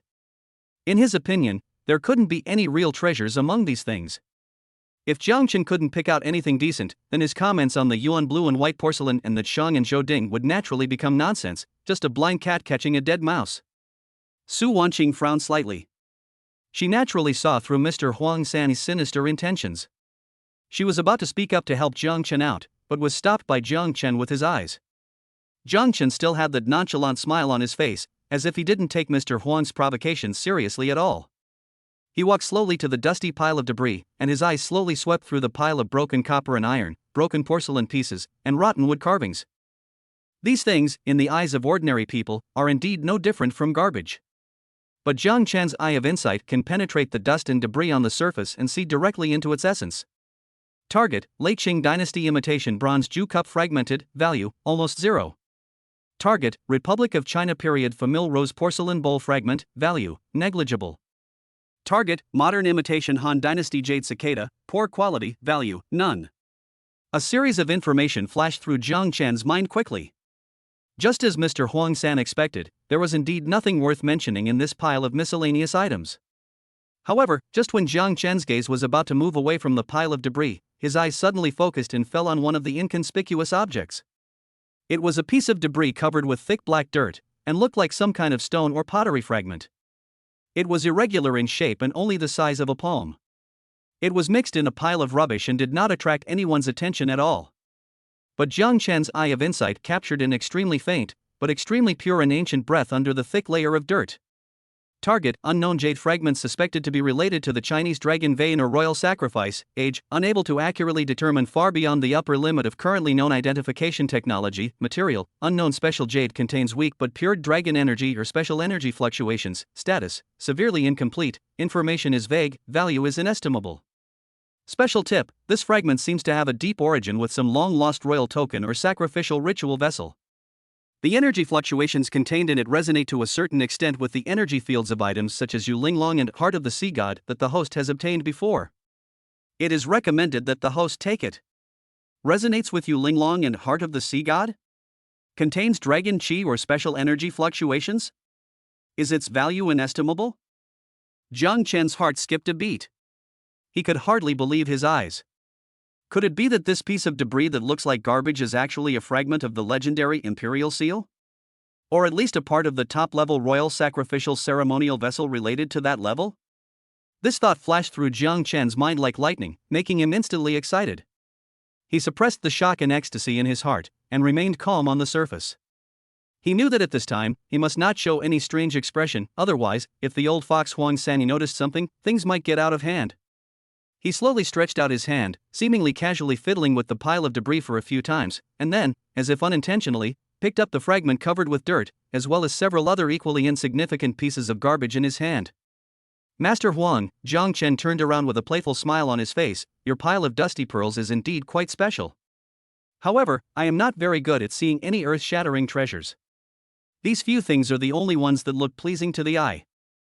I wonder if Master Huang is willing to part with them. When Mr. Huang saw Jiang Chen picking and choosing and finally selecting a few pieces of junk that were worthless in his opinion, he couldn't help but sneer in his heart, thinking that Jiang Chen was just so-so and had run out of tricks. Mr. Jiang has a really good eye. Mr. Huang said in a surprised tone, his tone full of sarcasm. These are all rare items that I found from corners and corners. Most people don't really like them. Since Mr. Jiang likes them, I can't take them away. How about this, you give me 10,000 yuan for these things, just treat it as making friends and take them to play with. He was asking for too much, trying to take advantage of the opportunity to extort money from Jiang Chen. In his opinion, all these things together were not worth even $100. However, Jiang Chen's next words once again surprised Mr. Huang San and everyone present. 10,000 yuan? Jiang Chen raised his eyebrows, then smiled. Mr. Huang, you underestimate me too much. I think these things are meant for me, so I'll pay 1 million. I'll buy them. 1 million? Buying these few pieces of junk? Mr. Huang was completely stunned. He wondered if he had heard it wrong. Could this young man really be a fool with too much money to spend? Su Wanqing also opened her eyes wide, looking at Jiang Chen in disbelief. Although she knew that Jiang Chen always had his reasons for doing things, it was too unbelievable for him to spend 1 million to buy such a pile of garbage that was worthless in her eyes. Morong Liuli opened her mouth in surprise.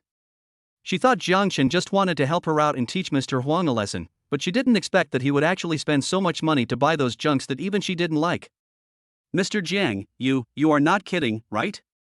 Mr. Huang's voice was trembling.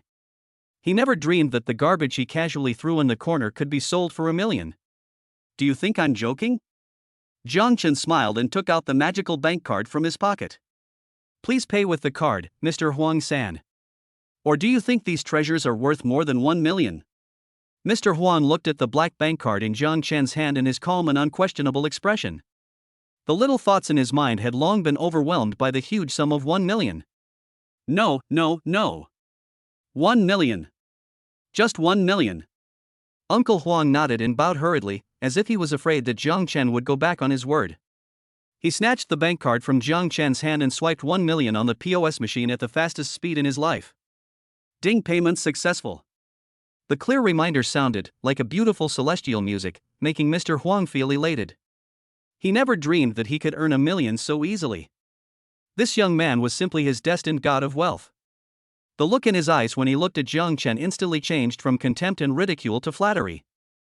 The identity and background of someone who can casually take out 1 million to buy junk must be extraordinary. Jiang Chen calmly took back his bank card and carefully put away the treasures, especially the mysterious fragment covered with dirt. He knew that his trip to Lulikang today was not in vain. This deal is a real profit. Chapter 91, Spending a Huge Amount of Money, Liuli's Shock and Gratitude. Mr. Huang held the 1 million yuan credit card voucher, his hands were shaking slightly, and the smile on his face was as bright as a blooming chrysanthemum. He never dreamed that the few junk he casually piled in the corner and didn't even bother to look at on weekdays could be exchanged for such a huge fortune. This 1 million yuan, for him, a small antique shop owner, is almost his profit for half a year. Mr. Jiang, you have such a good eye. So courageous. Mr. Huang nodded and said, his tone full of flattery, although these treasures have been covered in dust for a long time, in the hands of a master like Mr. Jiang, they will surely shine again. It is their blessing to be favored by Mr. Jiang. At this moment, he had already thrown away the words that had previously belittled these objects, and he wanted to praise Jiang Chen to the sky. Jiang Chen just smiled faintly and ignored Mr. Huang's flattery. He carefully put away the treasures, especially the mysterious fragment covered with dirt. He knew that the value of this fragment was far more than 1 million. Su Wanqing watched this dramatic scene from the side, her beautiful eyes full of surprise and confusion. Although she was well informed, it was the first time she had seen someone like Jiang Chen spend 1 million to buy a bunch of junk that she thought was worthless. She couldn't help but feel very curious about Jiang Chen's behavior. Could it be that there were really some unknown secrets hidden in these things? Morong Liuli's mood at this moment was extremely complicated. She stared at Jiang Chen in a daze, watching him casually squander the 1 million. She felt shocked, grateful, and an indescribable throbbing in her heart. She originally thought that Jiang Chen pointed out the counterfeit goods in Mr. Huang's shop just to help her vent her anger and teach this profiteer a lesson. But she didn't expect that he would actually spend so much money to buy things that were no different from garbage in her eyes. This heroism, this courage, and this selfless help made her heart, which had become somewhat cold and wary due to her family's decline, involuntarily warm up a little. Mr. Jiang, Morong Liuli stepped forward and said in a somewhat dry voice, "Thank you for your help today." Liuli is grateful. She knew that if Jiang Chen had not appeared, she would have had a hard time getting any advantage from the profiteer Mr. Huang Sani today, and might even have suffered humiliation. Jiang Chen's appearance not only saved her, but also virtually upheld the last dignity of her Morong family. Miss Morong, you are too polite. Jiang Chen turned his head and looked at Morong Liuli's clear and stubborn almond eyes. He smiled and said, "It's just a small favor. Don't take it to heart. But can you let me take a closer look at the ancient jade in Miss Morong's hand?" His gaze fell on the piece of warm snow jade that Morong Liuli had been holding tightly in her hand. Morong Liuli was slightly startled when she heard this, and then handed the ancient jade in her hand to Jiang Chen without hesitation. "Mr. Jiang, please have a look." Although this piece of Nwanshua jade was devalued by Mr. Huang San, it is a priceless treasure in Liuli's heart. Jiang Chen took the ancient jade and felt it was warm to the touch and cool to the touch. It was indeed a piece of fine Hutan warm jade. The jade was delicate and smooth, with a natural and mellow coating. Although the carving was not shocking, it was also quite simple and elegant, revealing the vicissitudes of time. More importantly, when Jiang Chen's eye of insight focused on this ancient jade again, he discovered that the inside of this jade also contained a weak but extremely pure special energy fluctuation. This energy fluctuation was surprisingly similar to the aura emitted by the mysterious fragment he had just found from the pile of debris. Target: Morong family heirloom jade Nwanshua, suspected to be a token component related to the Chinese dragon vein or royal sacrifice era, speculated to be from the Han and Tang dynasties. Material: top-grade Hutan warm jade, contains a faint dragon spirit or special energy mark. Status: well preserved, but its true secret seems to have not yet been fully revealed. Special tip: this jade seems to have some special induction with the unknown ancient jade fragment that the host obtained before. The combination of the two may solve a major historical mystery or point to a lost treasure. It is recommended that the host try to obtain it together. Really? Jiang Chen's heart was once again in turmoil. This piece of warm snow jade that was devalued by Mr. Huang San was actually a token component related to dragon energy and royal sacrifices. Moreover, it had a special connection with the mysterious fragment that he had just found. Could it be that these two things were originally one? This thought was like an electric current, instantly hitting Jiang Chen. He suppressed the excitement in his heart, carefully looked at the warm snow jade in his hand, and took out the mysterious fragment covered with dirt from his arms.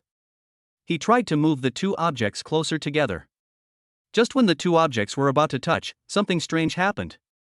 The dirt on the surface of the mysterious fragment, which was originally inconspicuous, began to fall off by itself, revealing the crystal-clear jade inside that shone with a faint golden light.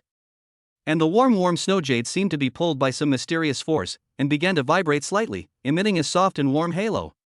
Two similar but slightly different energy fluctuations intertwined and collided in the air, like long-parted relatives reuniting, making a silent call. What is this? Everyone present was stunned by the magical scene before them. Mr. Huang was stunned and regretted his decision. He never dreamed that the rag he had treated as garbage would turn out to be a rare treasure with such a miraculous appearance. And the warm snow jade that he had depreciated in every way was obviously not an ordinary product. What a huge loophole he missed. Su Wanqing's eyes widened as she looked at the miraculous scene in disbelief. She knew that Jiang Chen had some mysterious means, but she never expected that he could make two seemingly ordinary pieces of ancient jade produce such a magical resonance. And Morong Liuli was so excited that her body was shaking slightly, and her beautiful eyes were filled with tears. Although she didn't know what was going on, she could clearly feel that her family heirloom warm snow jade was emitting unprecedented joy at this moment. Mr. Jiang, Morong Liuli's voice was choked with sobs and trembling with disbelief. What on earth is going on? Could it be that these two pieces of jade were originally? Jiang Chen took a deep breath and tried to calm his excitement. He looked at Morong Liuli and nodded solemnly. Miss Morong, if I'm not mistaken, these two pieces of jade are very likely originally one piece. They are both some long-lost royal keepsakes, or are the key components of some earth-shattering secret. He paused, and his tone became more sincere and serious. Ms. Morong, to be honest, I am very interested in the origins of these two pieces of jade and the secrets that may be hidden behind them. I hope to have the opportunity to explore their truth with you. Of course, in exchange, I am willing to purchase this piece of warm snow jade in your hand at a price that satisfies you. Or, if you don't want to sell it, we can also adopt a cooperative approach to jointly develop their potential value. He knew that since the two pieces of jade could resonate, they could never be separated. He had to find a way to get them both. Morong Liuli looked at Jiang Chen's eyes that were sincere and expected, then looked at the warm snow jade that emitted a soft glow in his hands and the mysterious golden fragment, feeling mixed emotions. She knew that what Jiang Chen said was most likely the truth. These two pieces of jade did hide some unknown secrets. And this secret might be related to the legend that her Morong family had guarded for generations. She also knew that with her current abilities, she could not solve the secret on her own. However, Jiang Chen, the mysterious man who suddenly appeared, seemed to have unimaginable strength and luck. Perhaps, cooperating with him is the best choice. Mr. Jiang, Morong Liuli took a deep breath, her eyes became firm. This piece of Nwanshua jade is a family heirloom of my Morong family. I can't sell it. But I am willing to trust you once. I am willing to explore the secrets behind them with you. She paused, with a hint of pleading in her tone. I only ask Mr. Jiang, if this secret is really solved in the future and can prove the innocence of my Morong family, Lioli is willing to work like a cow and a horse for you to repay your great kindness." Jiang Chen's heart was slightly moved when he heard this. It seemed that Morong Lioli also carried unknown family secrets. "Miss Morong, you are too kind." Jiang Chen smiled slightly. "Since we are partners, we should naturally help each other. As for the innocence of your Morong family, if there is any injustice, I, Jiang Chen, will definitely do my best." Although he didn't know what kind of injustice the Morong family had suffered, since he had decided to cooperate with Morong Lioli, he naturally would not stand idly by. Moreover, his intuition told him that the so-called strange injustice of the Morong family was most likely related to these two pieces of mysterious ancient jade. Chapter 92: The Morong Family's Century-Old Injustice and the Plot of Redemption. After reaching a cooperation agreement with Jiang Chen in Juzhen Pavilion, Morong Lioli finally felt relieved. She knew that with Jiang Chen's mysterious strength and unfathomable financial resources, the heavy shackles that had troubled her Morong family for 100 years might really have hope of being solved. That evening, Morong Lioli took the initiative to meet Jiang Chen in a secluded tea house in the capital. Su Wanqing wanted to come along, but Jiang Chen declined on the grounds that it was involving some private matters. He knew that what Morong Lioli was going to tell was probably the core secret of her family, and it was not appropriate for outsiders to be present. In the tea house, the sandalwood incense was wafting and the music of the piano was melodious. Morong Lioli changed into a light and elegant moon-white skirt, which made her look more elegant and refined. However, in her beautiful almond eyes, there was a hint of melancholy and heaviness that was inconsistent with her age. "Mr. Jiang, thank you again for your help today." Morong Lioli personally brewed a cup of fragrant tea for Jiang Chen and said softly, "If it weren't for your keen eye, I'm afraid that this piece of warm snow jade in Lioli's hand, and the mysterious fragment that resonates with it, would continue to be covered in dust and never see the light of day again." "Miss Morong, you are too polite." Jiang Chen smiled slightly, picked up the teacup and took a sip. "We are partners now, and these are what we should do. What's more, I am also full of curiosity about the secrets that may be hidden behind these two pieces of ancient jade. Miss Morong asked me to come here today. I guess she wants to solve some doubts for me, right?" Morong Lioli nodded, and a trace of sadness and resentment that was difficult to conceal emerged on her beautiful face. She was silent for a moment, as if she was organizing her words, and then she slowly opened her mouth and told Jiang Chen about the century-old injustice that had been buried for a long time, but had weighed down her Morong family for generations. It turns out that the Morong family was once a prominent family of scholars in the Qing dynasty. Their ancestors even served as the president of the Hanlin Academy and were deeply favored by the emperor. The Morong family was not only well-read for generations, but also proficient in the appreciation and restoration of bronze, stone, jade, ancient books, calligraphy, and paintings. They were once known as the first treasure appraisal family in Beijing. However, just over 100 years ago, during the turbulent times of the late Qing dynasty and early Republic of China, the Morong family suffered a devastating disaster. At that time, a batch of priceless national treasures were mysteriously stolen from the palace, including several ritual vessels that were said to be related to the royal dragon veins. The court was furious and ordered a thorough investigation. The person in charge of keeping and identifying these cultural relics was Morong Lioli's great-great-grandfather, Morong Bo, the then minister of the Ministry of Internal Affairs. Somehow, all the evidence ultimately pointed to Morong Bo as the culprit for the embezzlement. Although Morong Bo denied it flatly and tried his best to defend himself, the evidence was conclusive, and coupled with the chaos in the political situation at the time and the intrigue among various forces, Morong Bo was eventually thrown into prison on the charge of stealing national treasures and plotting against the government, and died unjustly soon after. The Morong family was also implicated, their property was confiscated, and their members were displaced. From being a prominent family in the capital, they became the descendants of a traitor who was despised by everyone. Before his death, my great-great-grandfather left a will saying that he was framed and that the real thief who stole the country was someone else. Morong Lioli's voice was choked with sobs. He also said that he hid the key clues to prove his innocence and the true whereabouts of the stolen national treasures in a map called Jiaxue II. He divided this map into two parts, and one half, together with this Nuan Shuiyu, was secretly passed down as a family heirloom. The clues on the other half of the map point to a mysterious jade fragment that is very similar in material and aura to the Nuan Shuiyu. Hearing this, Jiang Chen's heart was shocked. The clue on the other half of the map points to a mysterious jade fragment? Could it be that the ancient jade fragment covered with dirt that he found in the Juzhen Pavilion today is the key clue to the other half of the Zayaks left by Morong Lioli's great-great-grandfather? This thought made Jiang Chen's breathing become a little rapid. Mr. Jiang, Morong Liuli looked at Jiang Chen, her eyes full of expectation and pleading. The mysterious fragment you got today that can resonate with the Yuanchua jade, Liuli dares to guess, it is very likely to be the key to unlocking the mystery of the Zheoxueda that my Morong family has been pursuing for generations. Several generations of my Morong family have been saddled with the stigma of thieves and have suffered from the world's contempt and humiliation. My father became ill due to this and died young. Morong Liuli's eyes were filled with tears. Liuli's greatest wish in this life is to find the stolen national treasures and uncover the truth of that year, so as to clear this century-old injustice for my great-great-grandfather and my Morong family. But, relying on my own strength alone, it is too slim. Morong Liuli's tone was full of helplessness. The Zheoxueda is incomplete, and the information on it is obscure and difficult to understand. Moreover, the descendants of those forces that framed my great-great-grandfather are still powerful in the capital.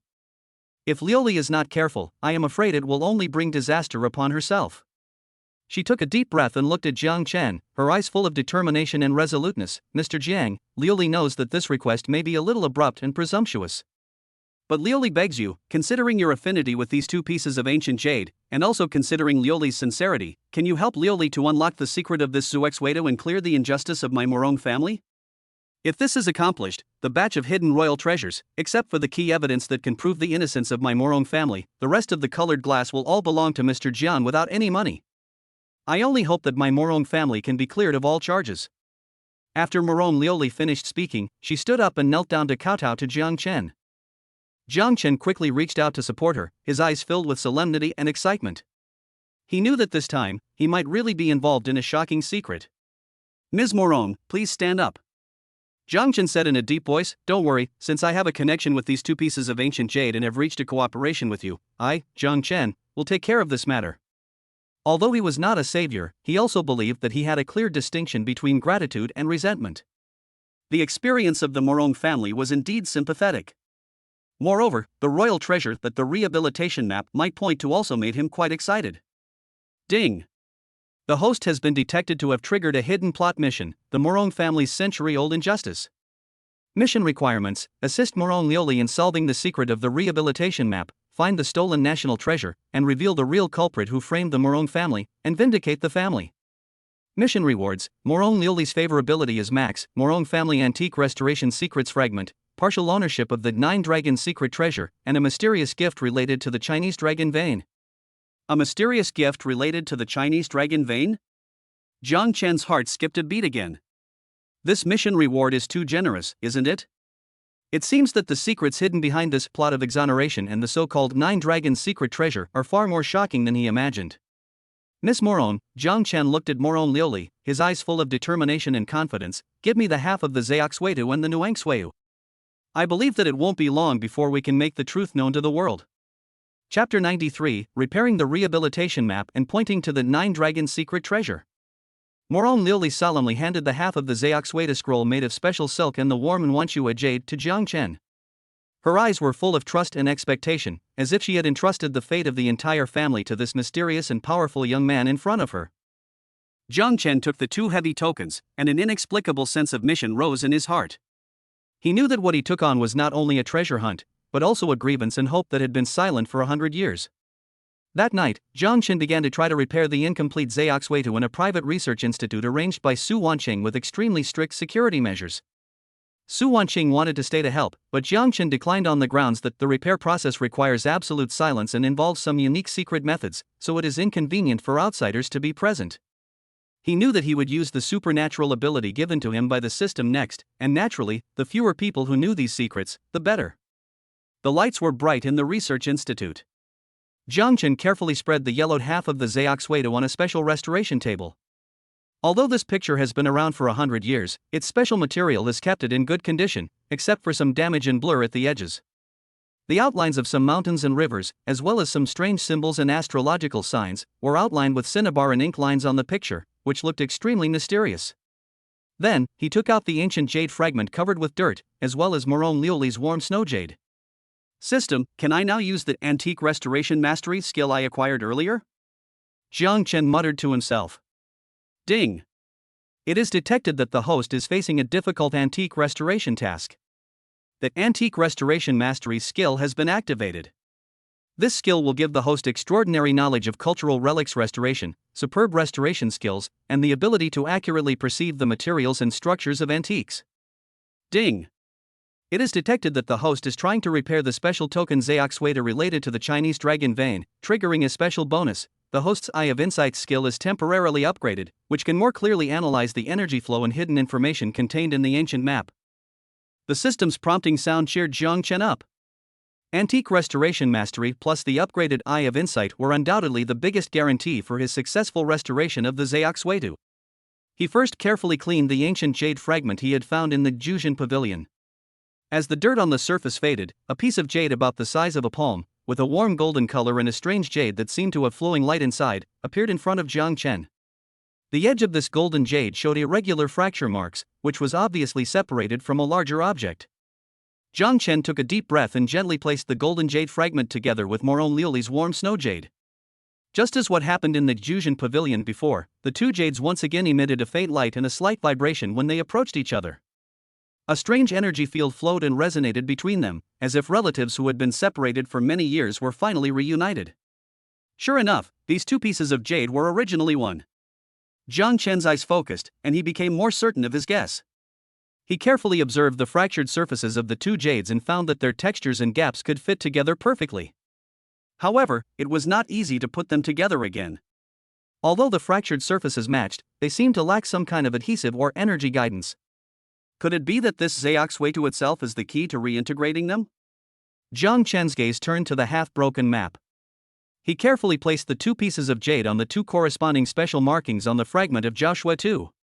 The two markings, one with a pattern resembling a dragon head and the other with a pattern resembling a phoenix tail, vaguely matched the aura of the two pieces of jade. When the two pieces of jade were placed accurately on the marked points, a miracle happened. The remaining half of the Zheoxueta scroll suddenly emitted a soft white light, and the cinnabar ink lines on the picture seemed to come alive and began to flow slowly. At the same time, the two pieces of jade also shone brightly, and the golden dragon energy and the milky white phoenix energy intertwined to form a mysterious Tai Chi pattern. Then, the white light flowing out from the Joshua 2 tightly wrapped the two pieces of jade like fine silk threads, and slowly brought them closer to each other. Crack! With a slight crisp sound, the broken surfaces of the two pieces of jade were perfectly refused together under the guidance of the white light. It formed a complete and unique jade pendant with a golden dragon pattern on one side and a white phoenix pattern on the other. At the moment the jade pendant merged, an even more powerful and pure energy wave emanated from its interior, complementing the light on the Joshua 2. After absorbing the energy emitted by the jade pendant, the originally blurred patterns and symbols on the incomplete Joshua map began to become clear. What was even more shocking was that the damaged and missing parts of the map due to the erosion of time actually began to repair themselves slowly at a speed visible to the naked eye under the nourishment of the white light. Those broken lines are reconnected, those blurred marks are shining again, and those incomplete words are gradually revealing complete strokes. Jiang Chen was completely shocked by the magical scene before his eyes. He never thought that the restoration of this Zheoxueta would be so mysterious. This has gone beyond the scope of ordinary antique restoration, and is more like a ritual containing mysterious power. After about an incense stick of time, the light gradually dissipated. What appeared before Jiang Chen was an almost complete picture of vindication. On the map, the direction of the mountains and rivers was clearly visible, and various strange symbols and astrological signs became complete and orderly. More importantly, in the center of the map, there appeared a striking mark drawn with cinnabar that had never been seen before. It was a pattern that looked like 9 giant dragons coiled together, and the center of the pattern pointed to the northwest of the capital, a hidden valley called Yanshan Longyin Peak. Next to the 9 dragons coiling pattern, there is a line of beautiful and powerful small calligraphy. The 9 dragons' secret treasure is hidden in the dragon's hidden place. The evidence of redress is passed down from generation to generation. Waiting for the right person to open the destiny and return Moron to the cleared world. 9 dragons' secret treasure. Yanshan Longyin Peak. Jiang Chen's heart began to beat violently again. He knew that the ultimate clue to the Moron family's hope of redressing their century-old injustice, as well as the batch of national treasures that were said to be related to the royal dragon vein's fortune, pointed to this place. He immediately took out his cell phone and called Moron Liuli. Liuli, the Zheoxueta has been restored. Jiang Chen's voice was filled with a hint of uncontrollable excitement. We have found the clue to the 9 dragons' secret treasure. Chapter 94: Lin Yifeng's provocation again and Raiders of the Lost Ark. After hearing Jiang Chen's words, the Zheoxueta has been restored. We have found the clue to the 9 Dragons' secret treasure. Morong Lioli on the other end of the phone fell into a long silence. Then, there was an uncontrollable sobbing sound of tears of joy. Mr. Jiang, is what you said true? Has the Zhao Shui 2 really been restored? Morong Lioli's voice trembled with excitement, with a strong nasal tone and full of incredible ecstasy. It's absolutely true, Lioli. Jiang Chen's tone was also filled with a hint of smile. The map points to the Yanshan Longyin Peak in the northwest of the capital. It seems that the injustice that has troubled your Morong family for 100 years, as well as the legendary 9 Dragons' secret treasures, will soon be solved. That's great, that's great. Morong Lioli cried with joy and said incoherently, Mr. Jiang, I will never forget your kindness. Don't thank me yet. Jiang Chen said, we should do this as soon as possible. Get ready immediately. We will set off for Yanshan Longyin Peak tomorrow morning. However, don't reveal this news to anyone for the time being, including Su Wanqing. I'm worried that if too many people talk, it will cause trouble. The reason why he didn't tell Su Wanqing was, on the one hand, out of caution. After all, this matter was of great importance, involving royal secrets from 100 years ago and priceless national treasures. The fewer people who knew about it, the better. On the other hand, it was also because he keenly realized that this 9 Dragon secret treasure and the so-called Chinese dragon vein might have some unknown secret connection with the system on his body and the temple clues he had come into contact with before. Before he had thoroughly figured it out, he didn't want to involve more people. Morong Lioli naturally understood the interests involved. She suppressed her excitement and nodded solemnly. Lioli understands. Everything will be subject to Mr. Zhang's arrangements. However, what Jiang Chen and Morong Lioli didn't know was that the news that they had repaired the Zheox and found clues to the 9 Dragons' secret treasure had actually been leaked through some unknown channel before they set out for the Yanshan Longyin Peak. The person who leaked this news was none other than the unscrupulous businessman who was severely slapped in the face by Jiang Chen in Juzhen Pavilion and held a grudge against him because of it, Mr. Huang San. Although Mr. Huang didn't know what kind of treasure the mysterious fragment that Jiang Chen found from his pile of garbage was, he witnessed with his own eyes the magical scene of the fragment resonating with Morong Lioli's Muanxue jade. In addition, Jiang Chen later met with Morong Lioli alone, so he keenly realized that there must be some shocking secrets hidden behind these two things. Although he did not dare to provoke Jiang Chen directly, he secretly sent people to follow him, and used some of the despicable connections and channels he had accumulated over many years of business in Lolakang to spread rumors that Morong family heirlooms have reappeared in the world and are suspected to be related to the stolen national treasure. On the one hand, he wanted to kill someone with a borrowed knife, using those forces that had long coveted the stolen national treasure and the Morong family treasure to create trouble for Jiang Chen and Morong Lioli and avenge their previous humiliation. On the other hand, he also wanted to fish in troubled waters to see if he could get some benefits from it. This news soon reached the ears of an old rival of Jiang Chen, Lin Yifeng, the eldest son of the Lin family in Beijing, who had been slapped in the face by Jiang Chen in public at the Qin family's birthday banquet and was once again humiliated at the Hanlin family sales department. After hearing the news, Lin Yifeng scoffed at first, thinking it was just some unfounded rumors. But when he heard the names Morong family and Jiang Chen mentioned in the news, his eyes suddenly flashed with sinisterness and greed. He and the Morong family do have some unknown origins. The reason why the Morong family fell from a prominent family in the capital to the present is not only because of the huge case of stealing national treasures, but also because his Lin family played an extremely dishonorable role in secretly fueling the flames. It can even be said that the decline of the Morong family is closely related to the Lin family's taking advantage of the situation and adding insult to injury. As for the legendary 9 Dragon secret treasures related to the royal dragon vein fortune, his Lin family had also secretly coveted them for many years, but unfortunately they had no clues. Now, the opportunity seems to have come. Jiang Chen, Morong Lioli, 9 Dragons secret treasure. Lin Yifeng's eyes flashed with excitement and resentment. You really don't take the road to heaven, but you break into hell. Last time in the Qin family and the Hanlin family, the Qin family and the Su family protected you, and I couldn't do anything to you. This time, I wonder who can protect you. He immediately gathered a group of Lin family's loyal followers and hired martial arts masters at a high price, including several tomb robbers who were said to have defected from a mysterious organization and were good at tomb robbing and breaking through mechanisms. His goal was clear, which was to find and seize the 9 Dragons secret treasure before Jiang Chen and Morong Lioli. Not only did he want to take the priceless national treasures for himself, he also wanted to take revenge on Jiang Chen and wipe out the shame.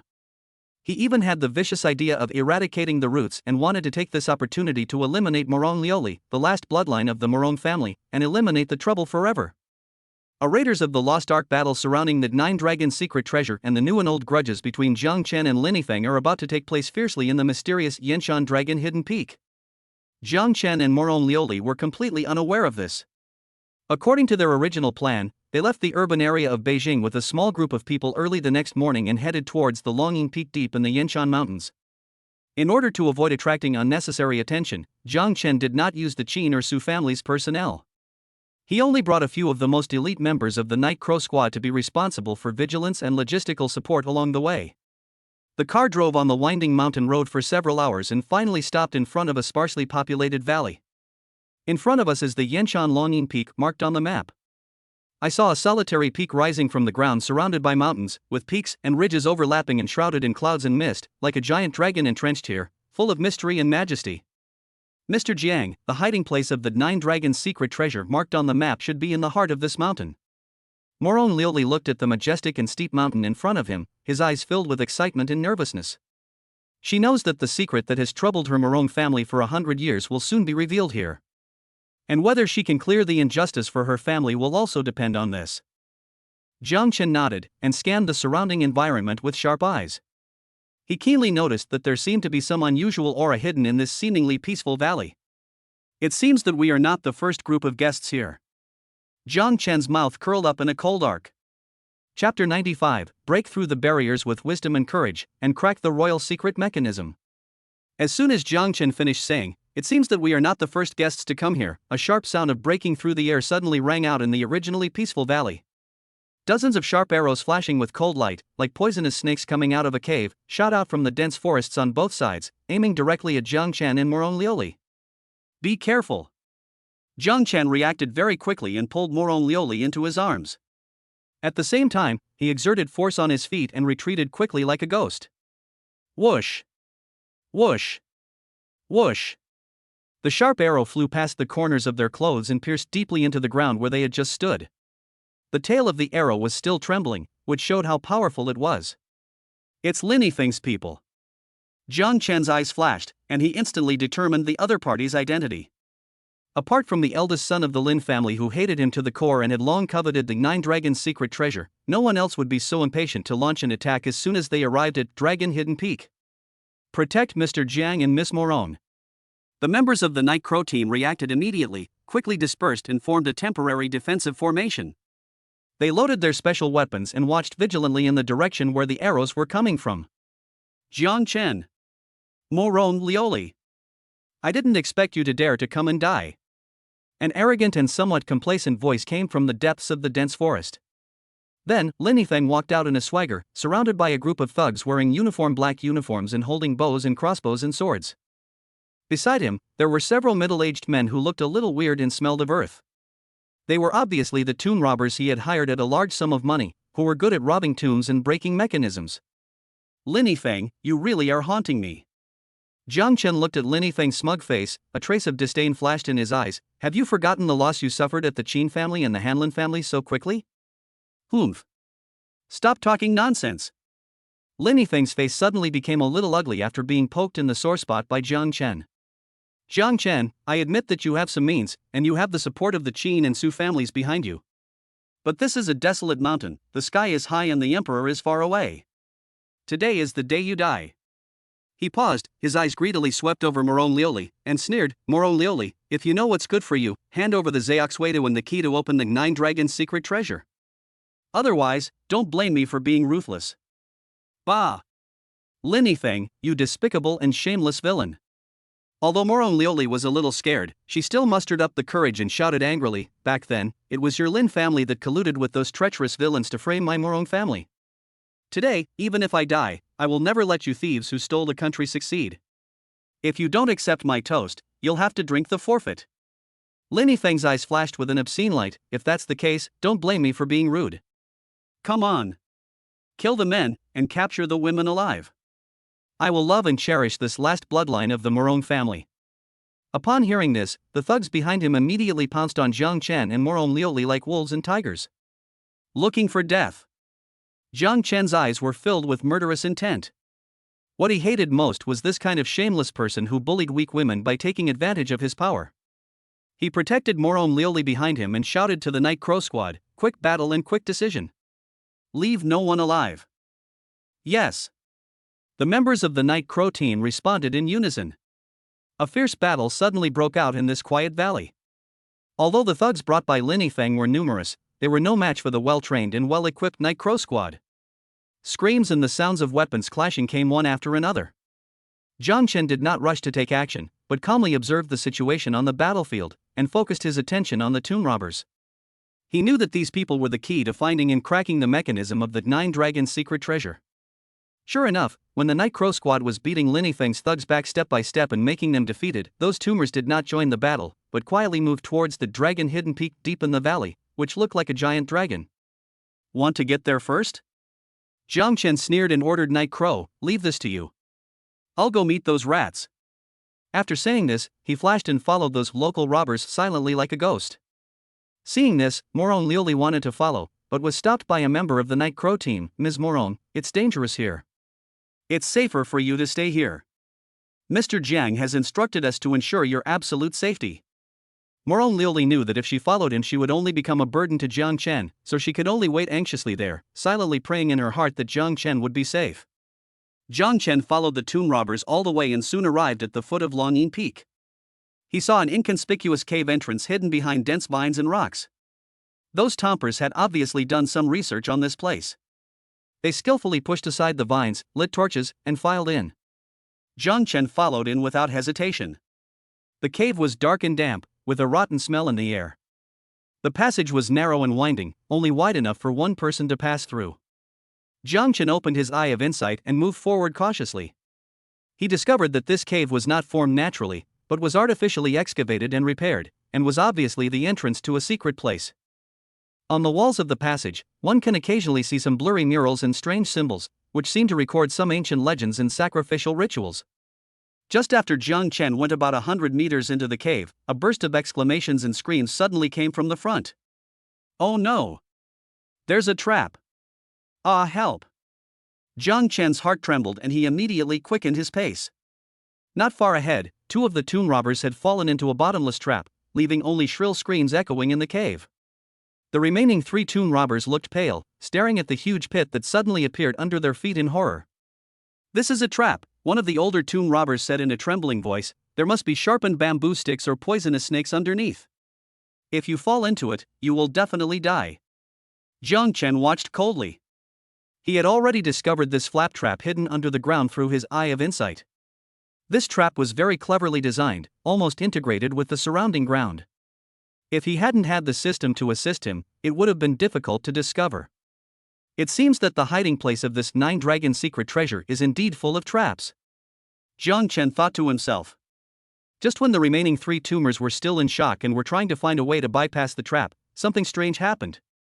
With a few sharp swoosh sounds, dozens of poisoned crossbow arrows suddenly shot out from the stone walls on both sides of the cave.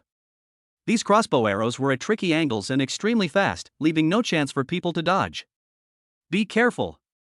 Although Jiang Chen was not on the same path as these grave robbers, he knew that it was not the time to let them die. He still needed them to crack the subsequent mechanisms. He let out a low roar and rushed forward like a ghost. At the same time, he exchanged a disposable alloy folding shield from the system mall and suddenly blocked the three tomb robbers. Ding ding dong! A burst of dense metal collision sounds was heard, and all the poisoned crossbow arrows were blocked by the alloy shield. The three tomb robbers escaped death and looked at Jiang Chen in shock, their eyes full of gratitude. They never thought that this young man would save them at the critical moment. Don't just stand there! Jiang Chen shouted in a deep voice, if you don't want to die, quickly find a way to crack these traps. Otherwise, we will all be trapped here to death. Although he has the system to rely on, he does not want to consume too many of his cards in this unknown environment. The three grave robbers were professional tomb robbers after all, and they quickly recovered from their panic. They looked at each other and realized that they could only rely on the mysterious young man in front of them. Thank you for your help, young man. The older local scholar cupped his hands and said, I am Zhao Laosan, these two are my friends. May I ask your name, young man? My last name is Jiang. Jiang Chen said calmly, stop talking nonsense and quickly see how to crack these mechanisms. Zhao Laosan nodded and began to carefully observe the surrounding environment. After all, he was an experienced veteran and soon discovered some clues. Brother Jiang, look, Zhao Laosan pointed at some inconspicuous bumps and grooves on the stone wall and said, these crossbows should be triggered by some kind of mechanical linkage. If we can find the trigger or hub that controls these devices, perhaps we can make them ineffective. Upon hearing this, Jiang Chen immediately activated his Eye of Insight and scanned the stone wall carefully. Sure enough, at the locations pointed out by Zhao Laosan, he found some tiny gears and lever structures hidden in the cracks of the stone.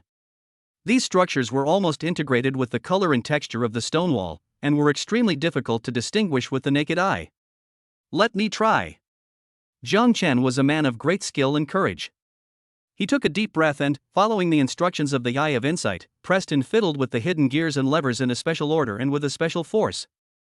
With just a few soft click sounds, the crossbow firing holes that were originally ready to be fired slowly closed. Success! Zhao Laosan and the other two local masters were overjoyed when they saw this. They didn't expect that this young man was not only so skilled, but also knew how to crack such a sophisticated mechanism. Jiang Chen did not relax at all. He knew that this was just the beginning. There must be more dangerous traps waiting for them ahead.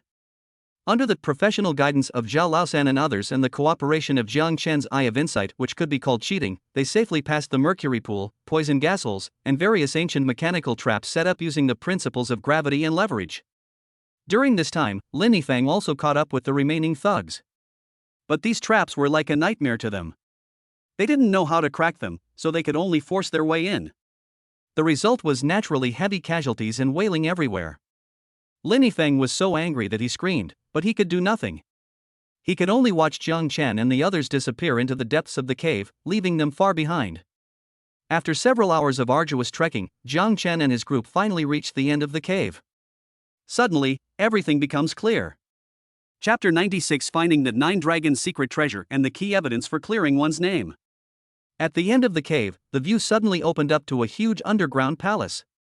The dome was inlaid with countless fist-sized night pearls, emitting a soft and mysterious light, illuminating the entire underground palace as bright as day. In the center of the palace was a huge altar carved from white marble. Around the altar stood 9 golden pillars with lifelike dragon patterns carved on them. Each pillar exuded a frightening aura of majesty. On the altar, dozens of huge rosewood boxes were neatly placed, with intricate and exquisite dragon patterns carved on the surface of the boxes. It was obvious that there were extraordinary treasures inside. Is this the hiding place of the Nine Dragons' secret treasure? Even Zhao Laosan, a tomb robber who was used to seeing rare treasures in ancient tombs, was completely shocked by the magnificent and luxurious scene before him, and his voice trembled. Jiang Chen's eyes also became solemn. He could feel that this underground palace was filled with an extremely strong dragon energy, which was 100 times stronger than any item containing dragon energy he had encountered before. Ding! The host has been detected to have arrived at the hiding place of the special plot location 9 Dragons' Secret Treasure, triggering the scene task, guard the evidence of vindication.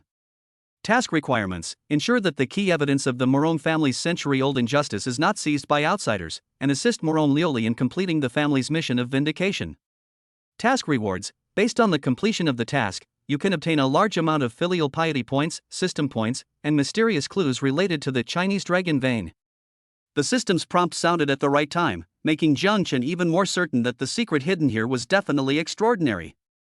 Just as Jiang Chen was about to go forward to check those rosewood boxes, a burst of hurried footsteps and the sound of weapons colliding suddenly came from the cave passage behind them. Oh no! Lin Yifeng and the others have caught up with us. Zhao Laosan's face changed and he exclaimed. Sure enough, as soon as he finished speaking, Lin Yifeng rushed into the underground palace breathlessly with his remaining thugs and a few other martial arts masters who looked quite powerful. When they saw the magnificent scene before them and the rosewood boxes on the altar that exuded an alluring scent, their eyes revealed undisguised greed and madness. Ha ha ha! The 9 Dragons' secret treasure. It's really here. Lin Yifeng laughed triumphantly, as if these treasures were already in his pocket. Jiang Chen. Morong Lioli. Didn't he expect it? You worked so hard to crack the mechanism, but in the end, you made wedding clothes for me. The thugs and martial arts masters behind him were also rubbing their hands, eager to try, ready to step forward and snatch the treasure. Lin Yifeng, you despicable villain. Morong Lioli, who had come running, was so angry that her pretty face turned pale. She shouted angrily, "These treasures belong to my Morong family. Don't even think about getting your hands on them." The Morong family? Linny Feng sneered, his eyes full of disdain. The Morong family is finished. From today on, these treasures will all have the surname Lin. And you, the little beauty of the Morong family, I will make you lie obediently on my bed today. His lustful eyes looked at Morong Lioli's exquisite body unscrupulously, full of naked desire. Looking for death. Jiang Chen's eyes were filled with murderous intent.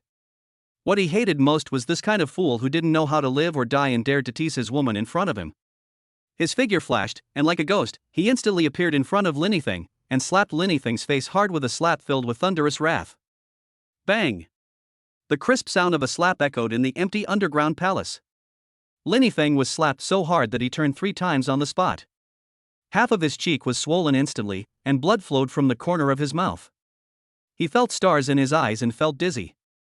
For a moment, he couldn't tell the directions. You dare to hit me? Linny Feng covered his burning cheeks and looked at Jiang Chen in disbelief, his eyes full of resentment and madness. Hit you? I wanted to kill you. Jiang Chen's voice was icy cold, without any emotion. Linny Feng, I gave you a chance. Unfortunately, you were too stupid to cherish it. A brutal battle for treasure suddenly broke out in this mysterious underground palace. Although the mob brought by Linny Feng was not small in number, they were still vulnerable to the well-coordinated and well-equipped Night Crow Squad. Moreover, Jiang Chen also joined the battle at this moment. He rushed into the enemy like a tiger into a flock of sheep. Every time he attacked, he would definitely take away a life. His terrifying strength, comparable to that of a humanoid beast, as well as his mysterious and elusive steps, made all those who faced him feel fear and despair from the bottom of their hearts. Zhou Laosan and the other 2 local masters were so frightened that they hid in the corner, trembling, afraid of being implicated. They never thought that this seemingly gentle young man would be so brutal when he started fighting. Morong Lioli was also frightened, but more than that, she felt an inexplicable sense of peace and admiration. She knew that as long as Jiang Chen was there, her and the Morong family's hopes would never be shattered. The battle didn't last long. Under the joint efforts of Jiang Chen and the Night Crow Squad, the thugs and gangsters brought by Linny Feng were quickly slaughtered, leaving only Linny Feng alone. He collapsed on the ground like a stray dog, trembling all over, with an unpleasant smell emanating from his crotch. He was actually scared to death again. Jiang Chen walked slowly to Linny Feng, looking down at him with eyes as cold as a knife. Linny Feng, do you have any last words? Don't kill me, young Master Jiang. Grandpa Jiang. I was wrong. I was really wrong. Please, spare my life. Linny Feng burst into tears, hugged Jiang Chen's calf, begged bitterly, without any trace of his previous arrogance. Let you go? Jiang Chen sneered, do you think you still have the right to live? Just when Jiang Chen was about to kill this incorrigible idiot, Morong Lioli suddenly spoke. Mr. Jiang, please wait a moment. Jiang Chen frowned slightly and turned to look at Morong Lioli. Morong Lioli walked up to Linny Feng, her eyes filled with mixed emotions. There was hatred and resentment. Linny Feng, Morong Lioli's voice was cold and firm, I can give you a chance to live. However, you must hand over all the evidence of your Lin family and everyone else who participated in framing my Morong family. And, kowtow and apologize to the ancestors of my Morong family in public. When Linny Feng heard this, a hint of hesitation and struggle flashed in his eyes. He knew that once he handed over the evidence, his Lin family's position in the capital would be completely lost. He himself might even face imprisonment. But compared with life, what are these? I agree. I agree to everything. Linny Feng finally chose to give in. He knew that he no longer had any room for bargaining. Jiang Chen looked at Morong Lioli, with a hint of approval in his eyes. Although this woman looked weak, she was much stronger and more capable than he had imagined. She did not choose to simply kill Linny Feng to vent her anger, but to use him to expose the truth of that year and completely clear the Morong family's name. This is the real heartbreaking. Under Jiang Chen's coercion and Morong Lioli's inducement, Linny Feng quickly spilled the beans about some of the inside stories and evidence clues about the frame-up of the Morong family. Although these clues are not enough to catch all the masterminds behind the scenes, they are enough to prove that the Morong family was indeed framed back then. Just when Linny Feng finished explaining everything and was about to kowtow to Morong to apologize, something strange happened again. Suddenly, a strange red light flashed in his eyes, and then he let out a painful roar that was not like a human voice. His body twitched violently, and black blood actually flowed out of his 7 orifices. In just a few seconds, Linny Feng completely lost his life, and his death was extremely horrific. Is this the heart-eating poison? Zhao Laosan cried out in shock, his eyes filled with fear. It's the most vicious black magic in Nanyang. Once the person who is poisoned disobeys the wishes of the person who casts the poison, or reveals some secrets, the poison will immediately take effect and the heart will be eaten to death. Even gods can't save him. Jiang Chen's expression also instantly became solemn. It seems that there is an even more terrifying force hidden behind Lin Yifeng. And they obviously don't want the truth of that year to see the light of day again. Chapter 97, The Lin family is destroyed, Morong Liuli falls in love with her and the idea of the treasure fund.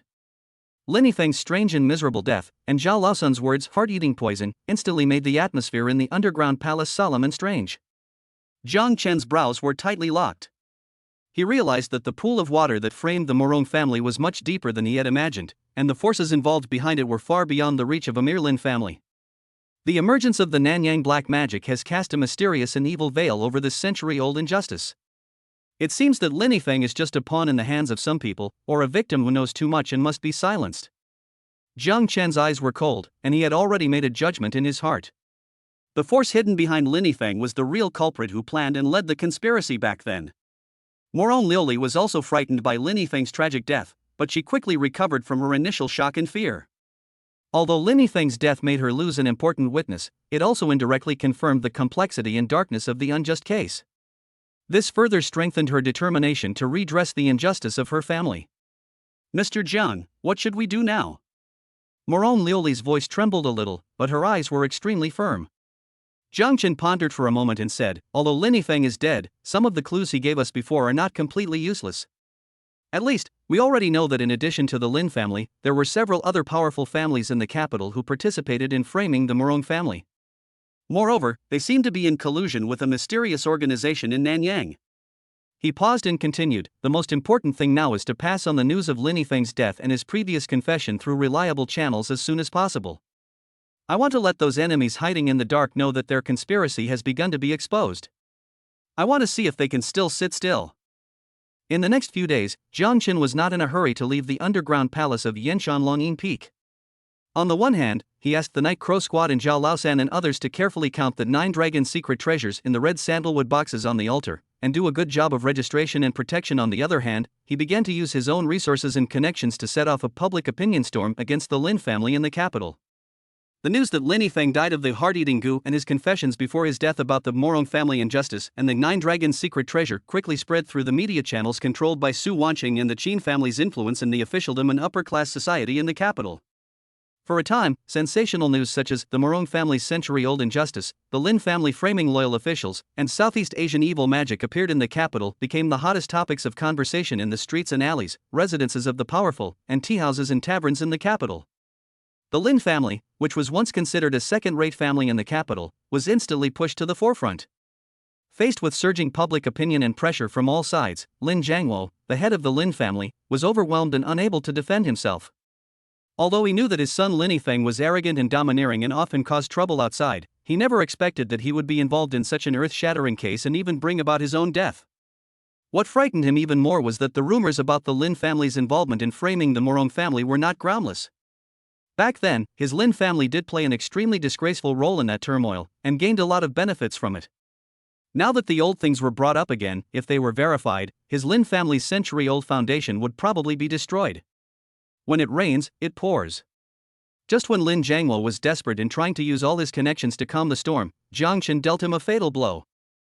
Jiang Chen secretly submitted some key evidence found in the 9 dragon secret treasures that could indirectly prove the innocence of the Morong family, some letters exchanged between Morong Bo and some ministers in the palace, and incomplete files recording the handover process of national treasures to relevant departments in the capital through the Qin family's channels. At the same time, Jiang Chen also used the power of a Hanhai capital to launch precise sniping on the listed companies under the Lin family in the financial market. Under the multiple blows of public pressure, official investigations, and financial sniping, the already dilapidated ship of the Lin family could no longer hold on and collapsed. Lin Jiangwo was investigated by relevant departments for suspected economic crimes and historical problems, and was eventually imprisoned. The Lin family's businesses were also seized and auctioned off by major banks and creditors due to the breakdown of the capital chain and bankruptcy. The Lin family, which was once considered a glorious family in the capital, was completely destroyed. They became another loser that Jiang Chen stepped on during his trip to the capital. With the demise of the Lin family and the emergence of key evidence, the truth about the 100 years of injustice of the Morong family gradually surfaced. Although the other families who participated in the frame-up of the Morong family have not suffered a fatal blow for the time being due to the long time, insufficient evidence, or strong background, their reputation and influence have also been damaged to varying degrees. Under pressure from public opinion and forces such as the Qin family, the authorities in the capital were forced to re-examine the Morong Bo treasure stealing case and eventually publicly rehabilitated the Morong family and restored their family's clean reputation. When the news came out, Morong Liuli cried with joy and knelt down in front of Jiang Chen on the spot, crying, "Mr. Jiang, I can't repay your kindness even if I die. From now on, my life is yours.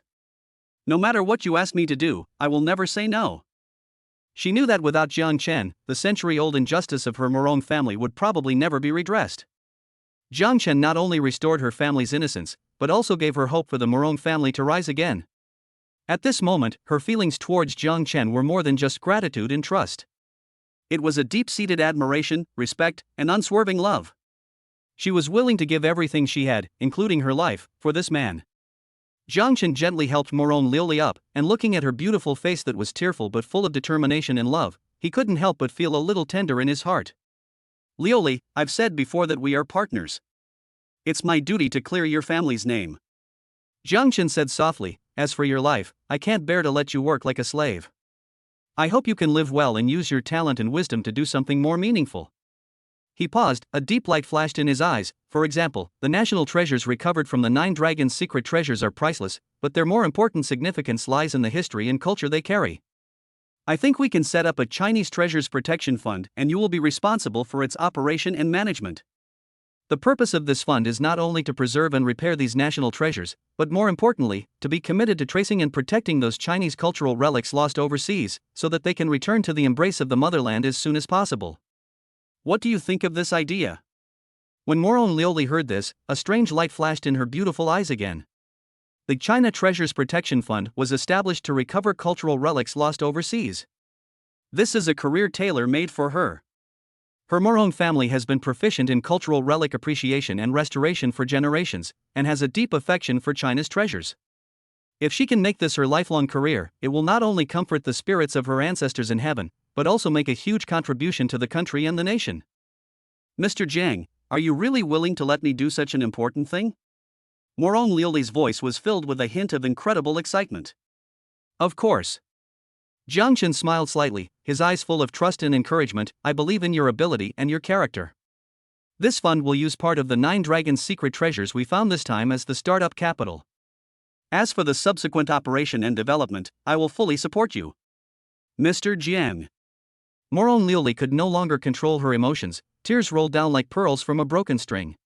But this time, her tears were filled with joy and gratitude. She knew that from this moment on, her life would become completely different because of the man in front of her. Not only did she clear her family's century-old injustice, but she also found the goal and direction of her lifelong struggle. And her love for Jiang Chen was like a surging tide, and she could no longer suppress it. Chapter 98, The New Nobles in Beijing's Cultural Circle and the Undercurrent of the Paradise. Thanks to the event that caused a sensation in the capital by clearing the Morong family of a century-old injustice, and the subsequent high-profile announcement of the establishment of the China Treasure Protection Fund and Morong Liuli personally responsible for its operation, Jiang Chen's name, in a very short period of time, jumped from the previously slightly mysterious young Master Jiang to a highly anticipated and popular new star in the Beijing cultural circle. Those old-school literati, collectors and art celebrities in Beijing who once doubted Jiang Chen's nouveau riche identity and thundering methods, after seeing his cherishment of China's treasures, his responsibility for cultural inheritance, and the unfathomable financial support behind Morong Liuli, the new treasure goddess, have changed their views on him and even extended an olive branch to him. At one time, invitations to various high-end cultural salons, private treasure appraisal meetings, and some top art exhibitions not open to the public flew to Jingxing Garden like snowflakes. Jiang Chen was also happy to take this opportunity to further expand his network resources in the upper class of Beijing, and at the same time to gain more support and attention for Morong Liuli's China Treasure Protection Fund. With Jiang Chen's full support, Morong Liuli also showed amazing talent and courage. She not only quickly built the organizational structure of the foundation, recruited a group of top cultural relics restoration experts and appraisal consultants at home and abroad, but also used part of the 9 Dragons secret treasures provided by Jiang Chen as startup funds and core exhibits, and successfully held a large-scale national treasure charity exhibition called 1,000-Year Treasures, Renewal of the Prosperous Era in the most central area of Beijing.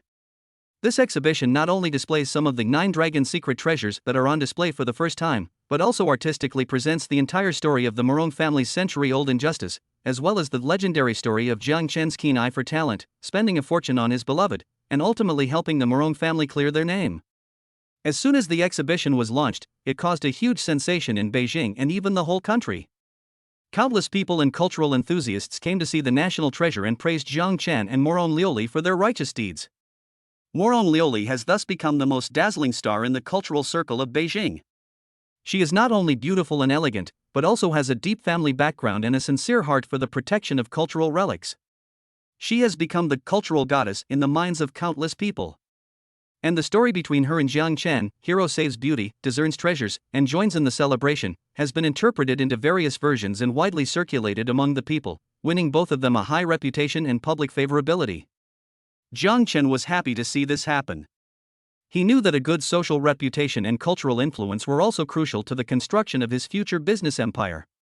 Just as Jiang Chen was becoming famous in the cultural circle of Beijing, Morong Liuli's China Treasure Protection Fund was also doing well, and everything was developing in a good direction. At the same time, the Dongtian Fudi project located in the western suburbs of Beijing, which was led by the Qin family and deeply participated by Jiang Chen, finally ushered in the initial harvest period. After months of intensive construction and careful preparation, the first phase of the Dongtian Fudi project, the core area integrating top-level Chinese medicine treatment, high-end health vacation, and special medicinal materials cultivation greenhouse, has finally been completed. It has also begun to invite some of the capital's real top dignitaries, business tycoons, and some old leaders who have made great contributions to the Qin family or suffer from chronic diseases to experience it internally on a small scale. The core competitiveness of this project, in addition to the Qin family's profound foundation and network resources in the field of traditional Chinese medicine, is inseparable from some initial research results of Chunma biology and neuron regeneration and repair technology provided by Jiang Chen, as well as those rare medicinal materials cultivated in the special environment of the Dongtian paradise and containing faint spiritual energy. The first batch of distinguished guests who experienced it all saw significant improvements in their physical condition after receiving a personalized conditioning plan developed by a national medical master and a team of experts from Chunma Biology that combined the essence of traditional Chinese medicine with modern biotechnology. An old general who had been suffering from long-term illness and bedridden for many years was able to walk, be energetic, and talk and laugh after only 1 month of experience. A business tycoon who suffered from severe insomnia and neurasthenia due to years of hard work was able to sleep peacefully and feel refreshed after receiving a few days of special aromatherapy and medicinal bath therapy, as if he was 10 years younger. These miraculous therapeutic effects quickly spread among the top small circles in the capital through word of mouth among these top dignitaries. For a time, the Dongtian Fudi became the most mysterious and desirable place of immortality in the upper class of Beijing. Countless people with connections tried every means to get a chance to enter the Dongtian Fudi to experience it, even if it was just to stay there for a few days and breathe the air that was said to prolong life. Reservations for the Dongtian Fudi suddenly became hard to come by, and its potential commercial value and social influence began to emerge at an astonishing speed. However, a big tree attracts the wind. The disruptive potential of the Dongtian Fudi project for the traditional medical and healthcare industry, as well as the huge commercial interests and strategic value behind it, are like a boulder thrown into a calm lake, attracting the attention of some domestic and foreign pharmaceutical capital giants and other old families in Beijing. They might not dare to openly oppose the Qin family and the popular Jiang Chen, but in secret, some conspiracies and calculations against the Dongtian Fudi project began to brew quietly. Jiang Chen was keenly aware of this surging undercurrent. He knew that the peaceful days would not last long, and a new storm would probably come soon. He must improve his strength as soon as possible and be fully prepared to meet any form of challenge that may be launched by the enemies hiding in the dark. Chapter 99: The Olive Branch and Arrogance of International Pharmaceutical Giants. The amazing therapeutic effects of Dongtian Fudi and the huge commercial potential behind it not only caused a sensation in the top circles in Beijing, but also quickly crossed national borders and attracted close attention from some international pharmaceutical giants. Among them, the one that responded the fastest and most positively was the parent company of United Gene, or its other important branch with greater influence in Asia, the international pharmaceutical oligarch Sino Medical. Sino Medical holds a pivotal position in the global pharmaceutical field, especially in gene editing, cell therapy and high-end medical device research and development, and is at the leading level in the industry. They are highly vigilant and have a strong interest in any new technology or new project that may threaten their market position or have disruptive potential. When the miraculous treatment cases of the Dongtian Fudi were heard by the Asia headquarters of Sino Medical through some special channels, they immediately attracted the attention of its top management. They quickly organized an evaluation team consisting of top medical experts, business analysts, and legal advisors to conduct a comprehensive investigation and evaluation of the Dongtian Fudi project, as well as the Chunma biology behind it and Jiang Chen himself. The results of the evaluation shocked and excited them. The potential demonstrated by Chunma Bio in neuron regeneration and repair technology, as well as the unique treatment model of Dongtian Fudi that perfectly combines traditional Chinese medicine with modern biotechnology, have allowed the experts of the Sino Medical to see a new blue ocean market with unlimited prospects. If we can control this technology and this model in our own hands, then Sino Medical's dominant position in the global pharmaceutical field will undoubtedly be more solid, and it may even usher in a new golden age. Therefore, after careful preparation and heated internal discussions, the Asia president of Sino Medical, a shrewd and arrogant white Western man named Carter Brown, personally led a luxurious delegation to Beijing in the name of inspecting cooperation. Mr. Carter is about 50 years old, blonde, blue-eyed, tall, wearing a well-cut Italian handmade suit, and exudes the confidence and superiority unique to the Western elite in his every move. He is fluent in multiple languages, known for his tough tactics and sharp vision in the business world, and is a capable person for Sino Medical to expand the Asian market. After expressing a strong willingness to cooperate to the Qin family through some official and semi-official channels, Mr. Carter's delegation finally got the opportunity to have its first meeting with Qin family representatives. The meeting place was set up in a private club of the Qin family in the core area of Beijing. The person in charge of the reception from the Qin family was Qin Mingyuan, the eldest son of Mr. Qin Jinbang and one of the actual helmsmen of the Qin Group. Jiang Chen, as an important partner of the Dongtian Fudi project and the actual controller of Chunma biology, was also invited to attend the meeting. The atmosphere of the first meeting was quite harmonious. Mr. Carter first expressed high appreciation for the achievements of the Qin family in the field of Chinese medicine and health on behalf of the Sino Medical, and fully affirmed the innovative spirit and humanitarian care shown by the Dongtian Fudi project. However, when it came to the specific matters of cooperation, the arrogance and greed of Mr. Carter and the company he represented, Sino Medical, were fully exposed.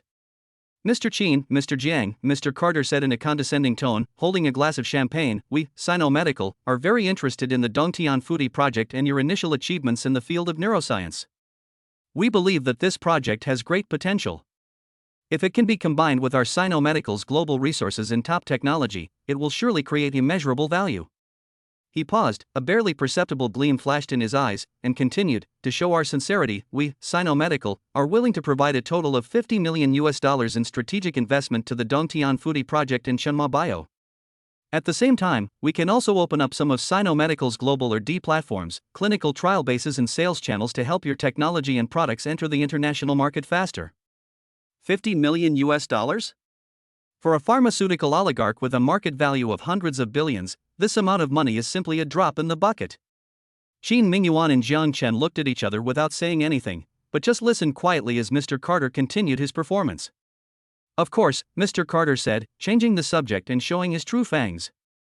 In return, we, Sino Medical, need to obtain 40% of the future operating income of the Dongtian Fudi project and 51% of the controlling stake in Chunma Biotechnology.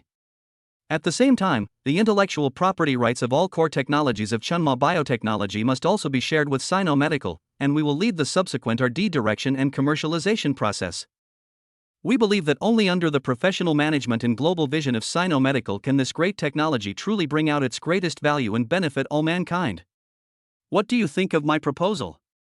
Mr. Carter finished speaking with a confident and slightly almsgiving smile on his face, as if the condition he proposed was a great gift to the Qin family and Jiang Chen.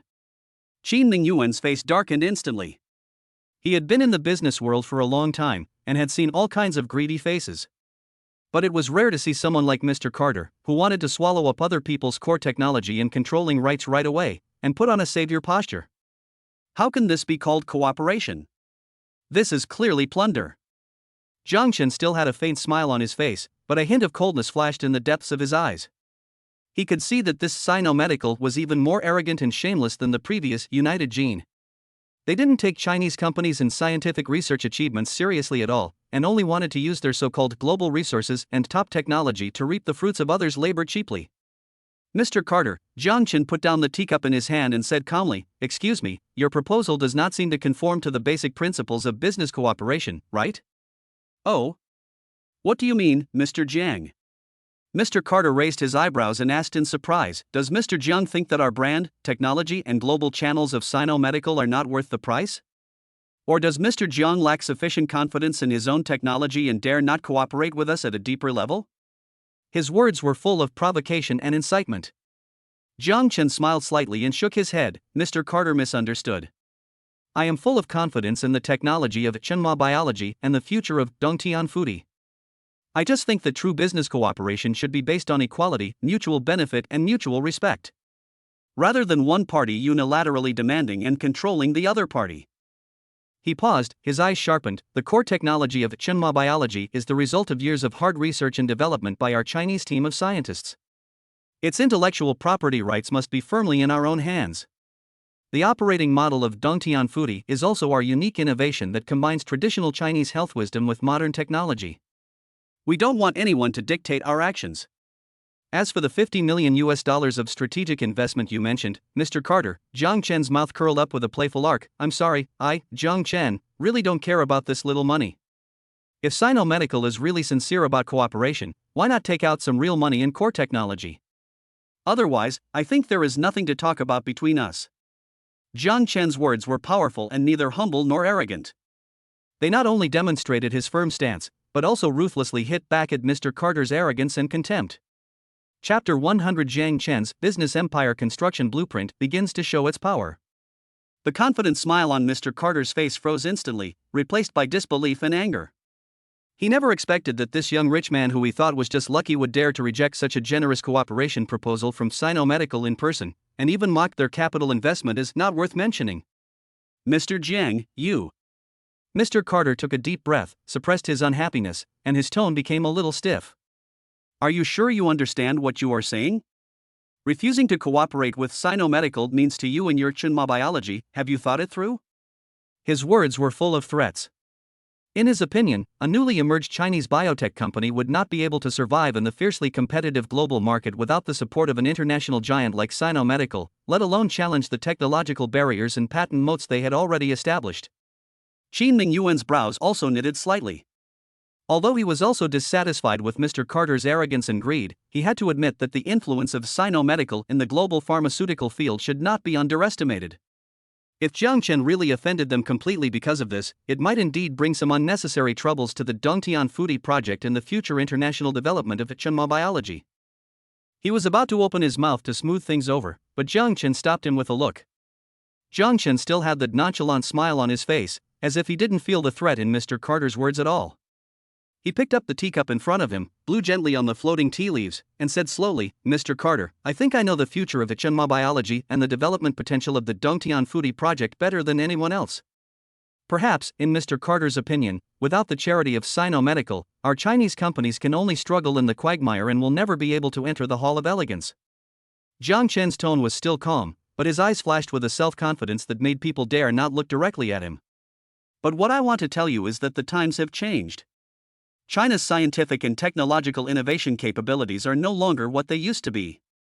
We have enough technology, enough funds, enough markets, and enough wisdom and determination to build our own Sino Medical and even surpass you.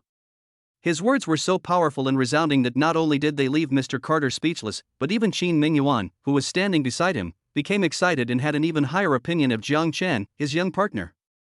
Mr. Jiang's ambition is indeed admirable. Qin Mingyuan spoke at the right time, breaking the tense atmosphere in the conference room. He turned to Mr. Carter and his tone became a little tougher. Mr. Carter, our Qin family's cooperation with Mr. Jiang on the Dongtian Foodie and Chenma Biology projects is based on equality, mutual benefit, and common development. We welcome any sincere international partners to join us, but we will never accept any form of additional conditions and unequal treaties. If Sino Medical really wants to cooperate with us, please show enough sincerity and respect. Otherwise, I think there is really nothing to talk about between us.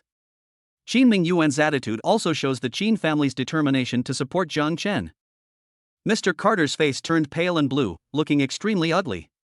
He never thought that he would encounter such a tough opponent on his confident trip to Beijing. The Qin family and Jiang Chen were simply unmovable and would not listen to any soft or hard words. He knew that today's negotiations might not be able to continue. Okay, very good. Mr. Carter squeezed out a few words from between his teeth, his eyes full of sinisterness and unwillingness. "Mr. Qin, Mr. Jiang, I hope you don't regret your decision today." After saying this, he stood up abruptly and left with his delegation. Watching Mr. Carter's embarrassed departure, Qin Mingyuan couldn't help but feel a little worried. "Brother Jiang, have we offended Sino Medical too much this time? After all, they are an international pharmaceutical giant. If they are secretly making trouble for us, I'm afraid." "Brother Qin, don't worry." Jiang Chen smiled slightly, his eyes full of strong confidence. "Although Sino Medical is powerful, it is not impeccable. If they want to run wild on China's territory, they have to ask us for our consent first." The reason why he dared to reject Mr. Carter so firmly was not entirely out of emotion. Rather, it was because, in his mind, the system reward he had just received, Business Empire Construction Blueprint Primary, had already outlined a clear and grand blueprint for him. This Business Empire Construction Blueprint is not a simple business planning program, but more like an intelligent business strategy analysis system with self-learning and evolution capabilities. It can accurately analyze, deduce, and predict Jiang Chen's current resources, industries, connections, as well as the global economic situation, technological development trends, market demand changes, and other massive data, and provide Jiang Chen with the most optimized development path and strategic layout suggestions. Just now, during the negotiation with Mr. Carter, Jiang Chen had quietly activated this blueprint. The drawing system instantly analyzed the global business structure, core technological advantages, market layout, and many internal problems and potential weaknesses of Sino Medical. For example, although Sino Medical has a huge R&D system and sales network worldwide, its internal management hierarchy is cumbersome, decision-making efficiency is inefficient, and its response to emerging markets is relatively slow. For example, they also face the risk of some core patents expiring or being circumvented by competitors. For example, in pursuit of profit maximization, their drug pricing and marketing strategies in some developing countries have a lot of criticized and even illegal black history. More importantly, based on the core technologies currently mastered by Chenma Biology and the unique advantages of the Dongtian Foodie project, the drawing system has planned for Jiang Chen a set of Huaxia Health strategic concepts that can completely bypass the technical barriers and market monopoly of Sino Medical and realize overtaking on the curve. The core of this concept is independent research and development, control of the core, cooperation with domestic allies, deep cultivation of the local market, and then gradually expanding the international footprint. Brother Qin, Jiang Chen encrypted some key analytical data and strategic ideas generated in the drawing system and transferred them to Qin Mingyuan's personal tablet computer. "Take a look at this." Qin Mingyuan opened the tablet with some doubts. When he saw the analysis reports and development plans on the screen that were clearly organized, with detailed data, strict logic, and full of foresight and strategic vision, he was completely stunned. He never thought that Jiang Chen, a young man, would have such a terrifying business insight and strategic planning ability. This plan was even more brilliant and feasible than the plan made by his Qin Group's top strategic consulting team. "Brother Jiang, is this all your idea?" Qin Mingyuan's voice was trembling. He looked at Jiang Chen as if he was looking at a monster. "I guess so." Jiang Chen smiled slightly, without explaining the existence of the drawing system in detail. "Brother Qin, do you think that according to this plan, we still need to look at the attitude of Sino Medical?" "No need. Absolutely no need." Qin Mingyuan slapped his thigh excitedly. "Brother Jiang, your plan is simply a stroke of genius. If we can really develop in this direction, let alone one Sino Medical, even if there are 10 Sino Medicals, they will not be able to stop the rise of our Huaxia health industry." The more he looked, the more frightened he became, and the more excited he became. He seemed to have seen a business empire led by the Chinese themselves, which was enough to shake up the global medical and health landscape, rising up. And Jiang Chen is undoubtedly the founder and leader of this empire. "Brother Qin, this plan still requires the strong support of the Qin family," Jiang Chen said, "especially in terms of opening up various domestic approval processes, integrating industry resources, and uniting other powerful domestic allies. The Qin family needs to come forward to coordinate." "Don't worry, Brother Jiang." Qin Mingyuan patted his chest and promised, "I'll take care of this matter. I'll report to the old man immediately. I believe that after seeing your plan, the old man will definitely support you with all his strength." Jiang Chen looked at Qin Mingyuan's eyes full of excitement and fighting spirit, and his heart was also filled with pride. He knew that his blueprint for building a business empire would finally begin to be implemented in the real world. And this arrogant visit from Sino Medical is just an insignificant footnote in his grand blueprint. Chapter 101: Sino Medical's Commercial Espionage and Technology Theft Plot. Mr. Carter led the delegation of Sino Medical to the Qin Family Club and was frustrated. The news that they returned empty-handed did not cause much waves in the capital. After all, such failures in business negotiations are common in the ever-changing business world. Moreover, the Qin family in Jiangchen deliberately kept a low profile and did not publicize the matter. However, Mr. Carter himself and the senior executives of Sino Medical behind him could not swallow this bitter pill. They just couldn't understand why a little-known Chinese local enterprise in their eyes, a young upstart that seemed to have no deep background, dared to be so disrespectful to Sino Medical, an international pharmaceutical oligarch, and even made wild claims that it wanted to build its own China health empire to replace their global dominance. This is simply a great shame and humiliation. This Jiang Chen and that Qin family are simply refusing to accept a toast and drinking a forfeit. After returning to his Asian headquarters in a top office building in Beijing's financial district, Mr. Carter angrily threw an evaluation report on Tsinghua Biology on the table and shouted at several key subordinates in front of him, "Do they really think that with a little bit of so-called essence of traditional Chinese medicine and the gimmick of neural repair that they got from who knows where, they can challenge our Sino Medical and the century-old foundation established in the global pharmaceutical field? It's just a foolish dream." "Mr. Carter, please calm down." A middle-aged Asian man wearing gold-rimmed glasses and looking quite shrewd, who was also the vice president of market intelligence for Asia at Sino Medical, stepped forward and persuaded him, "According to the intelligence we have so far, this Jiang Chen is indeed a bit shady. His several business operations in Jiangcheng and Beijing have shown extraordinary financial resources and skills, and it seems that he has established very close cooperative relationships with the Qin and Su families, two of the top wealthy families in Beijing. If we confront him head-on, I'm afraid we may not be able to gain an advantage." "So what you mean is that we just let it go? Just watch their so-called paradise and Tsinghua Biology grow bigger and stronger, and eventually threaten our core interests?" Mr. Carter's expression was still grim, his eyes full of unwillingness and resentment. "Of course not." The Asian vice president's eyes flashed with a cold light, and he lowered his voice and said, "It may not be wise to compete head-on, but we can take some more effective measures." He paused and continued, "Tsinghua Biotechnology's biggest reliance at the moment is their so-called neuron regeneration and repair technology. Although they claim that this technology is independently developed and has complete intellectual property rights, according to our preliminary assessment, the core principle of this technology is likely to be similar to some cutting-edge technologies that our Sino Medical and several other international pharmaceutical giants are secretly developing, and may even be borrowed from some undisclosed laboratory results." "You mean they are suspected of technology theft?" Mr. Carter's eyes lit up slightly. "We can't be sure of that yet." The Asian vice president shook his head, "But we can help them confirm it. We at Sino Medical have the best biopharmaceutical R&D team and the most advanced experimental equipment in the world. If we can get the detailed information of Tsinghua Bio's core technology, even if it's just some key experimental data and formulas, we have the confidence to copy it in the shortest possible time, and even do better than them. At that time, we can not only use patent weapons to completely kill them in the cradle, but also firmly control this technology with unlimited potential in our own hands." Mr. Carter's eyes were once again filled with greed when he heard this. He knew that if this plan could succeed, he would not only be able to avenge his previous humiliation, but also make an unprecedented contribution to Sino Medical. "Okay. Let's do it." Mr. Carter slammed the table and said viciously, "Immediately launch the highest level of commercial intelligence operations. Get me the core technical information of Tsinghua Biology at all costs." "But, Mr. Carter," another white executive in charge of legal affairs said with some concern, "once discovered, commercial espionage will have disastrous consequences.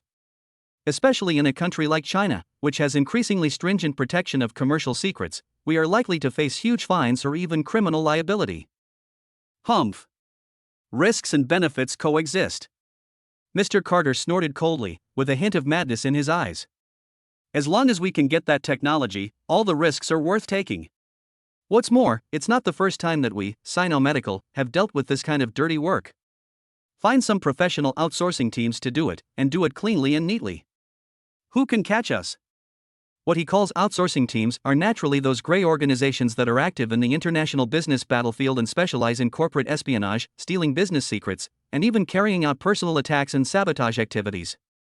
Under the personal instruction of Mr. Carter and the meticulous planning of the Asian vice president, a commercial espionage and technology theft plot against the Tsinghua Biology and Dongtian Fudi projects began to unfold quietly in secret. They first tried to invade the internal servers of Tsinghua Biology and Dongtian Fudi through network attacks, trying to steal relevant technical information and experimental data. But Jiang Chen had anticipated this long ago. He not only equipped the two projects with a military-grade network security protection system provided by the Qin family, but also used the firewall enhancement patch and data encryption program exchanged in the system mall to build the entire network into an iron wall, so that the top hacker team of Sino Medical returned empty-handed. When cyber attacks failed, they turned their targets to people. Through various channels, they collected detailed information on all core technical personnel and middle and senior managers within the Dongtian Fudi project and Chenma Biology, trying to find a breakthrough. They used all kinds of despicable means, including the temptation of money, seduction of beauty, and even threats and intimidation. However, to their disappointment, the core team of Chenma Biology was personally selected and recruited by Dr. Chen Mo. Most of them deeply admired Dr. Chen Mo's academic ideals and personal charm. Coupled with the salary and benefits provided by Jiang Chen that far exceeded the industry level and the broad development platform, as well as the powerful deterrent power of the Qin family behind them, these people showed extreme vigilance and disdain for the various olive branches and sugar-coated bullets thrown by Sino Medical. Repeated attempts failed, which made Mr. Carter and the Asian vice president feel anxious and annoyed. They know that if they cannot make a breakthrough as soon as possible, once the technology of Chenma Bio is truly mature and commercialized, they, Sino Medical, will completely lose the initiative and may even be overtaken by this rising star from China. Just when they were at a loss, an unexpected opportunity quietly arrived. The Night Crow team's intelligence network accidentally intercepted an encrypted email while monitoring the communications of the Asia headquarters of Sino Medical. The content of the email was that the Asian vice president reported to a mysterious superior at the European headquarters on the progress of the operation against Chenma Biology and requested the headquarters to send a more professional technical support team to Beijing. And in the email, a name was also vaguely mentioned: Li Mingxian, the eldest son of the Li family in Beijing, who had been severely slapped in the face by Jiang Chen in the sales office of Jiangcheng and Hanlin family. He actually colluded with Sino Medical?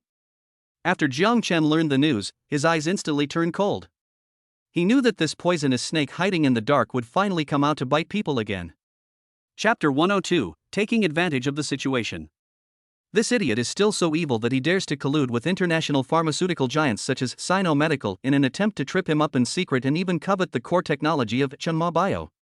Mr. Jiang, according to the intelligence we have, the leader of the Night Crow squad, a stern man codenamed Night Crow, reported in a deep voice, after being taught a lesson by you last time, Li Mingxian has restrained himself on the surface, but secretly, he has been holding a grudge against you, spreading rumors about you everywhere, and trying to win over some forces that have had a grudge against you in order to take revenge on you.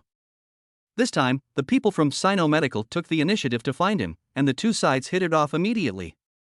Night Crow continued, Li Mingxian promised that he could use his connections in Beijing and his familiarity with the environment around the Dongtian Fudi project to facilitate Sino Medical's technology theft operation. And Sino Medical promised that after the matter is completed, it will give the Li family some exclusive preferential conditions in pharmaceutical agency and the introduction of high-end medical equipment, and help the Li family improve its status in the Beijing business community. I see. Jiang Chen nodded, a glimmer of understanding flashed in his eyes. This Li Mingxian, for the sake of profit, was willing to do anything despicable and shameless. Do they have any specific action plans recently? Jiang Chen asked.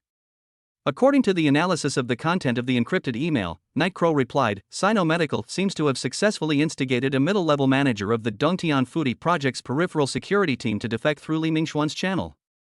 They plan to send a specially disguised technical survey team to sneak into Chenma Biology's temporary laboratory inside Dongtian Fudi on the full moon night 3 days later, during the gap between the security shifts at the project site, with the help of the insider, to steal key data on the cultivation of special medicinal materials and the core formula of the treatment plan. Full moon night? Technical survey team? Jiang Chen heard this and smiled playfully again. It seems that they really think of themselves as secret agents in the movies. He pondered for a moment, then told Night Crow, since they have prepared the script for us, we must cooperate with them and put on a great show. Night Crow, go and do a few things right away. Jiang Chen's eyes became sharp. First, continue to closely monitor all movements of Li Mingxian and Sino Medical to ensure that their every move is under our control. At the same time, we must also find out the specific identity and background of the traitor who was turned against us to see if there are other people behind him. Second, contact Butler Qin Hai and inform him of our plan. I need the Qin family to cooperate with us in a good play of catching a turtle in a jar at the critical moment. Remember, we can make a bigger noise and make sure everyone knows what shady things Sino Medical has done in our Chinese territory. Third, Jiang Chen's eyes flashed with a sly light, ask Dr. Chen Mo to prepare a special core technical document. This document should look real and valuable enough, but in fact, it should contain some little surprises that we have carefully prepared. For example, some wrong experimental data, some misleading formula parameters, and even some micro-tracking and positioning devices can be implanted on the carrier of the document. Mr. Jiang, do you mean to take advantage of the situation and lure someone into a trap? Night Crow instantly understood Jiang Chen's intention, and a hint of excitement flashed in his eyes. That's right. Jiang Chen nodded and said in a cold tone, since Sino Medical wants our technical information so much, then we will generously give them a big gift. I want to see what kind of wonderful expression Mr. Carter will have when they spend so much effort and invest huge amounts of money, but in the end they only get a pile of useless garbage, and even get into trouble because of it. Moreover, Jiang Chen paused, a deeper calculation flashed in his eyes. We can also use this opportunity to catch those villains hiding in the dark who are eyeing the Dongtian Fudi and Chenma biology. Let them know what will happen to those who dare to take advantage of us. Hearing this, Yi's blood boiled in his heart. He knew that a counter-espionage drama against Sino Medical and all potential enemies was about to begin under Jiang Chen's personal direction. In the next 2 days, Jiang Chen and the Qin family began to make intensive preparations. After learning about Jiang Chen's plan, Butler Qin Hai was greatly impressed and immediately mobilized all of the Qin family's security forces and intelligence resources in the capital to fully cooperate with Jiang Chen's actions. The security measures around the construction site of the Dongtian Fudi project seemed to have not changed on the surface, but in fact, a dragnet had already been laid in secret. Countless high-definition cameras, infrared sensors, and micro-drones, like eagle eyes, put the entire area under strict surveillance. Dr. Chen Mo, under Jiang Chen's instructions, worked overtime to rush out a piece of fake core technology information that looked extremely valuable but was actually full of various traps and Easter eggs. He carefully stored this information in his special safe in the laboratory, waiting for the predestined person to visit. Everything was ready, just waiting for the full moon night 3 days later, when those prey who thought themselves to be smart would step by step into the trap they had carefully set. Jiang Chen's heart was filled with anticipation. He knew that if this luring the enemy into a trap drama was successfully staged, it would not only severely damage Sino Medical and ruin its reputation, but also enable him and the Qin family to completely establish an unshakable leadership position in the medical and health field in Beijing and even the whole country. Chapter 103, Catching the Perpetrators with Evidence, The Scandal of Sino Medical. 3 days later, on the night of the full moon, the construction site of the Dongtian Fudi project in the western suburbs of Beijing was shrouded in a quiet night. The Yanshan Mountains in the distance outlined an undulating silhouette under the hazy moonlight. Except for the faint lights from a few duty booths and the regular footsteps of patrols, there was no other sound on the construction site, as if everything was as peaceful as usual. However, beneath this calm appearance, an invisible net woven by Jiang Chen and the Qin family had already been quietly spread, waiting for the prey to fall into the trap. At midnight, when the security force at the construction site was doing its routine night shift change and there was a brief gap in defense, several ghostly black shadows, taking advantage of the cover of night and terrain, quietly crept in from an inconspicuous corner outside the project site, climbed over the makeshift wall, and sneaked into the construction site. These shadows were extremely professional and agile, and they had obviously undergone strict special training. They were the so-called technical survey team personally selected and dispatched by the vice president of Sino Medical Asia, and Li Mingxian was responsible for meeting and leading the way. Their goal was the temporary laboratory of Chenma biology with the highest security level located in the core area of Dongtian Fudi, and the core data of neuron regeneration and repair technology that they had long coveted stored inside. The leader of the team was a tall, thin, sinister-looking foreign man codenamed Viper. He was a blasting expert and infiltration expert in a special forces unit of a Western country. After retiring, he joined the Special Affairs Processing Department of Sino Medical, specializing in performing some dirty work that could not be seen in public. Beside him, there are 3 other equally skilled team members, who are good at electronic intrusion, close combat, and trace cleaning respectively. Viper observed the surrounding environment through special night vision goggles, and at the same time, through a miniature earphone, he contacted the insider who had been lurking inside the construction site and was responsible for receiving them, Wang Chang, a middle-level person in charge of the Dongtian Fudi project's peripheral security team. Wang Chang, we're already in. What's the situation in the laboratory? Is there anything abnormal? Viper asked in a specially processed hoarse voice. Don't worry, Mr. Viper. Everything is normal. Wang Chang's voice came from the headset, with a hint of subtle tension and greed. There are only 2 researchers on duty in the laboratory tonight, and they will stay in the lounge most of the time. I have already shut down some of the surveillance cameras in the corridor leading to the core data room, and have prepared the laboratory access card for you. As long as you act quickly enough, no one will notice. Very good. Viper nodded with satisfaction. After the matter is completed, the money I promised you will not be reduced by a single cent. Thank you, Mr. Viper. Thank you, Mr. Viper. Wang Chang's voice was full of flattery. He didn't know that he had already become a discarded piece on the chessboard of Jiang Chen and the Qin family.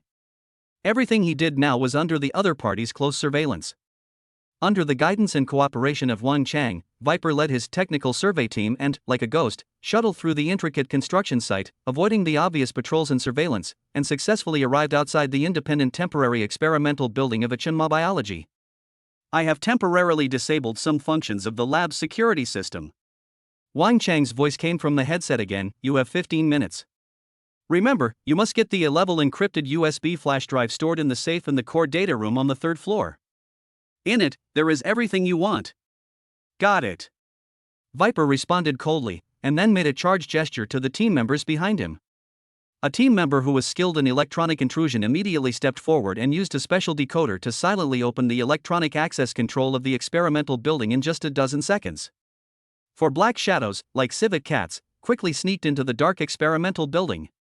They didn't know that from the moment they stepped into the building, their every move had been transmitted in real time to a secret monitoring room located in the command center of the Dongtian Fudi project through pinhole cameras and high-precision sensors hidden in every corner. Jiang Chen, Qin Mingyuan, Butler Qin Hai, and several core members of the Night Crow team were sitting in front of the monitoring screen with calm expressions, watching the performance of the Viper team with cold eyes as if they were appreciating a carefully choreographed pantomime. Ah, these guys are really well trained. Qin Mingyuan looked at the professional and agile movements of the black shadows on the screen and couldn't help but admire them, but his tone was full of disdain. It's a pity that their brains are not very good. They are still helping others count money after being sold. Brother Qin, the best is yet to come. Jiang Chen smiled slightly, picked up the teacup in front of him and took a sip. On the screen, guided by the internal map provided by Wang Chang, the Viper team easily avoided several key infrared alarms and pressure-sensitive floors. In fact, these were deliberately avoided by Jiang Chen, and successfully arrived at the door of the core data room on the 3rd floor. The electronic intrusion expert stepped forward again, using the universal decoder and micro-cutting tool in his hand, and began to carefully crack the seemingly indestructible alloy code door of the data room. A few minutes later, accompanied by an inaudible click sound, the alloy code door slowly opened. A gleam of excitement flashed in Viper's eyes. He signaled 2 team members to stand guard at the door, and he and the electronic intrusion expert quickly sneaked into the data room. The data room was completely dark. With the help of the weak emergency lights and night vision goggles, Viper quickly found the special safe that Wang Chang had mentioned, which contained the Class A encrypted USB flash drive. The combination lock of the safe looked extremely complicated, but the electronic intrusion expert was obviously also an expert in this field. He took out a set of sophisticated electronic stethoscopes and micro-drilling equipment, held his breath, and began to carefully crack the combination. Time passes by every second. In the monitoring room, Qin Mingyuan's forehead was also covered with fine beads of sweat.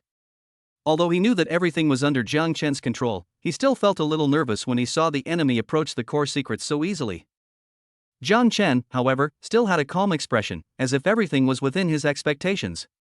Finally, after nearly 10 minutes, accompanied by a crisp unlocking sound, the door of the safe was slowly opened. A Class A encrypted USB flash drive flashing with a faint blue light lies quietly on the top layer of the safe. Success! Both Viper and the electronic intrusion expert were delighted. They carefully took out the USB drive and put it into a special anti-magnetic signal shielding box. Retreat! Viper shouted in a low voice, and immediately led the team to prepare to return along the original route. However, just as they walked out of the data room and stepped into the corridor that they had previously passed through safely, something strange happened. There were only a few harsh metal friction sounds, click, click, and the alloy explosion-proof doors at both ends of the corridor suddenly fell from the sky, completely sealing off the entire corridor. Then, dozens of dazzling lights suddenly lit up, illuminating the entire corridor like daylight. The glaring light made the Viper team members, who had just adapted to the dark environment, unable to open their eyes for a while. Oh no! We've fallen into a trap. Viper was horrified and immediately realized that they had fallen into a trap carefully set by the enemy. At this moment, dozens of black gun muzzles suddenly descended from the walls on both sides of the corridor. The cold murderous aura instantly locked onto them. Welcome, friends from Sino Medical. Jiang Chen's voice, with a hint of teasing and coldness, came clearly through the loudspeaker hidden in the corridor. I wonder if you are satisfied with the gift I prepared for you. Viper's face turned pale as paper in an instant. He knew that they would not be able to escape today.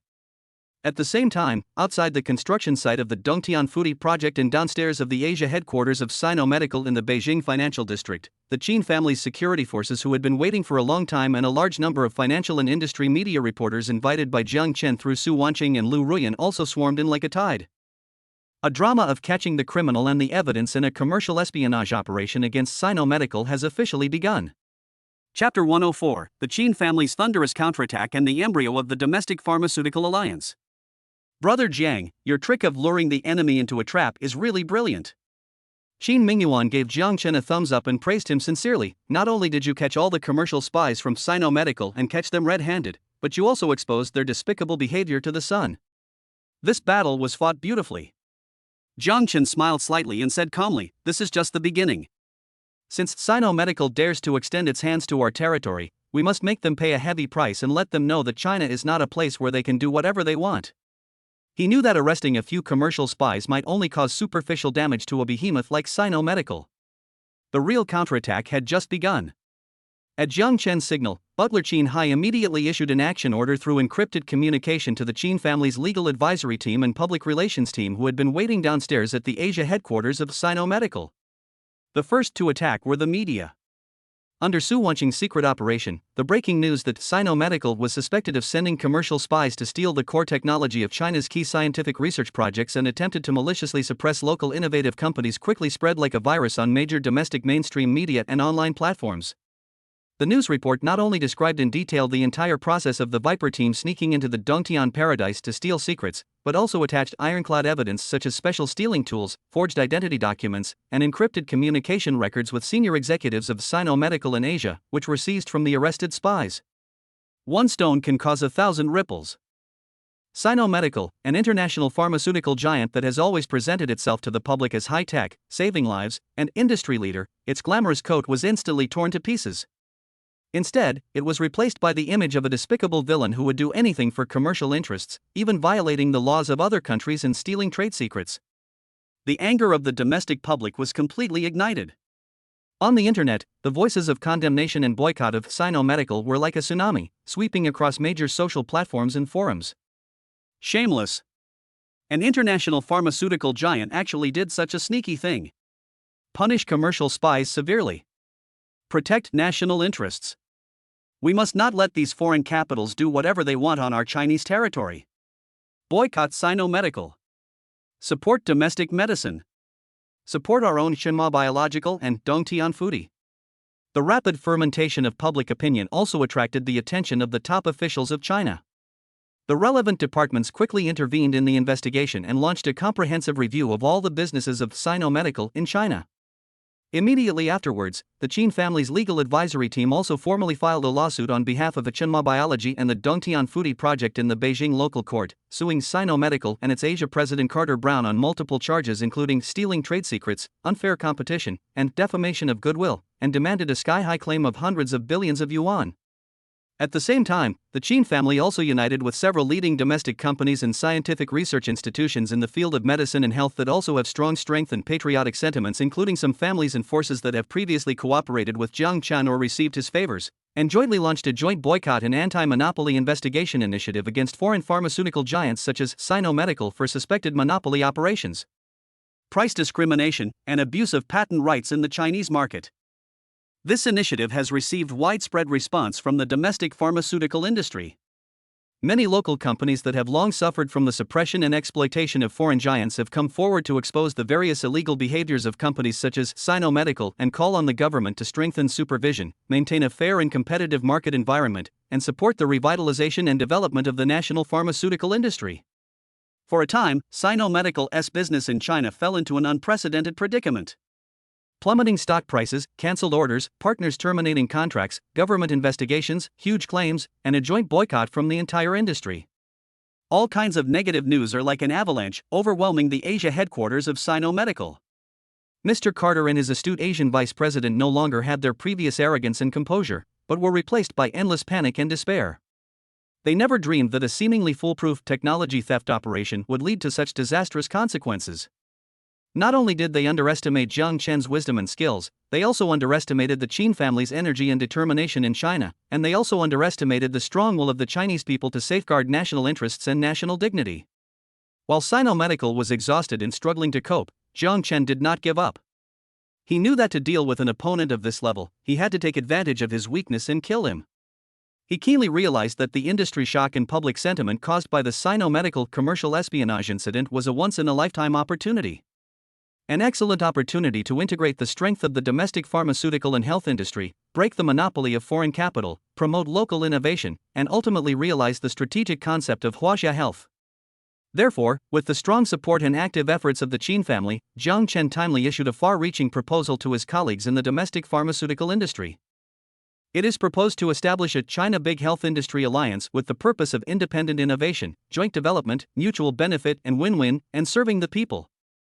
This alliance aims to unite all domestic enterprises, scientific research institutions, medical units and industry associations that are committed to promoting the development of China's pharmaceutical and health industry, and jointly build an open, collaborative and efficient innovation ecosystem. The alliance will focus on the following areas. First, we will strengthen the core technology research and development, concentrate our efforts on breaking through the bottleneck technologies in a number of key areas, and enhance the independent innovation capability and core competitiveness of my country's pharmaceutical and health industry. Jiang Chen's Qinhua Biology and Dongtian Foodie projects will take the lead in opening up some non-core technologies and research platforms, share them with alliance members, and jointly invest in R&D resources. Second, establish a unified industry standard and quality supervision system, regulate market order, crack down on counterfeiting and unfair competition, and improve the overall quality and reputation of domestic pharmaceutical products and services.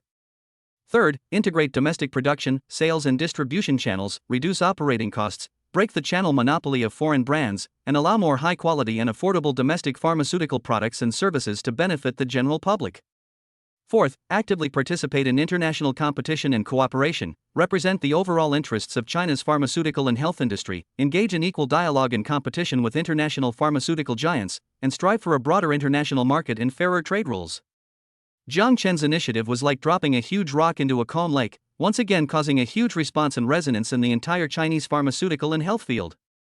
Those local enterprises that have been struggling to survive and develop under pressure for a long time seem to have seen the dawn and hope.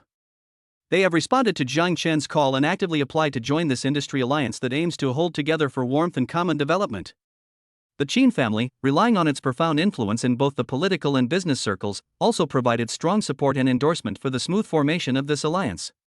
It can be foreseen that in the near future, a powerful alliance advocated and led by Jiang Chen, representing the core strength of China's pharmaceutical and health industry, will be officially born. Chapter 105: The Failure of Sinomedical and Jiang Chen's Unexpected Gain. Faced with severe investigations from Chinese officials, legal proceedings led by the Qin family, and a joint boycott by the entire Chinese pharmaceutical industry, Sinomedical, an international pharmaceutical oligarch that usually dominates the global market, finally tasted the bitter fruit of its own making.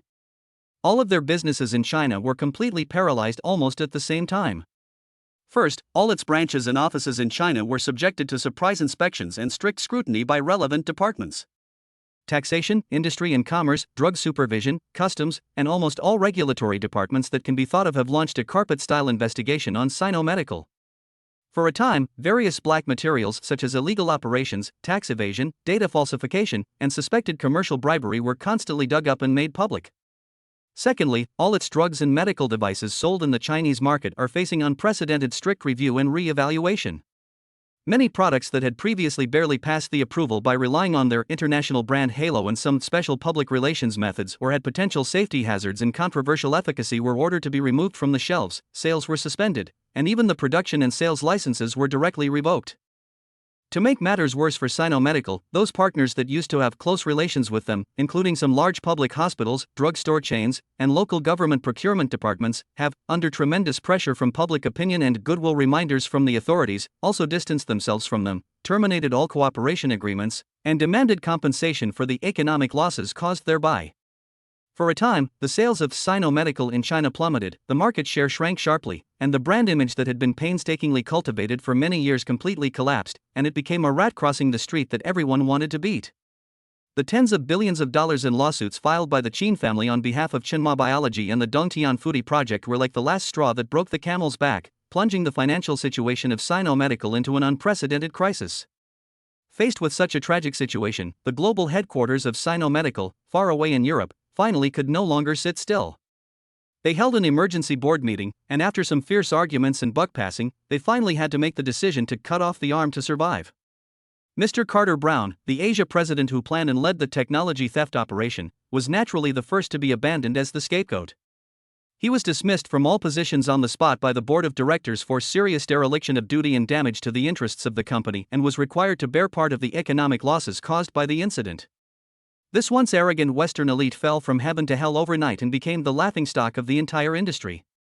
Immediately afterwards, the global headquarters of Sino Medical dispatched a crisis management team led by its global chief operating officer and chief legal counsel, who rushed to Beijing to attempt to conduct friendly negotiations with the Qin family and Jiang Chen, hoping to quell this China storm that was enough to shake the foundation of its global strategy at the lowest cost.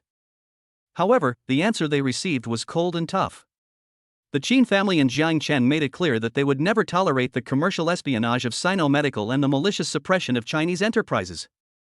They must be severely punished. As for the compensation, there was no room for negotiation. The compensation amount was tens of billions, not a cent less.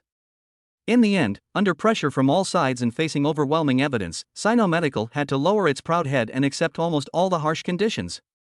Not only do they have to publicly apologize to Tsinghua Biology, the Dongtian Fudi project, and all the Chinese companies and people who have been harmed by them, admit their mistakes, and promise never to make them again, they also have to pay a huge compensation of up to 30 billion yuan as punishment for their commercial espionage and unfair competition. What is even more painful for Sino Medical is that in order to get out of the quagmire in the Chinese market as soon as possible and avoid greater losses, they were forced to transfer some of their high-quality assets in China at a fire sale price, including several joint venture pharmaceutical factories, a research and development laboratory with advanced equipment, and sales channels and logistics networks covering major cities across the country. They were all transferred to a newly established China Health Industry Investment Group led by the Qin family and actually controlled by Jiang Chen behind the scenes. This newly established investment group is the physical operating platform and capital operation core of the China Big Health Industry Alliance initiated by Jiang Chen. Jiang Chen, without bloodshed, not only successfully defended the interests of the Tsinghua Biology and Dongtian Fudi, and severely taught a lesson to the arrogant international giant Sino Medical, but also took this opportunity to integrate some of the high-quality resources of Sino Medical in China at a very low cost, laying a more solid foundation for the realization of his own China Health strategic concept. This series of business operations, which can be described as masterstrokes, has brought Jiang Chen's reputation and influence in the business community of Beijing and even the whole country to a new peak. Everyone was completely impressed by his unfathomable financial resources, his powerful strategy, and his business acumen. Ding! The host successfully defeated the commercial espionage plot of the international pharmaceutical giant Sino Medical and led a comprehensive counterattack against it, forcing it to pay a heavy price, safeguarding the interests of the country and national enterprises, and greatly improving social reputation and industry influence. Ding! The host took the opportunity to successfully acquire some of the high-quality assets of Sino Medical in China at a low price, further expanding its business territory, and improving the comprehensive evaluation of the system. Reward, leadership plus 20, business talent points plus 5 can be used to enhance the host's insight or operational capabilities in a certain business field. Qin family trust and contribution points reached a new height automatically accumulated, unlocking the Qin family's more core network resources or privileges, and obtained a special item, Industry Integration Blueprint Medical and Health Field. Industry Integration Blueprint Pharmaceutical and Healthcare. After use, you will get an in-depth analysis report on the current status of China's pharmaceutical and healthcare industry, as well as a strategic planning blueprint on how to optimize the industrial structure, integrate industry resources, build a complete industrial chain, and ultimately achieve industry leadership. Looking at the generous rewards on the system panel, Jiang Chen's heart was filled with joy. The improvement of leadership and business talent points will allow him to better control and manage the growing business empire. The increase of Qin family trust and contribution points means that he can mobilize more top resources to serve him.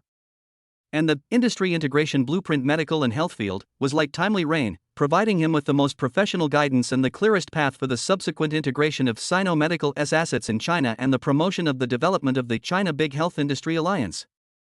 Jiang Chen knew that his era had just begun. Just as he was immersed in the joy of victory and his vision for the future, a slightly lazy and charming voice suddenly came from behind him. Boss Jiang, you are so busy that you didn't even attend the celebration party. Are you hiding here alone to relive the wonderful commercial blockbuster that just happened? Jiang Chen turned around and saw Su Wanqing wearing a sexy black lace dress and holding 2 glasses of red wine. She was leaning lazily against the doorframe of the office. There was a teasing smile in her beautiful eyes as she looked at him with a half smile. Chapter 106, The Qin Family's Younger Generation's Admiration and the Undercurrents of the Shura Field. Su Wanqing's sudden appearance and her slightly teasing and seductive tone instantly made the atmosphere in the office a little charming. Jiang Chen looked at the fashion queen in front of him, who was wearing a sexy black lace dress and was as gorgeous as a rose in the dark night, and his heart couldn't help but be slightly moved. Lu Ruyan stretched out her slender jade fingers and gently lifted Jiang Chen's chin. Her beautiful eyes sparkled and she said in a sweet voice, "We just won such a beautiful victory. Don't you want to find someone to celebrate with?" Her suggestive words and alluring eyes are enough to make any normal man's heart sway. Jiang Chen was no exception. He could clearly feel the mature and fatal temptation emanating from Lu Ruyan. This woman was like a glass of mellow red wine. The more you tasted it, the more delicious it became, making you intoxicated unconsciously. Oh? Then how should we celebrate? Jiang Chen took Su Wanqing's soft little hand, with a hint of burning fire in his eyes. Su Wanqing did not answer directly, but handed the other glass of red wine in her hand to Jiang Chen, then leaned gently in his arms and said lazily, "Jiang Chen, you know what? You were at the negotiation table today, debating with a group of scholars and refutation of those arrogant foreign devils of Sino-Medical speechless, and finally forced them to cede land and pay compensation. It was really cool. I've met countless people, but I've never seen a man as young as you who has such a formidable business mind and strong aura." Her eyes were full of undisguised appreciation and admiration, as well as a barely perceptible possessiveness. "It's my honor to receive such high praise." Jiang Chen smiled slightly, gently hugged Lu Ruyan's slender waist, and felt the softness and warmth coming from her body. However, Su Wanqing changed the subject, a sly look flashing in her eyes. "Boss Jiang, you stole the show in Beijing this time. Not only did you make international giants like Sino-Medical stumble, but you also became a guest of honor that the Qin family and our Su family competed to win over. I heard that even Mr. Qin's precious granddaughter, who is always arrogant and rarely gets close to others, is fond of you." "Qin's granddaughter?" Jiang Chen raised his eyebrows slightly, and a vague impression emerged in his mind. He remembered that at the Qin family's birthday banquet, he seemed to have seen several young people from the Qin family, but at that time his attention was mainly on Qin Jinbang and Qin Mingyuan, and he didn't pay much attention to those young people. "That's right."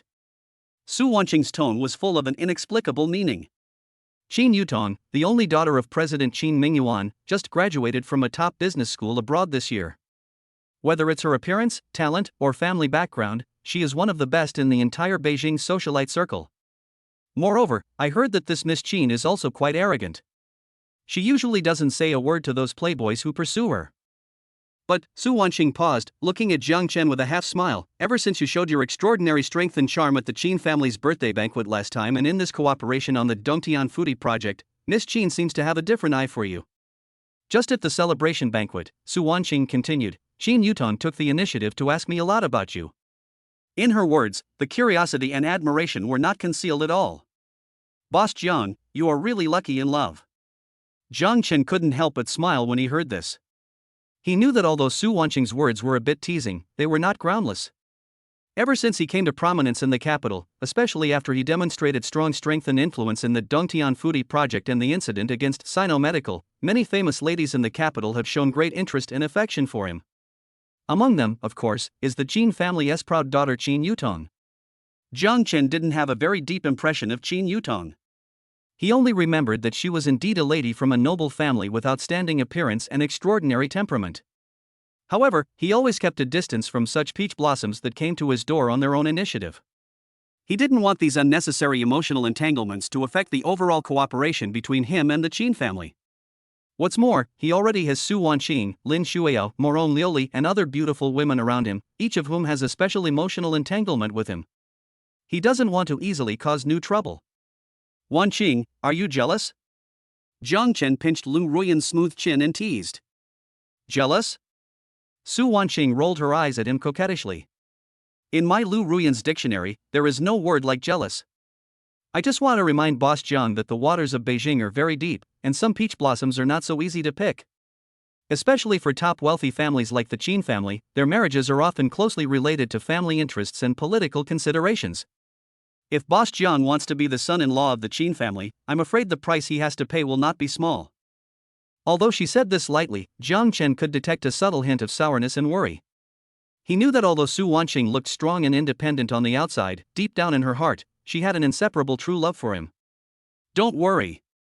Jiang Chen hugged Su Wanqing tightly in his arms and whispered softly in her ear, "There are not many people that can fit in my heart. But I cherish every one of them with all my heart. As for the Qin family, my cooperation with them is based on common interests and has nothing to do with personal feelings." He paused, his eyes becoming deeper. "What's more, my Jiang Chen's marriage will always be in my own hands and will never become a bargaining chip for any family's interests." When Su Wanqing heard Jiang Chen's words, the little jealousy and worry in her heart instantly disappeared. She pressed her pretty face tightly against Jiang Chen's broad chest, feeling his strong heartbeat and the reassuring warmth, and the corners of her mouth involuntarily curled up into a happy and satisfied smile. However, just as the two were enjoying each other's rare time together, Jiang Chen's cell phone rang at an inopportune time. It was an unfamiliar number, but Jiang Chen's eye of insight gave a hint in an instant. Caller, Qin Yutong, daughter of Qin Mingyuan. Note, the eldest daughter of the Qin family in Beijing, has a strong liking and curiosity towards the host and is suspected of actively contacting and showing goodwill. Jiang Chen's brows raised slightly, barely perceptible. It's true that when you mention Chao Chao, he will appear. Su Wanqing also saw the name on the caller ID. She glanced at Jiang Chen with a smile and a hint of amusement in her eyes. Chapter 107, The capital is settled, the magic city starts a new journey. Jiang Chen looked at the words Qin Yutong on the screen of his mobile phone, and glanced at Su Wanqing's eyes, which seemed to be smiling but not smiling, with a hint of playfulness and inquiry, and couldn't help but smile bitterly in his heart. It seemed that this piece of Tang monk's meat was really popular in the eyes of these proud girls in Beijing. He did not answer the call immediately, but turned his phone to silent mode, then gently hugged Su Wanqing tighter and whispered in her ear, "It seems that our world of two is always easily disturbed by some ignorant people. Why don't we change places and continue to celebrate?" Su Wanqing naturally understood what Jiang Chen meant. She gave Jiang Chen a charming look but did not refuse.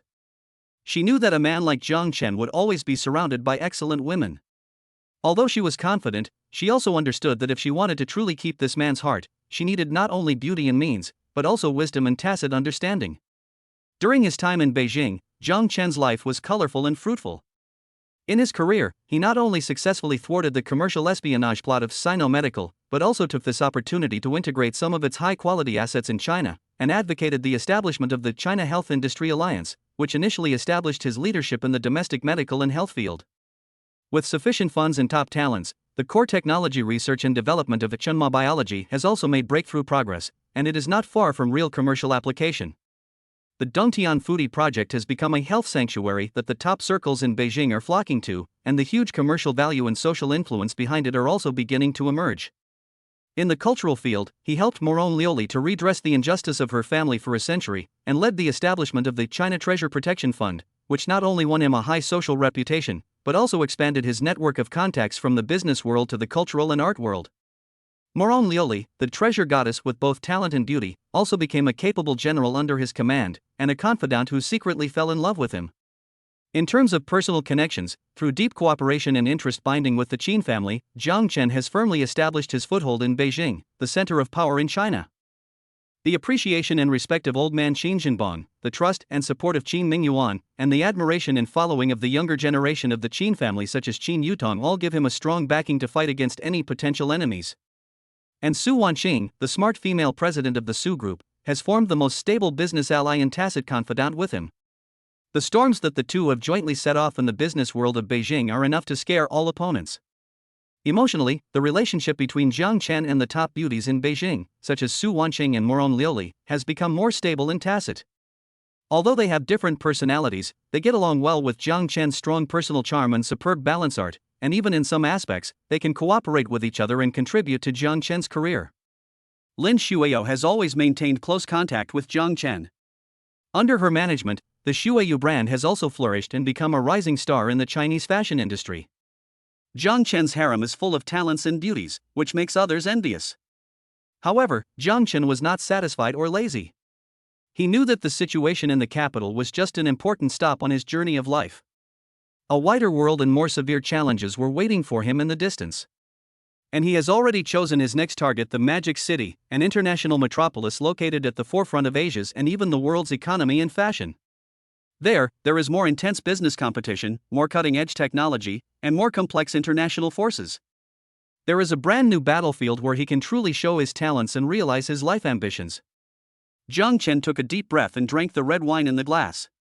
He knew that the layout in the capital had been basically completed. The Qin family, the Su family, Lu Ruyan, Moron Lioli, these people and forces with significant influence in the capital, will become his most solid backing and most reliable allies in the rear. It's time to embark on a new journey. He walked to the huge floor-to-ceiling window in his office, overlooking the 1,000-year-old capital with its bright lights and bustling traffic, feeling filled with pride. Beijing, the city that once brought him humiliation and also allowed him to soar to fame, has now become a prominent footnote in Jiang Chen's legendary story.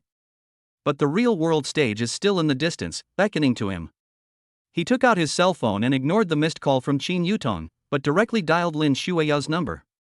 Shuiyao, get ready. We should go to the Magic City and let the light of Shuiyu illuminate the whole of Asia and even the whole world. Lin Shuiyao's surprised and happy voice came from the other end of the phone. Jiang Chen. That's great. I've been waiting for you to say this for a long time. The corner of Jiang Chen's mouth curled up into a confident yet wicked smile. Chapter 108 Set Sail. A few days later, in the VIP terminal of Beijing International Airport, a brand new top-level Gulfstream G700 private jet was shining brightly in the morning light.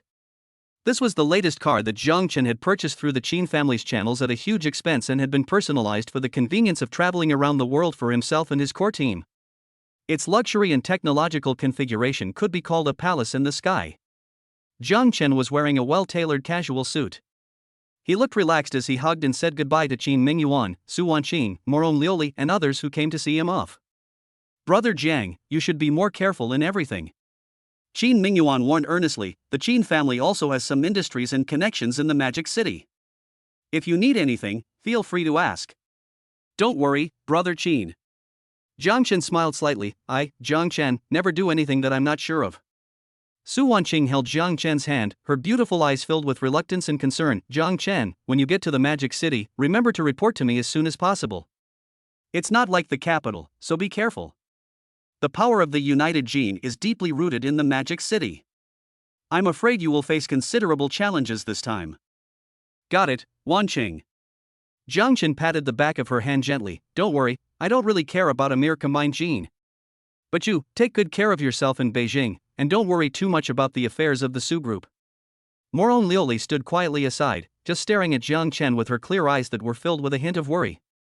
She knew that Jiang Chen was going to the Magic City with a more important mission, and what she could do was to take good care of the China Treasure Protection Fund in the capital so that he would not have any worries. Lioli, thank you for your hard work on the foundation.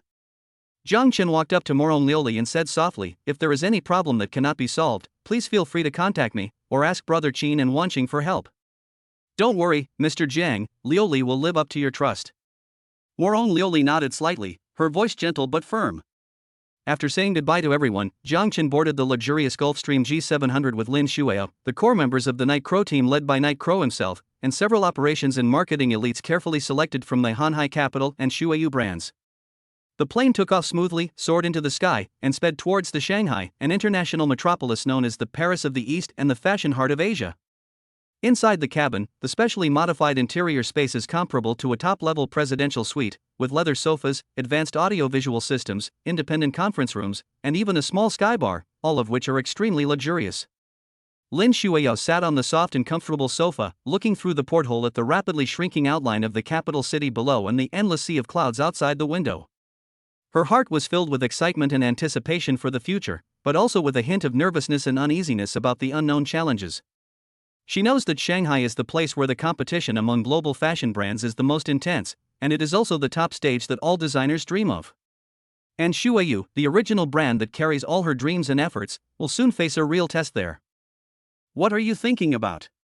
Jiang Chen walked over to Lin Shuiyu with 2 glasses of champagne and sat down next to her, handing her one of the glasses. Nothing. Lin Shuiyu took the wineglass, took a sip, and said a little embarrassedly, I'm just a little nervous. After all, Magic City is an international metropolis, and the fashion circle there is much more complicated and cruel than that in Beijing. I'm worried whether Shui Yu can gain a foothold there. Silly girl. Jiang Chen stretched out his hand, gently embraced her in his arms, kissed her smooth forehead lightly, and said softly, "With me here, what are you worried about? I believe in your talent, and I believe even more in the potential of Shui Yu. Jiang Chen's eyes were full of strong confidence and encouragement to Lin Shuiyao. Beijing is just the first stop for our Shui Yu to go global. Shanghai is just a starting point for us to conquer the Asian fashion circle. My goal is to make Shui Yu a top international luxury brand like Chanel and Dior, so that the whole world will fall for China's original designs." Lin Shuiyao snuggled in Jiang Chen's broad and warm embrace, listening to his ambitious blueprint. The nervousness and uneasiness in her heart were gradually replaced by an indescribable sense of security and sweetness. This man always gives her the most steadfast support and the strongest confidence when she is most confused and helpless. Jiang Chen, thank you. Lin Shuiyao raised her pretty face, her beautiful eyes sparkling with love and dependence on Jiang Chen. If it weren't for you, I really don't know what I would do. Do we still need to say thank you? Jiang Chen scratched her upturned nose and said with a smile, "You are my woman, and your dream is naturally my dream. Not only will I make you the top designer in China, but I will also make you the happiest woman in the world." Lin Shuiyao's pretty face flushed upon hearing this, her heart filled with endless sweetness and emotion. She took the initiative to move forward and gave Jiang Chen a passionate and lingering kiss on his lips. 10,000 meters above the sky, the two of them enjoyed this rare warmth and romance, and were even more excited about their future trip to the Magic City. At this moment, the familiar prompt tone of the system sounded again in Jiang Chen's mind. Ding! The host is about to arrive at the new city, Magic City, triggering the first ring of the Conquest of the Fashion Capital series of tasks, showing off your talents. Task requirements: within 1 month, let the Shui Yu brand gain initial recognition in the fashion circle of Magic City, and successfully hold a brand launch event. Task rewards: fashion influence points plus 10,000. The system mall unlocks the Fashion Big Shot exclusive redemption area, can be exchanged for special props and skills related to fashion, design, and media. New city, new mission. The corner of Jiang Chen's mouth curled up into a confident smile. Magic City, I, Jiang Chen, am here. Chapter 109, First Arrival in Shanghai, the Bund's Show of Strength. The Gulfstream G700 landed smoothly at the VIP terminal of Shanghai Hongqiao International Airport. Unlike the reserved and solemn atmosphere of Beijing, Shanghai's first impression on Jiang Chen was the extreme prosperity, fashion, and internationalization. In the airport, people of all colors and languages were in a hurry, and the air was filled with a fast-paced business atmosphere and a taste of extravagance. Already waiting on the tarmac were several top-of-the-line Rolls-Royce Phantoms that Jiang Chen had pre-ordered through the Shanghai branch of Hanhai Capital.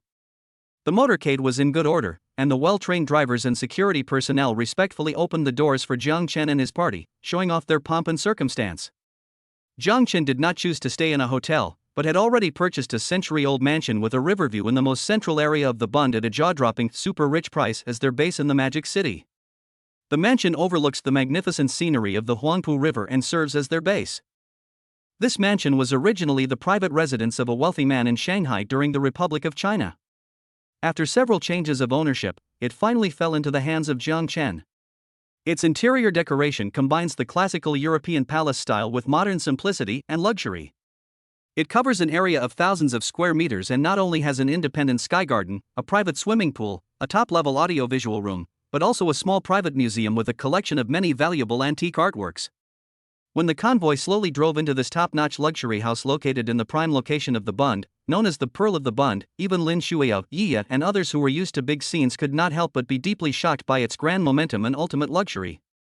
Jiang Chen, is this where we live in the Magic City? Lin Shuiyao held Jiang Chen's arm, her beautiful eyes filled with incredible surprise.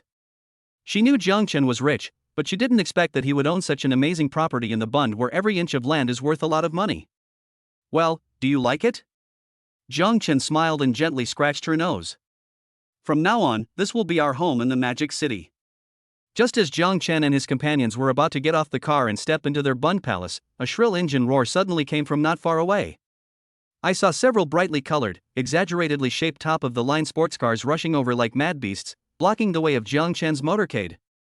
Leading the group was a limited-edition Lamborghini Veneno, with its door opened upwards.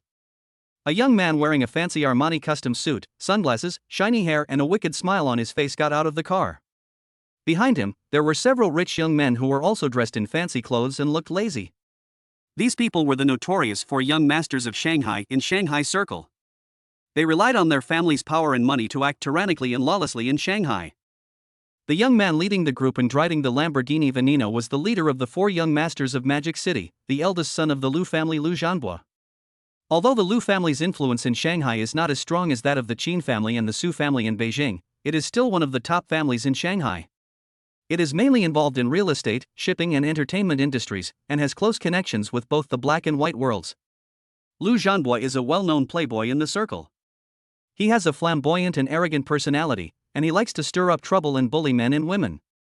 At this moment, Liu Zhanbo took off his sunglasses and looked up and down at Jiang Chen and his group, as well as the Rolls-Royce Phantoms behind them, with an extremely frivolous and disdainful look. When his eyes fell on Lin Shuiao's beautiful face and graceful figure, a hint of undisguised lust and greed flashed in his eyes. Hey, guys, look. What's the wind today that has blown so many dragons crossing the river to our magic city? Liu Zhanbo whistled and said frivolously, driving a Rolls-Royce and living in a mansion on the Bund, it's quite a show. I wonder which god has descended to earth. The few rich second generations behind him also burst into laughter, and their words were full of ridicule and disdain for Jiang Chen and others. Seeing this, Night Crow and several security personnel's faces darkened and they immediately stepped forward, protecting Jiang Chen and Lin Shuiao behind them. They stared at Liu Zhanbo and the others with cold eyes, emitting a heart-pounding murderous aura. Everyone, this is a private residence, please leave immediately. Night Crow said in a voice without any emotion. Private residence? Liu Zhanbo sneered, as if he had heard a huge joke. In this land of Magic City, there is no place that I, Liu Zhanbo, cannot go to. Boy, who do you think you are? How dare you point fingers in front of this young master? He paused, and turned his gaze to Lin Shuiao again, with a lewd smile on his face. This beauty, I don't know her face at all. I wonder which family she is from. Are you interested in having a few drinks with me? I promise that I will make you have fun and be comfortable in the Magic City. Shameless. Lin Shuiao's pretty face was filled with anger as she scolded him coldly. When had she ever been teased and insulted so blatantly? Oh, a rose with thorns. This young master likes this kind of personality. Liu Zhanbo was even more proud. He approached Lin Shuiao step by step, and the desire in his eyes became stronger and stronger. Beauty, don't refuse a toast and drink a forfeit. In the Magic City, no woman dares to refuse my invitation. Just when Liu Zhanbo's hand was about to touch Lin Shuiao, a strong and powerful hand, like an iron clamp, suddenly grabbed his wrist. Ah! Liu Zhanbo felt a sharp pain in his wrist, as if his bones were about to be crushed. He couldn't help but let out a shrill scream, and a bead of cold sweat instantly appeared on his forehead. The person who took action was naturally Jiang Chen. He had behaved extremely calmly from beginning to end, but at this moment, his eyes were as cold as 10,000 years of ice, without any emotion at all. I don't care whether you are Liu Zhanbo or Zhang Zhanbo. Jiang Chen's voice was low and hoarse, like a judgment from the netherworld. If you dare to touch my woman, you will die. He exerted a little force on his wrist. Crack! A teeth-grinding sound of bone cracking was heard. Liu Zhanbo's wrist was actually broken by Jiang Chen. Chapter 110. Sorry, I booked this floor. Ah, my hand. My hand is broken. Liu Zhanbo's heart-wrenching screams, like the midnight bell, broke the tranquility of the Bund, a top wealthy area. He hugged his right wrist, which had already shown a strange twist, and rolled on the ground in pain, veins popping out on his forehead, and beads of sweat rolling down like raindrops. Where was the arrogant and domineering look before? He could never have dreamed that this seemingly gentle and harmless young man in front of him would dare to be so cruel to him, the eldest son of the Liu family, in the territory of the Magic City and in public. What he could not have imagined was that the opponent's strength was so terrifying. Just a slight pinch broke his wrist. This inhuman strength was simply horrifying. The rich second generation following behind Liu Zhanbo were all scared out of their wits and their faces turned pale. Although they usually relied on their family's power to bully men and women outside, they had never seen such a bloody and violent scene. Especially Jiang Chen's pair of icy cold eyes without any emotion, which made them feel as if they had fallen into an ice cellar, freezing from head to toe, and they dared not even breathe. How dare you hit me? Do you know who I am? My father is Liu Tianxiong. He is the chairman of Liu Group.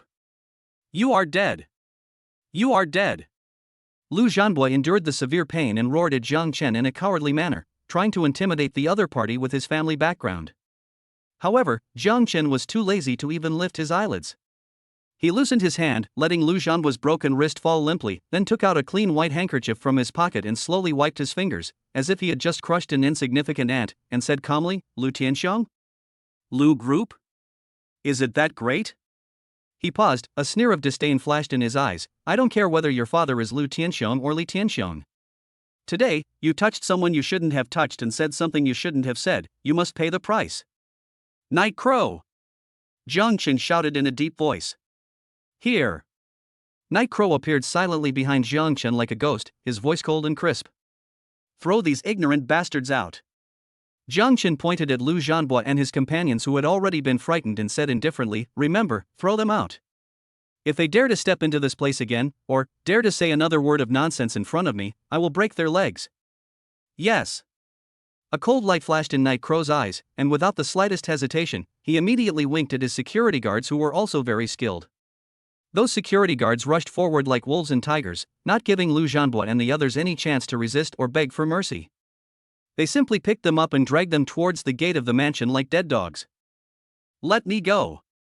You bunch of dogs and slaves. Do you know who I am? Jiang Chen.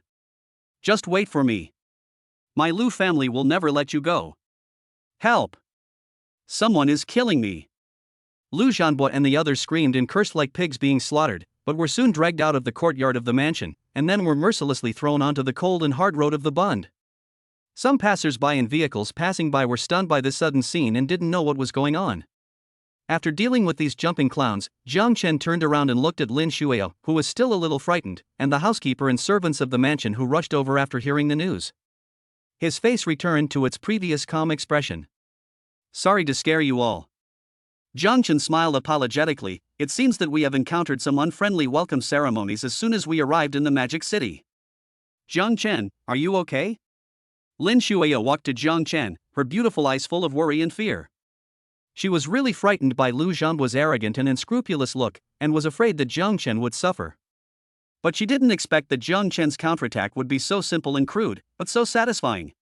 "What can happen to me?" Jiang Chen smiled slightly, gently held Lin Shuao's hand, and comforted her softly. "Don't worry, I'm here, no one can hurt you."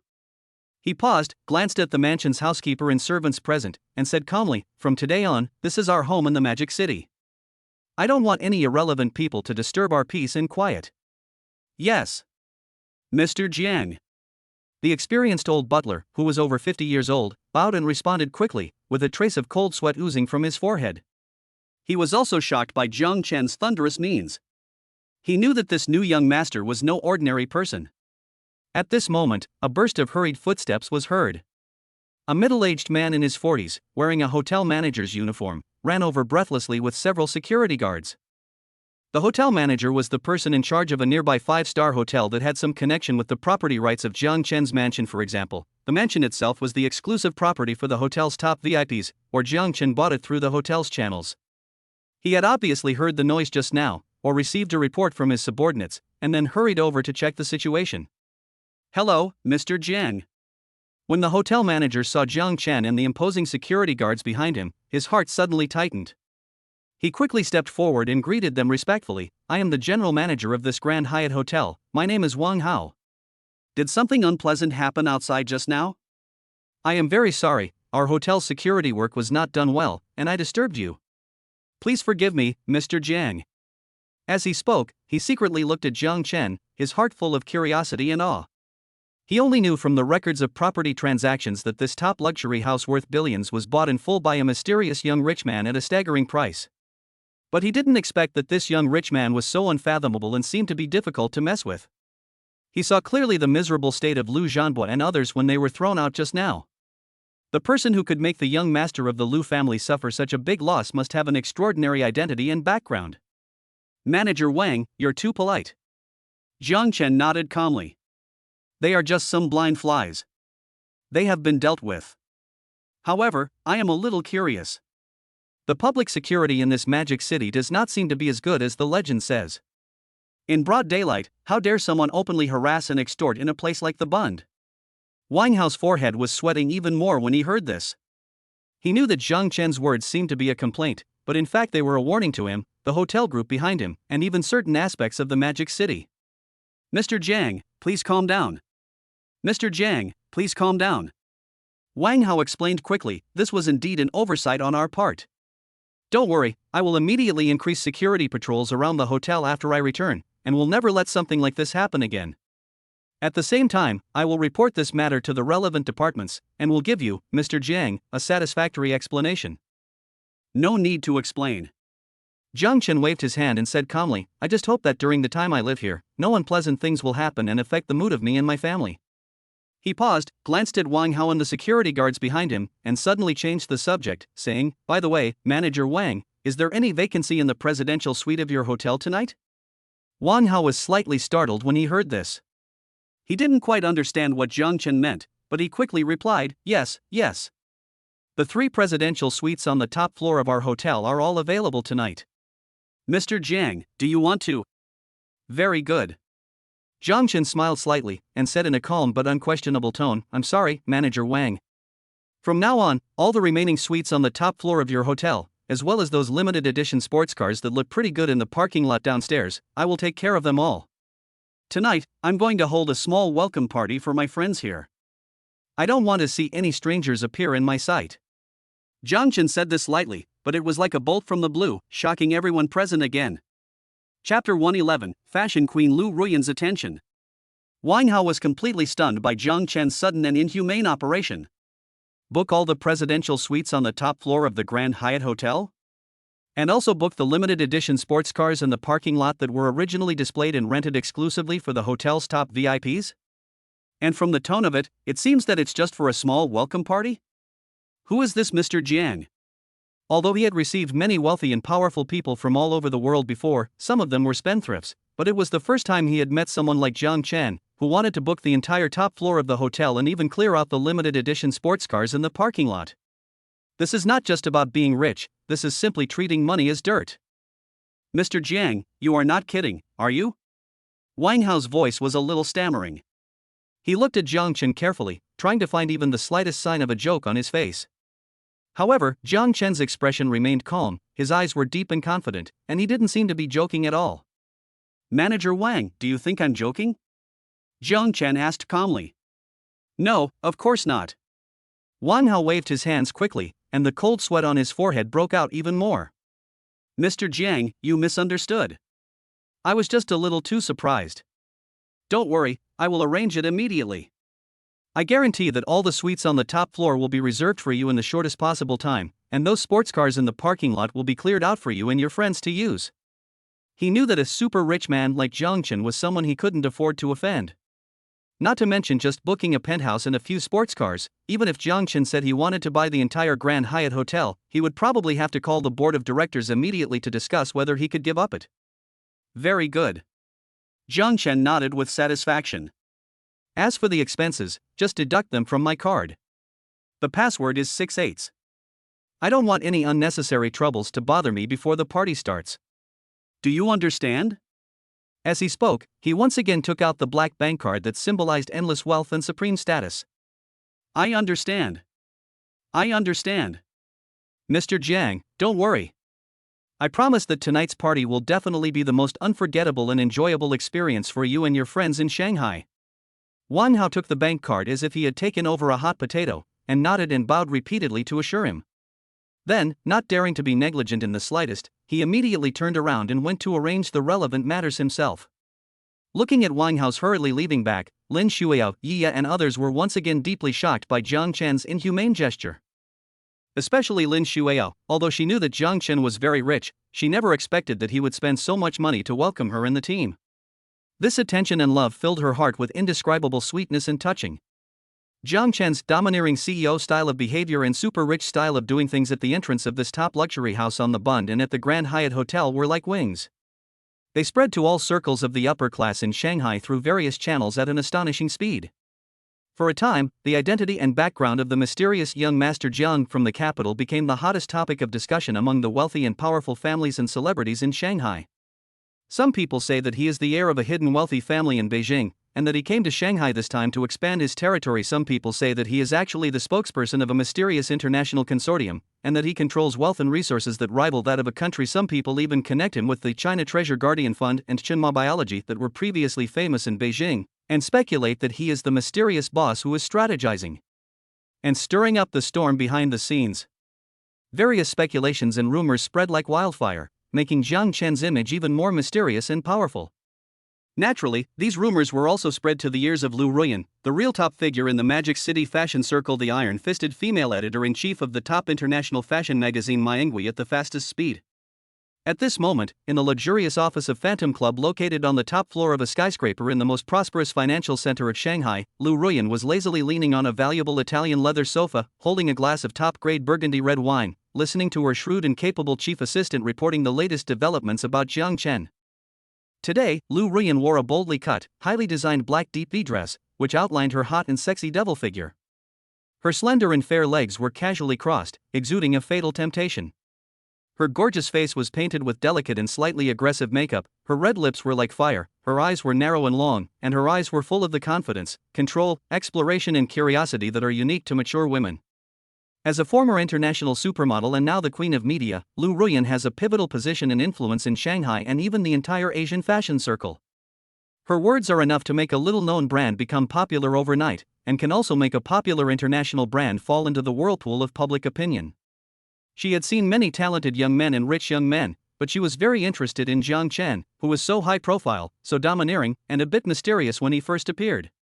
Young Master Jiang from Beijing? The Shuiyu brand? And the Chunma biology?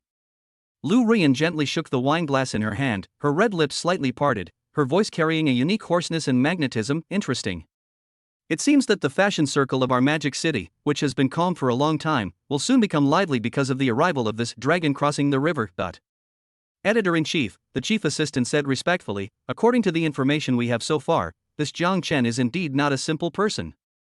In Beijing, he not only has close ties with the Qin and Su families, two of the top wealthy families, but he also single-handedly integrated the Nikang Yui group in a short period of time and successfully launched the original designer brand Shuiyu, which caused quite a stir in the fashion circle of Beijing.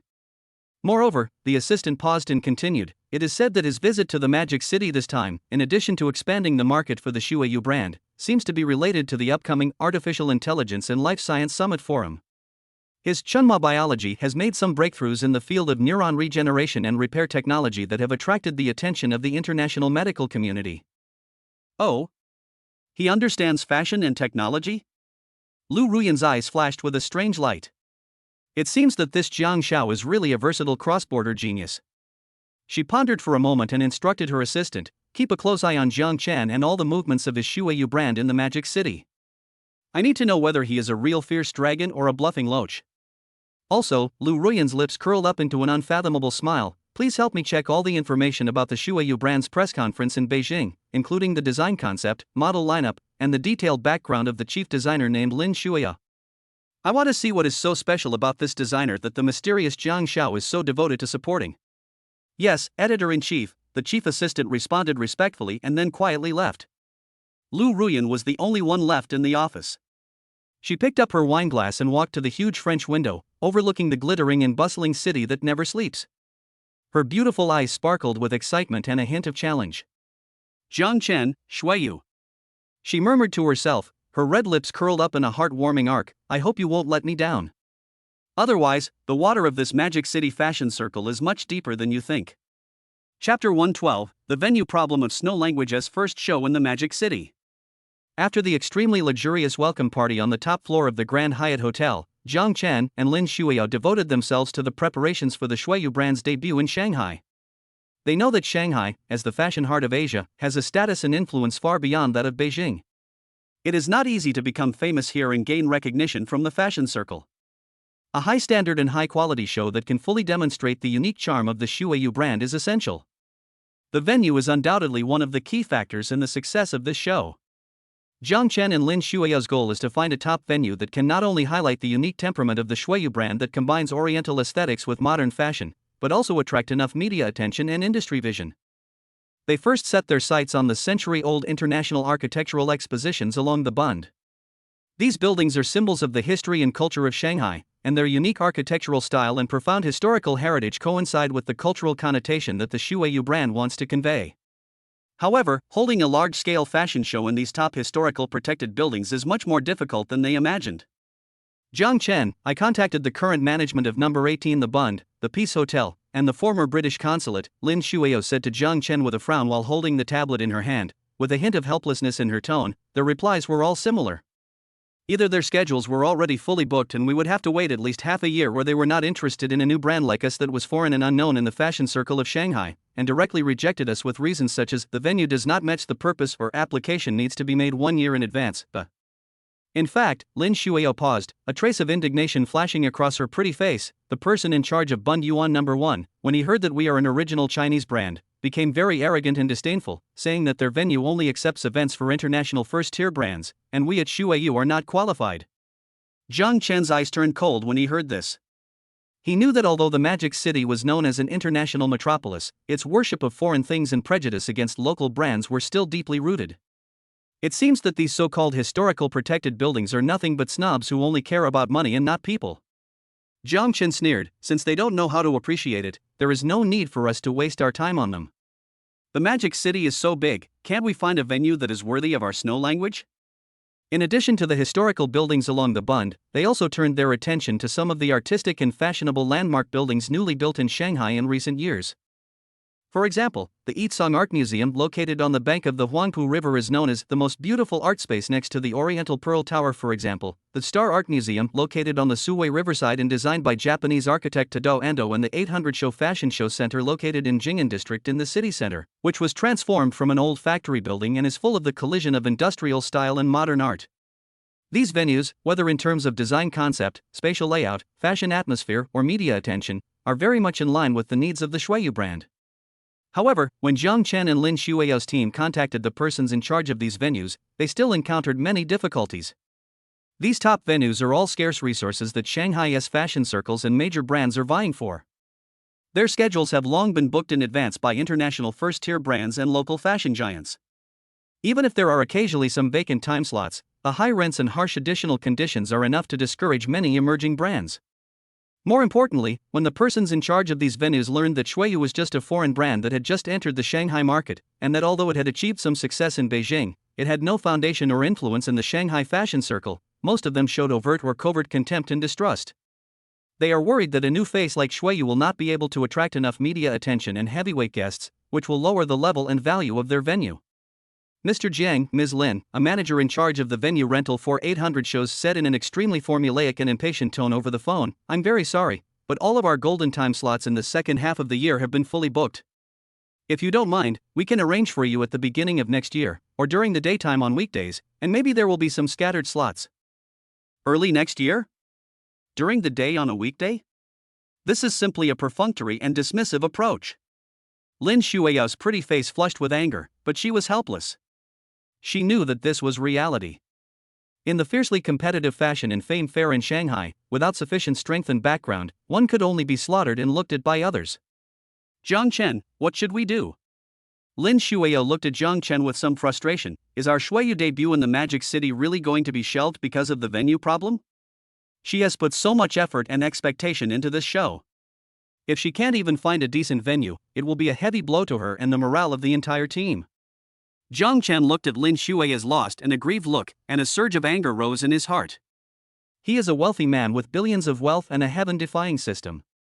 How could he be stumped by a mere venue issue? Shuia, don't be discouraged.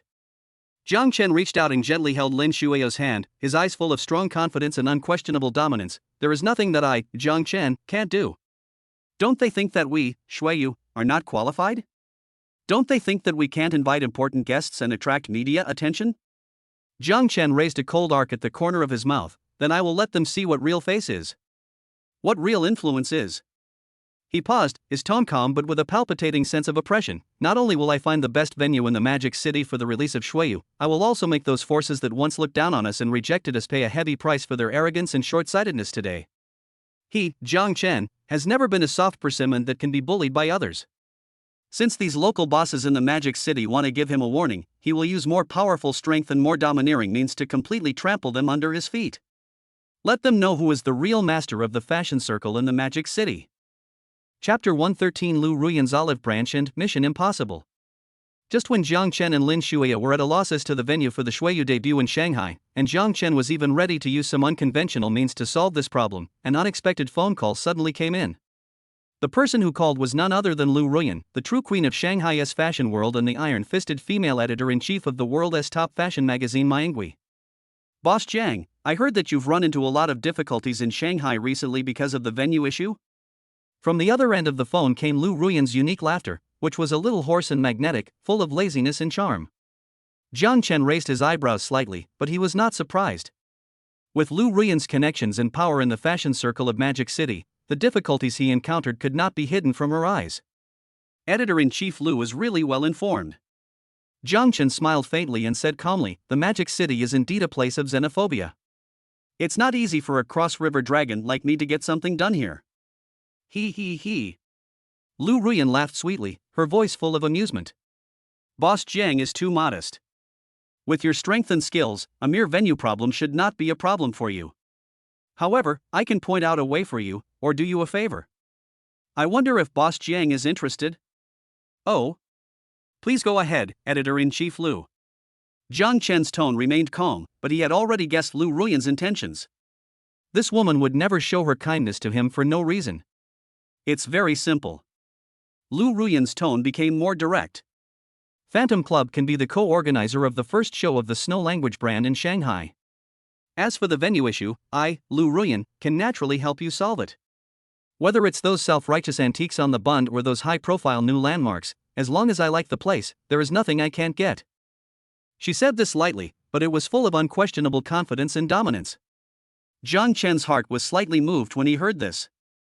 If a top fashion magazine like Maingui could be the co-organizer, then the debut of Shuiyu in Shanghai would undoubtedly be upgraded to a higher level, and its publicity effect and industry influence would be incomparable. This is indeed a very tempting olive branch. However, Jiang Chen did not agree immediately. He knew that Lu Ruyan would never do business at a loss. She must have some ulterior motive for offering such a big favor. Editor-in-Chief Lu is so generous in helping me. I am very grateful. Jiang Chen changed the subject and his tone became meaningful. But there is no free lunch in the world. I wonder what Editor-in-Chief Lu needs from me. Smart people, I like dealing with smart people. Lu Ruyan laughed again, with a hint of admiration in her voice. My conditions are also very simple. I can even say that they are beneficial to you and your Shuiyu brand without any harm. Jiang Chen, Lu Ruyan's tone suddenly became serious and carried a hint of unquestionable strength. I want you and your chief designer Miss Lin Shuiao to come up with a brand new series of designs within 10 days that will amaze me and the international fashion advisory team of Phantom Club. This design must not only fully demonstrate the unique style and oriental aesthetics of the Snow language brand, but also incorporate the fashion essence and international vision of the city of Shanghai. Its creativity, craftsmanship, and the final visual effects must all meet the standards of an international A-level fashion show.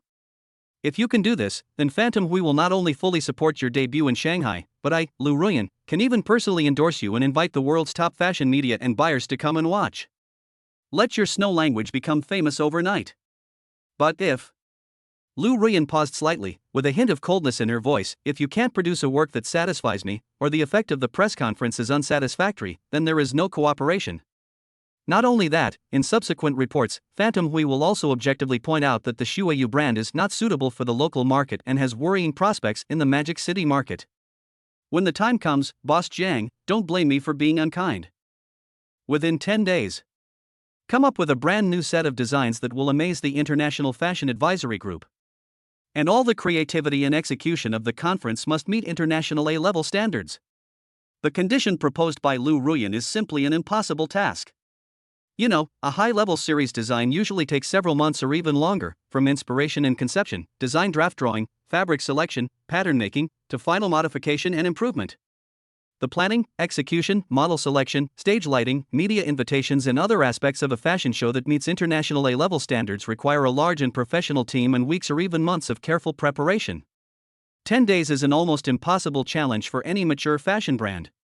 Moreover, Shuiyu is a new brand that has just entered the Shanghai market and has almost no foundation and resources here. Lu Ruyan's proposal seems to be an olive branch, but in fact it is an extremely harsh and even somewhat difficult test. She was using this method to test Jiang Chen's true strength and trump card, and also to test Lin Shuiao's design talent and ability to withstand pressure. Jiang Chen on the other end of the phone fell into a brief silence after hearing Lu Ruyan's conditions. Lu Ruyan did not urge him, but just quietly waited for his answer.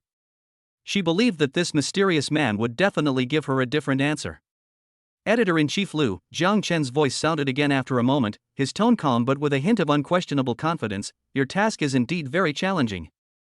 However, I, Jiang Chen, like to challenge the impossible. 10 days? Jiang Chen smiled slightly. Okay. I promise you. In 10 days, I will make the entire Magic City crazy about Shuiyu. I will also make you, the editor-in-chief Lu, feel lucky for this decision today. When Lu Ruyan heard this, a hint of barely perceptible surprise and excitement flashed across her beautiful eyes. She didn't expect Jiang Chen to agree so readily. Moreover, his tone was full of strong confidence and ambition. This man is indeed different. Great. Boss Jiang is really courageous. Lu Ruyan laughed loudly. Then I'll wait and see. I hope that in 10 days, you and your Shuiyu can bring me and the entire fashion circle of Shanghai a huge surprise. After ending the call with Lu Ruyan, Jiang Chen's eyes became deep and sharp. He knew that Lu Ruyan's impossible task was undoubtedly a huge challenge for him and Lin Shuiyu. But at the same time, it was also a once-in-a-lifetime opportunity. If they can successfully complete this challenge, the status of the Shuiyu brand in Shanghai will soar to the sky, and no one can match it.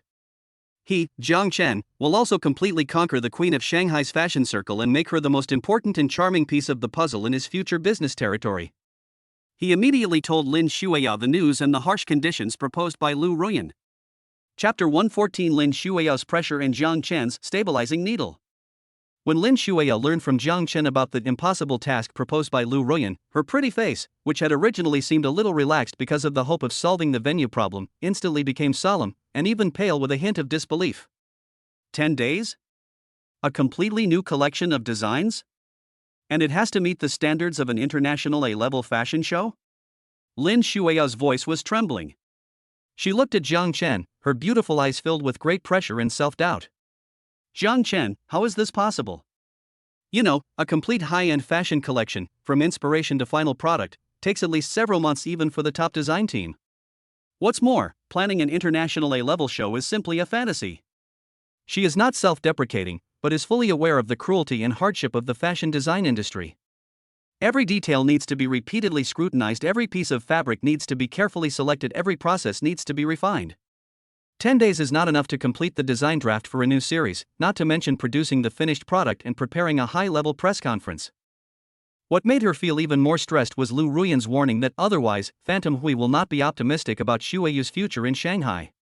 She knew that with Lu Ruyan's status and influence in Shanghai's fashion circle, this sentence would carry a lot of weight. If Shuiyu's Shanghai debut was a mess, then all their previous efforts would probably go to waste, and the Shuiyu brand might no longer have a foothold in Shanghai, or even in the entire Chinese fashion industry. For a moment, the huge pressure surged towards Lin Shuiyu like a tide, making her almost breathless. She even began to doubt whether her decision to bring Shuiyu to the international metropolis of Magic City to develop was too hasty and presumptuous. Seeing Lin Shuiyu's haggard appearance of being unable to sleep and eat and almost falling into a creative bottleneck, Jiang Chen's heart was filled with pity.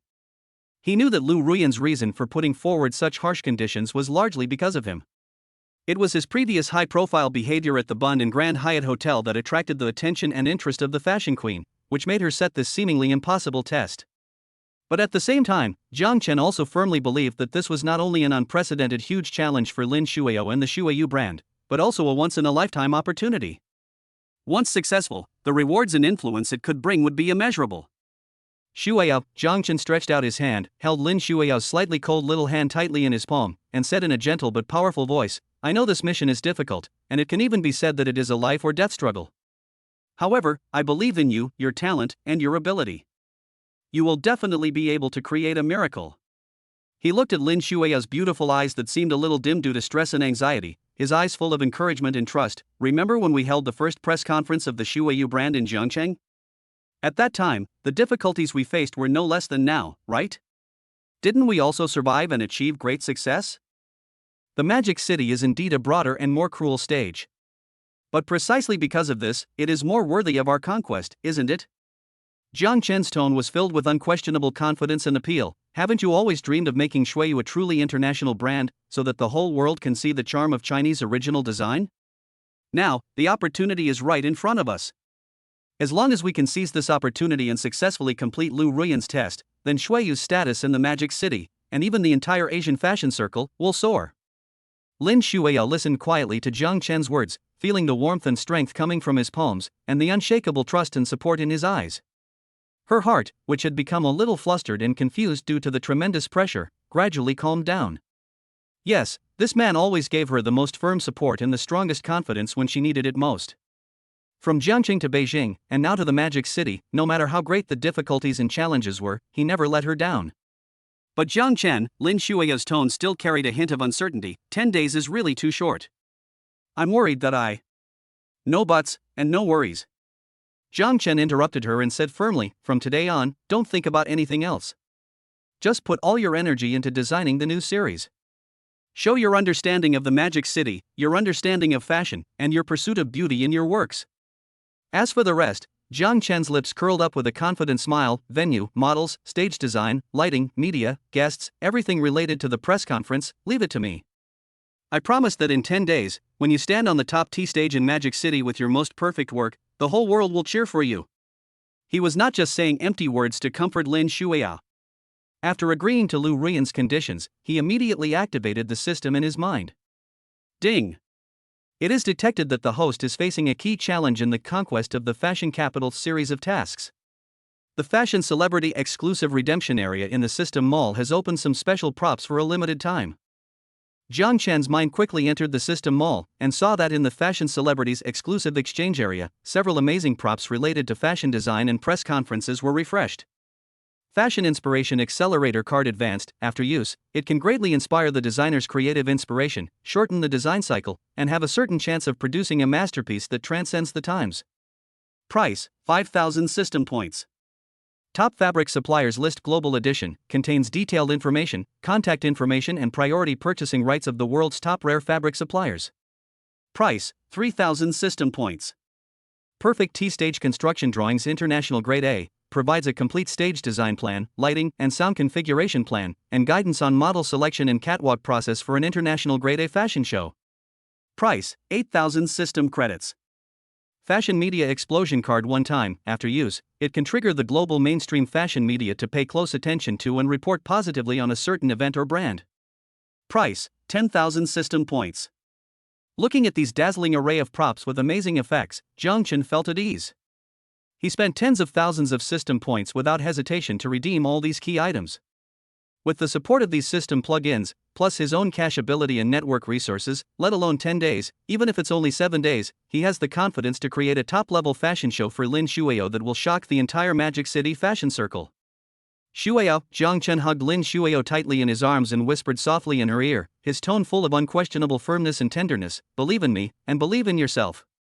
This time, we will still win. And we will win more beautifully than ever before.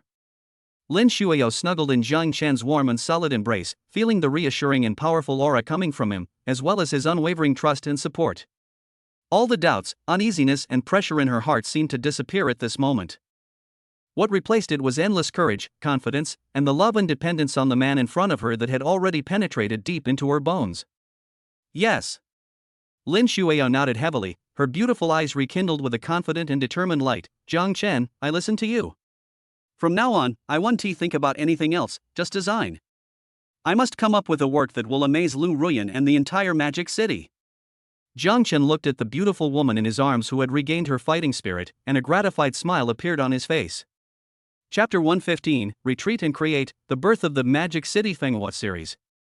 With Jiang Chen's unquestionable encouragement and the strong support of powerful resources, Lin Shuiao completely let go of the burden and pressure in her heart, and devoted herself wholeheartedly to the closed-door creation of Magic City Fenghualu, the first series of the Shuiao brand in Magic City. Jiang Chen directly booked the entire third floor of the top Riverview mansion on the Bund for her and her core design team, and transformed it into a temporary but fully functional and highly private top design studio. It not only has the most advanced drawing equipment, pattern-making tools, and a great view overlooking the magnificent scenery of the entire Huangpu River, but more importantly, Jiang Chen used the Top Fabric Supplier List Global Edition, exchanged by the system to mobilize top rare fabric samples from all over the world for Lin Shuiao, which are usually difficult for even the international first-line big brands to easily obtain. They filled an entire room for her to choose and use. Some of these fabrics are as light as a cicada's wing and as thin as morning mist, with a dreamy luster under the light. Some are thick and luxurious, woven with gold and silver threads, and embroidered with intricate and exquisite dark patterns, exuding a suffocating atmosphere of luxury. Others are special functional fabrics developed using the latest scientific and technological means, which not only have unique texture and luster, but also have magical properties such as waterproof, fireproof, and even weak self-luminescence. Faced with such a large amount of top-quality fabrics in Jiang Chen's investment regardless of cost, Lin Shuya and her design team felt both excited and under great pressure. They knew that Jiang Chen had created the most perfect creative environment for them that was almost impossible in the fashion industry, and they could only live up to this trust and expectation by giving 200% of their efforts and talents. The Fashion Inspiration Acceleration Card Advanced that Jiang Chen exchanged was also quietly used by Lin Shuya as soon as she started her creative retreat. An indescribable wonderful energy instantly surged into Lin Shuya's mind. She felt that her mind had become clearer and sharper than ever before. Countless inspirations about fashion, design, and beauty, like a volcanic eruption, constantly collided, stirred, and merged in her mind. The bottlenecks and doubts that had troubled her disappeared at this moment. The design concepts and details that were once vague became clearer and more specific. She picked up the paintbrush and began to sketch smoothly on the snow-white paper. Her inspiration comes from the unique Shanghai culture of the city of Shanghai. This is a city that perfectly blends the implicit elegance of the East with the modern avant-garde of the West. This is a city that has both the vicissitudes of a century of history and the fashionable vitality of an international metropolis. This is a city with both towering skyscrapers and glittering neon lights, as well as winding alleys and the bustling city life with the soft Wu dialect. What Lin Shuya wants to do is to integrate the soul of this city and this unique magic city style into her designs, and use the most beautiful fashion language to tell the world a touching story about the perfect encounter and fusion of the East and the West, tradition and modernity, sophistication and the market. Based on the classic Cheongsam silhouette, she boldly incorporated Western three-dimensional tailoring and asymmetrical design, giving the traditional Oriental charm a new modern vitality. She drew inspiration from the smooth lines and exquisite carvings of the century-old international buildings on the bund, and cleverly applied them to the shoulders, waist and hem design of the clothing, creating a unique beauty that is both retro and modern. She incorporated the artistic conception of Suzhou gardens with winding paths and changing scenery into the layering and spatial design of the clothing, allowing the wearers to look around and sway gracefully while walking. She also captures color inspiration from the world-famous dazzling night view and glittering neon lights of Shanghai, and boldly applies those dreamy colors to the printing and dyeing of fabrics and the embellishment of accessories, creating a visual effect that is both luxurious and blurred. Time passed quickly as Lin Shuya worked day and night on her creation. Jiang Chen did not bother her too much, but quietly provided her and her team with the most thoughtful and meticulous logistical support. From the nutritional combination of 3 meals a day, to the temperature and humidity of the working environment, to the psychological counseling and stress relief of team members, he arranged everything properly. He knows that what a top designer needs most at the critical moment of creation is a pure environment where he can devote himself fully without any external interference. And he is the man who created this pure environment for Lin Shuya and protected her. 7 days later, when Lin Shuya, with a trace of fatigue but eyes full of excitement and confidence, showed Jiang Chen a thick stack of design drafts and several samples that had just been made, which were the result of all her hard work and talent, even Jiang Chen, who was accustomed to all kinds of top luxury goods, could not help but be deeply amazed by these fashions that could be called works of art. This is the new series of the Shuyu brand, Magic City Fenggualu. Every piece of clothing is like the city of Shanghai, full of fascinating contradictions and harmonies. It has both the implicitness and restraint of the East and the unrestrained passion of the West. It has both the elegance and dignity of the classics and the avant-garde and boldness of the modern times. It has both the exquisite luxury of the upper class and the freshness and agility of urban life. Jiang Chen, what do you think? Lin Shuya looked at Jiang Chen nervously, with a hint of expectation and uneasiness in her voice. Although she was confident in her work, Jiang Chen's approval was still very important to her. Jiang Chen's eyes slowly swept over the samples that were the result of Lin Shuya's hard work and talent. He could clearly feel the ultimate pursuit of beauty in the designer's passionate and sensitive soul contained in these clothes. He took a deep breath, walked up to Lin Shuya, stretched out his hand, and gently smoothed a strand of her hair that was scattered on her forehead due to staying up late, and tucked it behind her ear. His eyes were filled with undisguised appreciation, admiration, and deep love. Shuya, Jiang Chen's voice was gentle and magnetic. You are a true genius. This set of the Magic City is not just a series of beautiful clothes, it is more like a gorgeous poem about the Magic City written with silk threads and colors. I believe that when it is presented to the world, the entire Magic City, and even the entire fashion industry, will be fascinated by it. Go crazy about it. Hearing Jiang Chen's high evaluation, Lin Shuiao's heart, which had been tense due to several days of high-intensity work, finally relaxed completely. An indescribable joy and satisfaction, like warm spring water, instantly flooded her whole body. She knew that she had succeeded. Not only did she complete Lu Ruyan's seemingly impossible task, but more importantly, she once again used her talent and hard work to win the most sincere praise and recognition from the man in front of her. And this, to her, is more precious and more important than any flowers and applause. Chapter 116: Lu Ruyan's surprise inspection and initial approval. Just as Lin Shuiao showed the preliminarily completed Magic City Fenggualove series design draft and several core samples to Jiang Chen, and received his high praise, and both of them were immersed in the joy of success and the vision of the future, the crisp sound of high heels hitting the ground, accompanied by an extremely aggressive smell of expensive perfume, suddenly came from the door of the design studio. Boss Jiang, Designer Lin, I guess I didn't disturb your world of two, did I? Lu Ruyan's unique voice, with a hint of hoarseness and magnetism, full of laziness and charm, sounded at the door. Jiang Chen and Lin Shuiao were both startled when they heard the voice, then turned their heads to look. Lu Ruyan was wearing a bold, visually impactful red tight dress, with a black blazer casually draped over it, outlining her hot and sexy figure. She had delicate and slightly aggressive makeup on her face, her red lips were like fire, her eyes were narrow and long, and her eyes were full of the scrutiny and curiosity of a superior. Behind her, there were several men and women who looked equally smart and capable, obviously the core team of Phantom Club magazine. They were holding professional cameras and notebooks in their hands, and they looked ready for battle. Editor-in-Chief Lu? Why are you here? Lin Shuiao obviously didn't expect Lu Ruyan to come uninvited and launch such a surprise attack. She was a little at a loss for a moment, and a nervous blush appeared on her pretty face. Although she was full of confidence in her Magic City Chronicles series and had received high recognition from Jiang Chen, she still felt a little nervous when facing this fashion queen who controlled the life and death of the Magic City fashion circle and was known for her discerning vision and sharp words. Jiang Chen's reaction was much calmer. He knew that a woman of Lu Ruyan's level would never play by the rules. She came to visit suddenly today, obviously wanting to see with her own eyes whether the results of their 10-day retreat could meet her demanding standards. It is a great honor for us to have you, Chief Editor Lu. Jiang Chen smiled slightly, took a step forward, and said in a neither humble nor arrogant manner, Shuiao and I have just finished the final review of the new series of design drafts and were about to contact you, but I didn't expect you to come in person. It seems that Chief Editor Lu really attaches great importance to our Shuiao's debut in the Magic City. Of course. Lu Ruyan glanced meaningfully between Jiang Chen and Lin Shuiao, and then walked into the design studio with elegant and confident steps. Her eyes, like the most sophisticated scanner, quickly scanned the design drafts, fabric samples, and the core garments that had just been completed scattered around the studio. She did not make any comments immediately, but from time to time she picked up a design draft or a fabric sample and looked at it carefully. Occasionally, she would gently touch the texture and craftsmanship details of the sample with her slender fingers. Her every move was filled with a professional and picky aura, making Lin Shuiao and her design team members present feel an inexplicable pressure. Jiang Chen stood aside leisurely and did not interrupt. He knew that now was the time for Lin Shuiao and her works to undergo the most rigorous test from the fashion queen. Time passes by every second. The atmosphere in the entire design studio seemed somewhat depressing and solemn because of Lu Ruyan's silence. Lin Shuiao's heart was also in turmoil with every subtle expression of Lu Ruyan.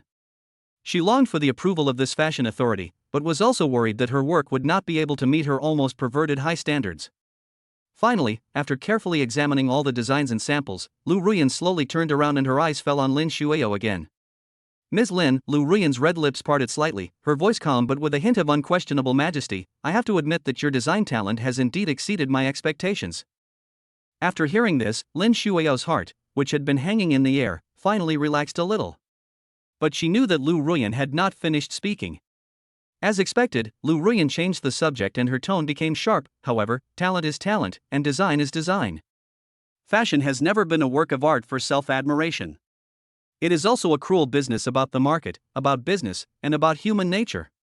Your set of the Magic City has many remarkable aspects in terms of design concept and application of Oriental aesthetics.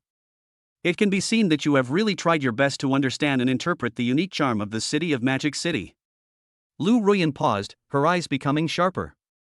However, in the handling of some details, in the selection and matching of fabrics, and in the precise grasp of the target consumer group, you still seem a little immature and idealistic. She walked to a modified long skirt sample inspired by the old Shanghai cheongsam and incorporating the lines of the Bund buildings. She stretched out her slender fingers and gently brushed the slightly complicated Suzhou embroidery patterns on the skirt. She commented, for example, "This one has a very good design concept. It cleverly combines the subtlety and elegance of the cheongsam with the tough lines of the building. It is very visually impactful." However, have you ever thought that this overly complicated Suzhou embroidery technique will not only greatly increase the production cost and cycle, but also appear a bit too grand and out of touch for modern urban women who pursue simplicity and practicality? And this one, she pointed to another evening gown inspired by neon lights and featuring a lot of sequins and special reflective fabrics. The color combination is bold and the visual effect is eye-catching. However, although the texture of this fabric is dazzling under the lights, does it look a bit cheap and lacking in luxury when worn daily or observed up close? Moreover, does this overly avant-garde and exaggerated design have too narrow an audience? Every comment Lu Ruyan made was as precise and sharp as a scalpel, pointing directly to the possible shortcomings and flaws in Lin Shuiao's design. Lin Shuiao listened quietly, her pretty face slightly pale, but her eyes were extremely focused and serious. She knew that although Lu Ruyan's criticisms sounded a bit harsh, they were all good advice, and they were valuable experiences that only a senior like her who had been immersed in the fashion industry for decades could see. She did not feel frustrated or unconvinced by the criticism. Instead, she humbly took every question raised by Lu Ruyan to heart and began to think and reflect seriously. Jiang Chen watched the scene from the side, and couldn't help but admire Lu Ruyan even more. This woman not only had a strong aura and skills to control the fashion circle, but also had admirable professionalism and a deep understanding of fashion. She was not just deliberately making things difficult for Lin Shuiao, but was really using her professional vision to help Lin Shuiao improve and enhance her work. Of course, Lu Ruyan said in a slightly more relaxed tone after pointing out a series of problems. "Overall, your set of the story of the Magic City still gave me some small surprises. At least, it's much better than I expected." She paused, turned her gaze to Jiang Chen, and raised a meaningful smile. "It seems that Boss Jiang has a good vision. Being able to discover and support such a talented and spiritual designer is also a good thing for our Chinese fashion circle." Her words were not only an affirmation of Lin Shuiao's talent, but also an indirect praise of Jiang Chen's good eye for talent. However, Ms. Lin, Lu Ruyan looked at Lin Shuiao again, her eyes becoming serious. "Surprises are surprises, but standards are standards. Your work is still far from the level of an international A-level fashion show that I require. In the remaining 3 days, I hope you can seriously modify and improve your design based on the suggestions I just made. After 3 days, I will come back to see the final results. If your work still fails to satisfy me by then," Lu Ruyan did not say anything else, but her cold eyes were enough to explain everything. Lin Shuiao took a deep breath and looked at Lu Ruyan's eyes, which were full of oppression and challenge, but an even stronger fighting spirit was ignited in her eyes. "Editor Lu, thank you for your advice." Lin Shuiao's voice was firm and confident. "I promise that in 3 days, I will come up with a set of the Magic City's glory that will amaze you and the entire Magic City." Chapter 117, International Brands Coincidence and Plagiarism Suspicion. For the next 3 days, Lin Shuiao and her design team worked almost non-stop to finalize and improve the Magic City Chronicles series of works. Lu Ruyan's seemingly picky and sharp opinions were like a revelation, opening up a new way of thinking for Lin Shuiao. She began to re-examine her own designs, from the selection of fabrics, color matching, the use of craftsmanship, to the precise positioning of the target consumer group, and conducted more in-depth thinking and bold innovation. Jiang Chen once again demonstrated his strength as a super-rich boyfriend and behind-the-scenes promoter. He not only used the Top Fabric Supplier List Global Edition, exchanged in the System Mall to urgently mobilize more rare fabrics and accessories for Lin Shuiao that are rarely seen on weekdays, but also spent a huge amount of money to hire the top pattern makers, craftsmen, and fashion consultants in Shanghai and even in the world to assist Lin Shuiao in modification and production throughout the process. With Jiang Chen's unstinting investment and Lin Shuiao's tireless efforts, a new, more perfect and more stunning Magic City Chronicles series of works was finally successfully released before the deadline set by Lu Ruyan. When Lin Shuiao and her team presented this new work, which embodied countless efforts and wisdom, in front of Lu Ruyan again, even this fashion queen who was accustomed to top international fashion shows and had a picky eye that was almost abnormal, could not help but be moved, and her beautiful eyes were filled with amazement and admiration that were difficult to conceal. "Lin Shuiao," Lu Ruyan said with a hint of excitement in her voice, "you did it. This set of the Magic City's splendor not only perfectly interprets the unique charm of the Magic City, but also finds a perfect balance between Oriental aesthetics and international fashion. I believe it is enough to conquer the most discerning fashion critics and make the entire Magic City crazy. Lin Shuao and her team members were so excited to receive such high praise from Lu Ruyan that they burst into tears. They knew that all their efforts and contributions were not in vain. The first show of the Shuayu brand in Shanghai also received unprecedented attention and resources due to the strong support of Lu Ruyan and Myingui magazine. The venue was finally decided to be the main show venue of the Bund International Fashion Center, the top fashion landmark in Shanghai. This venue is usually only used by those international first-tier luxury brands. All the models were chosen by Lu Ruyan herself, and she invited dozens of top supermodels active on the international catwalk to support her. The stage design, lighting and sound were also created by the world's top professional teams. Media invitations were sent to all the mainstream fashion magazines, TV stations, and the most influential fashion bloggers and internet celebrities in the world. A top fashion show that can be regarded as the annual event of the Shanghai Fashion Circle is being prepared in full swing. Everyone is looking forward to the Shanghai debut of the Shuayu brand. However, just 3 days before the Shuayu Magic City Wind and Glory brand show was about to be held, a sudden accident hit Jiang Chen and Lin Shuao on the head like a bolt from the blue. The top international luxury brand, M. Maying International M. Maying, similar to the name of Lu Ruyan's Myingui magazine, but belonging to different fashion groups and even competing in some areas, suddenly announced its latest autumn and winter ready-to-wear collection on a global scale. When the official website and social media platform of Phantom International announced some design manuscripts of its new series and promotional posters of several core items, the entire Chinese fashion circle, and even the global fashion circle, was in an uproar. Because some of the core design elements, color combinations, and even some unique tailoring and craftsmanship details of the so-called new autumn and winter high-end ready-to-wear series of Phantom International are surprisingly similar to the Magic City Records series created by Lin Shuao with great effort. In particular, some of the main dresses and suits are just like copy and paste from Lin Shuao's design draft. The only difference may be some insignificant modifications on some inconspicuous details, or the implicit charm originally belonging to the East has been forcibly distorted into the so-called exotic style in the eyes of Westerners. Plagiarism. Blatant plagiarism. This is a disgrace to the fashion industry. How dare such an international brand so blatantly steal the ideas of an emerging designer? Is Phantom International going crazy? Don't they know who is behind the Snow Language brand? For a time, public opinion about Maying International suspected of plagiarizing the Shuayu brand spread rapidly on the internet like a virus. Various accusations, insults, and voices of boycott against Phantom International are heard everywhere. However, just when everyone thought that Phantom International would be ruined and pay a heavy price this time, the development of things far exceeded everyone's expectations. Meanwhile, Phantom International not only did not make any explanation or apology for the accusation of plagiarism, but turned the tables and used its powerful global public relations and media network to slander the Shuayu brand as the real plagiarist. They claimed that their latest autumn and winter ready-to-wear collection was designed by their chief designer, Mr. Pierre Dupont, a French national treasure-level fashion master, half a year ago, and they had complete creative manuscripts and timestamp evidence. The Shuayu brand, as a foreign brand that has just entered the Shanghai market, has resorted to such despicable means to maliciously copy the design ideas of Meanwhile International in order to attract attention and hype its fame. They even went so far as to post some so-called evidence, including some blurry design sketches the dates on which were obviously tampered with and some work photos of Mr. Pierre Dupont discussing the design with his team members. The signs of being staged were extremely obvious.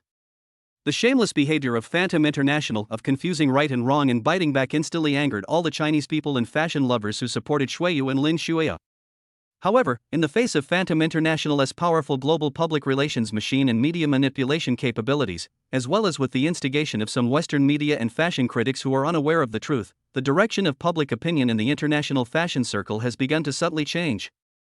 Some Western media, which already had prejudice and discrimination against Chinese original designs, began to question the originality and authenticity of the Shuayu brand, and even portrayed it as a copycat brand that would do anything to become famous.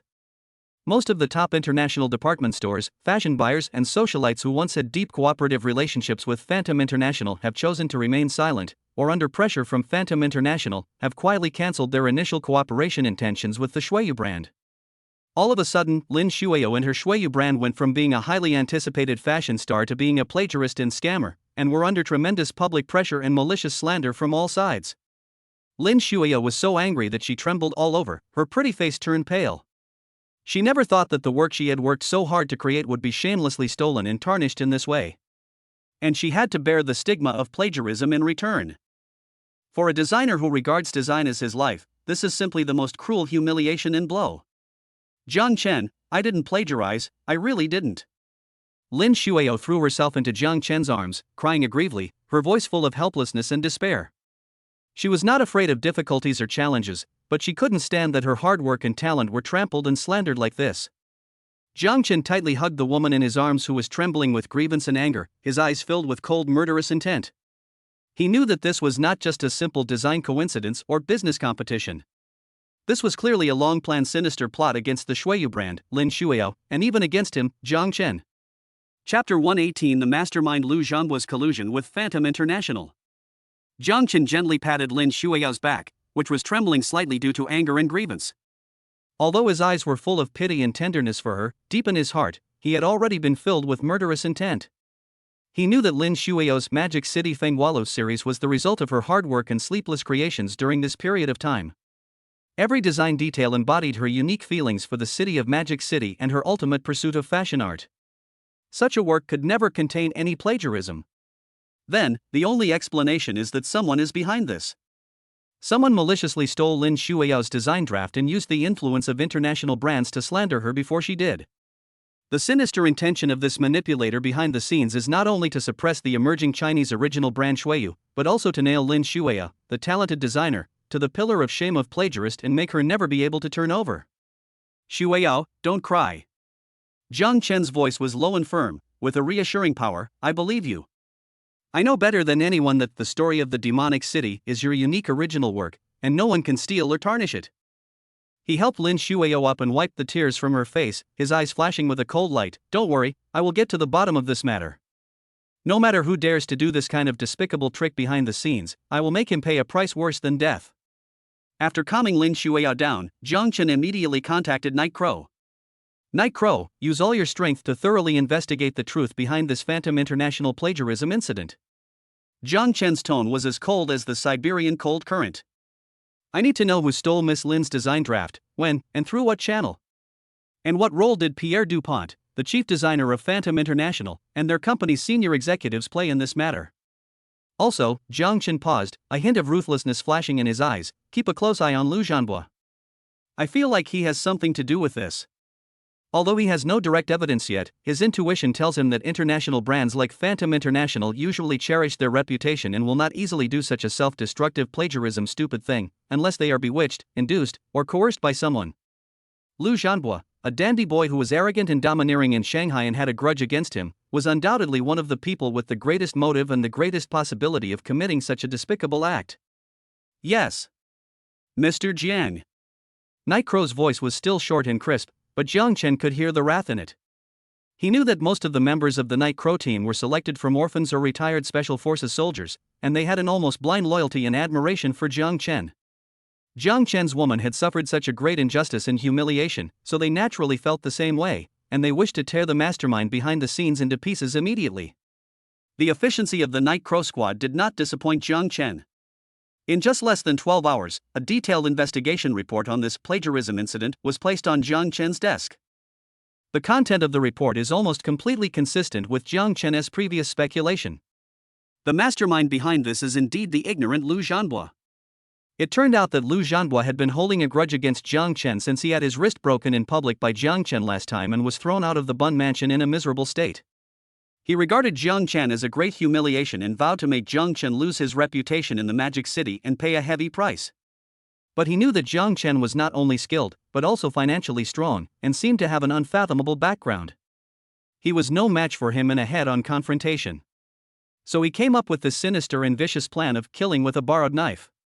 Through some unsophisticated means, he bribed a low-level intern in the Shuiyu brand team who was responsible for printing and archiving design drafts, and successfully stole Lin Shuao's core design manuscripts of Magic City Fenghualo series and detailed photos of some sample clothes. Then, he used his family's special relationship with a senior executive of Phantom International in Asia to present these designs to Pierre Dupont, the chief designer of Phantom International. Pierre Dupont, the so-called French national treasure fashion master, has actually run out of ideas. He has not produced any stunning works in recent years, and his position in Phantom International is also precarious. When he saw Lin Shuiao's design draft of Magic City Fengguala full of oriental charm and innovative spirit, he immediately felt like he had found a treasure and was amazed.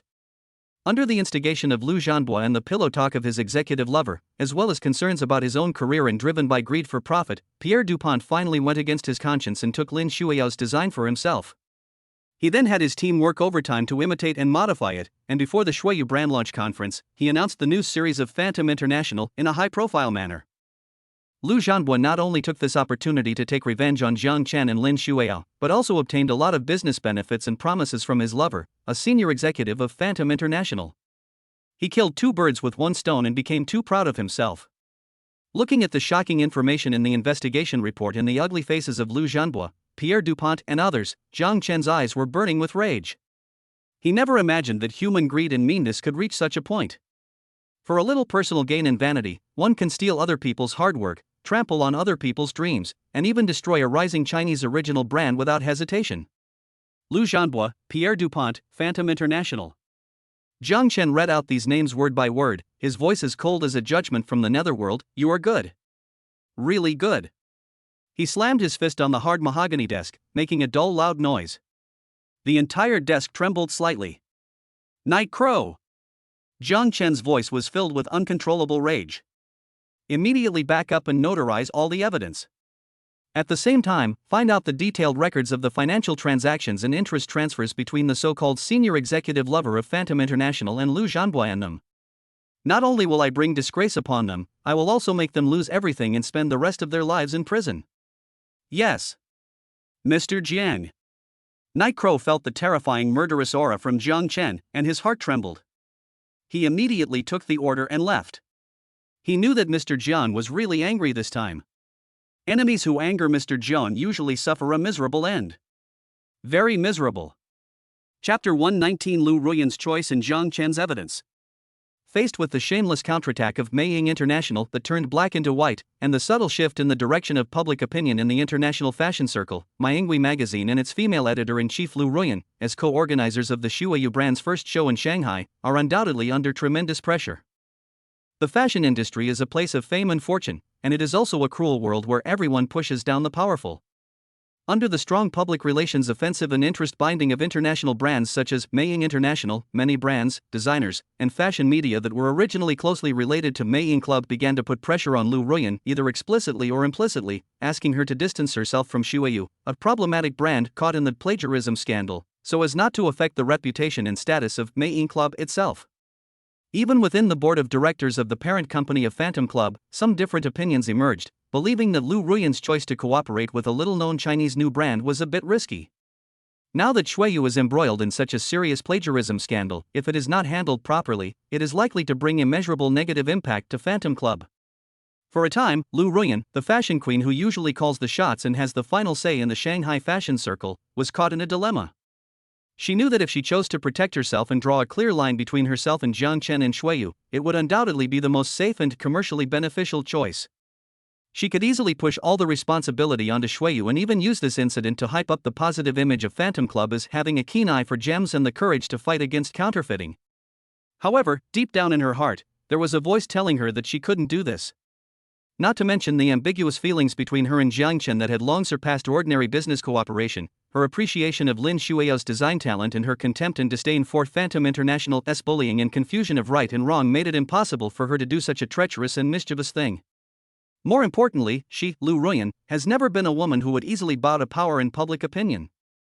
The reason she has been able to achieve her current status in Shanghai's fashion circle is not only due to her beauty and skills, but also her inherent pride, courage, and the purest love and persistence for fashion art. Jiang Chen, are you sure?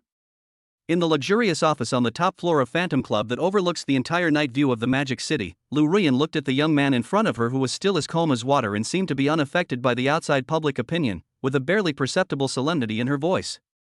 She did not state her position directly, but Jiang Chen understood her thoughts from her expectant eyes. Editor-in-Chief Lu, what do you think? Jiang Chen smiled slightly and did not answer her question directly. Instead, he took out a thick stack of information from the special briefcase he carried with him and gently placed it on the desk in front of Lu Ruyan. This is? A hint of doubt flashed in Lu Ruyan's eyes. These are some little things that I asked someone to sort out just now.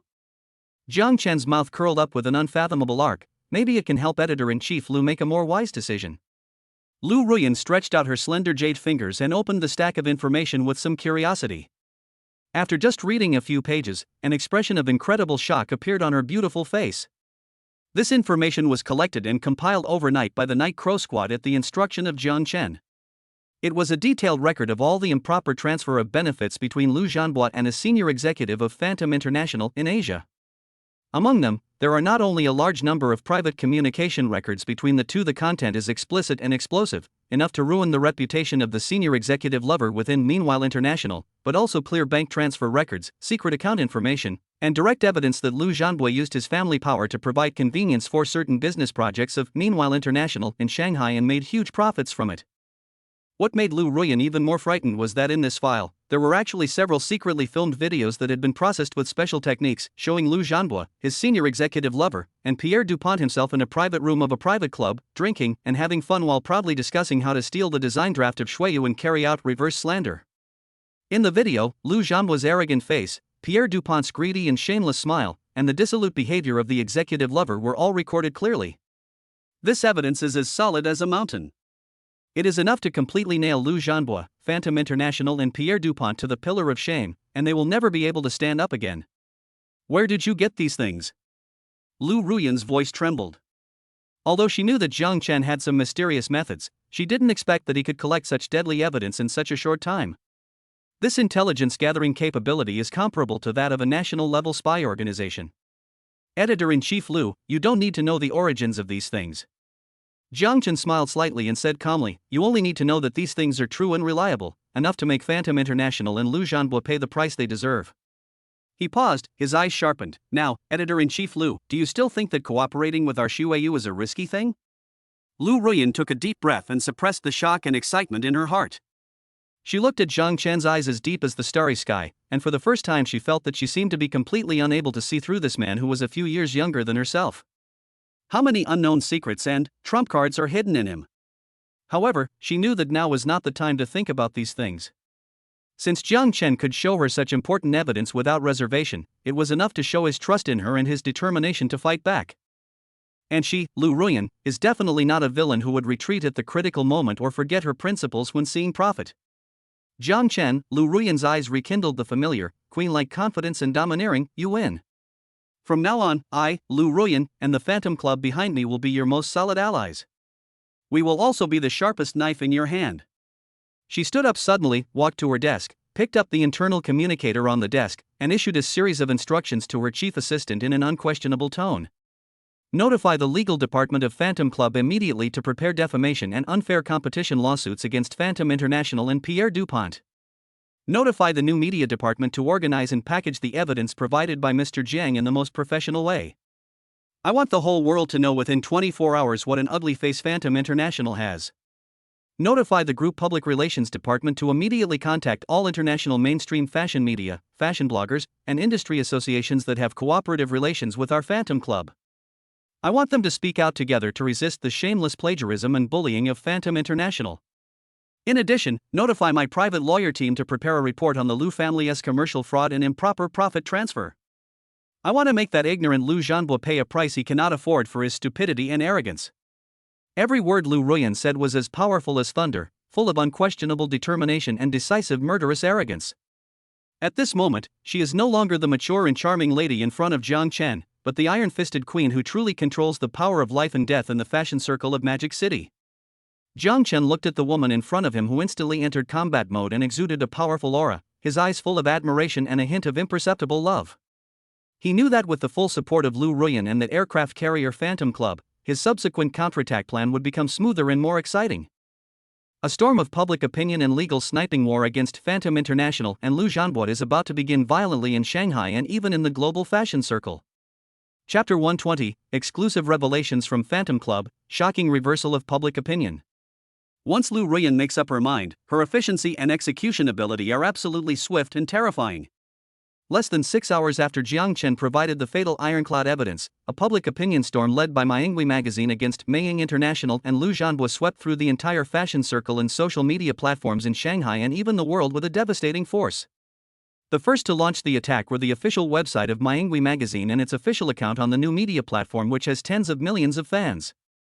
An exclusive in-depth investigative report titled Fashion Scandal and Capital Arrogance in Depth, exposing of the whole story of Phantom International allegedly stealing Huaxia original designs and reversely slandering, like a thunderclap, quietly went online at midnight.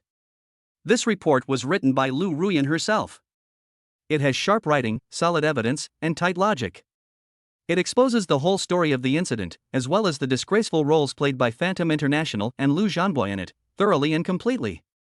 The report not only compared in detail the striking similarities between Lin Shuiao's Magic City Glories series and the so-called new series of Phantom International in terms of design elements, color matching, and tailoring techniques, but also mercilessly exposed the ironclad evidence provided by Jiang Chen. Screenshots of the disgusting private communication records between Lu Zhanbo and a senior executive of Phantom International in Asia. Although his real name was hidden in the report, his identity and position were described suggestively. Clear screenshots of bank transfer records and secret account information.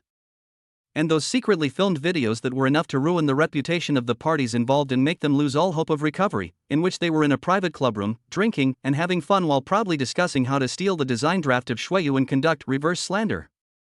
These evidences are like daggers and javelins, each one is deadly and draws blood. Once the report was released, it was like dropping a nuclear bomb on a calm lake, instantly detonating the global fashion circle and the internet. Countless netizens and fashion lovers were shocked and angry after seeing this report and the shocking evidence. Oh my god! This is the biggest scandal in the fashion industry. How could Phantom International be so despicable? Lu Zhanbo is such a beast. He did such a despicable thing for revenge and personal gain. He is simply a scum among scum. Pierre Dupont, the so-called national treasure master, is actually a hypocritical thief. How despicable! I feel sorry for Miss Lin Shuia. Her original work that she worked so hard on was stolen and tarnished so maliciously. We must seek justice for her. Support Phantom Club. Thank you, Editor-in-Chief Lu, for daring to reveal the truth. This is the responsibility that the media should have. In just a few hours, public opinion underwent a shocking reversal. The voices that questioned and abused the Shuiyu brand and Lin Shuiao disappeared without a trace in an instant. Instead, there was an overwhelming condemnation, denunciation and boycott of Meiying International and Lu Zhanbo. The official website and social media accounts of Meiying International were instantly attacked by angry netizens. Various topics with tags such as #boycott Meiying International, #Meiying International get out of China, #give Lin Shuia justice, and so on rushed to the top of the hot search list of major social platforms around the world at an alarming speed. Its global brand image also plummeted, its reputation was ruined. Its stock price plummeted, and within just a few hours, tens of billions of market value evaporated. Pierre Dupont, the chief designer of Phantom International, and the Asian executive involved in the incident became the rats crossing the street, and everyone wanted to kill them. Their reputation and status in the fashion circle that they had built for many years were completely wiped out at this moment. At the same time, Lu Ruyan also fully demonstrated her strong public relations skills and industry influence as the queen of media. Not only did she use the media resources of Maingui to continuously follow up and deeply interpret the incident, she also united dozens of international mainstream fashion media, fashion bloggers, and industry associations that have close ties with Maingui to speak out together, condemning the shameless behavior of Meiying International and supporting China's original design and the Shuiyu brand. For a time, the entire international fashion circle launched a massive campaign to fight against plagiarism, fight against bullying, and support originality. The Shuiyu brand and Lin Shuiao, at the center of this public opinion storm, have gained unprecedented global attention and sympathy by acting as victims and the embodiment of justice. All the negative impact they had previously suffered because of the plagiarism scandal were not only wiped out, but it turned out to be a blessing in disguise, and their fame and reputation reached a new height. Many international buyers, department stores, and fashion celebrities who had previously been on the sidelines about the Shuiyu brand changed their attitudes after seeing the revelations of Maingui and the ironclad evidence provided by Jiang Chen. They took the initiative to extend olive branches to the Shuiyu brand and express strong intentions to cooperate. Jiang Chen looked at the one-sided public opinion on the internet and the anxious and embarrassed appearance of Phantom International, and a cold smile appeared on the corner of his mouth. He knew this was just the beginning. The condemnation from public opinion is only a mental blow. The real physical attack is still to come. He has asked the Qin and Su families' legal advisory teams, as well as Lu Ruyan's personal lawyer team, to file multiple lawsuits against Phantom International, Pierre Dupont, and the Asian executive involved from different angles, including but not limited to infringement of intellectual property rights, trade defamation, unfair competition, and instigating and participating in the theft of trade secrets. If these lawsuits are proven guilty, not only will Phantom International face astronomical compensation, but Pierre Dupont and the executive may also face imprisonment. As for Liu Zhanbo, the instigator, Jiang Chen would naturally not let him off easily. In addition to asking Liu Ruiyan's legal team to report the Liu family and Liu Zhanbo to the relevant departments on charges of commercial fraud and illegal transfer of benefits, Jiang Chen also secretly used some unconventional means to send all the black materials of Liu Zhanbo, such as bullying others, bullying men and women, and even suspected pornography, gambling, and drugs, to the desk of the public security organs. He would make this fool who didn't know how to live or die pay a price for his stupidity and arrogance that he absolutely could not afford. Liu Ruiyan looked at Jiang Chen's series of swift, interlocking, and deadly counterattacks, and her beautiful eyes were filled with a strange light. She found that she seemed to be more and more addicted to the powerful charm of this man who was able to plan and control everything. He is like a top chess player, treating the entire Shanghai and even the global fashion circle as his own chessboard. Those so-called big shots and international brands that were once so powerful are like chess pieces that can be manipulated at will in his hands, without any ability to fight back. This powerful strength and courage to make clouds and rain with a flip of the hand made her feel both awed and excited. She knew that her decision to believe in and support Jiang Chen was definitely the most correct and exciting decision she had ever made in her life. Jiang Chen's admiration and fondness for this sexy queen doubled again because of the decisiveness, responsibility, and strong public relations skills that Liu Ruiyan showed during this crisis. In the process of jointly dealing with the crisis, the two not only established a deeper trust in comradeship, but also the ambiguous feelings between them, like dry wood ignited by a raging fire, quickly heated up and became uncontrollable. Chapter 121: The Liu Family's Cutting Losses and Dongfang Hao's Wake-Up Call. As the initiator and one of the behind-the-scenes promoters of this incident, Liu Zhanbo, the eldest son of the Liu family, and the Magic City Liu family behind him, naturally could not remain immune. For a time, the Liu family, which was considered a large commercial ship in the Magic City, was plunged into unprecedented turmoil because of Liu Zhanbo, a good-for-nothing prodigal son. The share price of Liu Group plummeted. Many partners in banking institutions that originally had close relations with the Liu family began to re-evaluate the risks of cooperating with the Liu family. Some even terminated some cooperation projects and demanded loan collection, making the Liu family's capital chain instantly precarious. Liu Tianxiong, the head of the Liu family, a once powerful tycoon in the business world of Shanghai, was so angry when he learned that his son Liu Zhanbo had caused such a terrible disaster, not only offending the mysterious and all-powerful young master Jiang of Beijing, but also dragging the entire Liu family into an abyss of no return, that he vomited blood on the spot and almost fainted. He never dreamed that his son, whom he was so proud of and regarded as the future hope of the family, would be so stupid and arrogant. For a mere personal grudge and insignificant face, he would dare to provoke a terrifying existence whose depth even he could not see through. What made him even more desperate was that behind this incident, there was not only Jiang Chen, but also Liu Ruiyan, the fashion queen of Magic City, and the huge media empire and complicated upper-class connections behind her. He even vaguely sensed that the Qin family and the Su family in Beijing seemed to be secretly helping Jiang Chen. Faced with such a powerful opponent and almost one-sided pressure from public opinion, Liu Tianxiong knew that his Liu family might really be doomed this time. Although he had tried to use all his connections and resources to calm the storm and make peace with Jiang Chen and Liu Ruiyan, he even offered a large sum of money in various humiliating conditions. However, Jiang Chen and Liu Ruiyan's attitudes were extremely tough and resolute. They made it clear that they would never tolerate Liu Zhanbo's despicable, shameless, and insane behavior. He must pay the most painful price for his actions. Unless the Liu family is willing to cut off their own flesh and stop losses, completely draw a line with the prodigal son Liu Zhanbo, and show enough sincerity to make up for the huge losses and damage caused to the Shuiyu brand and Lin Shuiao. After several days of sleepless nights and painful decisions, Liu Tianxiong, the once invincible business tycoon, finally had to lower his proud head. He knew that compared with the life and death of the entire family, sacrificing an incompetent son and giving up part of the family's interests was already the best outcome. A few days later, the Liu Group suddenly issued a harsh public statement.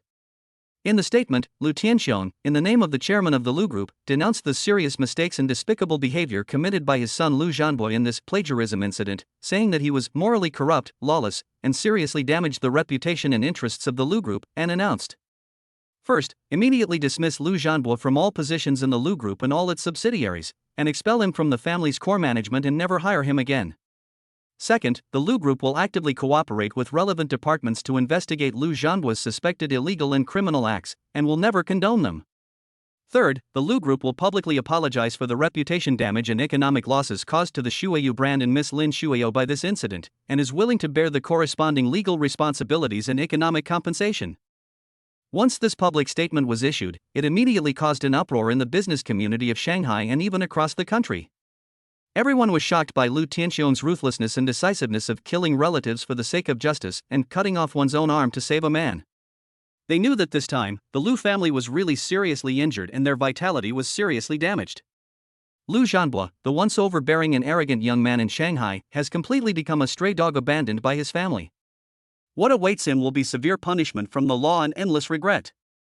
After issuing a public statement and reaching a private settlement agreement with Jiang Chen and Lu Ruyan involving huge compensation, the Lu family's giant ship, which was swaying in the wind and rain, finally managed to stabilize its position and avoid the fate of completely capsizing. However, his status and influence in the business community of Shanghai also plummeted as a result, and his glory days are gone. As for the other 4 young masters of Magic City, after witnessing the tragic end of Lu Zhanbo and the Lu family, they were all terrified and silent. They were filled with deep awe and fear of Jiang Chen, the dragon from across the river from the capital. Especially Dongfang Hao, the eldest son of the Dongfang family, who had once met Jiang Chen at the door of his mansion on the Bund, was secretly rejoicing at this moment. He was glad that although he had spoken rudely to Jiang Chen in the past, he did not do anything more outrageous, nor did he, like Lu Zhanbo, recklessly provoke this evil god. Otherwise, the fate of his Dongfang family would probably not be much better than that of the Lu family. From then on, Dongfang Hao completely gave up the idea of being an enemy of Jiang Chen, and even began to take the initiative to find ways to show goodwill to Jiang Chen through various channels, hoping to repair the previous unpleasant little friction. He knew that a true dragon like Jiang Chen was definitely not something that could be easily forgotten. If he could make friends with him, there would be nothing but benefits. If he made enemies with him, there would be endless troubles. Jiang Chen did not show much surprise at the Lu family's cutting losses in Dongfang Hao and others' warning. He knew that in the face of absolute strength and interests, so-called family ties and personal grudges often seemed vulnerable. He wanted to have this kind of killing the chicken to scare the monkeys effect. He wanted all the forces in the Magic City that were hostile and coveted him and his people to see clearly what would happen if they provoked him, Jiang Chen. With the Lu family's bowing and the disastrous defeat of Meaning International, the reputation and influence of the Shuiyu brand in the Magic City and even the global fashion circle has reached a new peak.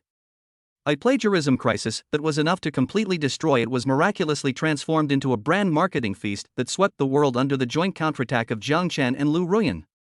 The Shuiyu brand has therefore become the best spokesperson for the rise of China's original design power, and has been sought after and loved by countless domestic and foreign consumers and fashion lovers. Chapter 122 Snow Language Magic City Style Show, the rebirth that everyone is looking forward to. After completely removing the 2 despicable obstacles of Lu Zhanbo and Meaning International and transforming the sinister plagiarism crisis into a brand marketing feast that swept the world, the brand show Snow Language Magic City Wind and Glory was finally held as scheduled at the main show venue of the Magic City Bund International Fashion Center under the attention of all the people. Because of the previous plagiarism reversal incident that shocked the world, as well as the unremitting publicity and support from Myinghui magazine and Lu Ruyan herself, tonight's Snow Language debut in Shanghai is no longer just a simple fashion show, but more like a declaration symbolizing the rise of China's original design power and challenging the hegemony of the international fashion circle. Outside the show, there were already huge crowds of people, luxury cars, and stars.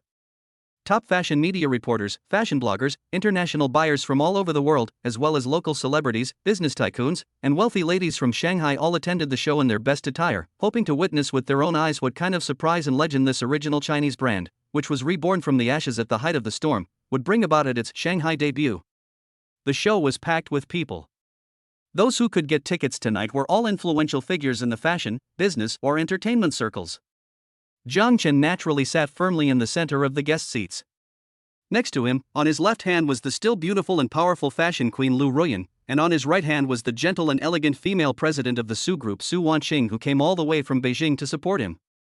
These 2 top beauties who were rarely seen on weekdays appeared at the same time, and they were so close to Jiang Chen, which became a major attraction that people inside and outside the show talked about tonight. In the dressing room backstage, Lin Shuiyu was wearing a simple yet elegant white silk dress designed by herself, and was making final preparations before going on stage. Although her pretty face was slightly flushed due to nervousness and excitement, her eyes were unusually firm and confident. She knew that tonight, she and her Shuayu would represent Chinese original design, stand in the center of the world stage, and be scrutinized by the most discerning eyes. She also knew that Jiang Chen, the man who gave her unlimited trust, support, and strength, was in the audience at this moment, silently watching her, waiting for her to shine the most dazzling light. Shuayu, are you ready? Jiang Chen appeared quietly at the door of the dressing room with a gentle and encouraging smile on his face. Yes. Lin Shuayu nodded heavily, with a confident light flashing in her beautiful eyes. Jiang Chen, thank you. Tonight, I will definitely not let you down. I believe you. Jiang Chen took a step forward, gently tidied up her hair, and said softly, Go, let the whole world fall for your talent. At exactly 8 o'clock in the evening, accompanied by a melodious music full of oriental charm yet with a modern rhythm, the lights in the entire show venue suddenly dimmed, leaving only beams of dreamy spotlights projected onto the T-stage. The Snow Language Magic City Splendor brand show has officially kicked off. The first model to appear was an internationally renowned Chinese supermodel, wearing a modified black velvet long cheongsam inspired by the cheongsam ladies on the old Shanghai calendar posters, incorporating classic Art Deco elements from the Bund International Building Complex. The neckline, cuffs and hem of the cheongsam were all embroidered with intricate and exquisite Shanghai-style patterns in gold and silver threads. As she walked, she was full of brilliance and looked around with brilliance, perfectly integrating the Oriental subtlety and the Western modern luxury, instantly catching the attention of everyone in the audience. Then, one after another, top supermodels dressed in the latest styles of Magic City Records series walked across the T-stage with elegant and confident steps. Every piece of clothing they wear is like a flowing work of art, full of amazing creativity and ingenuity. Some of them are inspired by the bustling life in the alleys of Shanghai in the early morning, combining traditional blue-printed cloth, Zhangyancha and other rustic fabrics with modern deconstructionist tailoring to create a unique style that is both nostalgic and avant-garde. Some draw artistic conception from the pavilions, towers, bridges and flowing water of Suzhou gardens, and cleverly integrate elements such as ink smudges and freehand flower and bird paintings into the printing and embroidery of clothing, combined with light and flowing silk and chiffon fabrics to create an ethereal and elegant oriental zen. Others boldly seek inspiration from the colorful neon lights and towering skyscrapers in the Magic City at night, boldly colliding and integrating various highly saturated and contrasting colors, as well as futuristic metallic fabrics and geometric silhouettes, to create a psychedelic and modern urban futuristic feel. Lin Shuao's designs have completely overturned the international fashion circle's stereotype of Chinese original designs. It is no longer a simple crude stacking and grafting of traditional elements such as dragons and phoenixes, auspicious clouds, etc., but it truly integrates the essence of Chinese culture and the soul of the city of Magic City into the bones and blood of modern fashion design, and perfectly interprets and presents it in a younger, more international, and more innovative way. The entire show was in complete silence. Everyone was completely overwhelmed by the magnificent and dazzling visual feast on the catwalk. Fashion media editors-in-chief, senior fashion critics, and top international buyers from all over the world were mesmerized by the show, their eyes filled with incredible amazement and admiration. They never imagined that an emerging original brand from China could come up with such high-quality design works with such an international perspective and full of unique oriental charm. This is a perfect show that will go down in fashion history. When the last model finished her runway show, Lin Shuao, wearing that simple yet elegant white silk dress, walked slowly onto the T-stage amid thunderous applause and cheers from the audience. As she bowed to thank all the guests, her eyes were already filled with tears of excitement. She knew that from this moment on, she and her Snow Language had succeeded. Not only have they cleared themselves of the charge of plagiarism that they were previously maliciously accused of, but they have also won the respect and recognition of the entire fashion industry with their own strong abilities and stunning works. Jiang Chen sat in the audience, looking at the radiant, confident and calm Lin Shuao on the catwalk. A smile of satisfaction and pride appeared on his face. He knew that this phoenix, which had almost lost its wings, had finally been reborn and flew high. And he is the man who gave her wings and helped her soar into the sky. After the show, reports and praises about Snow Language, Magic City Splendor flew to the front pages of major fashion media around the world like snowflakes. A stunning work of Chinese original design. Shuayu redefines Oriental aesthetics. The charm of the Magic City, the peerless beauty. Lin Shuao conquers the world with her designs. From suspicion of plagiarism to rebirth, Shuayu staged the most inspiring counterattack legend in the fashion circle. Countless compliments pushed the Shuayu brand and Lin Shuao to an unprecedented peak of public opinion. The number of followers on their social media accounts skyrocketed by millions overnight. Their official website was even paralyzed at one point due to the overwhelming volume of traffic. The flagship stores of the Shuiyu brand in Shanghai and Beijing were packed with consumers and fashion lovers who heard the news from early the next morning. The stores were packed with people, creating an unprecedented grand occasion. Chapter 123. Orders are pouring in, international buyers are flocking to the door. The sensational effect caused by the Snow Language Magic City style record brand show far exceeded everyone's expectations.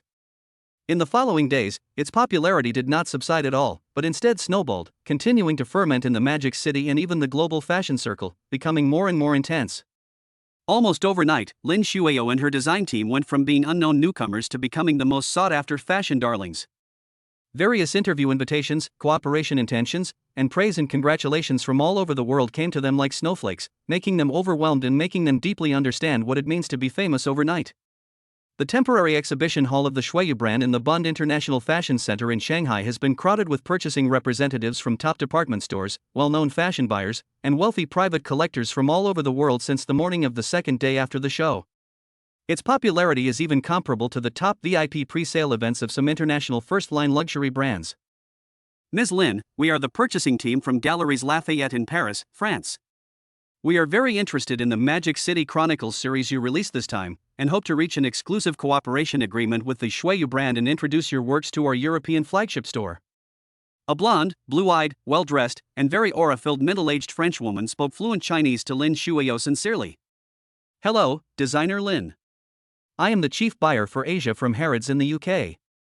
Your designs perfectly combine Oriental charm with international trends, which is breathtaking. We hope to order all the show models you release this time and set up an exclusive display area for the Shuiyu brand in the most conspicuous position in our department store. A British gentleman with gold-rimmed glasses and elegant temperament did not hide his love and desire for the Shuiyu brand. Ms. Lin. And me. I'm a representative from Saks Fifth Avenue, a boutique department store in New York, USA. We hope to obtain the exclusive agency rights of the Snow Language brand in North America. You can set the conditions. And us. We are the royal purchasing consultants from Dubai in the Middle East. Our princess is very fond of the dresses you designed and hopes to customize them for you. Faced with these top international department stores and fashion buyers who usually have high standards and are almost harsh in choosing the brands to cooperate with, but who are now like the most devout believers, scrambling to extend olive branches to her and the Shuiyu brand and offering various favorable cooperation conditions, Lin Shuiyu's heart is filled with indescribable excitement and pride. She knew that all this was thanks to Jiang Chen. If it weren't for Jiang Chen's unstinting investment, unremitting support, and his thunderous magic operation at the critical moment, she and her Shuiyu would never have achieved such brilliant achievements in such a short period of time, let alone gained recognition and respect from the entire international fashion industry. She suppressed her excitement, tried to remain calm and composed as a professional designer should be, and began to negotiate and communicate in an orderly manner with these sponsored dads from all over the world. Jiang Chen, on the other hand, did not participate too much in these specific business negotiations. He was just the investor behind the Shuiyu brand and Lin Shuiyu's personal consultant, occasionally providing Lin Shuiyu with some strategic guidance and suggestions at critical moments, or using his unfathomable money power and personal connections to gain more favorable cooperation conditions and broader development space for the Shuiyu brand. For example, when a top fashion group from Italy tried to obtain the exclusive agency rights of the Shuiyu brand in Europe by using the bait of helping the Shuiyu brand to open up the European market and tried to lower the purchase price, Jiang Chen just made a casual phone call. Half an hour later, the CEO of the Italian fashion group appeared in front of Lin Shuiyu in person, sweating profusely, with a more generous and sincere cooperation plan, and his attitude was as respectful as a primary school student meeting his class teacher.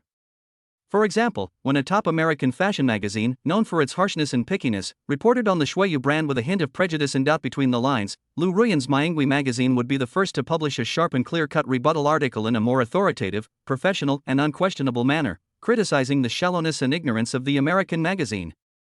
With the strong support and protection of Jiang Chen and Lu Ruyan, the two big bosses behind the scenes, Lin Shuiyu and her Shuiyu brand have been able to expand smoothly and unstoppably in the Magic City and even the global fashion circle. Orders came in from all over the world like snowflakes. The quantity and amount were so huge that even the supply chain and production lines of the Shuiyu brand, which had just been integrated, faced unprecedented pressure. Lin Shuiyu and her team worked almost non-stop, having a great time, feeling both pain and happiness.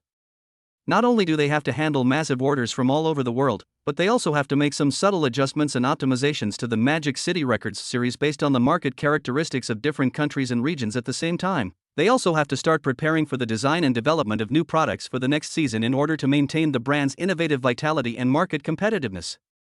Jiang Chen, on the other hand, began to use the industry integration blueprint medical and health field, rewarded by the system. Although this blueprint is mainly aimed at the medical and health field, its core business logic and industry integration ideas are also of great reference value to other industries, as well as his previous successful experience in acquiring the Nikkang Yui Group, to help Lin Shuiao plan the global production and sales network of the Shuiao brand. He knows that a truly successful international brand cannot be supported by just a few stunning designs. It also requires a strong and efficient supply chain system, a global sales channel network, and a professional and visionary brand operation team. What he needs to do is to build the cornerstone of such an indestructible business empire for the Shuiao brand. He first used the strong financial resources of Hanhai Capital to selectively acquire or invest in some clothing processing factories with advanced production technology and high-quality management experience, as well as some fashion brand agency companies with mature sales channels and customer resources in specific regional markets around the world.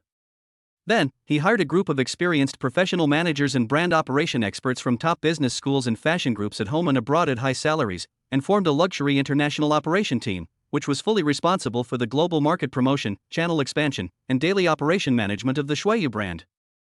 At the same time, he has also spent huge sums of money to purchase or lease the best commercial real estate in major fashion capitals around the world, such as Shanghai, Beijing, Paris, Milan, New York, and London, preparing to open a global flagship store for the Snow Language brand and turn it into a fashion landmark that showcases the charm of China's original design and the essence of Oriental aesthetics. Jiang Chen's series of large-scale investments and layouts not only stunned and amazed Lin Shuiao and her team members, but also shocked the entire fashion circle. Everyone was completely impressed by Jiang Chen's bold move of regardless of cost, global layout, and his long-term strategic vision. Chapter 124: Lu Ruyan's Celebration Banquet and Private Reward.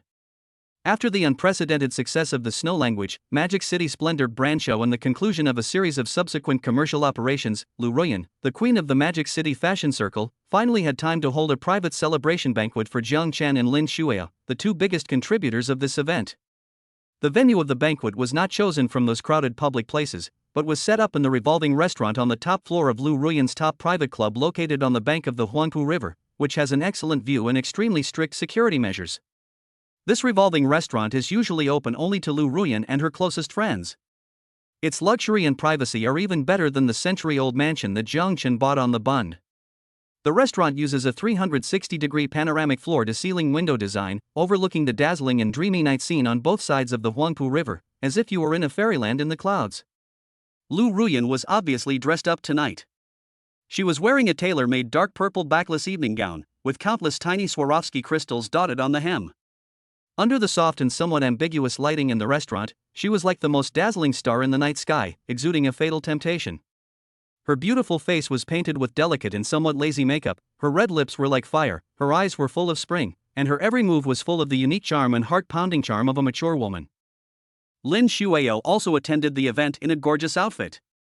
She chose a moon-white silk long dress designed by herself, which combined traditional Cheongsam elements with modern minimalist style. The long dress perfectly outlined her exquisite and graceful figure, and also brought out her unique temperament, which was as gentle, elegant, and refined as the Jiangnan water village. Unlike Lu Ruyan's beauty, which was as hot and unrestrained as a blazing flame, Lin Shuiao's beauty was more like a budding white magnolia, elegant and noble, which made people forget the world and feel pity. Jiang Chen was still wearing a well-tailored casual suit, looking relaxed, with a faint smile on his face. He sat between the two stunning beauties, enjoying the rare blessing of having two wives and the joy of victory. Jiang Chen, Shuiao, Lu Ruyan picked up the tulip-shaped goblet filled with top-grade Lafite, her beautiful eyes sparkling with light, her voice with a hint of unique hoarseness and magnetism, and she was the first to speak. "Sister, I prepared some wine today, first to celebrate the complete success of our Shuiao brand's first show in Shanghai, and second to thank you too. Especially you, Boss Jiang." Lu Ruyan turned her gaze towards Jiang Chen, her eyes full of undisguised admiration and a hint of barely perceptible passion. "If it weren't for your planning and efforts to turn the tide, I'm afraid that Shuiao would not only fail to become a hit in the Magic City, but would also be ruined and become a laughingstock in the entire fashion circle.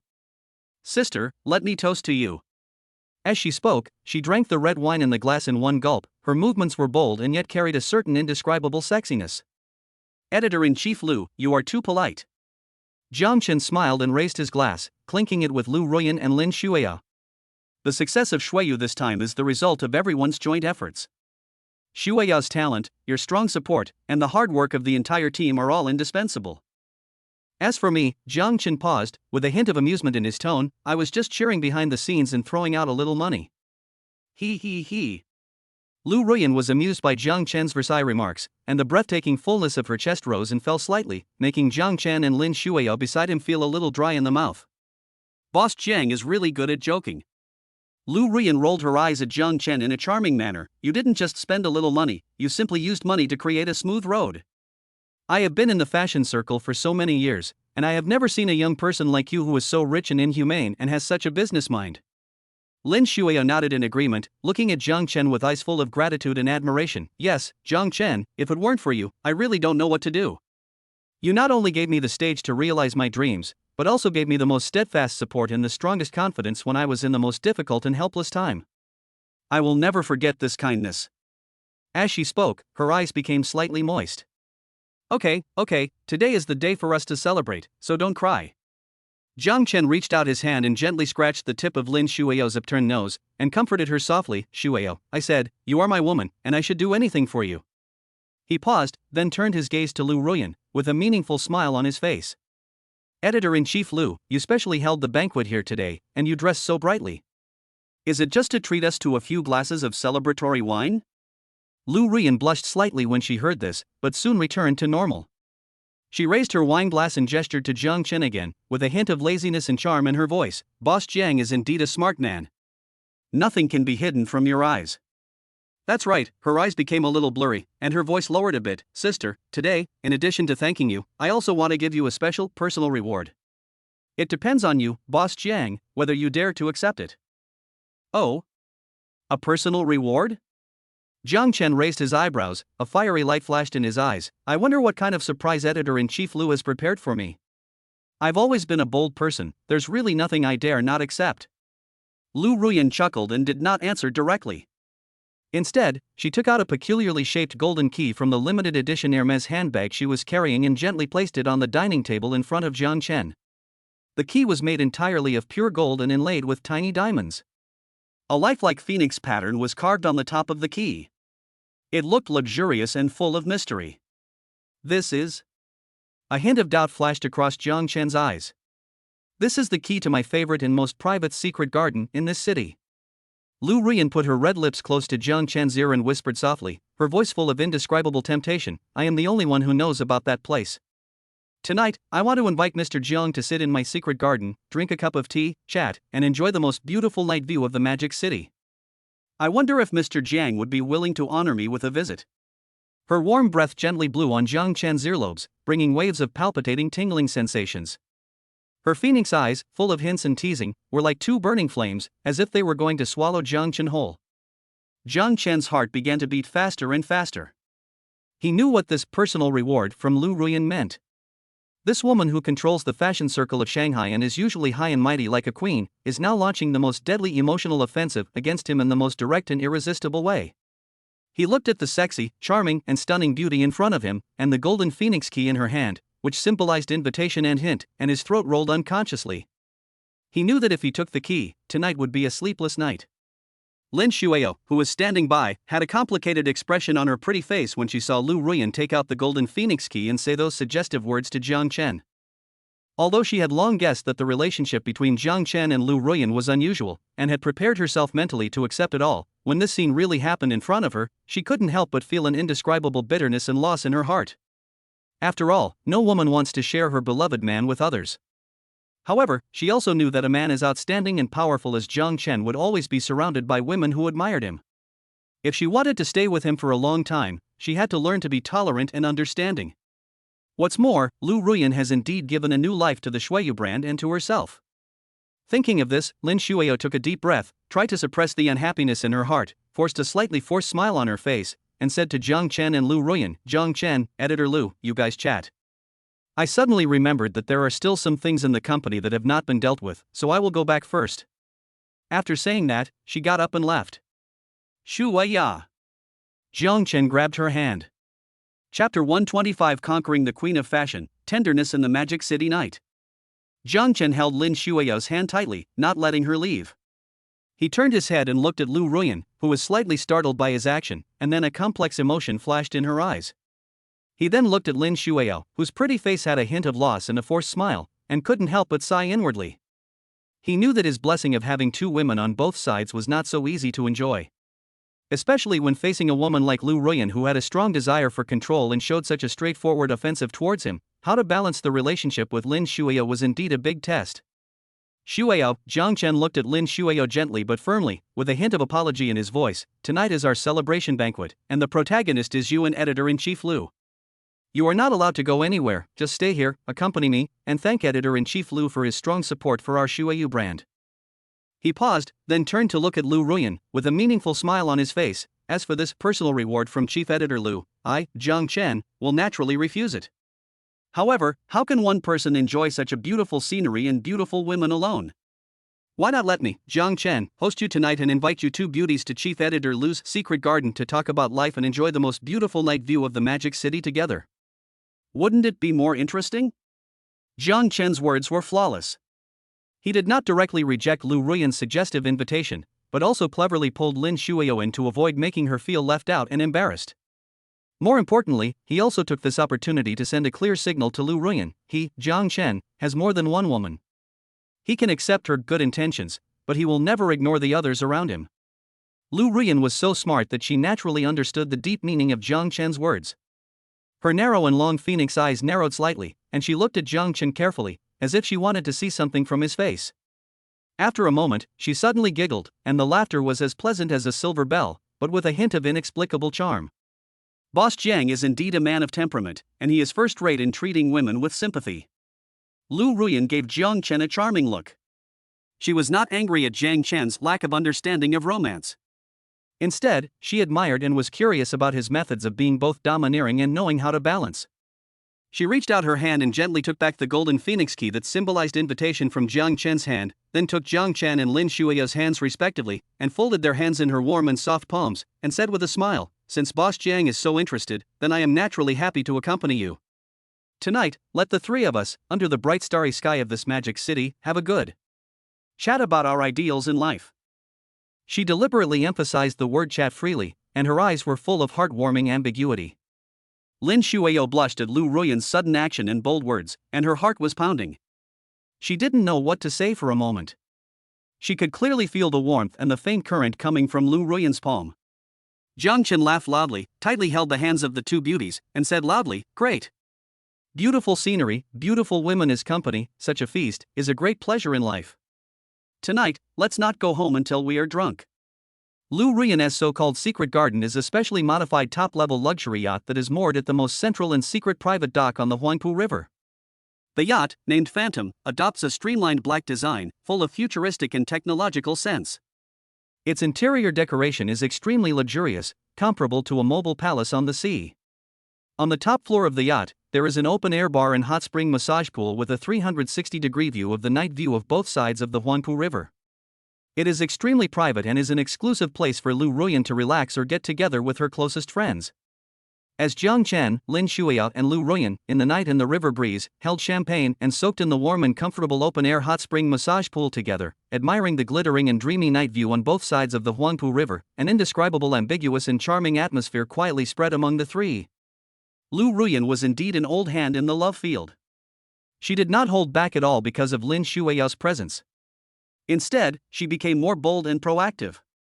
Her charming eyes kept moving between Jiang Chen and Lin Shuiao. Her words were full of all kinds of provocative and suggestive tiger and wolf words, which made the shy and nervous Lin Shuiao blush and her heart beat faster. She almost dared not look up and look at her. Jiang Chen, on the other hand, was happy to enjoy the blessing of being embraced by two beauties and having two beauties competing for beauty. He skillfully dealt with Lu Ruyan and dealt with her emotional offensive like a storm, and at the same time, he used gentle eyes and considerate actions from time to comfort the slightly embarrassed and uneasy Lin Shuiao beside him, trying to maintain the delicate balance between the three of them. Under the influence of alcohol and the ambiguous atmosphere, the conversation between the three people gradually became more and more bold and in-depth. From gossips in the fashion circle to the intrigues in the business world, from life's ideals and aspirations to the emotional entanglements between men and women. Lu Ruyan openly told Jiang Chen and Lin Shuao about her legendary experience of rising from an unknown little model to becoming the media queen who now controls the fashion circle in Shanghai, as well as the hardships, sweat, unknown bitterness, and helplessness she had endured behind the glamorous appearance. Her honesty and truthfulness gradually dispelled the last bit of estrangement and resentment in Lin Shuao's heart. She discovered that this woman who usually looked high and mighty, like a queen, actually had her fragile and soft side. And under the guidance of Lu Ruyan and Lin Shuao, Jiang Chen half-truthfully revealed some of his rise-to-wealth history of starting from scratch and constantly having adventures, as well as his grand vision for the future business empire. His unfathomable strength, wisdom in planning strategies, and ambition to dominate the world deeply impressed Lu Ruyan and Lin Shuao, two equally proud and arrogant girls, and made them more determined to follow him and create the future together. The night is getting deeper and deeper. The cruise ships on the Huangpu River are still brightly lit with singing and dancing. However, a hot spring massage pool on the top floor of the Phantom is already filled with boundless spring scenery and infinite beauty. The next morning, Jiang Chen slowly opened his eyes. He looked at the sexy queen Lu Ruyan on his left, who was still sleeping with a satisfied but slightly tired smile on her face. He then looked at the pure and talented Lin Shuao on his right, who was also lying on her back with a shy and sweet blush on her pretty face. He felt an indescribable sense of accomplishment and a little guilt. From now on, these two most dazzling pearls in the Shanghai fashion circle will completely become Jiang Chen's women, and become the most loyal and charming confidants in his future business empire. Ding! The host has successfully conquered the Magic City fashion queen Lu Ruyan, and made her surrender herself to him physically and mentally, with a max favorability rating. Unlock the fashion queen's assistant's aura, gain additional advantages in the fields of fashion and media, and have a certain chance of obtaining implicit control or core resource support from Lu Ruyan's family and its media group. Ding! The host's relationship with his confidant Lin Shuao has taken a qualitative leap, and their favorability rating has greatly increased. Lin Shuao's loyalty and dependence on the host has reached a new height. The system's prompt sound once again confirmed Jiang Chen's brilliant victory last night. He smiled slightly, carefully stood up from between the two sleeping beauties, and prepared to prepare a loving love breakfast for them. Chapter 126: Lin Shuao's blessing in delicate balance. After the extremely luxurious and ambiguous Phantom Yacht feast, the relationship between Jiang Chen and Lu Ruyan has undoubtedly undergone a radical change.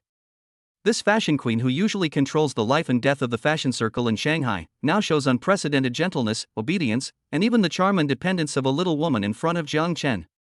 Not only did she open her most private secret garden to Jiang Chen without reservation, she also mobilized her huge resources in the fashion and media circles in Shanghai and even the world, and spared no effort to help Jiang Chen's various undertakings and escort them.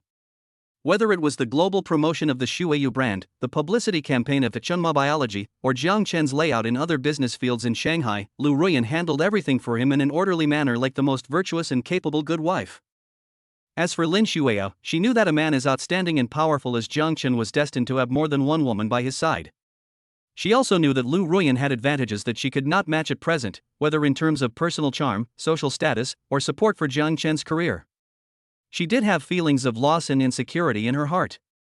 Especially when she saw the intimacy and tacit understanding between Jiang Chen and Lu Ruyan, a faint sense of bitterness and inferiority also quietly surged into her heart. But at the same time, she is also a very smart and considerate woman. She knows clearly that she can go from being an unknown designer to becoming the founder of the Shuayu brand that everyone is looking forward to today, all of which is inseparable from Jiang Chen's strong support and unswerving support. Jiang Chen not only gave her a stage to realize her dreams, but also gave her the strongest confidence and the strongest support when she was in the most difficult and helpless time.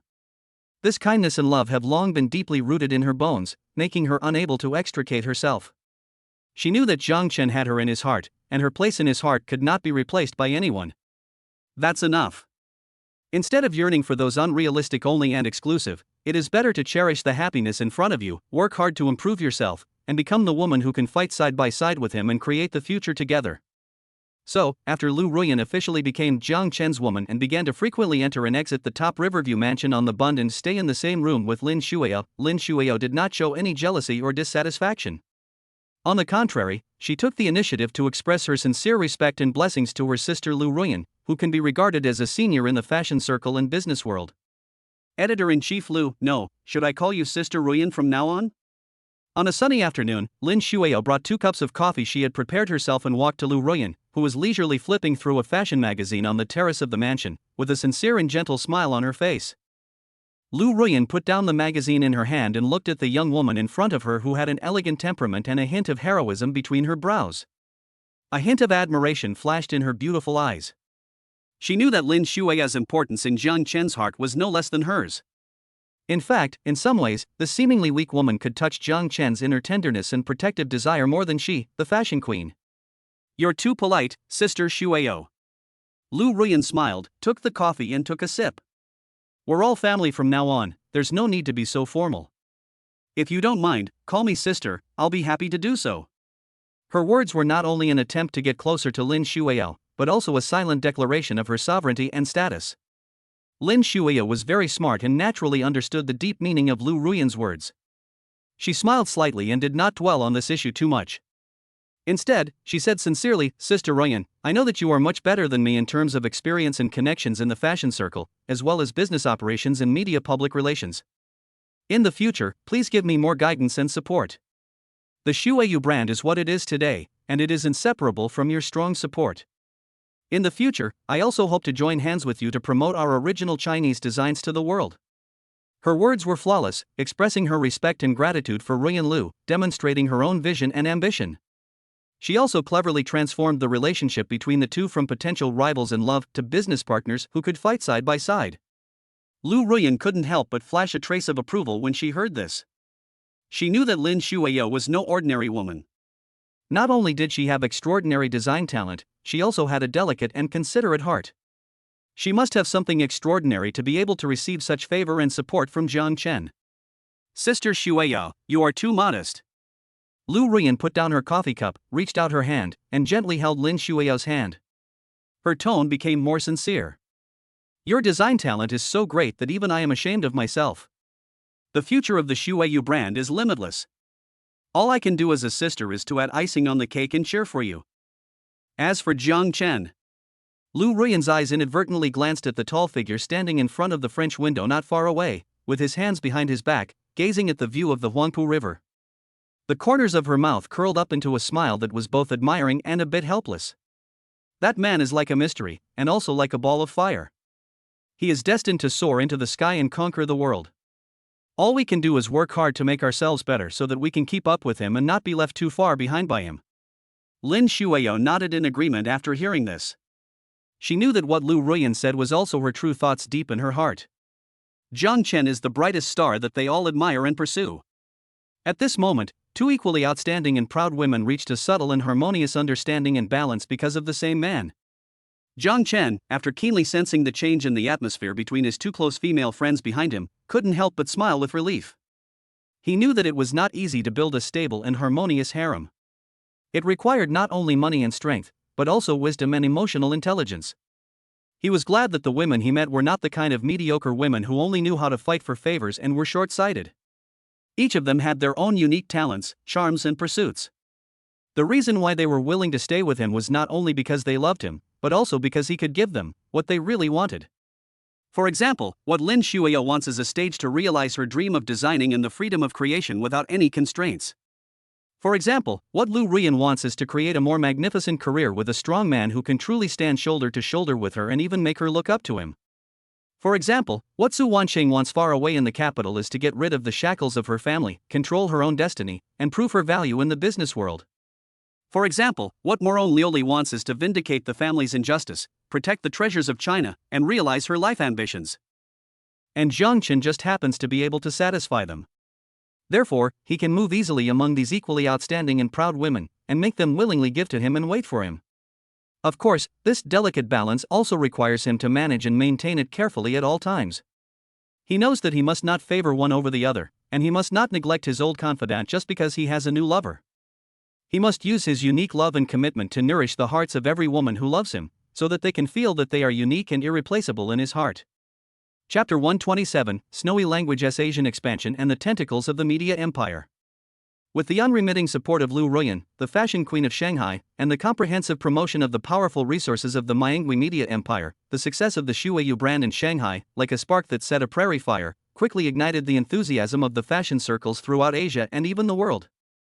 The Magic City Style series designed by Lin Shuio, with its unique oriental aesthetics, exquisite craftsmanship and accurate grasp of modern fashion trends, has not only won unanimous praise from professional fashion critics and international buyers, but has also set off a strong Chinese style around the world. Cooperation invitations from top department stores, fashion boutiques and well-known e-commerce platforms from major countries and regions in Asia, such as Tokyo, Seoul, Singapore, Bangkok, Kuala Lumpur, etc., are flying to the Shanghai headquarters of the Snow language brand like snowflakes.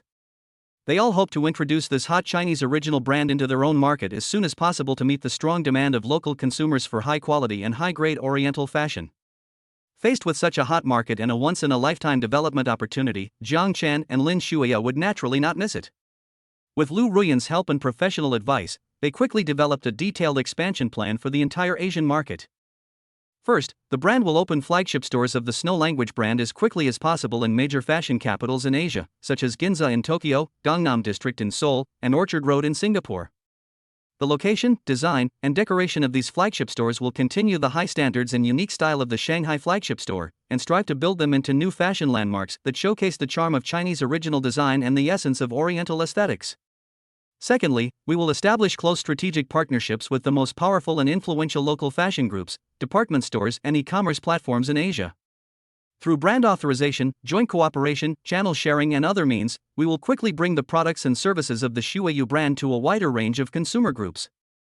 Thirdly, the product line and marketing strategy of the Snow language brand will be appropriately adjusted and optimized in response to the cultural characteristics and consumption habits of different countries and regions.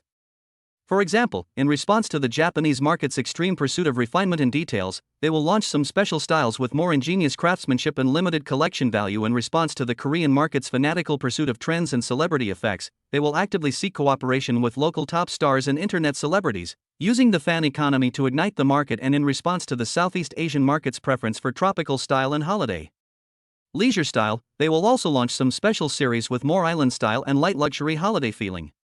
Finally, and most importantly, it is the reserve and cultivation of talents.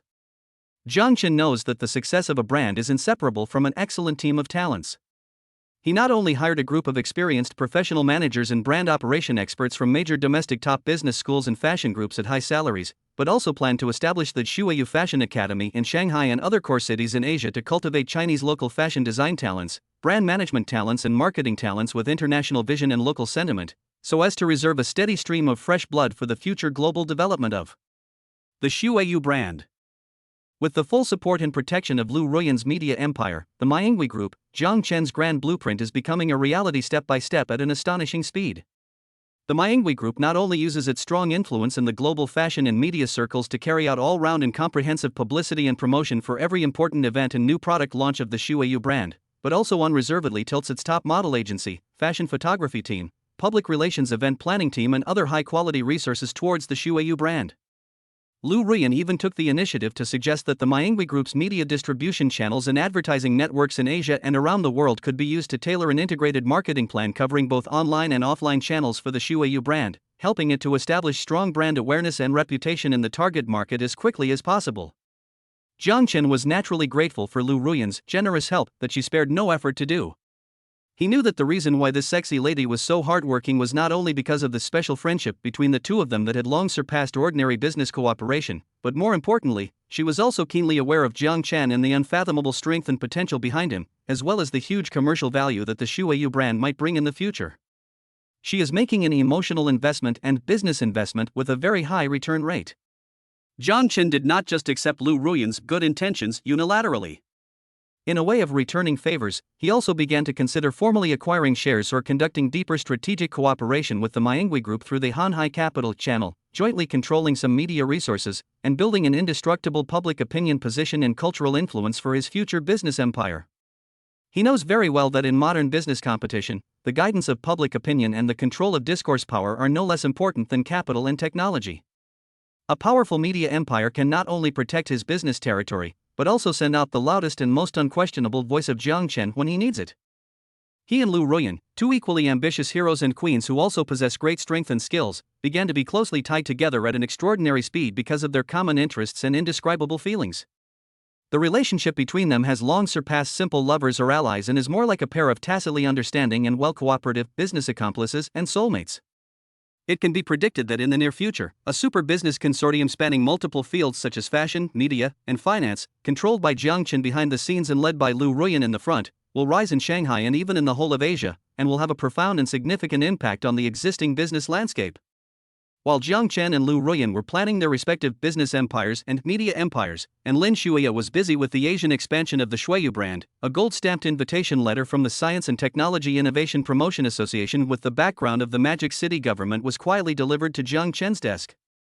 The content of the invitation letter is to invite Jiang Chen and Dr. Chen Mo, the chief scientist of his Chunma Biology, to participate in an international top-level artificial intelligence and life science summit forum to be held in Shanghai, and hope that they can share the latest research results of the Chunma Biology in the field of neuronal regeneration and repair technology at the forum. Chapter 128: The Invitation to the Magic City Summit and the New Battlefield in the Technology Industry. Jiang Chen looked at the beautifully designed and carefully worded gold-plated invitation letter in his hand, as well as the bright red seal on it that read Magic City Intelligence and Life Sciences Summit Forum Organizing Committee, and a meaningful smile appeared on the corner of his mouth. He knew that when he was in Beijing, he had invested huge sums of money to support Dr. Chen Mo and his Chunma Biology, and announced in a high-profile manner that he would conquer the world-class medical problem of neuronal regeneration and repair technology. This move was not only to complete the system's tasks, or simply to get a share of the biomedical field. More importantly, he wanted to take this opportunity to send a clear signal to the outside world. He, Jiang Chen, not only wanted to stir up the business and fashion fields, but also to occupy a place in the high-tech field that represents the future of mankind. This invitation, which was proactively sent by the Science and Technology Innovation Promotion Association with the background of the Shanghai municipal government, was undoubtedly the best response and initial recognition of his previous high-profile layout. Intelligence and Life Sciences Summit Forum. Jiang Chen tapped the table lightly, his eyes flashing with thought. It seems that these people in Shanghai have a very good nose. Chunma Biology has just started to gain some popularity in Beijing, and they can't wait to drag us to this so-called top international forum to be the mascot or guinea pig. He naturally understood that the official forum of this level invited him and Dr. Chen Mo to attend, ostensibly to promote academic exchanges and demonstrate China's scientific and technological strength, but in fact, it was also an opportunity to find out the real technical level of the Chunma Biology and even incorporate it into the local science and technology industry development plan of Shanghai for its own use. However, Jiang Chen was not disgusted by this, and even looked forward to it. He knew that the technology of Chunma Biology would sooner or later go global and be subject to the most rigorous testing and the most brutal competition. And Shanghai, an international metropolis, was undoubtedly a better platform than Beijing for technology display, attracting international capital, and recruiting the world's top talents. What's more, Jiang Chen has never been a person who is willing to passively accept arrangements. Since the Magic City government has taken the initiative to extend an olive branch, he will naturally make good use of this opportunity to once again demonstrate his unfathomable strength and money ability in this new tech battlefield of Magic City, and show off his muscles, so that everyone knows that behind Chunma Biology stands Jiang Chen. It also makes his name Jiang Chen well known in the Magic City's technology circle. Night Crow, Jiang Chen pressed the internal communicator on the table and ordered in a deep voice, "Contact Dr. Chen Mo immediately and tell him that we have received an invitation to the Magic City AI Summit. Ask him and his core team to set off immediately and come to Magic City to meet me. I want to see a speech about the latest research results of Chen Mo biology in the shortest possible time, which is enough to shock the whole world." Also, Jiang Chen paused, a sharp light flashing in his eyes. "Please help me check the detailed agenda of this summit, the list of major guests attending the summit, and the actions of those international pharmaceutical giants that may pose a potential threat to our Chunma Bio, especially United Gene and its related subsidiaries, at this summit." He had not forgotten the bitter words that Mr. Carter of Sino Medical had said to him in Beijing after his failure. Although Sino Medical's business in China had suffered a heavy blow due to the corporate espionage scandal, the strength and influence of its parent company, United Gene, in the global pharmaceutical field should not be underestimated. Jiang Chen believed that with the revengeful style of United Gene, they would never let go of any opportunity to suppress and discredit Chunma Biology. And this Magic City AI Summit was undoubtedly the best stage for them to carry out academic sniping and public opinion attacks. "Yes, Mr. Jiang." Night Crow's voice was still cold and efficient. Under Jiang Chen's personal arrangement and with the full cooperation of the Shanghai branch of Hanhai Capital, Dr. Chen Mo and the core research and development team of the Chunma Biology led by him soon arrived in Shanghai secretly from Beijing on Jiang Chen's private plane. Jiang Chen did not let them stay in a hotel, but directly arranged them on one of the floors of his top Riverview mansion on the Bund. Not only is the security here strict and private, but more importantly, Jiangchen has already used the top laboratory construction drawings biomedicine field and small high-energy particle collider miniature version, only used for basic cytology research, still in the field of urban science and technology, and other heaven-defying props exchanged in the system mall, as well as the blessing of money power, to secretly build a top biomedicine research and development center comparable to a national key laboratory in the basement of the mansion. This underground laboratory not only has the world's most advanced experimental equipment, the most sophisticated testing instruments, and the highest standard of sterile operating environment, but more importantly, Jiangchen also uses the special medicinal materials containing faint spiritual energy cultivated in the Dongtian Fudi project, as well as the life energy catalyst liquid provided by the system, for the laboratory cell culture and gene editing research. It provides an ideal environment that is almost cheating. When Dr. Chin Mo and his team members first walked into this top-notch underground laboratory that looked like a scene from a science fiction movie, everyone was completely stunned by the unimaginable luxury and advancement before their eyes. Mr. Jiang, this is simply a paradise for biological scientists. Dr. Chen Mo's voice trembled a little. He stroked those brand new and sophisticated experimental instruments, his eyes filled with incredible ecstasy and deep gratitude. He knew that with such top-notch R&D conditions in Jiangchen's unsparing investment, their Chenma biology research in the field of neuronal regeneration and repair technology would surely advance by leaps and bounds and achieve even more brilliant breakthroughs. Dr. Chen, this will be your home in Shanghai from now on. Jiangchen smiled and said calmly, I only have one request, and that is to produce research results that will impress the whole world in the shortest possible time. I want to let those Western countries that once looked down on our Chinese scientific research strength know that in the field of life sciences, we can also be the world's top. Don't worry, Mr. Jiang. Dr. Chen Mo's eyes were burning with the fire of scientific research. He said excitedly, I, Chen Mo, and my team will definitely live up to your trust. We will do our best, and we will make the name of Chen Mo biology resound throughout the world. In the next few days, Dr. Chen Mo and his core team worked day and night on intensive experimental research and preparation of summit speeches. Jiang Chen, on the other hand, began to use the platform of Hanhai Capital to carry out a series of low-key but precise layouts in the financial and technological circles of Shanghai. Not only did he successfully acquire several emerging technology companies with core technologies and development potential in the fields of artificial intelligence, big data, and gene sequencing, he also reached a preliminary strategic cooperation intention with several key technology investment funds with backgrounds in the Shanghai municipal government. His goal is not only to build Chenma Bio into a world-leading biopharmaceutical giant, but also to build a huge high-tech industrial empire spanning multiple fields such as artificial intelligence, life sciences, and big health with Chenma Bio as the core and Shanghai as the base. Chapter 129: The arrival of Chen Mo's team and the magic city strategy of Chen Mo biology. Jiang Chen was not idle either. He once again activated the industry integration blueprint medical and health field that the system rewarded, and combined with the local economic characteristics, industrial policies, and the latest developments in the international pharmaceutical market in Shanghai, he began to formulate a detailed and thorough strategic plan for the future development of Chenma biology in Shanghai. The core goal of this plan is not only to enable Chenma Bio to achieve a world-leading position in the field of neuronal regeneration and repair technology, but more importantly, to rely on this core technology to extend and expand to the upstream and downstream industrial chains, and ultimately create an international Chenma Bio Health Industrial Park in Shanghai that integrates research and development, production, clinical applications, rehabilitation, and high-end medical services. This industrial park will not only be a simple biomedical research and development and production base, but also a model of future healthy living that integrates the most cutting-edge life science technology, the most humane medical service concept, and the top health management model. In order to achieve this ambitious goal, Jiang Chen began to use the Hanhai Capital platform to carry out a series of low-key and precise layouts in the financial circle, technology circle, and medical and health field of Shanghai. He first spent a huge amount of money to acquire an industrial land covering an area of more than 1,000 acres in Pudong New Area, a prime location adjacent to the International Medical Park and Zhangjiang High-Tech Park, as the future construction land for the Chenma Bio Health Industrial Park.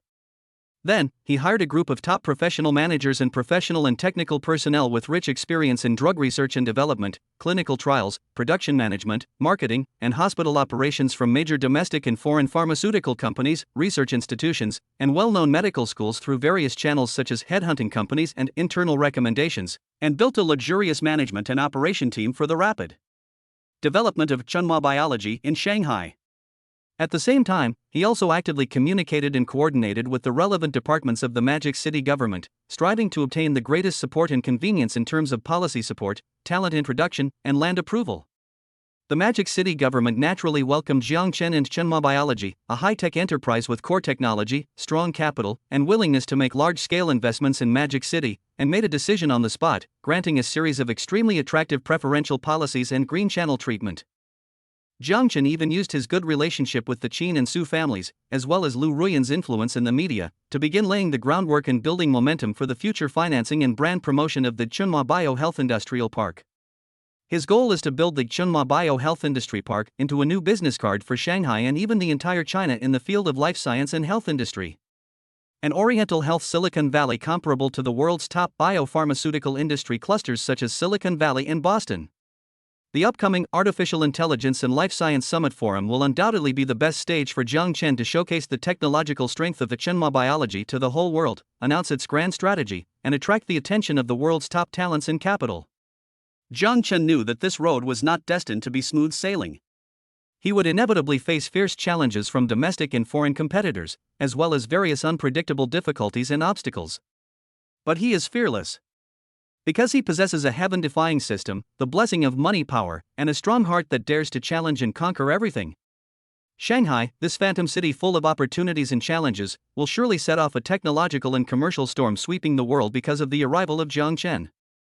Chapter 130, International Pharmaceutical Giant United Gene's Attention and Potential Threats.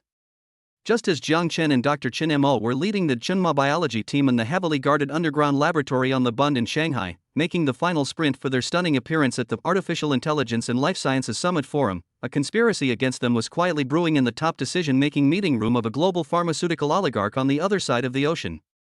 This pharmaceutical oligarch is none other than United Gene. As the absolute hegemon in the global biopharmaceutical field, the strength and influence of United Gene is far beyond the Sino-Medical that was severely punished by Jiang Chen in Beijing before. In fact, Sino-Medical is just a branch of United Gene responsible for market development in the Asia-Pacific region. At this moment, in the top-floor conference room of United Gene's global headquarters in Boston, the atmosphere was heavy and depressing. The group's global CEO, a 60-year-old white man named Davis Morgan, was listening to his subordinate's detailed report on the Waterloo of Sino-Medical in the Chinese market with a gloomy face. In other words, Davis Morgan's deep blue eyes flashed with a cold light. He spoke slowly in a low and powerful voice. Our Sino-Medical under United Gene has not only lost tens of billions of orders and high-quality assets in the Chinese market, but has also been sued by an unknown young man and his company on charges of commercial espionage, making it infamous and embarrassing? Yes, Mr. Morgan. The Asia-Pacific strategic president in charge of the report answered tremblingly. The young man named Jiang Chen and the Qin family behind him are very tough. They don't seem to take us, United Gene, seriously at all. Jiang Chen. Qin family. Chenhua Biology.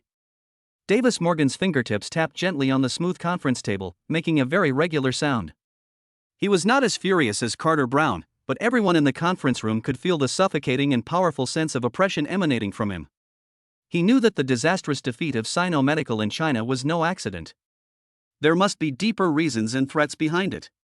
Regarding that Chenhua Biology and their so-called neuronal regeneration and repair technology, does our technical assessment team have any latest conclusions? Davis Morgan turned his gaze to another middle-aged man sitting next to him. This man is Professor Smith, the global chief scientist of United Genetics and a leading figure in the fields of neuroscience and gene editing. Professor Smith adjusted his gold-rimmed glasses, his eyes showing a scholar's rigor and undisguised arrogance. He pushed an assessment report in front of him and said calmly, Mr. Morgan, based on the limited information we have collected so far in the analysis of several papers previously published by Dr. Chen Mo at the Huaxia State Key Laboratory, their so-called neuron regeneration and repair technology is indeed feasible in theory, and even in some aspects, it is strikingly similar to the Prometheus project we are secretly carrying out. But, Professor Smith changed the subject, his tone full of disdain. I personally think that with their current technical level and RD conditions, it is nothing short of a fantasy to truly realize the clinical application of this technology. The technical bottlenecks and ethical dilemmas that need to be overcome are far beyond their imagination.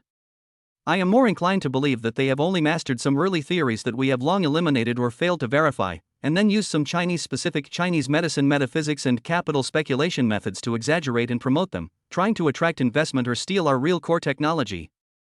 Professor Smith, Do you mean that they are probably bluffing, or even trying to take advantage of our united gene? A hint of coldness flashed in Davis Morgan's eyes. That's possible. Professor Smith nodded. However, we can't completely rule out the possibility that they have made some small breakthroughs in some areas that we didn't expect. After all, China is always full of all kinds of incredible miracles. Just now, we received the latest news from the organizing committee of the Magic City's Artificial Intelligence and Life Science Summit. The Asia-Pacific Strategic President, who had been silent, spoke again. Jiang Chen and his Chunma Biology team have accepted the invitation of the forum and will publicly publish their latest research results on neuronal regeneration and repair technology at the summit in 3 days. Oh? They actually dared to publicly publish their research results at such a high-level international forum? Upon hearing this, Professor Smith's eyes flashed with surprise, which was then replaced by a stronger disdain. It seems that they are really confident in themselves. Or is it that ignorance is fearless? The corner of Davis Morgan's mouth curled up in a cold arc. Very good. He said slowly, since they came to us on their own initiative, we should naturally treat them well. Smith, he turned his gaze to Professor Smith and said in an unquestionable tone, you will immediately lead the core team of our Prometheus project to the Magic City in the name of the chief scientist of United Genes to participate in this AI summit. I need you to use your most professional knowledge to thoroughly refute their so-called technological breakthrough in front of all the world's top scientists and media during the Q&A session of the summit. I want everyone to know that Chunma Biology is nothing but a liar who is just trying to attract attention. The real cutting-edge technology in life sciences will always be in the hands of us, United Gene. Don't worry, Mr. Morgan. Professor Smith adjusted his glasses, his eyes flashing with confidence and cruelty. To deal with academic clowns of this level, I don't even need to use the core results of the Prometheus project. Just some basic theoretical knowledge and experimental logic are enough to make them lose face in front of the whole world and feel ashamed. Very good. Davis Morgan nodded with satisfaction. In addition to completely crushing them academically, we also need to teach them a lesson in business that they will never forget. He turned his gaze to the Asia-Pacific Strategic President and ordered coldly, immediately launch the strangulation plan against Chunma Biology and all its affiliated companies. I don't care what means you use, whether it's poaching, spreading negative information, or even using patent weapons to sue. I only have one request, and that is in the shortest possible time, make this Chunma Biology disappear from this world completely. Also, Davis Morgan's eyes flashed with a deeper chill, keep a close eye on Jiang Chen, as well as the Qin and Su families behind him. Since they dare to be enemies with our united genes, they must be prepared to bear the consequences. I want to let them know how miserable the consequences of offending our united genes are. Yes. Mr. Morgan. Everyone in the conference room responded in unison, their voices filled with cold murderous intent. A huge conspiracy plan by the global pharmaceutical oligarch United Gene to completely strangle Chunma Bio and suppress Jiang Chen and the forces behind him has begun to unfold quietly around the world. The upcoming Magic City AI and Life Science Summit Forum will undoubtedly be the battlefield for the first head-on confrontation between the two sides. Chapter 131 Lu Ruyan's Intelligence Network and Preparations Before the Summit. Once the huge commercial machine of United Gene starts running, the energy and efficiency it can unleash are extremely astonishing. Within just a few hours after the highest decision-making meeting of the United Gene Global Headquarters ended, an information war and public opinion war against Jiang Chen and Chunma Biology had quietly begun. Some influential academic journals in the international biomedicine field, industry websites, and social media accounts of well-known experts have begun to publish articles and comments that appear to be objective and neutral but are actually full of doubts and insinuations. Most of these articles are about popularizing the huge technical bottlenecks and ethical dilemmas faced by neuron regeneration and repair technologies, and kindly remind investors and the general public to be wary of certain emerging companies using pseudoscience and capital speculation to exaggerate their propaganda and make huge profits. Although these articles did not directly name Chunma Biology, the objects implied and pointed to between the lines are self-evident. At the same time, some dirty information about Dr. Chen Mo, the chief scientist of the Chunma Biology, began to be spread with ulterior motives in some semi-closed academic forums and social groups. For example, the reason why he resigned in anger from the National Key Laboratory was not entirely because of academic differences, but because his research direction was too radical, lacking scientific basis, and not good at teamwork, etc. Although these half-true and half-false negative information have not yet caused much waves at the public level, they have begun to have a certain negative impact on the reputation and credibility of Chunma Biology in professional academic and investment circles. However, all of this was already within Jiang Chen's expectations. In other words, it was within Lu Ruyan's expectations. As the queen who controls a huge media empire, Lu Ruyan is already accustomed to the smear campaigns and information warfare tactics used in commercial competition, and is even an expert at it. After learning that Professor Smith, the chief scientist of United Gene, would personally lead a team to Shanghai to attend the AI summit, she immediately activated the most advanced and secretive intelligence collection and analysis department of her media group, and began to conduct a comprehensive and thorough background investigation on United Gene and its related stakeholders. Lu Ruyan's intelligence network was so powerful and efficient that it even exceeded Jiang Chen's imagination. In just one day, a detailed document of dozens of pages about United Gene and its chief scientist Professor Smith was delivered to Jiang Chen's desk. This document not only lists in detail United Gene's main business structure, core technology patents, market layout, and some major commercial mergers and acquisitions and litigation cases in recent years, it also delves into some of the dishonorable gray methods it has used in the process of global expansion, including but not limited to malicious suppression of competitors, patent trolling, suspected price monopoly, and conducting ethically controversial clinical trials in some developing countries. As for the personal information about Professor Smith, who was about to come to Shanghai to challenge, it is so detailed that it is outrageous. This includes not only all his academic resume, research results, academic controversies, and black history in the industry, even some of his personal lifestyle issues, such as extramarital affairs, keeping a lover, and some special personal hobbies, etc., have been dug out clearly by Lu Ruyan's intelligence network. This old guy is really a hypocrite with a sanctimonious appearance and a golden appearance. Jiang Chen looked at the romantic gossip and academic scandal about Professor Smith and the information, and a cold smile appeared on the corner of his mouth. He knew that with this piece of dirty information in his hand, he had the trump card that would bring Professor Smith to ruin and ruin his reputation forever. Ruyan, thank you so much for this time, Jiang Chen said sincerely to Lu Ruyan, who was sitting opposite him and sipping coffee elegantly. Your information is just in time. Why are you being so polite to me? Lu Ruyan rolled her eyes at him coquettishly, with a hint of smugness in her beautiful eyes. To deal with international hooligans who bully others by taking advantage of their power, we must use more hooligans' methods than them. My man, Lu Ruyan, is not someone who can be bullied by anyone. She paused, her tone becoming a little serious. However, Jiang Chen, you still have to be careful. Although this Smith is not a very good person, his academic achievements in neuroscience and gene editing are indeed world-class. At this summit, he will definitely raise some extremely tricky and cutting-edge questions about the technical details of Chenma biology, trying to completely refute you academically. How are you and Dr. Chen Mo preparing? Don't worry. Jiang Chen's eyes were full of strong confidence. I have conducted several rounds of simulations and stress tests with Dr. Chen and others. We have basically anticipated the questions that Smith might ask, and have prepared answers that will leave him speechless. What's more, Jiang Chen's mouth curled up with a mysterious smile. For this summit, I have specially prepared a secret weapon. When the time comes, I promise that the arrogant Professor Smith and the United Gene behind him will be shocked. The secret weapon he mentioned was naturally the incredible item that had just been refreshed in the system mall, Top Scientist Thinking Resonance Card. This card can allow Jiang Chen to acquire a level of thinking, knowledge reserves, and logical reasoning abilities similar to that of top scientists in a certain field in a short period of time. Although this card has a time limit, is expensive, and requires a lot of system points, Jiang Chen believes that as long as it can be used at a critical moment, it is definitely worth it. He has decided that if Dr. Chen Mo really encounters a difficult question during the question and answer session on the day of the summit, he will not hesitate to use this Top Scientist Thinking Resonance Card, and personally take part in a peak intellectual showdown with the arrogant Professor Smith as the major investor of Chen Mo biology and a cross-border technology enthusiast. He wants everyone to know that he, Jiang Chen, not only has money power, but also has a super brain that will attract the attention of all top scientists. Lu Ruyan looked at Jiang Chen's confident and well-organized appearance, and the worry in her heart gradually disappeared. She knew that this man would never fight a battle without preparation. Since he dared to say such words, he must have a trump card that could subvert everything. She is now beginning to look forward to the good show at the AI Summit 3 days later. She even asked the chief photographer and the top editing team of Phantom Club to make all preparations in advance. She wanted to use the camera and pen in her hands to perfectly record Jiang Chen's highlight moments at the summit, where he debated with many scholars and amazed everyone with his skills, and spread them to the whole world at the fastest speed. Chapter 132 New Function of the System Future Technology Simulator.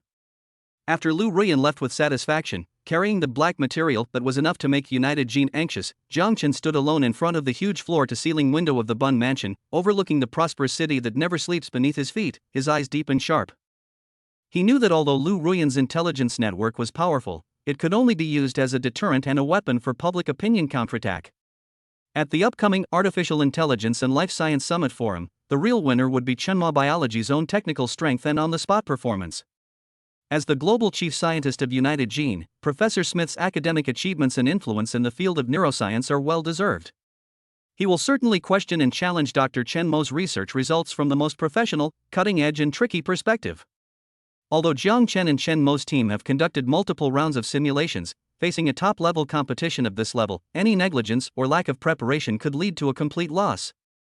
We must add another layer of insurance, Jiang Chen said to himself. He calmed his mind and immersed his thoughts into the system panel in his mind, and began to carefully count the system points and rewards he had recently obtained from completing a series of tasks, hoping to find some trump cards that could be used to meet the challenges of this technology summit. At this moment, a cold system prompt sound suddenly rang in his mind. Ding! It is detected that the host is about to face a cross-domain, high-intensity technology and business confrontation. The host's current capabilities and props reserves are not enough to fully cope with the potential risks of this challenge. Ding! The host's recent achievements in successfully defeating the Sino-medical plot, integrating domestic pharmaceutical industry resources, and establishing a positive influence in the Beijing cultural circle have greatly improved the system's comprehensive evaluation and have met the prerequisites for system function upgrades. Ding! Do you want to consume 100,000 system points and 500 special achievement points obtained by completing high-difficulty hidden tasks to fully upgrade the system and unlock a new auxiliary function module? System upgrade? Jiang Chen's heart skipped a beat. Since obtaining this super-rich face-slapping system, the system has had several small functional updates and reward upgrades, but this is the first time that it has clearly prompted comprehensive upgrade and unlocked new auxiliary function modules. Moreover, the system points and special achievement points required for this upgrade are unprecedentedly huge. Jiang Chen has no doubt that after this upgrade, the help the system can bring to him will definitely be subversive. Upgrade. Upgrade immediately. Jiang Chen confirmed in his mind without hesitation. Ding! System upgrade command confirmed, consuming 100,000 system points and 500 special achievement points. Ding! System upgrading. 10%. 30%. 70%. 100%. Ding! System upgrade complete. Congratulations to the host, successfully unlocked the new strategic level auxiliary function, Future Technology Trends Simulator Primary. Future Technology Trends Simulator Elementary, this function can perform highly complex simulations and deductions based on massive data such as the target technology field, relevant core parameters, and the current global technology level and resource allocation input by the host. Function 1, Development Path Simulation. It can simulate and deduce the most likely development paths of the target technology in the next 1-3 years, and present them in the form of probability.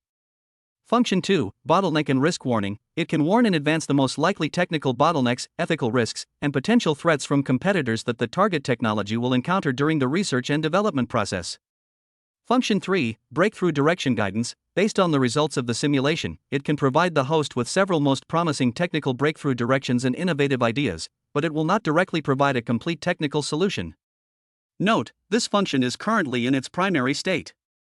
Each in-depth simulation consumes a large amount of system points and energy. The simulation results are for reference only.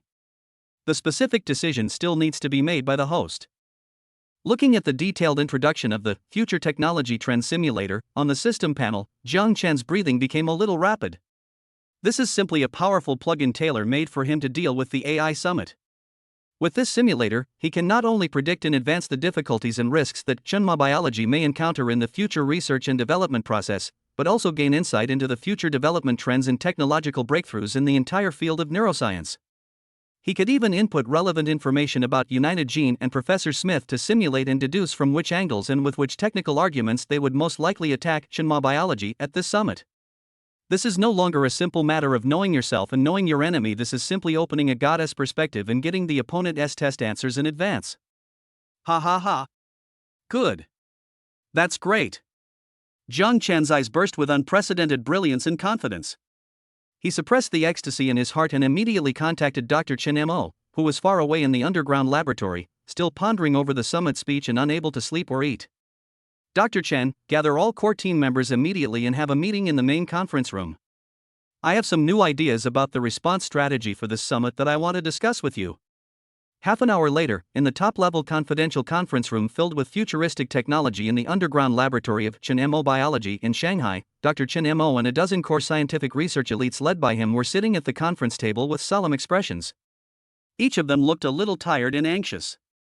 In the past few days, they have been studying Professor Smith's past academic papers and speech videos almost non-stop, trying to find possible attack points from them and prepare corresponding countermeasures.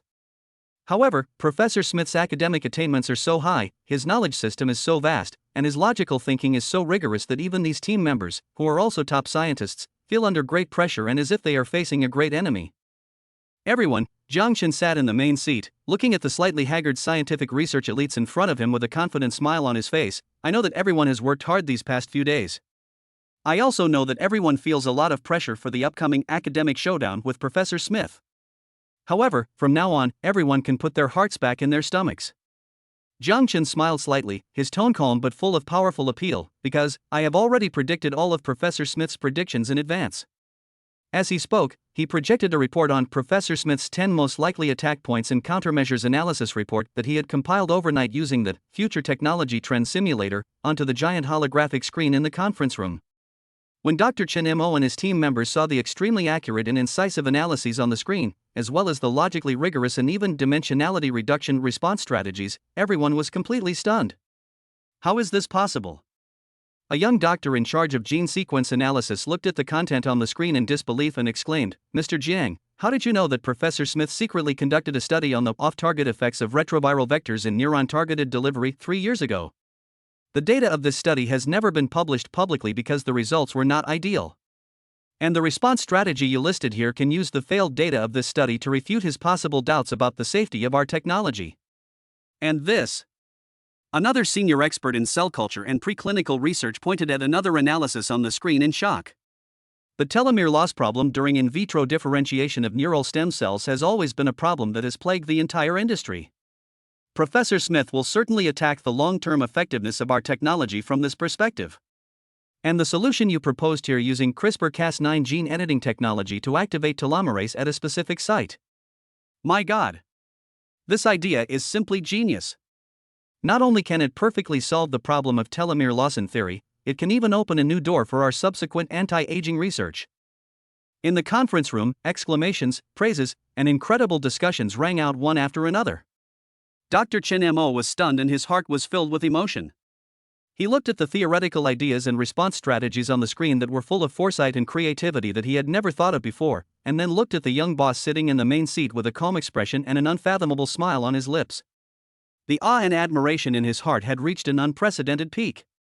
He really couldn't imagine how Jiang Chen, an investor who didn't major in biomedicine, could have such a terrifying reserve of cross-disciplinary knowledge, such a keen insight into technological development, and such a demonic ability to predict strategies. Could it be that he is really the legendary genius that only appears once in a million years? Mr. Jiang. Dr. Chen Mo's voice was trembling. Your analysis report is simply a stroke of genius. With it, let alone one Smith, even if there are 10 Smiths, we have the confidence to completely crush them academically. Very good. Jiang Chen nodded with satisfaction. Everyone, there are still 2 days before the summit. I need you to thoroughly understand and digest all the contents of this report and incorporate them into your preparations for your speeches and the Q&A session. I want the whole world to know that the technology of Chen Mo Biology can withstand any test. I also want to let that arrogant Professor Smith have a taste of what it means to show off one's skills in front of an expert and what it means to humiliate oneself in the Magic City, on our Chinese territory. Chapter 133 AI Summit opens, globally attracted Chen Mo moment. The Magic City AI and Life Science Summit Forum officially kicked off at the main venue of the Magic City International Convention Center. This annual event brings together the world's top scientists, CEOs of multinational companies, and top investors with huge sums of money. Every agenda item is enough to influence the direction of global technology and business in the next few years. The venue was packed with people, and the air was filled with the unique atmosphere of the collision of wisdom and capital. Jiang Chen, Lu Ruyan, and Su Wanqing, who had come all the way from Beijing to support Jiang Chen, were now sitting firmly in the first row of the most central guest seats at the venue. The appearance of the three of them formed a beautiful and eye-catching landscape, attracting many media reporters and guests to whisper and look at them. At 3 p.m., after a few rather boring opening speeches by industry leaders and government officials, it was finally time for the much-anticipated Chen moment. Next, let us give the warmest applause to Dr. Chen Mo, the founder and chief scientist of Chen Mo Biotechnology Company, Limited from Beijing, China, to share with us the latest theoretical breakthroughs and research results on neuron regeneration and repair technology. The host's voice was high-pitched and passionate. Under the gaze of thousands of people in the audience, Dr. Chen Mo, wearing a well-fitting dark gray suit, took a deep breath, took steady steps, and slowly walked up to the podium that would attract the attention of the whole world. Normally, he was just a pure scientist who was buried in the laboratory and not good at speaking. Facing such a grand scene, it would be a lie to say that he was not nervous. But when his eyes met with Jiang Chen's eyes full of encouragement and trust in the first row of the audience, his heart, which had slightly accelerated due to nervousness, instantly calmed down. He knew that he was not fighting alone today. Behind him stood the omnipotent young boss who gave him unlimited trust and support, his entire team who worked hard, and the thousands of patients and their families who suffered from neurological diseases and longed for a new life. Thinking of this, Chen Mo's eyes became extremely firm and confident. He straightened his back, walked onto the podium, and bowed deeply to all the participants. Good afternoon, distinguished guests, colleagues, ladies and gentlemen. Chen Mo's voice was clearly heard in every corner of the conference hall through the microphone. Although his voice was not as passionate and appealing as those of professional speakers, it was full of the rigor and calmness of a scholar, as well as the purest awe and persistence for science. My name is Chen Mo, and I am the chief scientist of Chen Ma Bio. Today, I am standing here and I want to share with you a technology that our team has explored for several years and finally made a breakthrough in recently neuron regeneration and repair technology. As soon as he finished speaking, a complex diagram of the neuronal structure of the human brain appeared on the huge holographic projection screen behind him. As we all know, Chen Mo's tone became serious. Neurons are the basic units that make up our nervous system. Once they are damaged or die due to disease, trauma, or aging, it is almost irreversible. This has also led to neurological diseases such as Alzheimer's disease, Parkinson's disease, spinal cord injuries, and various sequelae of stroke, becoming one of the most difficult fortresses to conquer in the field of modern medicine, bringing endless pain and despair to hundreds of millions of patients and families around the world. Many participants in the audience nodded in agreement. Many of them were scientists engaged in research in related fields, or wealthy people who suffered because their family members suffered from such diseases. However, today, I want to tell you all, Chen Mo's tone suddenly changed, becoming loud and powerful. This irreversible curse is about to be completely broken by us. He pressed the remote control in his hand, and the picture on the holographic screen changed. An extremely complex animation appeared, filled with various gene sequences, protein molecular structures, and bioelectric current waveforms. With the strong support and forward-looking guidance of Mr. Jiang Chen, our Chenma Biotechnology research team has creatively proposed a set of multi-pathway synergistic activation theories of neuronal regeneration and repair. Chenma's voice was full of pride and passion. We no longer rely on a single technology path to achieve neuron regeneration. Instead, we use the synergy of three core levels to jointly awaken and activate the long-dormant self-repair potential of the human nervous system. First, it is targeted gene activation based on the latest CRISPR gene editing technology. We have successfully screened and located several dormant genes that play a key role in the differentiation of neural stem cells and axon growth. Through the special messenger RNA vector we developed, we can accurately wake them up, thereby providing the most fundamental raw materials for neuron regeneration at the cellular level. The second is the microcurrent pulse resonance that combines the ancient Chinese meridian theory with modern bioelectric technology.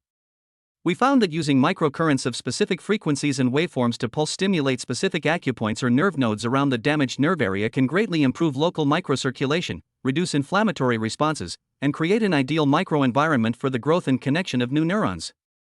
The third and most crucial point is that we have successfully extracted and purified a new compound bioactive substance from some extremely rare Chinese native medicinal materials that grow in special environments. We named it Neuron Growth Factor CM01. Experiments have shown that this growth factor can not only provide the most sufficient nutrition for new neurons, but also act like a navigator to accurately guide nerve axons across the damaged area and re-establish effective synaptic connections with the correct target cells. Chen Mo's words were like dropping a series of heavy bombs on the calm lake, instantly causing a huge sensation in the entire venue. The scientists and medical experts in the audience were all stunned, their eyes filled with disbelief and shock. Targeted gene activation. Microcurrent pulse resonance. Brand new neuron growth factor. Any of these three technical paths, taken alone, is enough to cause an earthquake in its respective field.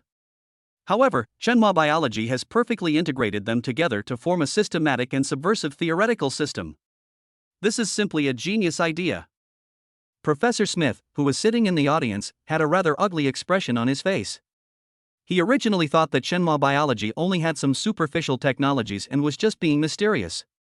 But he didn't expect that the other party would come up with such a complete and forward-looking new theory that even made him, a leader in the industry, feel a little scared. Humph. These are just some sensational theories. Professor Smith snorted in his heart and whispered to his assistant, without solid experimental data to support them, even the most perfect theories are just castles in the air. I want to see what decent evidence they can come up with. As if in response to Professor Smith's question, Chen Mo on the stage pressed the remote control in his hand again. The images on the holographic screen switched to videos and data of shocking preclinical animal experiments. Everyone, please look, Chen Mo's voice became louder and more confident.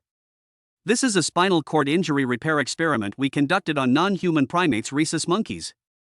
In the experiment, we used surgery to completely transcribe the monkey's spinal cord at the T10 segment, causing complete paralysis of both lower limbs. On the screen, several monkeys appeared with their lower bodies dragging on the ground, unable to move. Their helpless and painful looks moved many people present. After one cycle of treatment with our CM Nerveregan 01 regimen, please see. The scene changed and a miracle happened.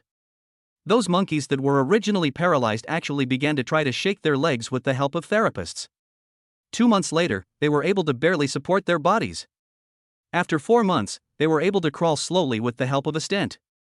After August, they are able to walk independently, although their gait is still a little unsteady. In the video released 12 months later, a lab monkey codenamed Wukong was able to run and jump flexibly in the spacious activity room, and even climbed to a high place to pick his favorite bananas. His athletic ability was almost the same as before the injury. Boom! The entire venue was in an uproar. Everyone stood up from their seats, staring at the miraculous scene on the screen in disbelief, and burst into thunderous applause and exclamations. Oh my God! Is this true? Complete spinal cord transection can actually be cured? Incredible! This is a milestone in the history of human medicine.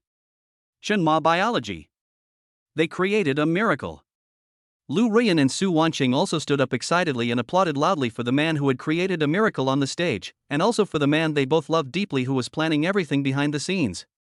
Professor Smith was completely stunned. He stared at the lively monkey on the screen and the clear microscopic image next to it showing the axons regenerating and reconnecting across the damaged area, his eyes filled with incredible shock. He knew that if these data were true, then the technology of Chenma biology would completely subvert the entire field of neuroscience. And the technological hegemony and market monopoly established by him and the United Gene behind him would also collapse in an instant. Impossible. This is absolutely impossible. Professor Smith roared madly in his heart, these data must be forged. It's a scam. I must expose them. The tide of applause and exclamations continued in the grand venue. Dr. Chen Mo stood in the center of the podium, feeling the recognition and praise from the world's top peers, and his heart was filled with unprecedented excitement and pride. He knew that from this moment on, Chenma biology and the research he insisted on would no longer exist in obscurity, but would truly step onto the top stage of world life sciences. However, just as the host announced the start of the question and answer session and countless arms were raised in the audience, all wanting to get the first chance to ask questions, a figure slowly stood up from the first row of guest seats with unquestionable strength. He is Professor Smith, the global chief scientist of United Genetics. When he stood up, he seemed to carry an invisible and powerful aura, instantly quieting the originally noisy venue. Everyone's eyes were focused on this leading figure in the field of neuroscience. They knew that a real, tit-for-tat academic contest was about to take place between the two top scientists. Professor Smith did not take the microphone handed to him by the staff, but walked directly to the spare podium in front of the guest seats.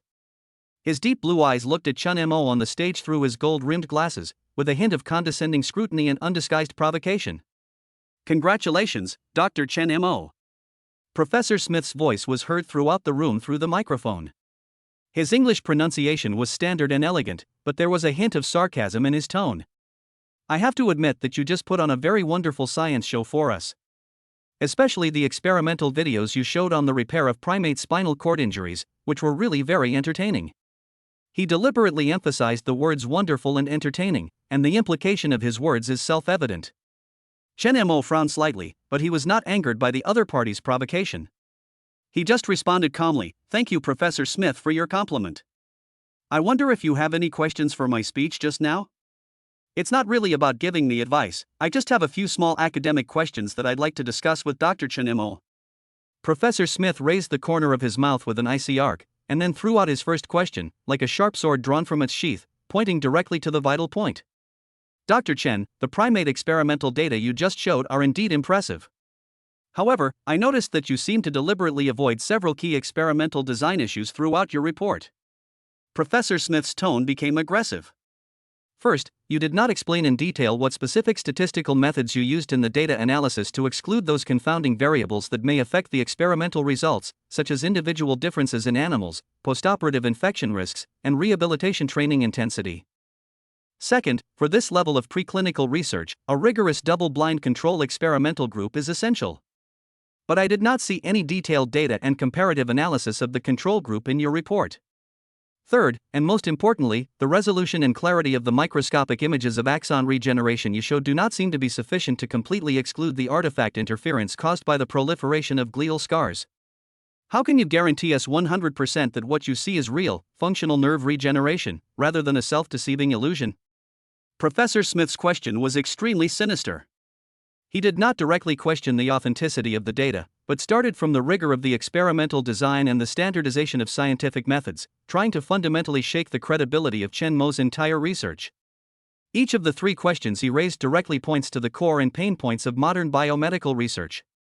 If it were any other young scientist who was not well prepared, he would probably be sweating and speechless on the spot. Many experts and scholars in the audience nodded and showed solemn expressions after hearing Professor Smith's question. They knew that although Professor Smith was deliberately making things difficult, the questions he raised were indeed very professional and were indeed the key criteria for evaluating the value of a scientific research result. However, there was no panic on Chen Mo's face. Because Professor Smith's first killer move had already been anticipated by Jiang Chen's cheating Professor Smith's 10 most likely attack points and countermeasures analysis report. Thank you very much for the valuable questions raised by Professor Smith. Chen Mo's tone was still calm and steady. He turned to the holographic projection screen and skillfully called out several PPTs that had been prepared long ago, which were full of various complex data and charts. Regarding the first question, our statistical analysis uses the most rigorous multi-level linear mixed effects model currently recognized internationally, and has performed Bonferroni correction for multiple comparisons.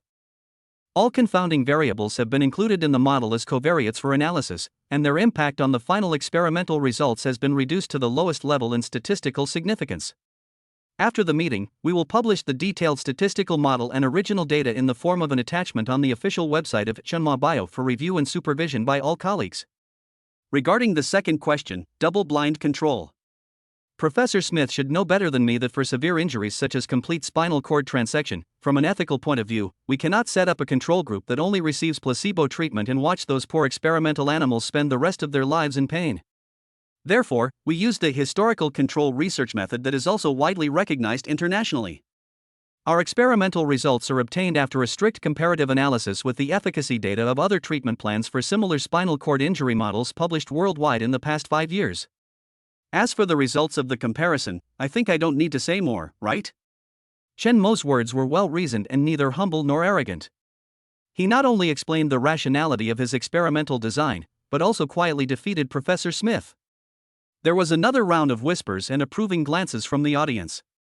Professor Smith's expression became even uglier. As for the third question you mentioned, regarding the artifact interference of glial scars, Chen Mo smiled slightly and pressed the remote control in his hand again. On the holographic projection screen, an ultra-high resolution, three-dimensionally reconstructed dynamic image of neuronal connections instantly appeared. In the image, newly born axons, flashing with weak bioelectric currents, clearly passed through the glial scar area that was originally regarded as a life-restricted zone, and re-established a tight and orderly synaptic connection with the downstream neurons. This image, like the most direct and powerful slap in the face, slapped Professor Smith hard in the face. Professor Smith, Chen Mo's voice was filled with a hint of pride and a barely perceptible edge. Now, do you still think that this is just an illusion that deceives yourself? Humph. Professor Smith snorted coldly, forcibly suppressing the shock and anger in his heart.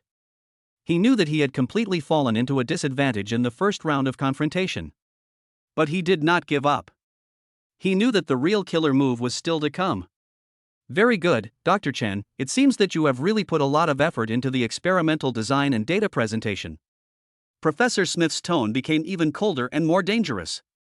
However, some superficial data cannot cover up the fatal flaws in your technical theory.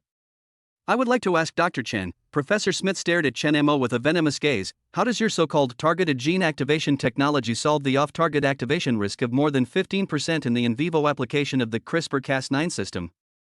According to the latest issue of Nature magazine in 2024, an authoritative paper published by Dr. Ishikawa's team pointed out that this off-target effect is very likely to accidentally activate latent cancer genes in the human body, thereby inducing uncontrollable cancer.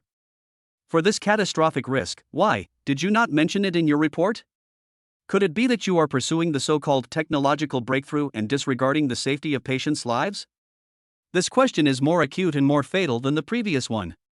He directly raised the issue from academic discussion to the level of ethics and medical safety. If Chen Mo fails to give a convincing explanation, the technology of Chenma biology will not only face market doubts, but may also be directly labeled as dangerous and irresponsible, thus being strangled in the cradle.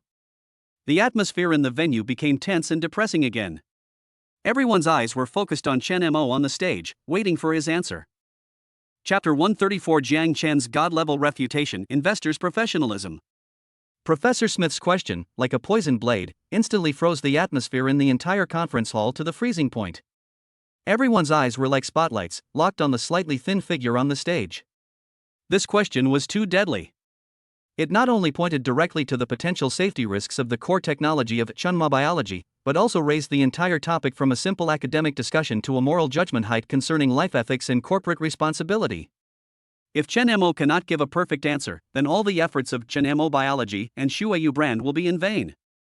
They may even be nailed to the pillar of shame of disregarding life and academic fraud forever. Lu Ruyan and Su Wanqing in the audience couldn't help but break into a cold sweat for Chen Mo on the stage.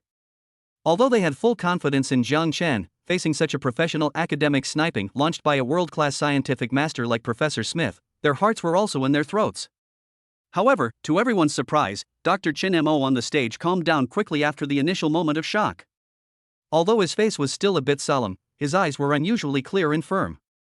Because Professor Smith's seemingly impeccable trump card was also expected in Jiang Chen's response strategy report, which could be called a God-level script. Professor Smith, the question you raised is very professional. It is indeed one of the core issues that we at Chenma Biology attach the most importance to and invest the most resources to solve during the research and development process. Chen Mo's voice was still steady. He did not avoid the problem, but chose to face it head-on. Our team has also conducted in-depth study and research on Dr. Ishikawa's paper in Nature that you mentioned. The off-target effects and potential carcinogenic risks caused by using the first-generation adeno-associated virus vector for in vivo gene activation pointed out in the paper are indeed severe challenges that all scientists engaged in research in this field must face.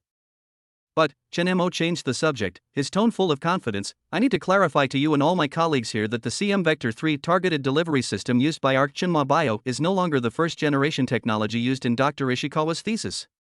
It is a brand new, fourth-generation targeted delivery system based on non-integrating lentiviral vectors and artificially synthesized amino acid shells, developed exclusively by our team.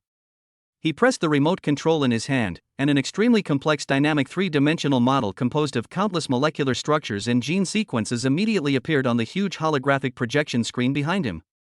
Our CM Vector 3 system fundamentally solves the off-target risk problem of traditional gene editing technology in vivo applications through innovations at 3 levels.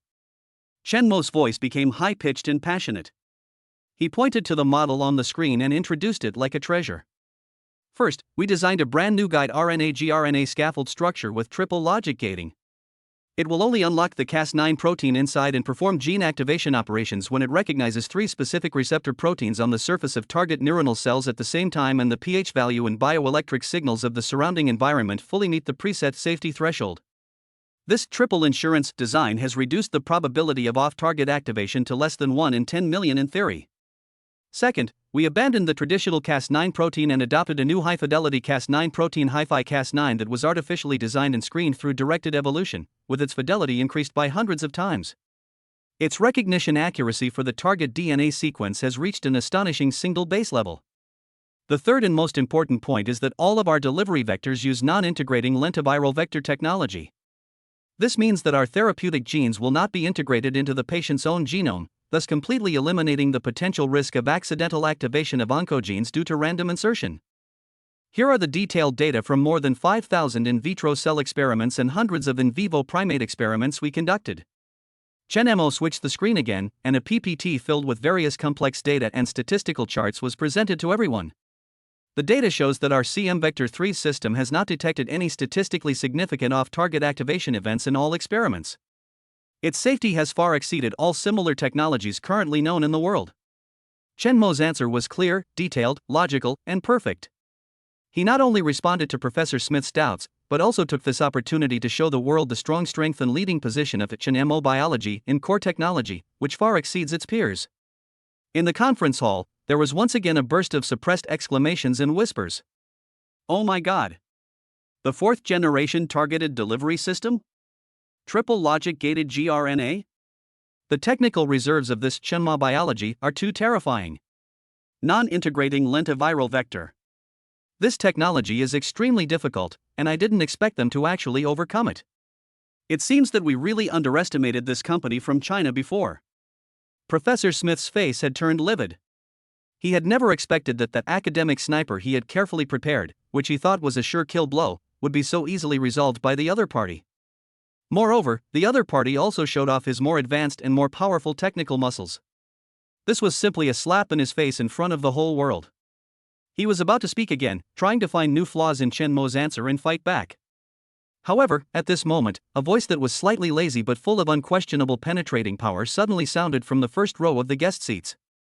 Professor Smith, if I remember correctly, you just mentioned the words disregarding patient safety and hiding data, right? The one who spoke was Jiang Chen. As the major investor of Chenma Bio, he calmly picked up the microphone in front of him with a faint, harmless smile on his face. Everyone in the venue focused their attention on this extremely young Oriental man. They were all very curious about what this mysterious investor, who created the two legendary companies Chenma Biology and Shuiyu, wanted to say at this time. Professor Smith was also slightly startled, then snorted coldly and said arrogantly, "Yes, I said it. As a rigorous scientist, I believe that any medical technology applied to the human body must put safety first. Any attempt to conceal or downplay potential risks is a blasphemy against science and irresponsible to life. I wonder if Mr. Jiang, as an investor, has any different views on my point of view?" He deliberately emphasized the word investor, obviously trying to imply that Jiang Chen was just a profit-seeking businessman who didn't understand science at all and had no right to point fingers at him, an academic giant. Opinion? Of course I have. Jiang Chen smiled slightly, but his eyes suddenly became sharp, like two unsheathed swords, piercing Professor Smith's heart. Professor Smith, I really admire your persistent pursuit of scientific rigor and life safety. However, when you use such lofty moral standards to demand others, shouldn't you also look back and see whether you and the united gene behind you are consistent in your words and deeds? When Jiang Chen said this, the whole audience was in an uproar. No one expected that this young man would dare to launch such a sharp counterattack against Professor Smith and United Genetics, the global pharmaceutical oligarch, in front of the whole world. What do you mean? Professor Smith's face changed instantly, and an ominous premonition surged in his heart. It's nothing. Jiang Chen's tone remained calm, but the words he said next were like detonating depth charges, shaking the entire venue. I just suddenly remembered that your company secretly carried out a liver cell regeneration project codenamed Project Chimera in 2021. If my memory is correct, that project was eventually forced to be terminated because the 3 precious rhesus monkeys participating in the experiment all developed uncontrollable liver cell cancer, right? What's even more interesting is that Jiang Chen raised a cold arc at the corner of his mouth. In the paper about the project that your company finally published in The Lancet, the final destination and true cause of death of the 3 monkeys that developed cancer due to the experiment seemed to be glossed over with a simple phrase like humanitarian treatment due to postoperative complications. I wonder, Professor Smith, whether your behavior of glorifying the fatal cancer risk as postoperative complications and deliberately concealing key experimental data is also in line with the rigor of science and responsibility for life that you just touted? Jiang Chen's words were like a bolt from the blue, hitting Professor Smith hard on the head. His face instantly turned as pale as paper. His whole body was cold. He couldn't figure out how Jiang Chen knew about the Chimera project. This was one of the highest level secrets within the United Gene. After the incident, they had used all their strength to block all the news and deal with all the relevant insiders. This secret could not possibly be known by any outsider except him and a few top decision makers of the group. Who is he? Professor Smith's face turned pale as paper in an instant, completely bloodless. His blue eyes, which were usually full of arrogance and confidence, were now filled with incredible shock, panic, and endless humiliation after his darkest secret was exposed in public. He stared at Jiang Chen intently, his lips trembling, and a ho-ho sound came out of his throat, but he couldn't say a word. He wanted to refute, to scold, to say that Jiang Chen was slandering him and talking nonsense. However, he knew that every word Jiang Chen said was an ironclad fact. The Chimera project was indeed a top-secret project secretly carried out by United Gene a few years ago. It was eventually forced to stop due to uncontrollable carcinogenic risks. In order to protect the company's reputation and stock price, they did use all their strength to block the news and deal with all relevant evidence and insiders. This secret could not possibly be known by any outsider except him and a few top decision-makers of the group. How on earth did he know that? This thought was like the claws of the devil, tightly grasping Professor Smith's heart, making him feel suffocated and dizzy. After the initial shock, the other participants in the venue also reacted and broke out into an uncontrollable uproar and discussion. The reporters from all over the world were like sharks smelling blood, and they were instantly excited.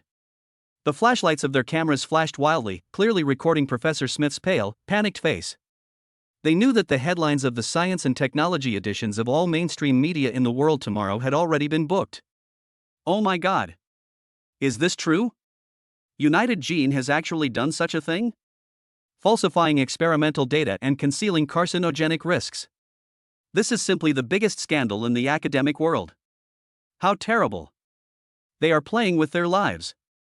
No wonder they are so crazy about suppressing Chunma biology. It turns out they are guilty. At this moment, the direction of public opinion underwent a complete and irreversible reversal.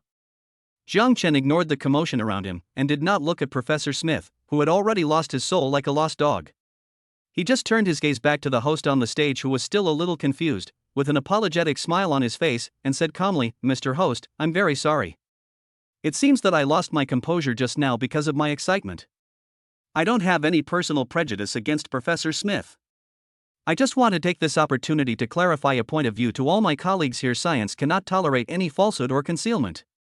We at Chunma Biology welcome any form of rigorous academic discussion based on facts and data, but we firmly oppose any despicable behavior that is for commercial purposes, disregards facts, and even attempts to stifle technological innovation through suppression and smearing. We believe that real science should be open, transparent, and stand the test of any situation in the sunshine, rather than hidden in dark corners, full of lies and deception." His words were righteous and powerful, which not only once again demonstrated the confidence and responsibility of Chunma Biology, but also completely distinguished himself from Professor Smith on the moral high ground. Well said. I don't know who was the first one to lead the applause in the audience. Then, thunderous applause, like a tide, rang out from all directions of the venue. It lasted for a long time. Everyone was completely impressed by Jiang Chen's words, as well as the powerful aura and extraordinary wisdom he displayed. The host finally recovered from his shock and looked at Jiang Chen with eyes full of admiration. He knew that Jiang Chen's words just now not only justified the reputation of Chunmeng Biology, but also sent out the strongest voice for justice and conscience of the entire scientific community. "Thank you, Mr. Jiang, for your wonderful speech," the host said excitedly. "I think Mr. Jiang's words also represent the voice of all of us here who truly love science and respect life." Then, let's continue with the next question and answer session. However, at this moment, how could Professor Smith still have the courage to stay here and embarrass himself? Under the thousands of eyes full of contempt, disdain, and gloating, he felt his face burning, as if he had been hit hundreds of times with the soles of shoes. He could no longer hold on, and mumbled, "I'm not feeling well," incoherently. With the help of several assistants who also looked ashen, he fled out of the side door of the venue like a stray dog. Looking at Professor Smith's fleeing back, Jiang Chen's mouth curled up into an icy arc. He knew that from this moment on, Professor Smith, once an unrivaled academic leader in the field of neuroscience, was completely finished. And the United Gene behind him will surely pay a painful price because of this scandal that they absolutely cannot afford. After Professor Smith's embarrassing exit, the atmosphere during the Q&A session of the summit became unusually warm and harmonious. All the experts and scholars who asked questions to Dr. Chen Mo put away their previous scrutiny and doubts, and instead expressed genuine curiosity, admiration, and a strong desire to cooperate. Without the pressure from Professor Smith, Dr. Chen Mo was able to let go of his hands and feet completely. With his solid professional skills and deep understanding of technology, he gave detailed and wonderful answers to every question, winning unanimous praise from all colleagues present. When the entire speech and Q&A session ended successfully amid thunderous applause, a miracle happened. Before Jiang Chen and Dr. Chen Mo stepped down from the stage, dozens of top scientists, investors, and CEOs of multinational pharmaceutical companies from all over the world rushed towards them like a tide. Dr. Chen. Mr. Jiang. I am Professor Hans Schneider from the Max Planck Institute of Neurobiology in Germany. A white-haired but vigorous German old man excitedly squeezed to the front, tightly shook Chen Mo's hand, and said, "The microcurrent pulse resonance theory you proposed is simply a genius idea. Our institute has also conducted some preliminary explorations in this field, but has not been able to make a breakthrough. I hope to have the opportunity to have an in-depth academic exchange with you and your team, or even carry out a joint research project." Hello, Mr. Jiang. I'm the Chief Investment Officer of Japan's SoftBank Vision Fund. My name is Kenta Takahashi. A well-dressed, smart and capable middle-aged Japanese man also squeezed in front of Jiang Chen and respectfully handed over his business card, his tone full of excitement and desire. "We are full of confidence in the future of Chunma Bio. We hope to have the opportunity to lead your company's next round of financing. Valuation is not a problem. We only have one request, and that is to become a long-term partner in your company's globalization strategy." Mr. Jiang. And me. I'm Robert Phillips, CEO of Novartis Pharmaceuticals of Switzerland. A tall, dignified white man, with his signature gentle smile, stepped forward. "First of all, congratulations to you and Dr. Chen on your great achievement. Secondly, on behalf of the Novartis Group, I would like to formally extend a strategic cooperation invitation to Chunma Biotech. We are willing to open all of Novartis clinical trial bases and sales channels in Europe, and fully support the promotion and application of Chunma Biotech's technology and products in the European market. We hope to work with your company to create a new era of life sciences." All of a sudden, invitations to cooperate, investment intentions, and all kinds of praise full of goodwill and admiration, like a tide, completely overwhelmed Jiang Chen and Dr. Chen Mo. Dr. Chen Mo had never seen such a grand scene before. He was surrounded by these big shots who he can only see in top academic journals and financial news. He was so excited that his face flushed and he didn't know what to say for a while. Jiang Chen, on the other hand, remained calm and confident. He smiled and shook hands with every VIP who came forward to show his goodwill, and greeted them. His words and actions were neither humble nor overbearing, and he was flawless, showing his demeanor. Lu Ruyan and Su Wanqing stood on Jiang Chen's left and right, like the two most capable adjutants and the most beautiful door gods, skillfully selecting guests for him and dealing with various situations, showing amazing social skills and ability to control the situation. Chapter 135: The Birth of a New Technological Upstart and the Revenge Plan of United Gene. The day after the summit, Jiang Chen's luxury riverside residence on the Bund became the busiest and most desirable social center in the entire Magic City. Top scientists, investors, and CEOs of multinational pharmaceutical companies from all over the world sent requests for meetings and cooperation to Jiang Chen and Dr. Chen Mo through various channels, almost breaking down the threshold of the luxury residence. Jiang Chen was not overwhelmed by this sudden admiration. He knew that now was the best time to seize the opportunity and transform the technological advantages of the Chunma biology into tangible commercial benefits and global influence. With the assistance of Lu Ruyan and Su Wanqing, he selectively met with several heavyweights who were truly capable and sincere and could provide great support for the future development of Chunma biology.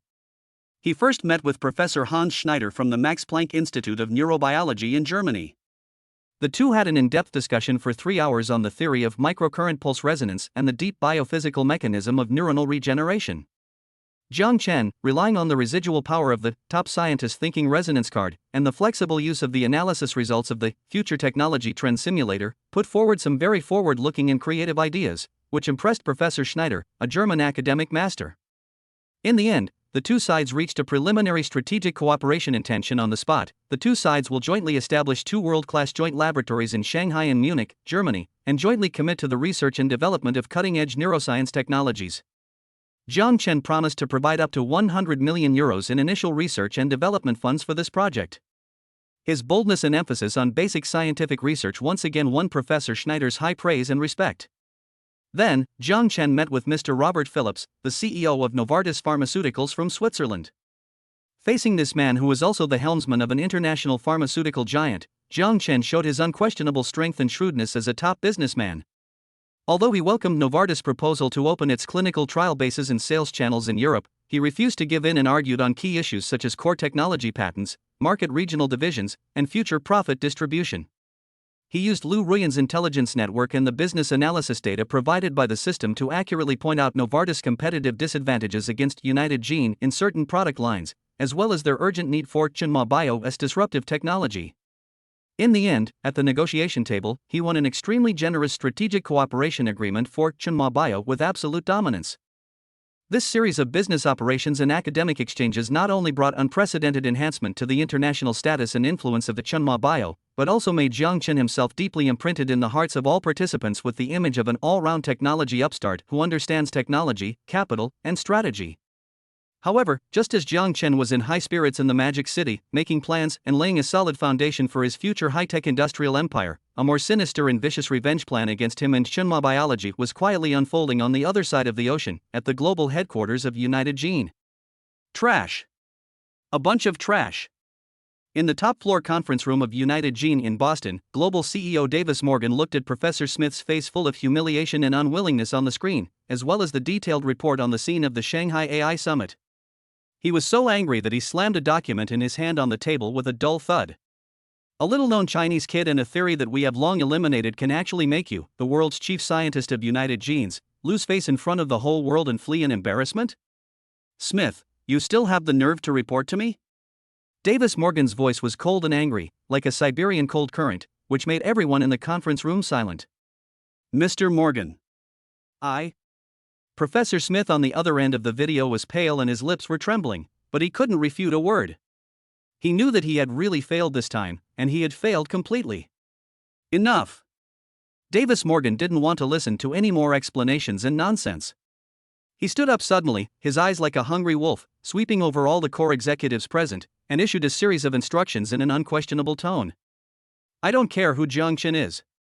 I don't care whether the Qin family or the Su family is behind him. Since he dares to challenge the authority of our United Genes, he must be prepared to bear the consequences. From now on, launch the highest-level strangulation plan against Chenma Biology and all its affiliates. First, the legal department. Davis Morgan turned his gaze to the company's chief legal counsel. Immediately organize the top team of patent lawyers to dig out all the patents related to neuroscience, gene editing, and cell culture that our company has registered worldwide in the past 20 years. I don't care what methods you use, whether it's taking advantage of loopholes or misinterpreting the terms, I need you to file at least 10 patent infringement lawsuits against Chenma Biology in the courts of China, the United States, and the European Union at the same time in the shortest possible time. We don't have to win, but we must use endless legal proceedings to completely drain their energy and financial resources. I won't leave them even time to breathe. Second, the Human Resources Department.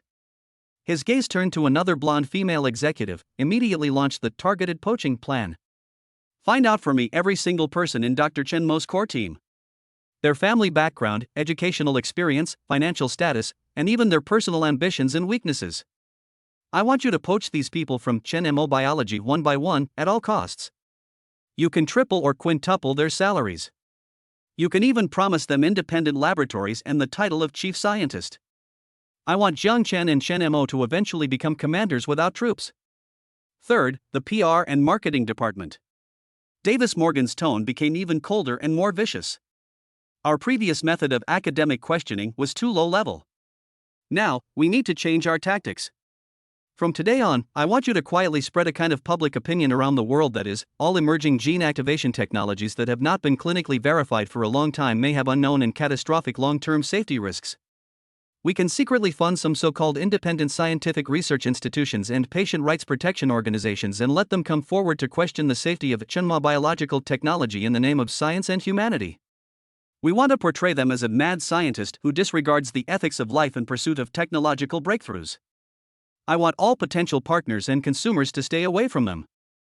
Davis Morgan's 3 moves are deadly and interconnected. Legal proceedings, poaching of talent, and smear campaigns. This is no longer a simple business competition, it is clearly a war to the death. Did you understand everything? Davis Morgan's gaze swept across everyone present like a knife. Understood. Mr. Morgan. Everyone in the conference room responded in unison, their voices filled with cold murderous intent. Davis Morgan sat back in his seat, his eyes flashing with cruelty and confidence. Jiang Chen. He muttered to himself, with a bloodthirsty sneer on his lips, do you think that just because you won a small debate at the summit, you can really challenge the hegemony of our united gene? Too naive. I want you to see with your own eyes how your company is dismembered and devoured bit by bit, and finally disappears.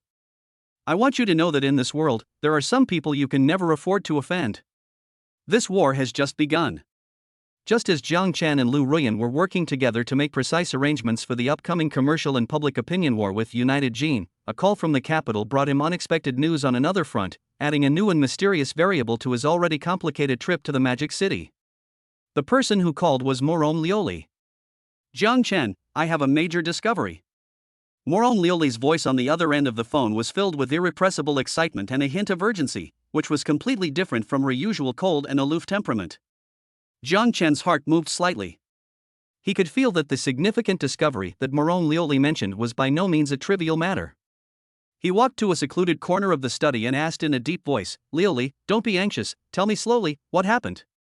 It's the rehabilitation map and the 9 Dragon secret treasure. Morone Lioli's voice trembled slightly with excitement. Ever since I found the treasures at Yenshan Longyin Peak and vindicated your family, I have been following your instructions and working with several top ancient book and historian experts in the capital to conduct more in-depth research and decipher the inscriptions and related archives in the treasures. Just yesterday, Morone Lioli's tone became more excited. We found an extremely secret inscription engraved in ancient bird seal script from the interlayer at the bottom of a bronze ritual vessel that was collected by Morone's ancestors and unearthed together with the 9 Dragon secret treasure. After we and several senior professors worked overnight to decipher this inscription, the content is simply earth-shattering. The inscriptions record that the so-called 9 Dragon secret treasures back then were not actually a whole, but part of a larger set of ancient sacrificial ritual vessels related to the dragon veins of China. This set of ritual vessels is called the Dragon and Phoenix Auspicious National Jade, which consists of 2 core jade pieces, 1 dragon and 1 phoenix, and 9 bronze auxiliary vessels. What we found before were only the 9 bronze auxiliary vessels and the core jade disc that symbolizes the dragon, which is the dragon pattern jade pendant formed by the fusion of your mysterious fragment and my warm snow jade. Jiang Chen's pupils suddenly shrank when he heard this. The auspicious dragon and phoenix are the national treasures. It turns out that the priceless national treasures have such an amazing origin.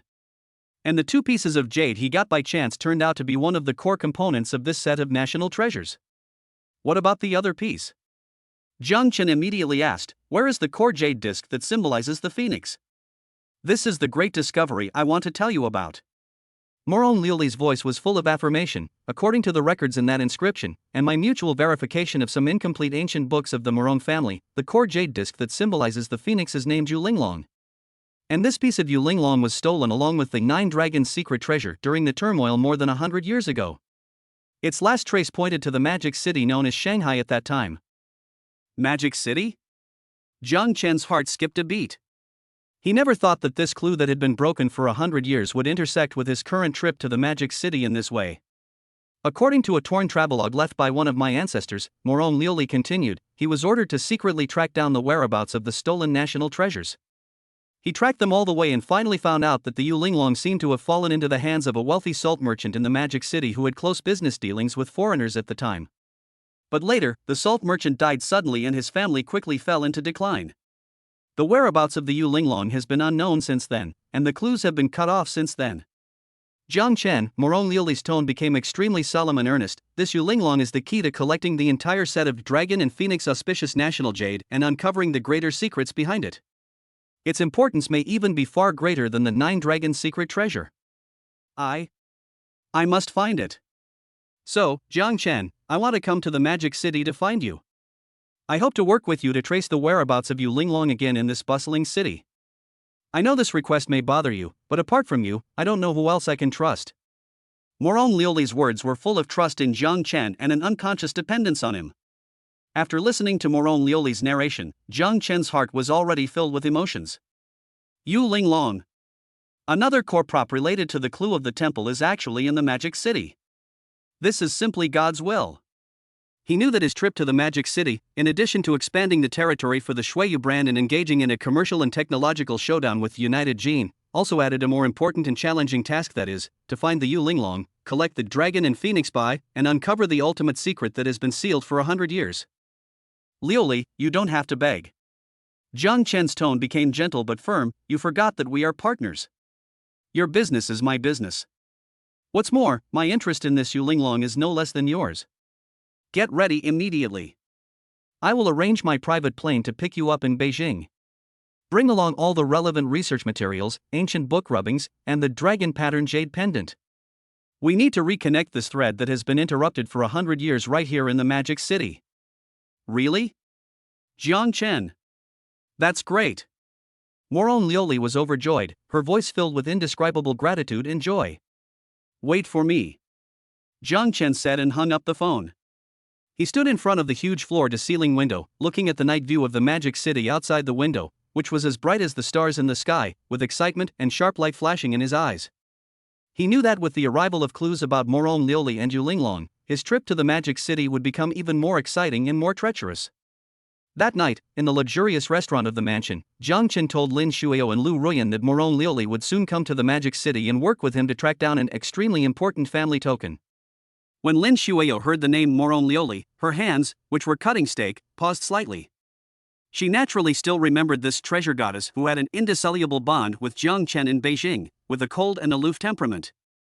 Although she knew that the relationship between Jiang Chen and Moron Liuli was more of a partnership and mutual appreciation, her woman's intuition told her that Moron Liuli's feelings for Jiang Chen were by no means that simple.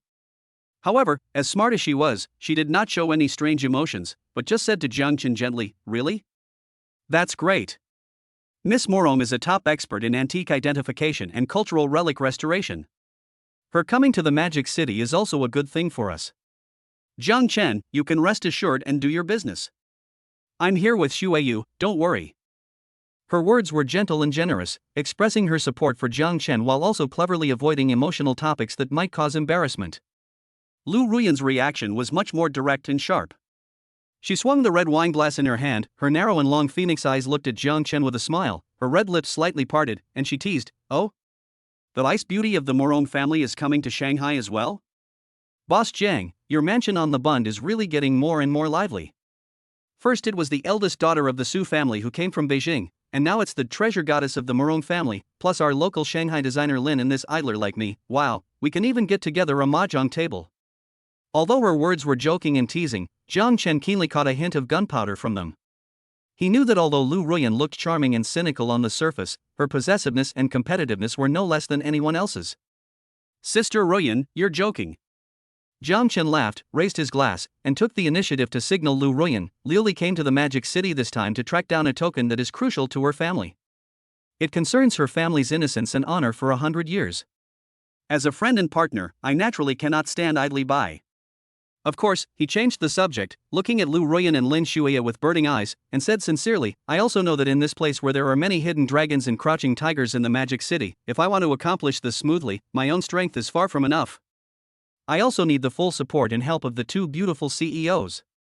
Whether it's the gathering of intelligence, the building of personal connections, or the creation of public opinion at critical moments, it all depends on the planning of you, the Queen of Media, Sister Ruyan. And you, Shuiyu, are thoughtful and observant, and you may be able to find key clues from some unexpected details." Jiang Chen's words were flawless. They not only confirmed the importance of Moron Liuli's visit, but also brought Lu Ruyan and Lin Shuiyu to the same front, making them feel that they were indispensable participants and helpers. Sure enough, after listening to Jiang Chen's praise of her high emotional intelligence, the gunpowder smell on Lu Ruyan's face gradually dissipated, and was replaced by a smug smile. "You still have some conscience." She rolled her eyes at Jiang Chen in a charming manner. "Don't worry, since it's your business, I will naturally do my best. As long as that Yu Linglong is still in the Magic City, I don't believe that with my intelligence network, Lu Ruyan, I can't find any clues about it." Jiang Chen looked at the two stunning beauties in front of him who had been successfully pacified by him, and couldn't help but secretly breathe a sigh of relief. It seems that being a qualified master of balancing things is indeed an art that requires continuous learning and practice. Chapter 136. 3 Beauties Gather in Magic City? Jiang Chen's Happy Troubles.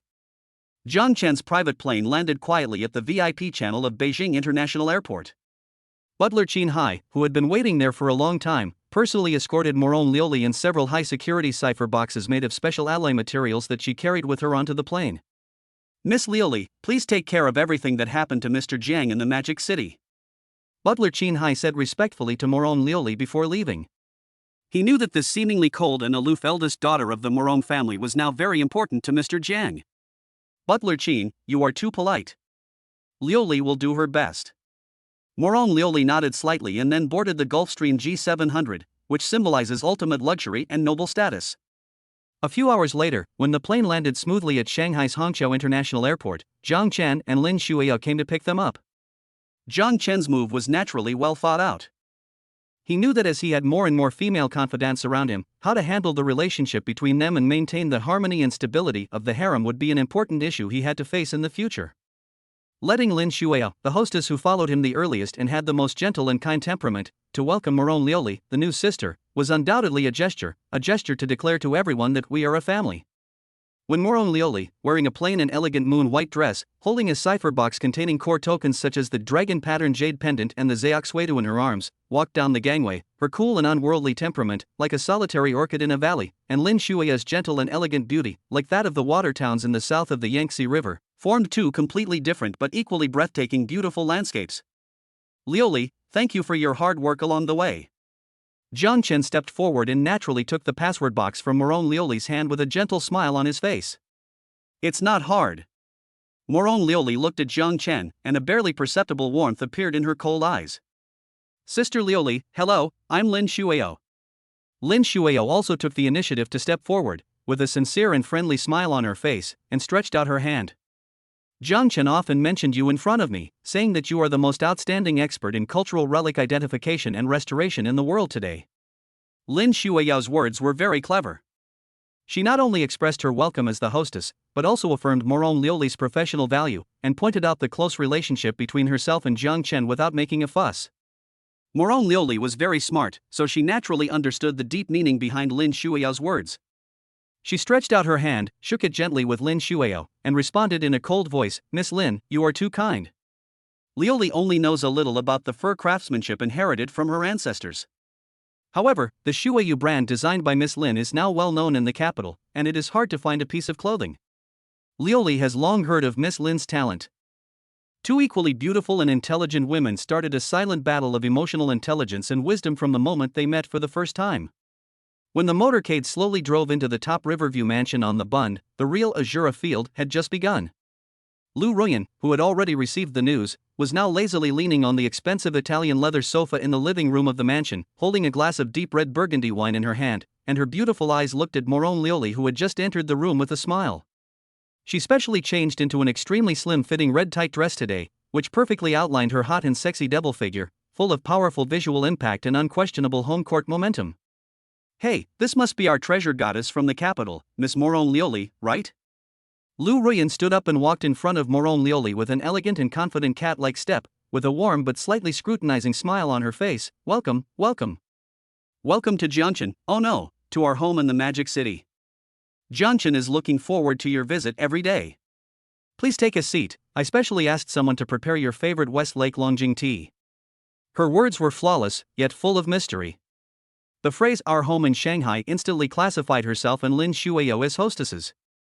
And the phrase Zhang Chen is looking forward to your visit every day was full of teasing and testing, as if she was expressing some special emotion for Zhang Chen. Moron Lioli looked at the powerful and beautiful fashion queen in front of her, and she couldn't help but be secretly alert. She knew that this woman was definitely not the gentle and kind type like Lin Shuiao. She was more like a red rose with thorns, beautiful but also full of danger. Editor Lu, you are too polite. Moron Lioli nodded slightly, her voice still cold but polite. Lioli came to the Magic City this time to assist Mr. Jiang in handling an important matter related to the family's 100-year innocence and honor. I dare not slack off in the slightest. I would like to trouble Editor Lu and Miss Lin to entertain me. She cleverly defined the purpose of her trip as assisting Mr. Jiang in handling important matters, which not only emphasized the unique and close relationship between herself and Zhang Chen based on common cause, but also drew a clear line between herself and Lu Ruyan's slightly ambiguous and lifelike hostess attitude. Seeing this, Lin Shuiao hurried forward to smooth things over. She held Moron Lioli's hand and said softly, Sister Lioli, you just got off the plane, you must be tired, right? I'll ask the housekeeper to take you to your room to rest first. Jiang Chen has personally decorated your room and study for you. They're right next to mine, so we two sisters can take care of each other in the future. Her words not only expressed her concern for Morone Lioli, but also once again quietly emphasized the extraordinary close relationship between herself and Jiang Chen. Jiang Chen looked at the three women in front of him, each with a different personality but equally beautiful and intelligent. In just a few minutes, they had already engaged in several rounds of silent confrontation with each other. He couldn't help but smile bitterly in his heart, and deeply experienced what happy troubles meant. He knew that at this time, it was up to him, the head of the family, to break this delicate, intense atmosphere. All right, Jiang Chen laughed, took a step forward, naturally put his arm around Lu Ruyan's slender waist, and gently patted Lin Shuiao's shoulders. Then he said to Morone Lioli, "Lioli, you've had a hard time on the way. I'll take you to see your room and the temporary research room prepared for you. The equipment and materials inside are all configured according to the highest standards. I hope it will be helpful for your subsequent research." He turned to Lu Ruyan, his tone was full of pampering and intimacy. "Ruyan, as the landlady, you must fulfill your duties as a good host. I'll leave the dinner to you. Remember to prepare some light dishes that Lioli likes." He smiled gently at Lin Shuiao again. "Shuiao, you have been exhausted these days. It's a good thing that Lioli is here. You two can chat more and exchange ideas on design and aesthetics. I heard that Lioli is an expert in the research of ancient costumes and jewelry. Jiang Chen's actions can be regarded as a model of a master of balancing things." He not only affirmed Lu Ruyan's home status, but also calmed Lin Shuiao's emotions, and also demonstrated his importance and professional recognition of Morone Lioli, the new guest. In just a few words, he diffuses the crisis of the Shura field that is about to break out. The atmosphere at the welcoming dinner that night became much more harmonious. Although Lu Ruyan still used some bold and ambiguous words from time to tease Jiang Chen and the slightly shy Morone Lioli, she knew just the right amount and was no longer as aggressive and tentative as before. Lin Shuiao made full use of her gentle, kind and considerate personality advantages and took the initiative to talk to Morone Lioli, chatting about topics such as ancient aesthetics and modern design. The two actually found a lot of common language. And after feeling Jiang Chen's attention and the kindness shown by Lin Shuiao and Lu Ruyan, Morone Lioli gradually let go of her guard and restraint, and began to try to integrate into this slightly strange, yet warm and vibrant big family. He knew that to make these equally proud and arrogant girls loyal to him and live in peace with him was an art more complicated and advanced than any commercial war or treasure hunt. And he seemed to be enjoying it. At this moment, the system prompt sounded in his mind at an inopportune time. Ding! It is detected that the host has successfully maintained the initial balance of the Shura field. Personal charm value +5, hidden attribute, emotional quotient, is slightly improved. Warning, long-term imbalance may lead to the negative state of backyard fire effect. The favorability of the confidant will randomly decrease, and the host's career fortune will be randomly debuffed. Please handle it with caution and keep up the good work. Jiang Chen looked at this system prompt that was somewhat teasing and warning, and a helpless yet confident smile appeared on the corner of his mouth. It seems that his path to becoming the master of the harem of a wealthy man is indeed a long and arduous journey. After successfully welcoming Morone Lioli, the new sister, and cleverly resolving a potential harem crisis, Jiang Chen then devoted his main energy to tracking down clues to the mysterious Yu Linglong. The next morning, in the private study with the highest security level in the Bun Mansion, Jiang Chen, Lin Shuiao, Lu Ruyan and Morone Lioli held a small combat meeting.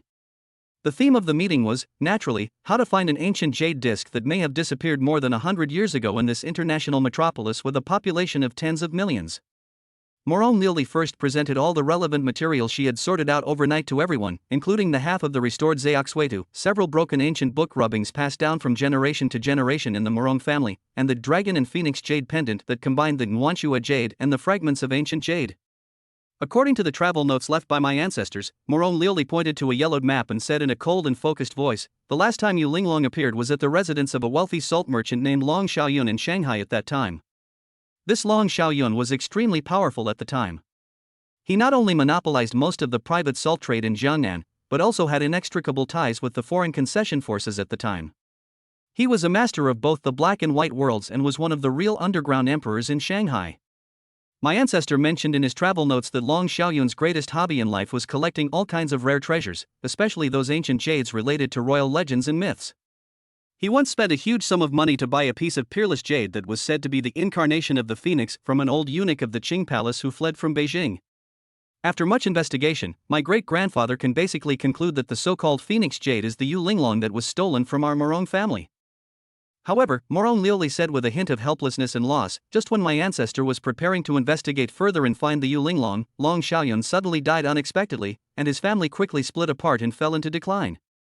The whereabouts of the Yu Linglong has been unknown since then, and the clues have been completely cut off. For more than 100 years, several generations of my Morong family have sent people to the Magic City to secretly investigate, but they have found nothing.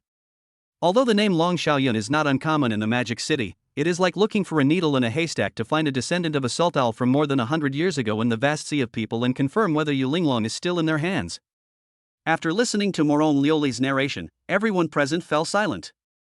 Lin Shueyao frowned slightly. She knew that it would be extremely difficult to investigate an old case from over 100 years ago in this modern commercial city. Jiang Chen's eyes also became a little solemn. He knew that what Morong Lioli said was true. If there were no more precise clues, it would be very difficult to find Yu Linglong based on the name Long Xiaoyun and a legend from 100 years ago. However, at this moment, Lu Ruyan, who had been lazily sipping coffee and seemed not very interested in these old historical cases, suddenly opened her red lips and chuckled disdainfully. He. Sister Lioli, your archaeological investigation method of following the map and tracing the origin is naturally perfect for studying history. Lu Ruyan put down the coffee cup in her hand, and her narrow and long phoenix eyes flashed with confidence and cunning. But, if we want to find a mysterious family that has deliberately hidden itself for more than 100 years in a city full of intelligent people, these things in the pile of old papers are far from enough. She paused, turned her gaze to Jiang Chen, threw him a coquettish look, and said with a smile, Boss Jiang, it seems that it is time for me, a local boss, to help you solve your problems. As she spoke, she took out an ultra-thin tablet from her Hermes handbag, unlocked it skillfully, and called up an extremely complex interface filled with encryption software full of various character relationship maps and data analysis models. Sister Lioli, the Long Xiaoyun you mentioned, and the mysterious family behind him, are really good at hiding. Lu Ruyan's fingertips slid across the screen quickly, with a hint of amusement in her tone. Not only did they successfully whitewash themselves from a salt smuggler family to a legitimate shipping and financial family more than 100 years ago, they also transferred most of their core assets and family members overseas, and acted extremely low-key and secretively. In the Magic City, except for a very few top insiders, almost no one knows their true details. But, Lu Ruyan raised her lips with a queen-like confidence, they can't hide from my eyes, Lu Ruyan, nor from my Phantom Club's intelligence network that spans the globe.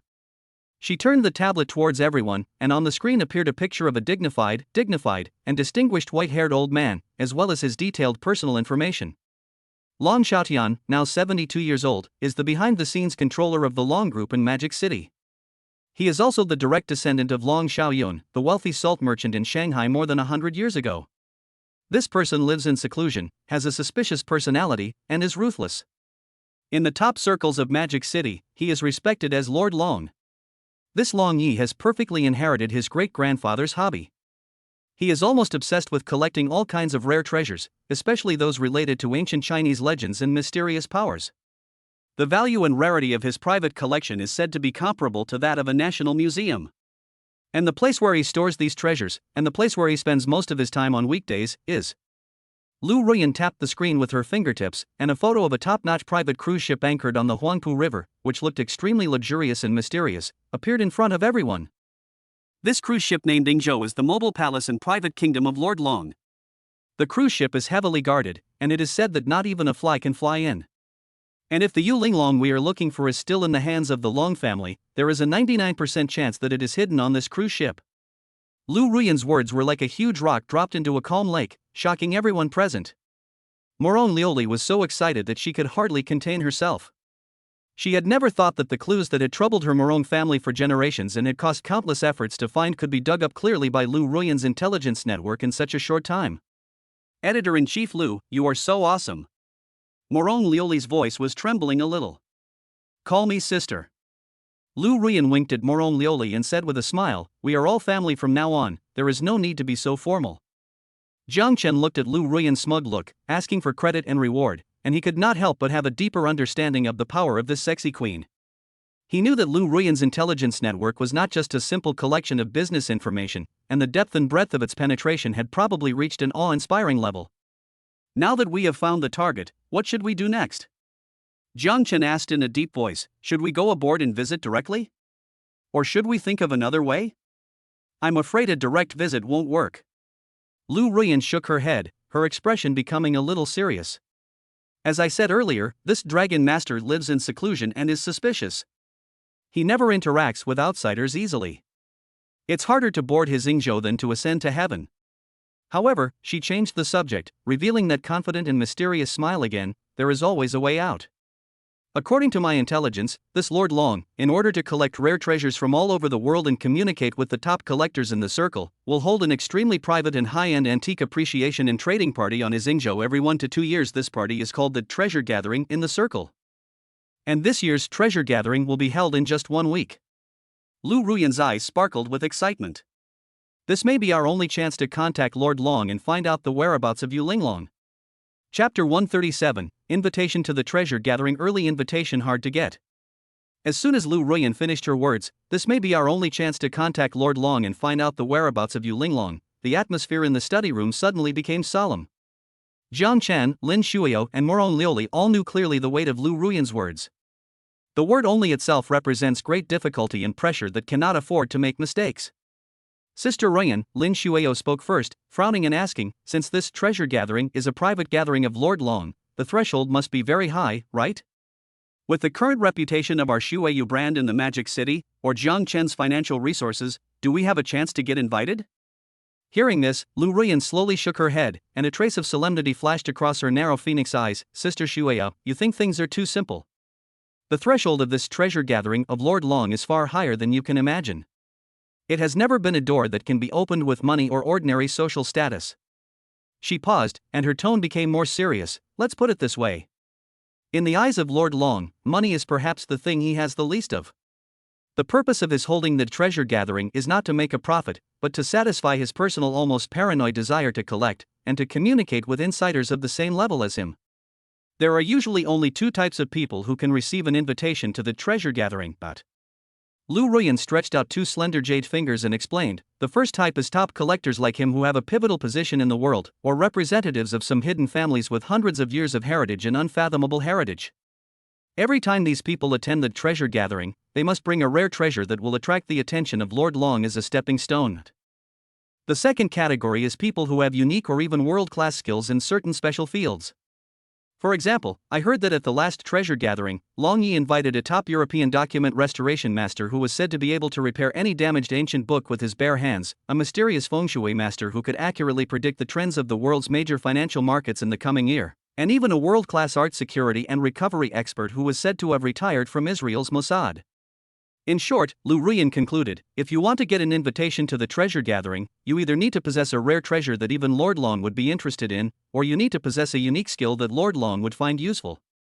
Otherwise, even if the heads of the so-called first-tier wealthy families in the Magic City come forward in person, they may not even be able to see Lord Long's butler. After hearing Lu Ruyan's words, Lin Shuia and Moron Liuli both showed a trace of solemnity on their pretty faces. They knew that Lu Ruyan was not exaggerating. The threshold of this treasure club was indeed a bit too high. Although Jiang Chen is financially strong and has demonstrated extraordinary business acumen and skills, in the eyes of a mysterious tycoon like Long Yi who has long transcended the pursuit of worldly wealth, the achievements he has currently demonstrated in the Magic City may not necessarily be worthy of the other party's attention. It seems that we have really encountered a difficult problem this time. Jiang Chen's brows also frowned slightly, but he was not discouraged by this. Instead, a glimmer of excitement of the challenge flashed in his eyes. However, the more difficult the door is to enter, the more worth looking forward to the scenery behind the door. He turned his gaze to Lu Ruyan and asked in a deep voice, Ruyan, with your connections and channels, is there any way you can get us even one invitation? Lu Ruyan hesitated for a moment and said with some embarrassment, although my Lu family has some background in the Magic City, we don't have a very deep direct relationship with the level of Long Yi. It's just that my grandfather's generation seemed to have some dealings with the family of Long Yi's deceased wife. I can try to use this long-faded favor to sound out Uncle D, the most trusted butler around Long Yi. But I can't guarantee success.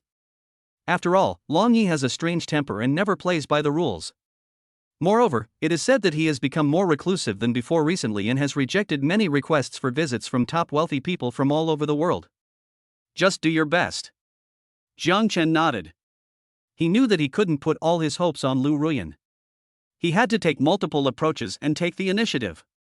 He immediately contacted Night Raven through the intercom. Night Crow, Jiang Chen's voice was cold and decisive. I need you to immediately mobilize all the forces in the Magic City and find out 3 things for me.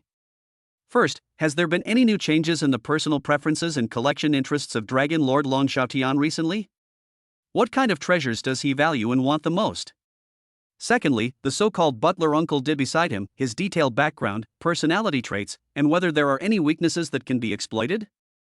Third, and most importantly, find out for me who else has been confirmed to have received an invitation to this year's treasure gathering, besides Lord Long himself? I want a complete and detailed guest list and background analysis report.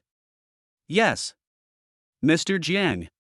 Night Crow's voice was still short and powerful. After hanging up the phone, Jiang Chen turned his gaze to Morong Lioli. Lioli, his tone became gentle and serious. It seems that the key to whether we can successfully enter the treasure club this time will fall on you. Me? Morong Lioli was slightly stunned. That's right.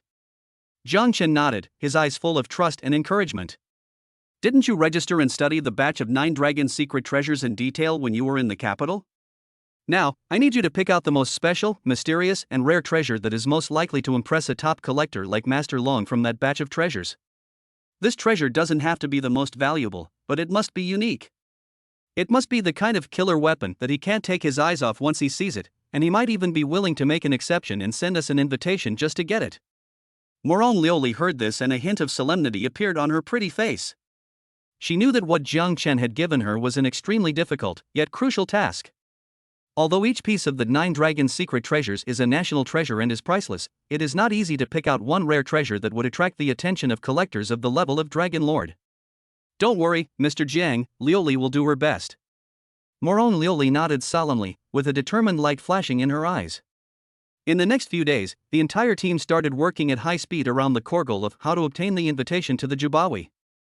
Lu Ruyan used all her connections in the upper echelons and finally contacted the mysterious butler of Lord Long after many twists and turns. However, Uncle De was unusually cold and tough. He just politely said that the guest list of Lord Long for this year's treasure gathering had already been determined and would not accept any form of recommendation or visit. He then hung up the phone, leaving Lu Ruyan disappointed. The Night Crows also encountered unprecedented difficulties in their intelligence gathering. Dragon Lord and his Ingzhou were like an independent kingdom isolated from the world, and their security and anti-reconnaissance measures even reached military level. Although the Night Crows also found some clues about the guest list, they could not get final confirmation.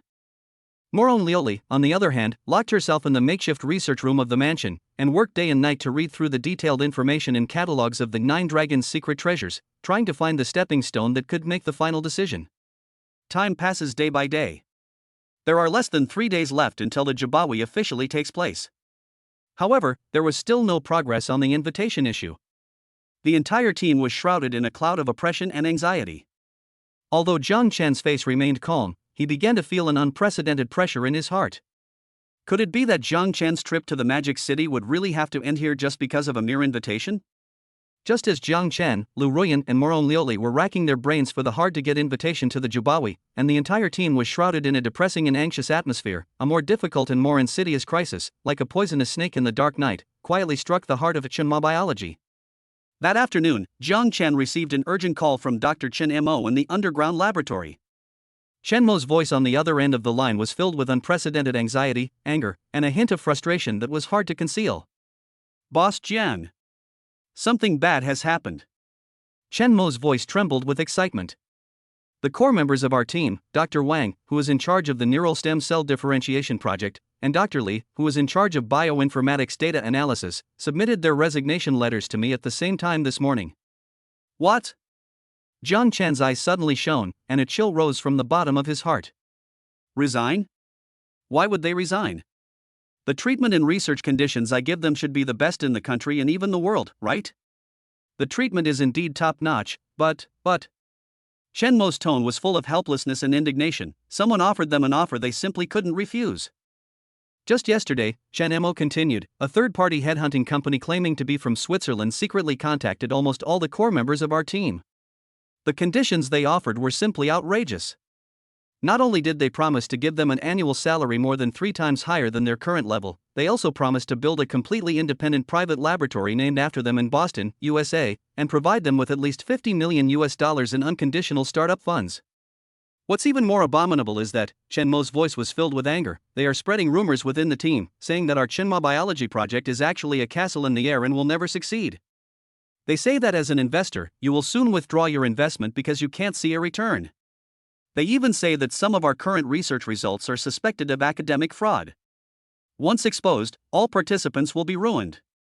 Now, the whole team is in a panic. In addition to Dr. Wang and Dr. Li, several young researchers have also begun to waver. Mr. Jiang, it's clear that someone is behind this and wants to disintegrate us from the inside. Jiang Chen listened to Chen Mo's narration quietly, but there was no panic on his face. Instead, his expression became unusually cold and calm. He knew that what was supposed to come would eventually come. The revenge of the United Gene was even more swift and despicable than he had imagined. They had obviously learned from the disastrous defeat of Sino Medical in Beijing, and knew that they might not be able to gain an advantage on the front battlefield, so they came up with this vicious plan of cutting off the firewood from under the cauldron and attacking the heart first. They were trying to shake the foundation of Chenma biology and disintegrate the scientific research team that Jiang Chen was most proud of. Dr. Chen, calm down first. Jiang Chen's voice was steady and powerful, like a magic needle that stabilized the sea, instantly calming Chen Mo's panic. This matter was already expected by me. This is just a trick played by the defeated subordinates of United Gene. They have run out of tricks. Don't do anything now. Don't approve anyone's resignation letter, and don't talk to those wavering employees. Jiang Chen's tone was unquestionable. Immediately, call all members of the Core RD team to the main conference room of the underground laboratory for a meeting. Tell them that I, the largest investor of Chenma Biology, will be there in person. I want to see everyone in half an hour. Yes. Mr. Jiang. Chen Mo's heart suddenly trembled when he heard the words, as if he had found his backbone, and he immediately took the order and left. Half an hour later, in the top-level confidential meeting room of Chenma Biology full of futuristic technology, Dr. Chen Mo and the dozen or so core scientific research elites he led were sitting at the conference table with complicated expressions. Some of them looked ashamed and dared not look directly into Jiang Chen's eyes. Some of them had flickering eyes, obviously still hesitating and struggling. Jiang Chen walked up to the podium with steady steps, his eyes calmly and sharply sweeping over everyone present. He did not get angry or question right away as everyone imagined. Instead, he smiled gently and said, "Everyone, I know that everyone has been very busy recently. I also know that everyone has received some very tempting invitations and heard some very exciting rumors recently.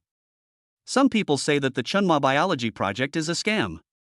Some people say that I, Jiang Chen, will withdraw my investment soon.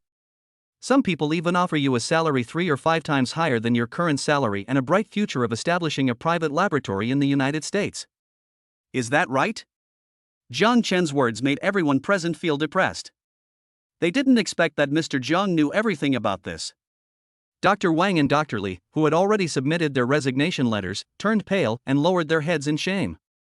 Jiang Chen looked at everyone's reactions, smiled slightly, and continued, "I called everyone here today not to hold anyone responsible, nor to force anyone to stay. I just want to have a frank chat with everyone. First, about the prospects of Chenma Biology."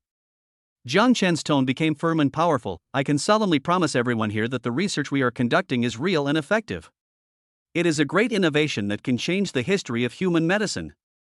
The reason why United Gene wants to suppress us so madly is not because we are weak, but on the contrary, it is because they see a huge threat from our technology that can subvert their century-old hegemony. Secondly, regarding my investment." His eyes flashed with strong confidence. "I admit that I am not a pure philanthropist. I invested in Chenma Biology for the sake of pursuing commercial returns. However, the projects that I, Jiang Chen, invest in have always only valued their long-term value and potential, rather than the immediate petty profits. I can assure you that as long as our research continues, there will never be a limit to my investment into Chenma Biology. Finally, and this is what everyone is most concerned about, is the issue of remuneration." Jiang Chen's mouth curled up into a domineering smile that only a super rich could offer. "I admit that I may have been a little careless in the previous salary and benefits. I always thought that I could retain everyone with ideals and feelings. But now it seems that in the face of reality, ideals also need to be defended with real money. So, I declare Jiang Chen's voice suddenly rose, like thunder, exploding in the conference room. From today on, the fixed annual salary of all Core RD team members of Chunma Biotechnology will be doubled on the existing basis.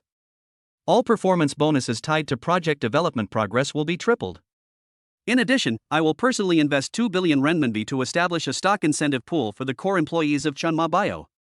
Everyone here will receive corresponding stock options based on your contributions and qualifications. I promise you that when our technology is successfully commercialized, the value of these options in your hands will be 10 times or even 100 times the so-called high salary offered by United Genetics. Moreover, Jiang Chen seemed to think that the excitement was not big enough and dropped another bombshell. In order to allow everyone to focus on research, I have decided that from today onwards, all the children of all core team members, from kindergarten to doctoral graduation, no matter whether they are in China or abroad, no matter which school they choose, all their tuition and living expenses will be covered by me, Jiang Chen. Boom! Jiang Chen's words were like the detonation of nuclear bombs, instantly shocking everyone in the conference room. Salary doubled. Bonus tripled. Equity incentives worth 2 billion. Even the children's education expenses are fully covered? What kind of godly boss is this? This is no longer a simple salary increase, it is simply using money to create a gold mountain. Dr. Wang and Dr. Li, who were still wavering, were so ashamed that they wanted to find a hole to crawl into. They never thought that they would betray such a godly boss who valued talents as his life and spent money like dirt just for the little profit of United Gene. Mr. Jiang, we were wrong. Dr. Wang and Dr. Li knelt down in front of Jiang Chen on the spot, their voices filled with regret and fear. Jiang Chen did not immediately help them, but instead calmly scanned everyone present and asked in a deep voice, "Now, does anyone else want to leave?" There was dead silence in the meeting room. Everyone's face was filled with excitement, shame, and indescribable admiration and loyalty to Jiang Chen. Very good. Jiang Chen nodded with satisfaction. Since everyone doesn't want to leave, I also hope that everyone can devote 200% of their energy and enthusiasm to the next research. Use our strength and achievements to severely fight back against those enemies who look down on us and want to defeat us. As for the joint gene, Jiang Chen's eyes flashed with a cold light. Don't they like to play the game of poaching? Then we will play with them. I, Jiang Chen, want to see who can poach who better. Chapter 138 Preparation for the Stepping Stone 9 Dragon Relics from the Capital. After successfully stabilizing the morale of Chunma Biology in the conference room and launching a strong counterattack against United Gene to anti-poaching, Jiang Chen can finally focus some of his energy back on the equally imminent but mysterious challenge: how to qualify to enter the Jubawi. He knew very well that although Lu Ruyan and the Night Crow Squad had a powerful intelligence network, conventional investigation methods and personal connections would hardly play a decisive role in front of a mysterious boss like Lord Dragon Long Xiaotian, who had long isolated himself from the secular world. The only way to knock on the tightly closed door of Jubao Club is to, as Lu Ruyan said, come up with a stepping stone that would move Lord Long and make him willing to make an exception for it. And this important stepping stone can naturally only be found among the batch of 9 dragon secret treasures he had obtained before at the Yenshan Longyin Peak in the capital. That night, Jiang Chen invited Morong Liuli to his private study on the top floor of his mansion on the Bund. This place had undergone the highest level of security renovation, which was enough to ensure that their subsequent conversations and actions would not be eavesdropped or spied on by any outside forces. Liuli, Jiang Chen said with a serious expression, straight to the point, Lu Ruyan has tried to contact Uncle De, the steward of Lord Long, through her family's network, but the other party's attitude was very tough and he directly refused. Night Crow has also been unable to infiltrate the security corps of Yingzhou for the time being. It seems that our only hope of getting an invitation to the treasure gathering lies in this stepping stone we are about to choose. Morong Liuli heard this and a trace of solemnity appeared on her pretty face. She nodded solemnly. Jiang Chen, I understand. I have imported all the lists and high-definition 3-dimensional image catalogs of the 9 Dragon's secret treasures into this confidential computer.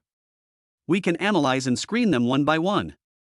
As she spoke, she opened a specially encrypted laptop in front of her, and a huge royal treasure house full of historical weight was presented to Jiang Chen in the form of a holographic projection.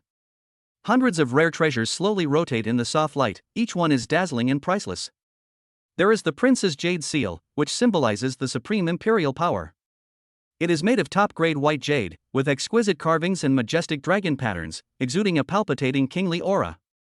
There are exquisite porcelains from the official kills of the Song dynasty that have been lost for hundreds of years. Its glaze is as blue as the sky after rain and as warm as jade, perfectly interpreting the pinnacle of Chinese classical aesthetics. There is the other half of the lost fragment of the 87 Immortal Scroll, the authentic work handed down by the Tang Dynasty painter Wu Daozi.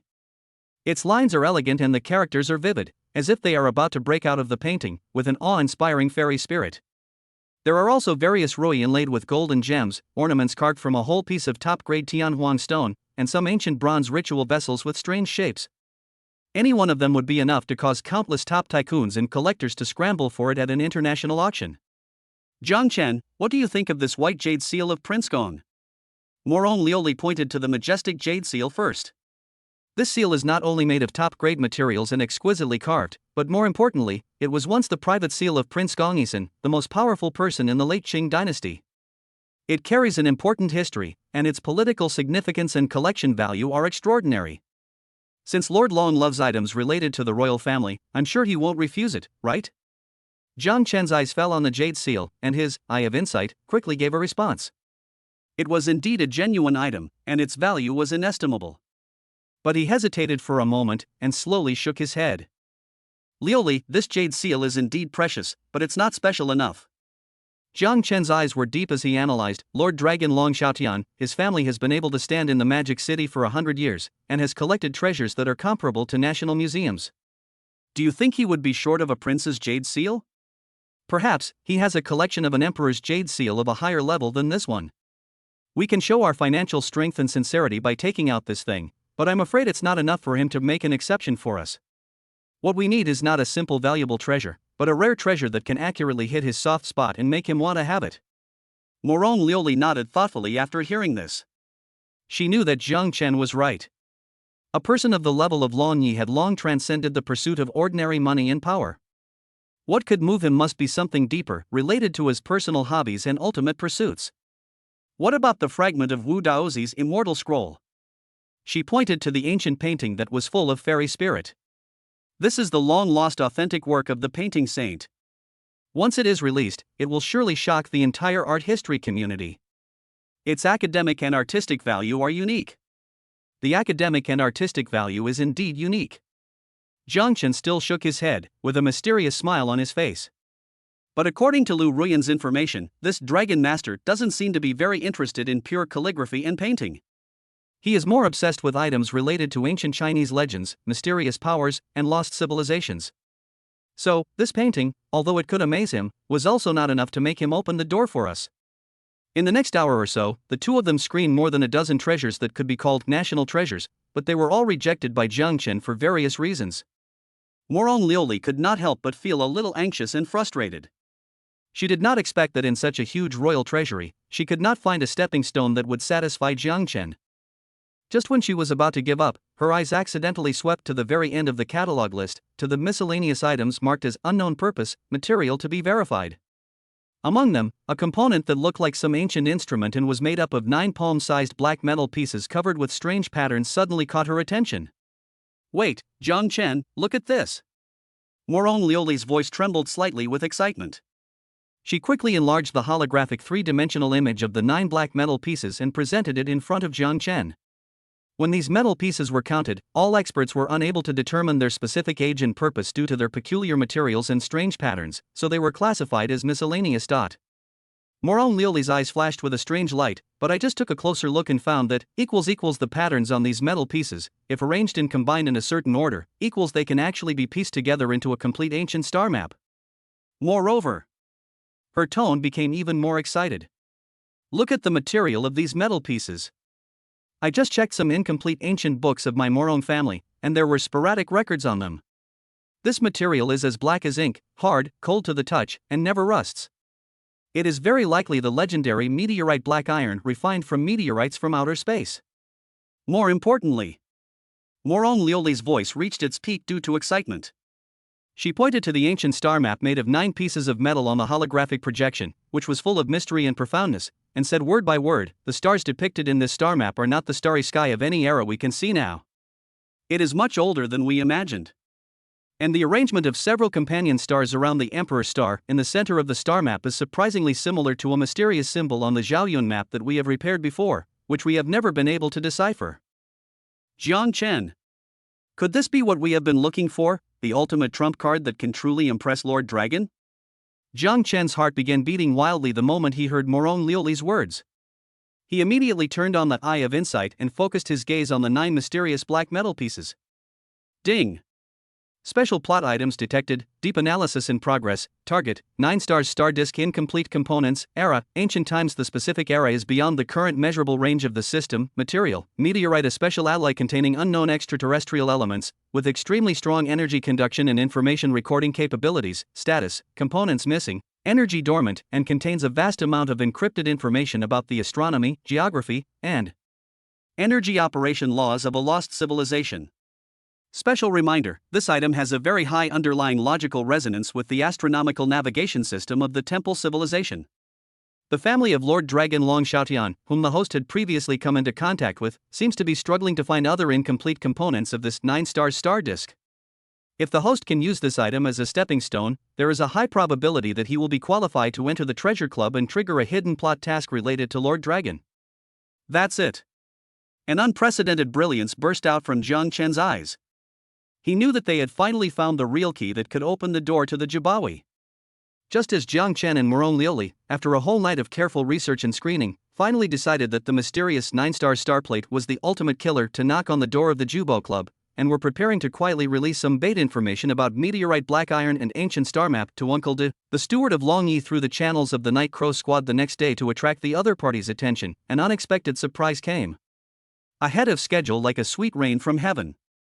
The next morning, when Jiang Chen and Morong Liuli were in the study, making the final deductions on the display method and timing of the 9-star starplate, Lu Ruyan walked in wearing her iconic red high heels, as charming as a queen inspecting her territory. There was a hint of undisguised pride on her face. "Boss Jiang, Sister Liuli, look what good things I have brought for you." Lu Ruyan slightly opened her red lips, her voice full of confidence and charm. As she spoke, she gently threw 2 extremely exquisite heart invitation cards, which were a deep ink black in color and had a lifelike dragon pattern outlined in dark gold thread, onto the desk in front of Jiang Chen. The invitation was made of neither gold nor jade, and felt cold and heavy. There was no extra text on it, only a powerful word gathering written in ancient seal script, and a unique gold-stamped code. When Jiang Chen and Morong Liuli saw the 2 invitations, they were both stunned, and then there was an expression of incredible surprise in their eyes. "Is this an invitation to the treasure gathering?" Morong Liuli's voice was trembling. She never thought that something they had spent countless efforts and racked their brains to obtain would appear in front of them in this way, so easily. "Ruyan, how did you do it?" Jiang Chen's eyes were also full of surprise. He knew that Lu Ruyan said she would try her best, but he didn't expect that her efficiency would be so high and her energy would be so great. "You know," she said before that even she herself was not completely sure. "Ha ha ha." Lu Ruyan looked at the shocked expressions of the 2 people, and her heart was filled with an indescribable sense of satisfaction. She liked to see a fearless man like Jiang Chen being surprised and admired by her. "What? You don't believe in my ability?" Lu Ruyan lazily sat down on the sofa opposite Jiang Chen, elegantly lifted up her long, white legs, and gave Jiang Chen a coquettish look. "There are really few things that I, Lu Ruyan, can't accomplish in this land of Magic City." She paused, picked up the coffee on the table, took a sip, and then explained slowly, "I have said before that my Lu family has some connections with the family of Lord Long's deceased wife. However, that was all about my grandfather's generation. People are gone, and the relationship has long faded, so I didn't hold out much hope at first. But," Lu Ruyan's eyes flashed with a sly light, "I thought about it carefully later and felt that maybe I could try a different approach and talk to Uncle De, the stubborn Long Yi. Yesterday afternoon, I used some of the Lu family's best connections and bypassed Uncle D to contact a 90-year-old senior who had long since retired from worldly affairs but could still speak a few words in front of Lord Long. It is said that this senior was my grandfather's lifesaver and had also received kindness from Lord Long's deceased wife. I didn't ask him for an invitation directly. Instead, I donated a considerable amount of money to him in the name of Phantom Club to support a charity foundation under his name that specializes in protecting and inheriting traditional Jiangnan handicrafts. Then, when I was drinking tea and chatting with him, I inadvertently mentioned that I recently met a talented young friend in Beijing who was also passionate about the protection of Chinese traditional culture and lost national treasures. His name is Jiang Chen. I told that senior that you not only facilitated the establishment of the China Treasure Protection Fund, but also redressed the century-old injustice of the Morong family and brought the 9-dragon secret treasure to light. I also mentioned in passing that you seem to be very interested in some of the Shanghai-style collection culture in Magic City recently. I hope to have the opportunity to have some pure academic exchanges with the top local collectors in Magic City. Lu Ruyan glanced at Jiang Chen with pride when she said this, and continued, after hearing your deeds, the old senior showed great interest in you, a young man he had never met before. He immediately said that young talents like you who have financial resources, responsibility, and passion are exactly the fresh blood that our Chinese collection and cultural circles need most. He is willing to personally come forward and introduce you and your expert consultant to Master Long. With this senior's personal recommendation, and your previous heroic deeds in the capital, Master Long will naturally not refuse us. Lu Ruyan's lips curled up into a triumphant smile. This morning, Uncle De personally sent someone to deliver these 2 invitations to my office. He also specifically conveyed Master Long's words, saying that he is looking forward to meeting Mr. Jiang in person at the treasure gathering, who can make the Qin and Su families look at him differently and clear the Morong family's grievances. Who is he? After listening to Lu Ruyan's top public relations operation, which could be described as textbook level, Jiang Chen and Morong Liuli were completely impressed by the wisdom and skills of this fashion queen. She did not choose to use up the family favor that had long faded head-on, but found another way. First, she established a good relationship and common topics with the key old senior through charitable donations. Then, in an inadvertent way, she portrayed Jiang Chen as a cultural upstart with financial resources, feelings, and responsibility, and successfully aroused the interest and curiosity of the old senior and Mr. Long. The whole process was flawless and closely linked, not only achieving the goal, but also making the other party willing, and even making them full of expectations for Jiang Chen. This insight into human nature and ability to utilize resources is simply terrifying. Ruyan, Jiang Chen praised sincerely. He reached out and held Lu Ruyan's hand tightly, his eyes full of gratitude and ardent love. Thank you. This surprise is really important. He knew that Lu Ruyan must have made great efforts and used favors to get these 2 invitations. Especially using her grandfather's life-saving grace, the value of this friendship was probably far beyond what money could measure. Why are you being so polite to me? Lu Ruyan felt the warmth and strength coming from Jiang Chen's palm, and her heart warmed up. A touching blush appeared on her pretty face. Your business is my business. What's more, it feels really good to be able to break the rules of those self-righteous old antiques with my own hands. Morong Liuli also stepped forward and bowed deeply to Lu Ruyan, saying sincerely, Sister Lu, thank you. If it weren't for you, we would have missed out on the opportunity to join the treasure club. After spending some time together, she has long been convinced and respectful of Lu Ruyan, a sister who seems domineering and strong but is actually smart, capable, and righteous. Okay, Sister Liuli, please stand up. There's no need to be so polite between us. Lu Ruyan quickly helped Morong Liuli up and smiled sweetly. After solving the biggest problem of invitations, the atmosphere in the study became relaxed and pleasant. Jiang Chen looked at the 2 heavy ink gold invitations in his hands, as well as the 2 equally beautiful and intelligent confidants beside him, and his heart was filled with pride. He knew that with these 2 admission tickets and the ultimate trump card in his hand that had not yet been exposed, the 9-star star plate, he would be able to take the initiative in the upcoming treasure party. Now that we have the invitation, Jiang Chen's eyes became sharper. We need to make some corresponding adjustments to our previous plans. We no longer need to use the 9 stars disc as a stepping stone. We can use it as our biggest trump card and show it at the most critical moment. Give the mysterious Lord Dragon and all the enemies who may be hiding in the dark an unforgettable surprise. Chapter 139, Undercurrents on the Eve of the Treasure Gathering. Traces of the Scythe of the Night. There is only 1 day left before the Jabawi is officially held. Jiang Chen, Lu Ruyan, Morong Liuli and Lin Shuya were sitting in the study room full of classical charm in the Bun Mansion, conducting the final strategic deduction and preparation for the upcoming top event. Morong Liuli has carefully selected several treasures from the batch of 9 dragon secret treasures that can both demonstrate their taste and not expose their true cards too early, as backup chips for communication and display at the treasure gathering. Lu Ruyan used her powerful social network to prepare 2 perfect participant identities for Jiang Chen and Morong Liuli. One was a hidden collector from the capital who was very interested in ancient Chinese technology and mysterious culture. The other was the chief cultural relic consultant who was knowledgeable and insightful. This identity not only fits the real situation of Jiang Chen and Morong Liuli, but also does not appear too ostentatious and cause unnecessary vigilance. Everything seems to be moving in a good direction. However, at this moment, a rapid and special knock on the door that only insiders could understand suddenly broke the silence in the study. Jiang Chen's eyes narrowed slightly, and he said in a deep voice, "Come in." The door of the study was silently pushed open, and Night Crow's face, as cold as an iceberg, appeared at the door. His expression was more serious and solemn than ever before. Mr. Jiang, Night Crow walked quickly to Jiang Chen, without any unnecessary greetings, and directly handed a specially encrypted military-grade tablet to Jiang Chen, reporting in a low voice, urgent information.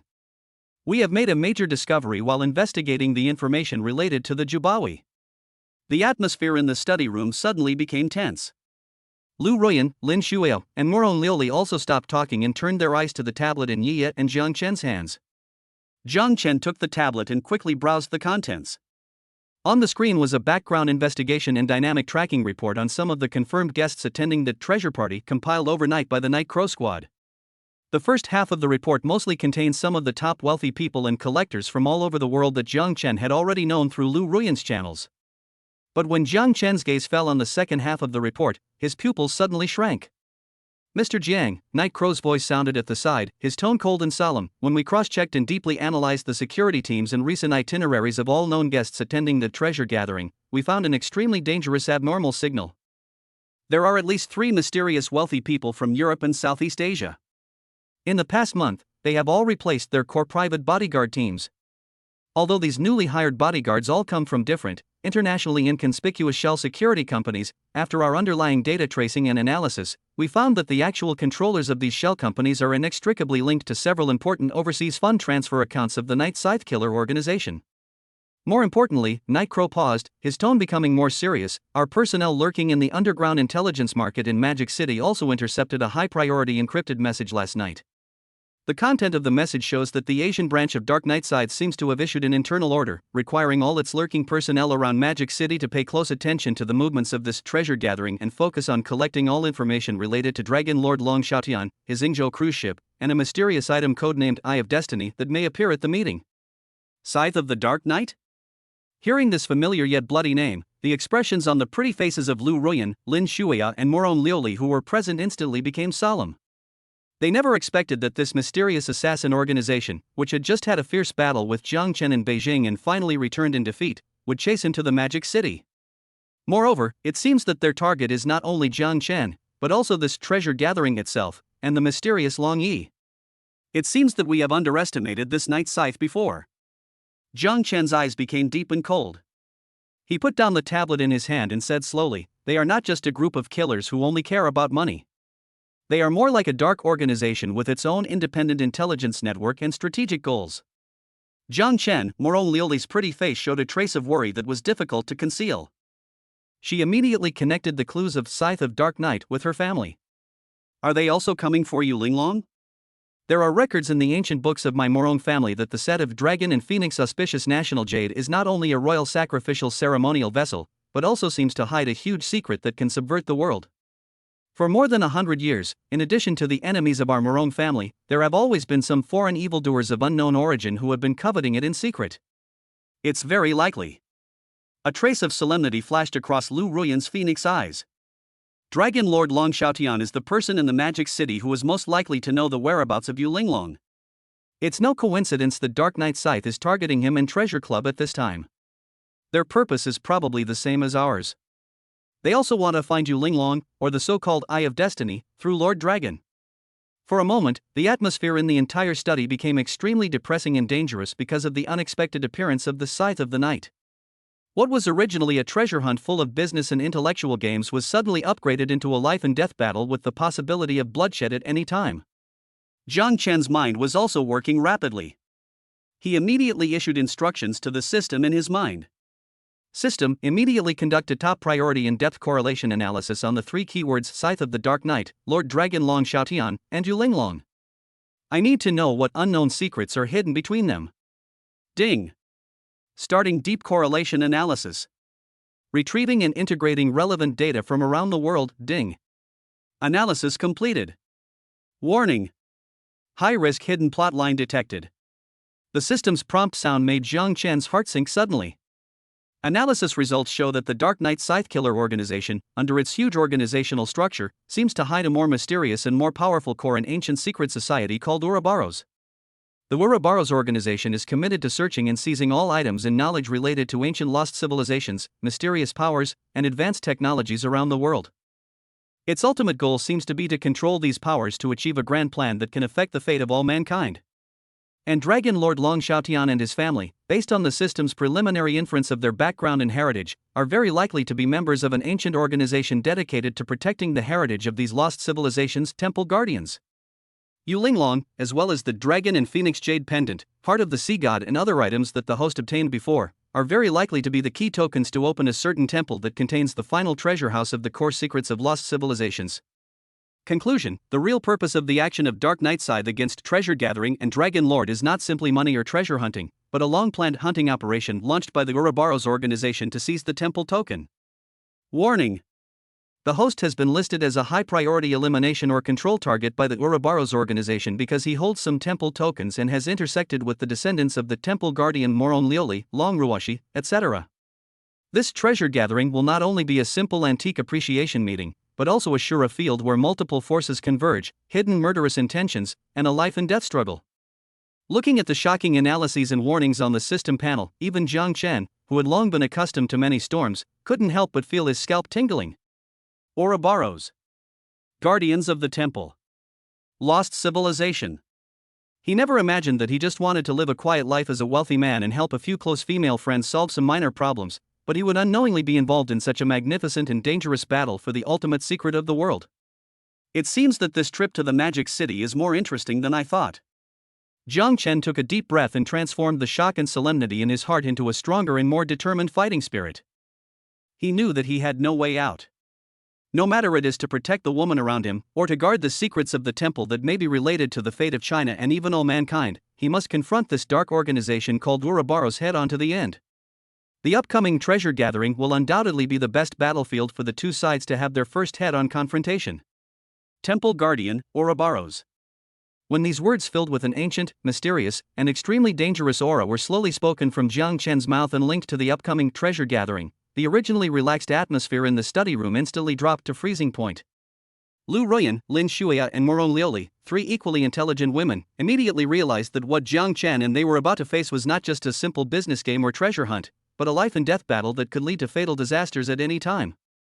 Jiang Chen, what you mean is? For the first time, Lu Ruyan's narrow and long phoenix eyes revealed a truly solemn look. This treasure gathering is not just a private party of Lord Long, but also a hunting ground set up by Scythe of the Dark Knight, or the mysterious organization behind them called Ouroboros, in order to seize the temple's token? It's very likely. Jiang Chen nodded, his eyes as sharp as a knife. Lord Dragon Long Xiaotian, as the descendant of the guardian of the temple, must have important clues about the temple, and may even include the Yu Linglong that Lioli is looking for. And the Ouroboros organization is obviously determined to get these things. This treasure gathering is undoubtedly the best time for them to take action to rob them. Then are we still going? Lin Shuyao's pretty face was full of worry. This is too dangerous. Since they are an international assassin organization, they must be ruthless and unscrupulous. We go. Of course we have to go. Jiang Chen's tone was firm and unquestionable. This is not only to find Yu Linglong and clear Lioli's family's name. It's also because we have no way out. From the moment I received the first temple token and was targeted by Ouroboros, this war has been inevitable. Jiang Chen's eyes became cold and firm. Instead of passively waiting for their next assassination and attack, it is better to take the initiative and enter this hunting ground they set up for us to see how many cards they have. Let them see the true strength of me, Jiang Chen. He knew that facing an enemy of the Ouroboros level, any retreat or compromise would only result in a more frenzied and ruthless attack from the other side. The only way to eliminate the trouble forever was to show that he was stronger and more ruthless than them, and to scare them completely and cripple them. Seeing Jiang Chen's confident face and his will to win, the three beauties present gradually felt a sense of relief and a strong will to fight, replacing their worries and fears. They know that as long as this man is there, the sky will not fall. Okay. Jiang Chen, I'll go with you. Lu Ruyan was the first to express her opinion, her beautiful eyes burning with excitement. Lu Ruyan, want to see who this so-called Ouroboros is. If anyone dares to touch my men in this land of Magic City, I will make sure they never come back. I'll go too. Moron Lioli said without hesitation. Her cold eyes were filled with unprecedented determination. Finding Yu Linglong and clearing the family's name is my lifelong mission. No matter how dangerous the road ahead is, Lioli is willing to share life and death with Mr. Jiang. Jiang Chen felt warm in his heart when he saw the two confidants who were full of fighting spirit. But he knew that this operation was no joke and he had to make the most careful and prudent arrangements. Night Crow! Jiang Chen contacted Nightcrow directly through the internal communicator. "Mr. Jiang, what can I do for you?" Nightcrow's voice was still cold and efficient. "Immediately activate the highest level storm security plan." Jiang Chen's tone became extremely serious. "I don't care what method you use, whether it's contacting the Qin family or using our secret channels overseas, I need you to prepare the world's top non-military level individual combat and protective equipment for our core action team within 24 hours. Including but not limited to, ultra-thin bulletproof vests made of the latest composite ceramic materials that are strong enough to withstand close-range shooting from large-caliber pistols, encrypted communicators equipped with multi-band anti-eavesdropping and strong signal jamming functions, and some small toys that can come in handy at critical moments, such as high-voltage stun guns, powerful tear gas, and several special anesthetic injections that can be fired underwater." In addition, Jiang Chen paused and continued, "Immediately conduct the most comprehensive infiltration and analysis of all public and non-public information of the Yingzhou cruise ship. I need to know its detailed structural diagram, security system layout, monitoring probe distribution, and all possible emergency escape routes. Remember, I want detailed information down to every screw." "Yes, Mr. Jiang. I promise to complete the task." There was also a hint of excitement in Nightcrow's voice. He knew that a real battle was about to begin. After arranging the security and equipment, Jiang Chen turned his attention to the three stunning beauties present and began to divide the work for them. He first looked at Morong Lioli and said solemnly, "Lioli, your mission this time is the most important and crucial. You are not only the living map and translator of our team, but also the compass for us to find you Linglong. At the treasure gathering, you need to rely on your professional knowledge of antiques and your special sensitivity to the temple tokens to find those items and clues that may be related to you Linglong or the temple as soon as possible. Your judgment will directly determine the direction of our next action. Therefore, during the operation, the top members of the Night Crow Squad will stay with you to protect your safety." Upon hearing this, Morong Lioli nodded solemnly. She knew how heavy the responsibility was on her shoulders. Then, Jiang Chen looked at Lu Ruyan again, with a hint of appreciation and trust in his eyes. "Ruyan, you are the diplomat and control queen of our operation this time. You are the introducer of this treasure gathering, and you are familiar with the various unspoken rules and interpersonal relationships of the upper class of Magic City. I need you to use your social skills to create the most favorable conditions for our contact with Lord Dragon and other guests, and collect as much information as possible about Ouroboros and Scythe of the Night. In secret, I need you to mobilize your huge media empire and intelligence network as our most solid eyes and ears in the rear, ready to deal with any emergencies that may occur at any time. Don't worry, my boss Jiang." Lu Ruyan winked at Jiang Chen charmingly, her red lips curled up in a confident arc. "Sister, I promise that I will turn this Hongmen banquet into our own home court." Finally, Jiang Chen's eyes fell on Lin Shuao. His eyes instantly became extremely gentle and apologetic. "Shuao," he reached out and gently held Lin Shuao's small hand, saying softly, "I know that asking you to stay may be a little unfair to you. However, this operation is too dangerous, and I can't let you take any risks. Your battlefield is not on that cruise ship full of conspiracy and murderous intentions." Jiang Chen's tone became extremely serious. "Your battlefield is here, in Shuayu, in our future business empire. I need you to be our most stable and reliable rear base, to sit in the Magic City and coordinate the overall situation. When I charge to the front, help me guard our home and be ready to deal with any form of attack that may be launched by business rivals such as United Jin. Your safety and stability are the biggest premise and guarantee for me to fight with peace of mind. Do you understand?" Lin Shuao looked at Jiang Chen quietly. From his eyes full of concern and love, she understood his good intentions. She knew that Jiang Chen did not distrust her ability, but was too concerned about her safety. Although she felt a little disappointed that she couldn't fight alongside him, she was more deeply moved by his deep love and trust. "I understand, Jiang Chen." Lin Shuao nodded heavily, her beautiful eyes sparkling with light, her voice gentle but firm. "Don't worry. I'm at home. No matter how dangerous the road ahead is, I will be here, waiting for you to come back safely." She took the initiative to move forward and gave Jiang Chen a passionate and blessing kiss on his lips. Jiang Chen looked at the three confidants in front of him who had already clearly defined their division of labor and were full of fighting spirit and determination, and his heart was filled with pride. He knew he was not fighting alone. Behind him stands the most powerful team consisting of top warriors, wise strategists, and the women who love him the most. Ouroboros. Lord Dragon. Treasure gathering. Jiang Chen's eyes flashed with unprecedented brilliance and fighting spirit. This game of chess is becoming more and more interesting. I want to see who will be the final winner. Chapter 140. The venue of the treasure party, the mysterious cruise ship on the Huangpu River. On the night of the treasure party, the night was as dark as ink, shrouding the entire magic city in a hazy light network interwoven with neon lights and desires. Jiang Chen, Lu Ruyan and Moron Liuli did not take any eye-catching luxury cars, but changed into relatively low-key but high-quality clothes and got into a heavily modified black special business car prepared in advance by the Night Crow Squad.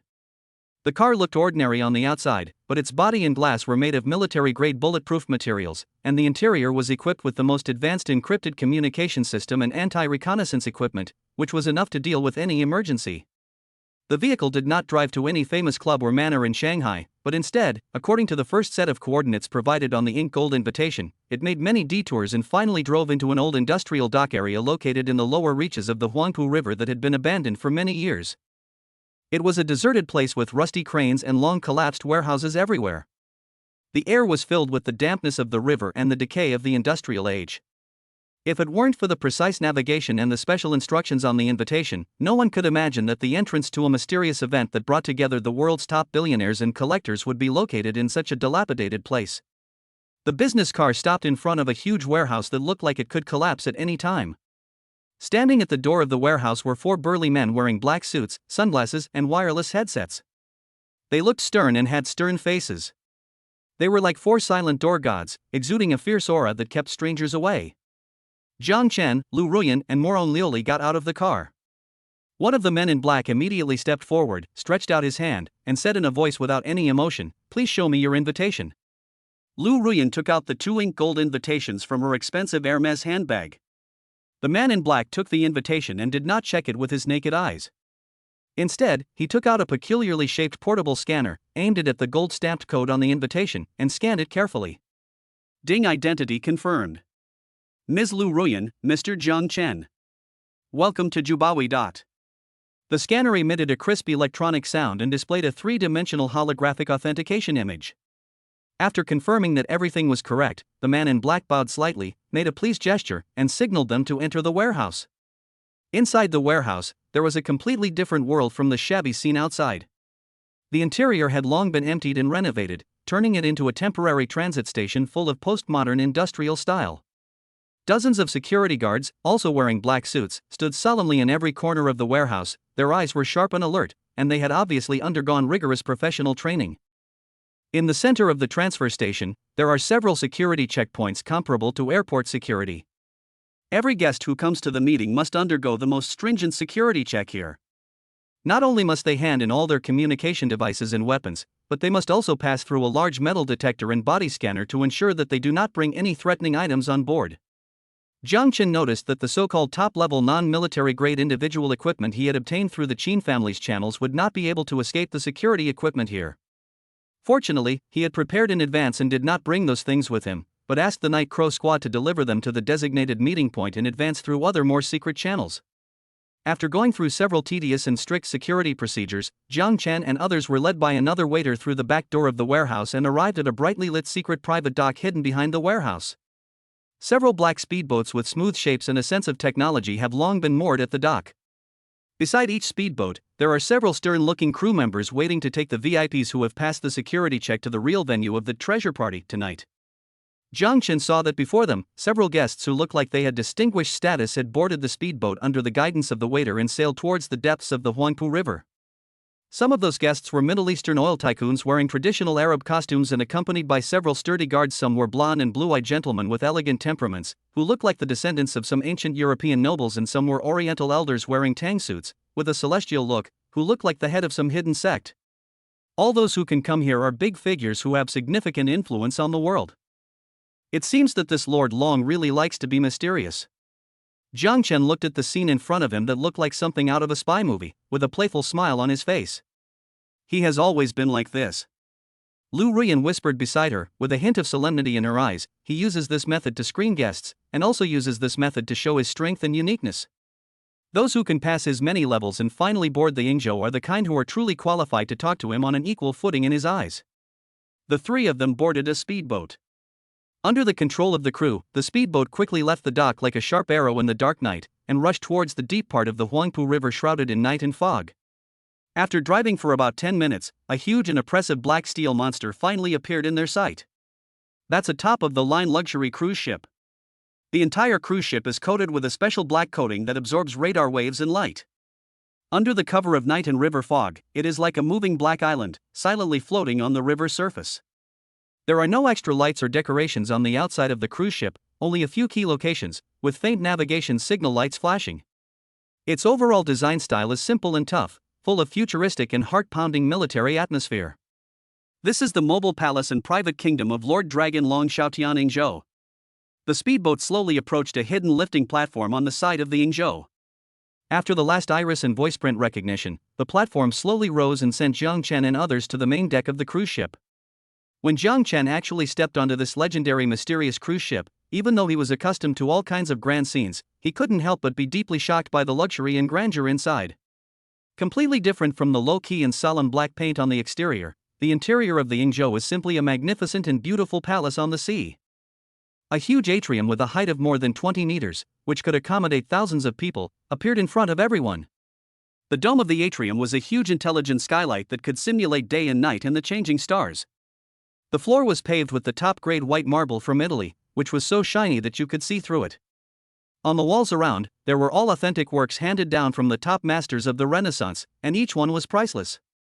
In the center of the atrium, there is even a small indoor garden, with pavilions, towers, bridges, flowing water, exotic flowers and plants, everything you can think of, as if the entire Jiangnan region has been moved onto this cruise ship.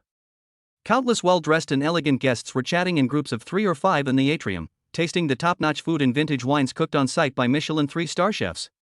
Any one of them would be enough to shock a business community or a field. The waiters and security guards who shuttled between the guests and provided them with the most thoughtful and considerate service were all calm and sharp-eyed, and were obviously not ordinary people. Jiang Chen's eye of insight could even sense from several of the security guards a murderous aura that was comparable to that of the Night Crow Squad members. What a big deal! What a grand display! Jiang Chen secretly admired in his heart. This Dragon Master is really not simple. As a local boss in the Magic City, Lu Ruyan was obviously much more familiar with the environment and people here than Jiang Chen and Moron Lioli. As she led the two to the main banquet hall, she whispered to Jiang Chen about some big shots she knew. Jiang Chen, look, that old man in a white tang suit, chatting and laughing with several Middle Eastern princes, is the old man of the Hong Kong Li family, a real top-rich man. And that beautiful woman in a Dior haute couture evening gown, who looks like a movie star, is the head of the Rothschild family in Asia, Elena, known as the financial witch. And the Oriental guy tasting wine alone in the corner, he is Wakashira No. 2 of the Japanese Yamaguchi Gumi, and one of the largest antique collectors in Japan. Listening to Lu Ruyan's introduction, Jiang Chen's eyes became more and more solemn. He knew that tonight's treasure fair was not just a simple antique appreciation and trading fair, but also a top-level fame and fortune event that brought together the world's top dignitaries, capital, and dark forces. This place is full of opportunities, but also full of infinite dangers. He must be extremely alert in order to find the prey he wants and escape unscathed in this top event where all kinds of people gather. Just as the treasure gathering was about to officially begin and the atmosphere in the atrium banquet hall was becoming increasingly heated, an old man wearing a traditional tang suit with a front opening, with his hair meticulously combed, his face gaunt and his eyes as calm as an ancient well, appeared silently on the white marble staircase leading to the VIP area on the second floor. He is the most trusted butler of Lord Dragon Long Xiaotian, and the actual operator of the entire Yingzhou Uncle De. Uncle De's appearance instantly quieted the originally noisy atrium. Everyone's eyes were simultaneously cast towards this mysterious figure who was also full of legends in the top circles of Shanghai. Uncle De didn't say anything, but just raised his hand slightly to signal. A graceful waitress wearing a black cheongsam stepped forward and announced in a clear and pleasant voice without any emotion, "Dear distinguished guests, the treasure gathering is about to begin. Before that, my host, Lord Long, specially prepared some tea and would like to invite a few distinguished guests to the sea viewing pavilion on the top floor to chat for a while." Those who were invited by Dragon Lord to have a private chat before the meeting were all top figures who were truly qualified to be on an equal footing with him in his eyes. This in itself was a symbol of identity and status. The waitress opened an ancient scroll in her hand and began to read out the guest list, which could not be any shorter. In Europe, the Rothschild family, Ms. Elena. In Japan, the Yagyu Group, Mr. Yagyu Munhide. In the Middle East, the Al Thani royal family, His Royal Highness Prince Hamad. Every name that was read out would cause a small commotion and whispers among the crowd. These names all represented wealth that rivaled that of a country and unknown powerful forces. Just when everyone thought the list had ended, the waitress's clear voice rang out again. As well as Mr. Jiang Chun from the capital, and his recommender, Ms. Lu Ruyan. Boom! This name was like dropping a huge rock into a calm lake, instantly causing huge waves among the guests present. Jiang Chen? This mysterious young man who has recently stirred up great turmoil in Beijing and Shanghai, destroyed the Tang and Lu families with thunderous means, and made international pharmaceutical oligarchs such as United Gene look humiliated, actually received a special invitation from Lord Long? Who is he? What is the unknown relationship between him and Dragon Lord? For a moment, countless gazes filled with curiosity, inquiry, jealousy, and deep fear focused on Jiang Chen from all directions. Jiang Chen, however, seemed oblivious to the gazes from all around him, and still had the nonchalant smile on his face. He gently patted the back of Lu Ruyan's hand beside him, and gave a reassuring look to Morong Lioli, who was not far away. Then, under the guidance of the waitress, he and Lu Ruyan walked towards the exclusive elevator leading to the private living room on the top floor. Morong Lioli and Lin Shuio stayed in the atrium banquet hall. Jiang Chen had already told them not to expose their close relationship with him for the time being, so as not to become the target of attack by some potential enemies. Their task was to observe and analyze every guest and every treasure present from different angles at the next treasure gathering as expert consultants and business partners. The elevator leading to the top-floored Guanhai Pavilion requires a dedicated magnetic card and iris dual authentication to start. Its security level is comparable to that of military fortresses in some countries. When the elevator door slowly opened, Jiang Chen and Lu Ruyan finally saw the legendary and mysterious Lord Dragon Long Xiaoyun. The furnishings in the Guanhai Pavilion are completely different from the luxurious style of the lower deck of the cruise ship. Instead, they reveal a sense of simplicity and zen. The entire room is almost entirely made of top-grade golden nanmo wood, and the air is filled with a light, refreshing wood fragrance. In the center of the room, there is only an ancient tea table and a few futons. A Song Dynasty landscape painting with a far-reaching artistic conception hangs on the wall. Apart from this, there are no other unnecessary decorations. And Lord Dragon Long Xiaotian, at this moment, was wearing a plain white linen tang suit. He sat cross-legged behind the tea table, fiddling with a set of purple clay tea sets with great concentration. His movements were smooth and full of Taoist charm. He looked to be in his 70s, with white hair and beard, but his complexion was unusually ruddy and he looked energetic. Although he was just sitting there quietly, he unconsciously exuded a powerful aura of deep and majestic aura. From time to time, a glimmer of wisdom and insight into the world flashed in his seemingly turbid old eyes, as if he could easily see through anyone's heart. Girl Lu, and this young friend Zhang, are here. Long Xiaotian did not stand up, but slowly raised his head, looked at Jiang Chen inconspicuously, and said in a flat voice, "Sit down." His voice was not loud, but it seemed to carry a strange magic that made people unconsciously feel awe and dare not be the slightest bit presumptuous. Jiang Chen's heart also shuddered slightly. He could clearly feel that the Dragon Master in front of him was definitely the most unfathomable person he had met since his rebirth. The energy fluctuations on his body, which seemed to be there and not there, were different from any dragon energy or spiritual energy he had come into contact with before, but they were more restrained, profound, and dangerous. Grandpa Long, long time no see. You are still in good health. Lu Ruyan put away her usual strong aura like a queen. In front of Grandpa Long, she behaved like a well-behaved junior and greeted him with a sweet smile. "Ha, I'm old and useless." Long Xiaotian waved his hand, and then personally poured 2 cups of fragrant tea for Jiang Chen and Lu Ruyan, and cast his eyes on Jiang Chen again. "My dear Jiang, I have heard your name a lot recently. At such a young age, you can stir up such a big storm in the capital and the Magic City." The young are really formidable. His words seemed to be a compliment, but Jiang Chen keenly caught a subtle hint of temptation and scrutiny in them. "Mr. Long, you are too kind." Jiang Chen picked up the teacup and took a sip. He responded calmly, "I am just lucky and have accomplished some insignificant things. Compared with a legendary figure like you, Mr. Long, who controls the world and overlooks the wind and clouds, it is really not worth mentioning." "Haha, luck?" Hearing this, Long Xiaotian's eyes flashed with a meaningful smile. "Little friend Jiang, do you think that being able to let that old fox of the Qin family stand up for you, to let that girl of the Su family run around and mediate for you, and to let a behemoth like United Gene be humiliated, is it just luck?" He paused, his eyes became sharp, as if he wanted to see through Jiang Chen's soul. "I heard that Jiang is also interested in items related to ancient Chinese legends and mysterious powers. He even offended the Tang family in Southeast Asia and the troublesome organization Scythe of the Dark Knight for this, right? Here we come." Jiang Chen's heart trembled, knowing that this Lord Dragon was finally going to get to the point. He really knows everything. Mr. Long is really well informed. Jiang Chen put down his teacup, still with that nonchalant smile on his face. I am indeed full of awe and curiosity about our Chinese traditional culture and historical treasures. As for offending people, I, Jiang Chen, have always been kind to others and never take the initiative to cause trouble. But if someone insists on thinking that I am blocking his way, or wants to steal something from me, then I can only accompany him to the end.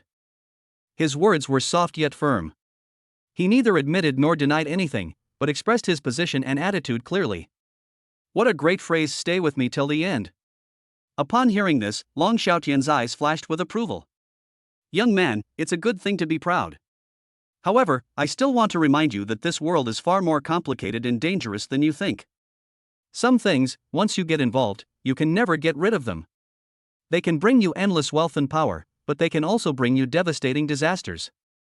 His words were full of puns and hints, as if he was admonishing Jiang Chen, and also as if he was warning him. Jiang Chen knew that the thing that Lord Long was referring to was most likely the secret of the temple. Thank you for your advice, Mr. Long. Jiang Chen smiled slightly, his eyes becoming equally profound. I believe that wealth and power are neither good nor evil. The key lies in what the person who controls it wants to do with it. Does he want to use it to bring disaster to the world and satisfy his own selfish desires, or does he want to use it to protect something more important? His words were also intended to test Lord Long's stance and true identity. When Long Xiaotian heard the word protect, a terrifying light suddenly shot out from his deep old eyes. He stared at Jiang Chen intently, as if he wanted to see through him completely. The air in the entire Guanhai pavilion seemed to freeze at this moment. A silent, top-level contest of wisdom, courage, and stance unfolds fiercely between two equally unfathomable men.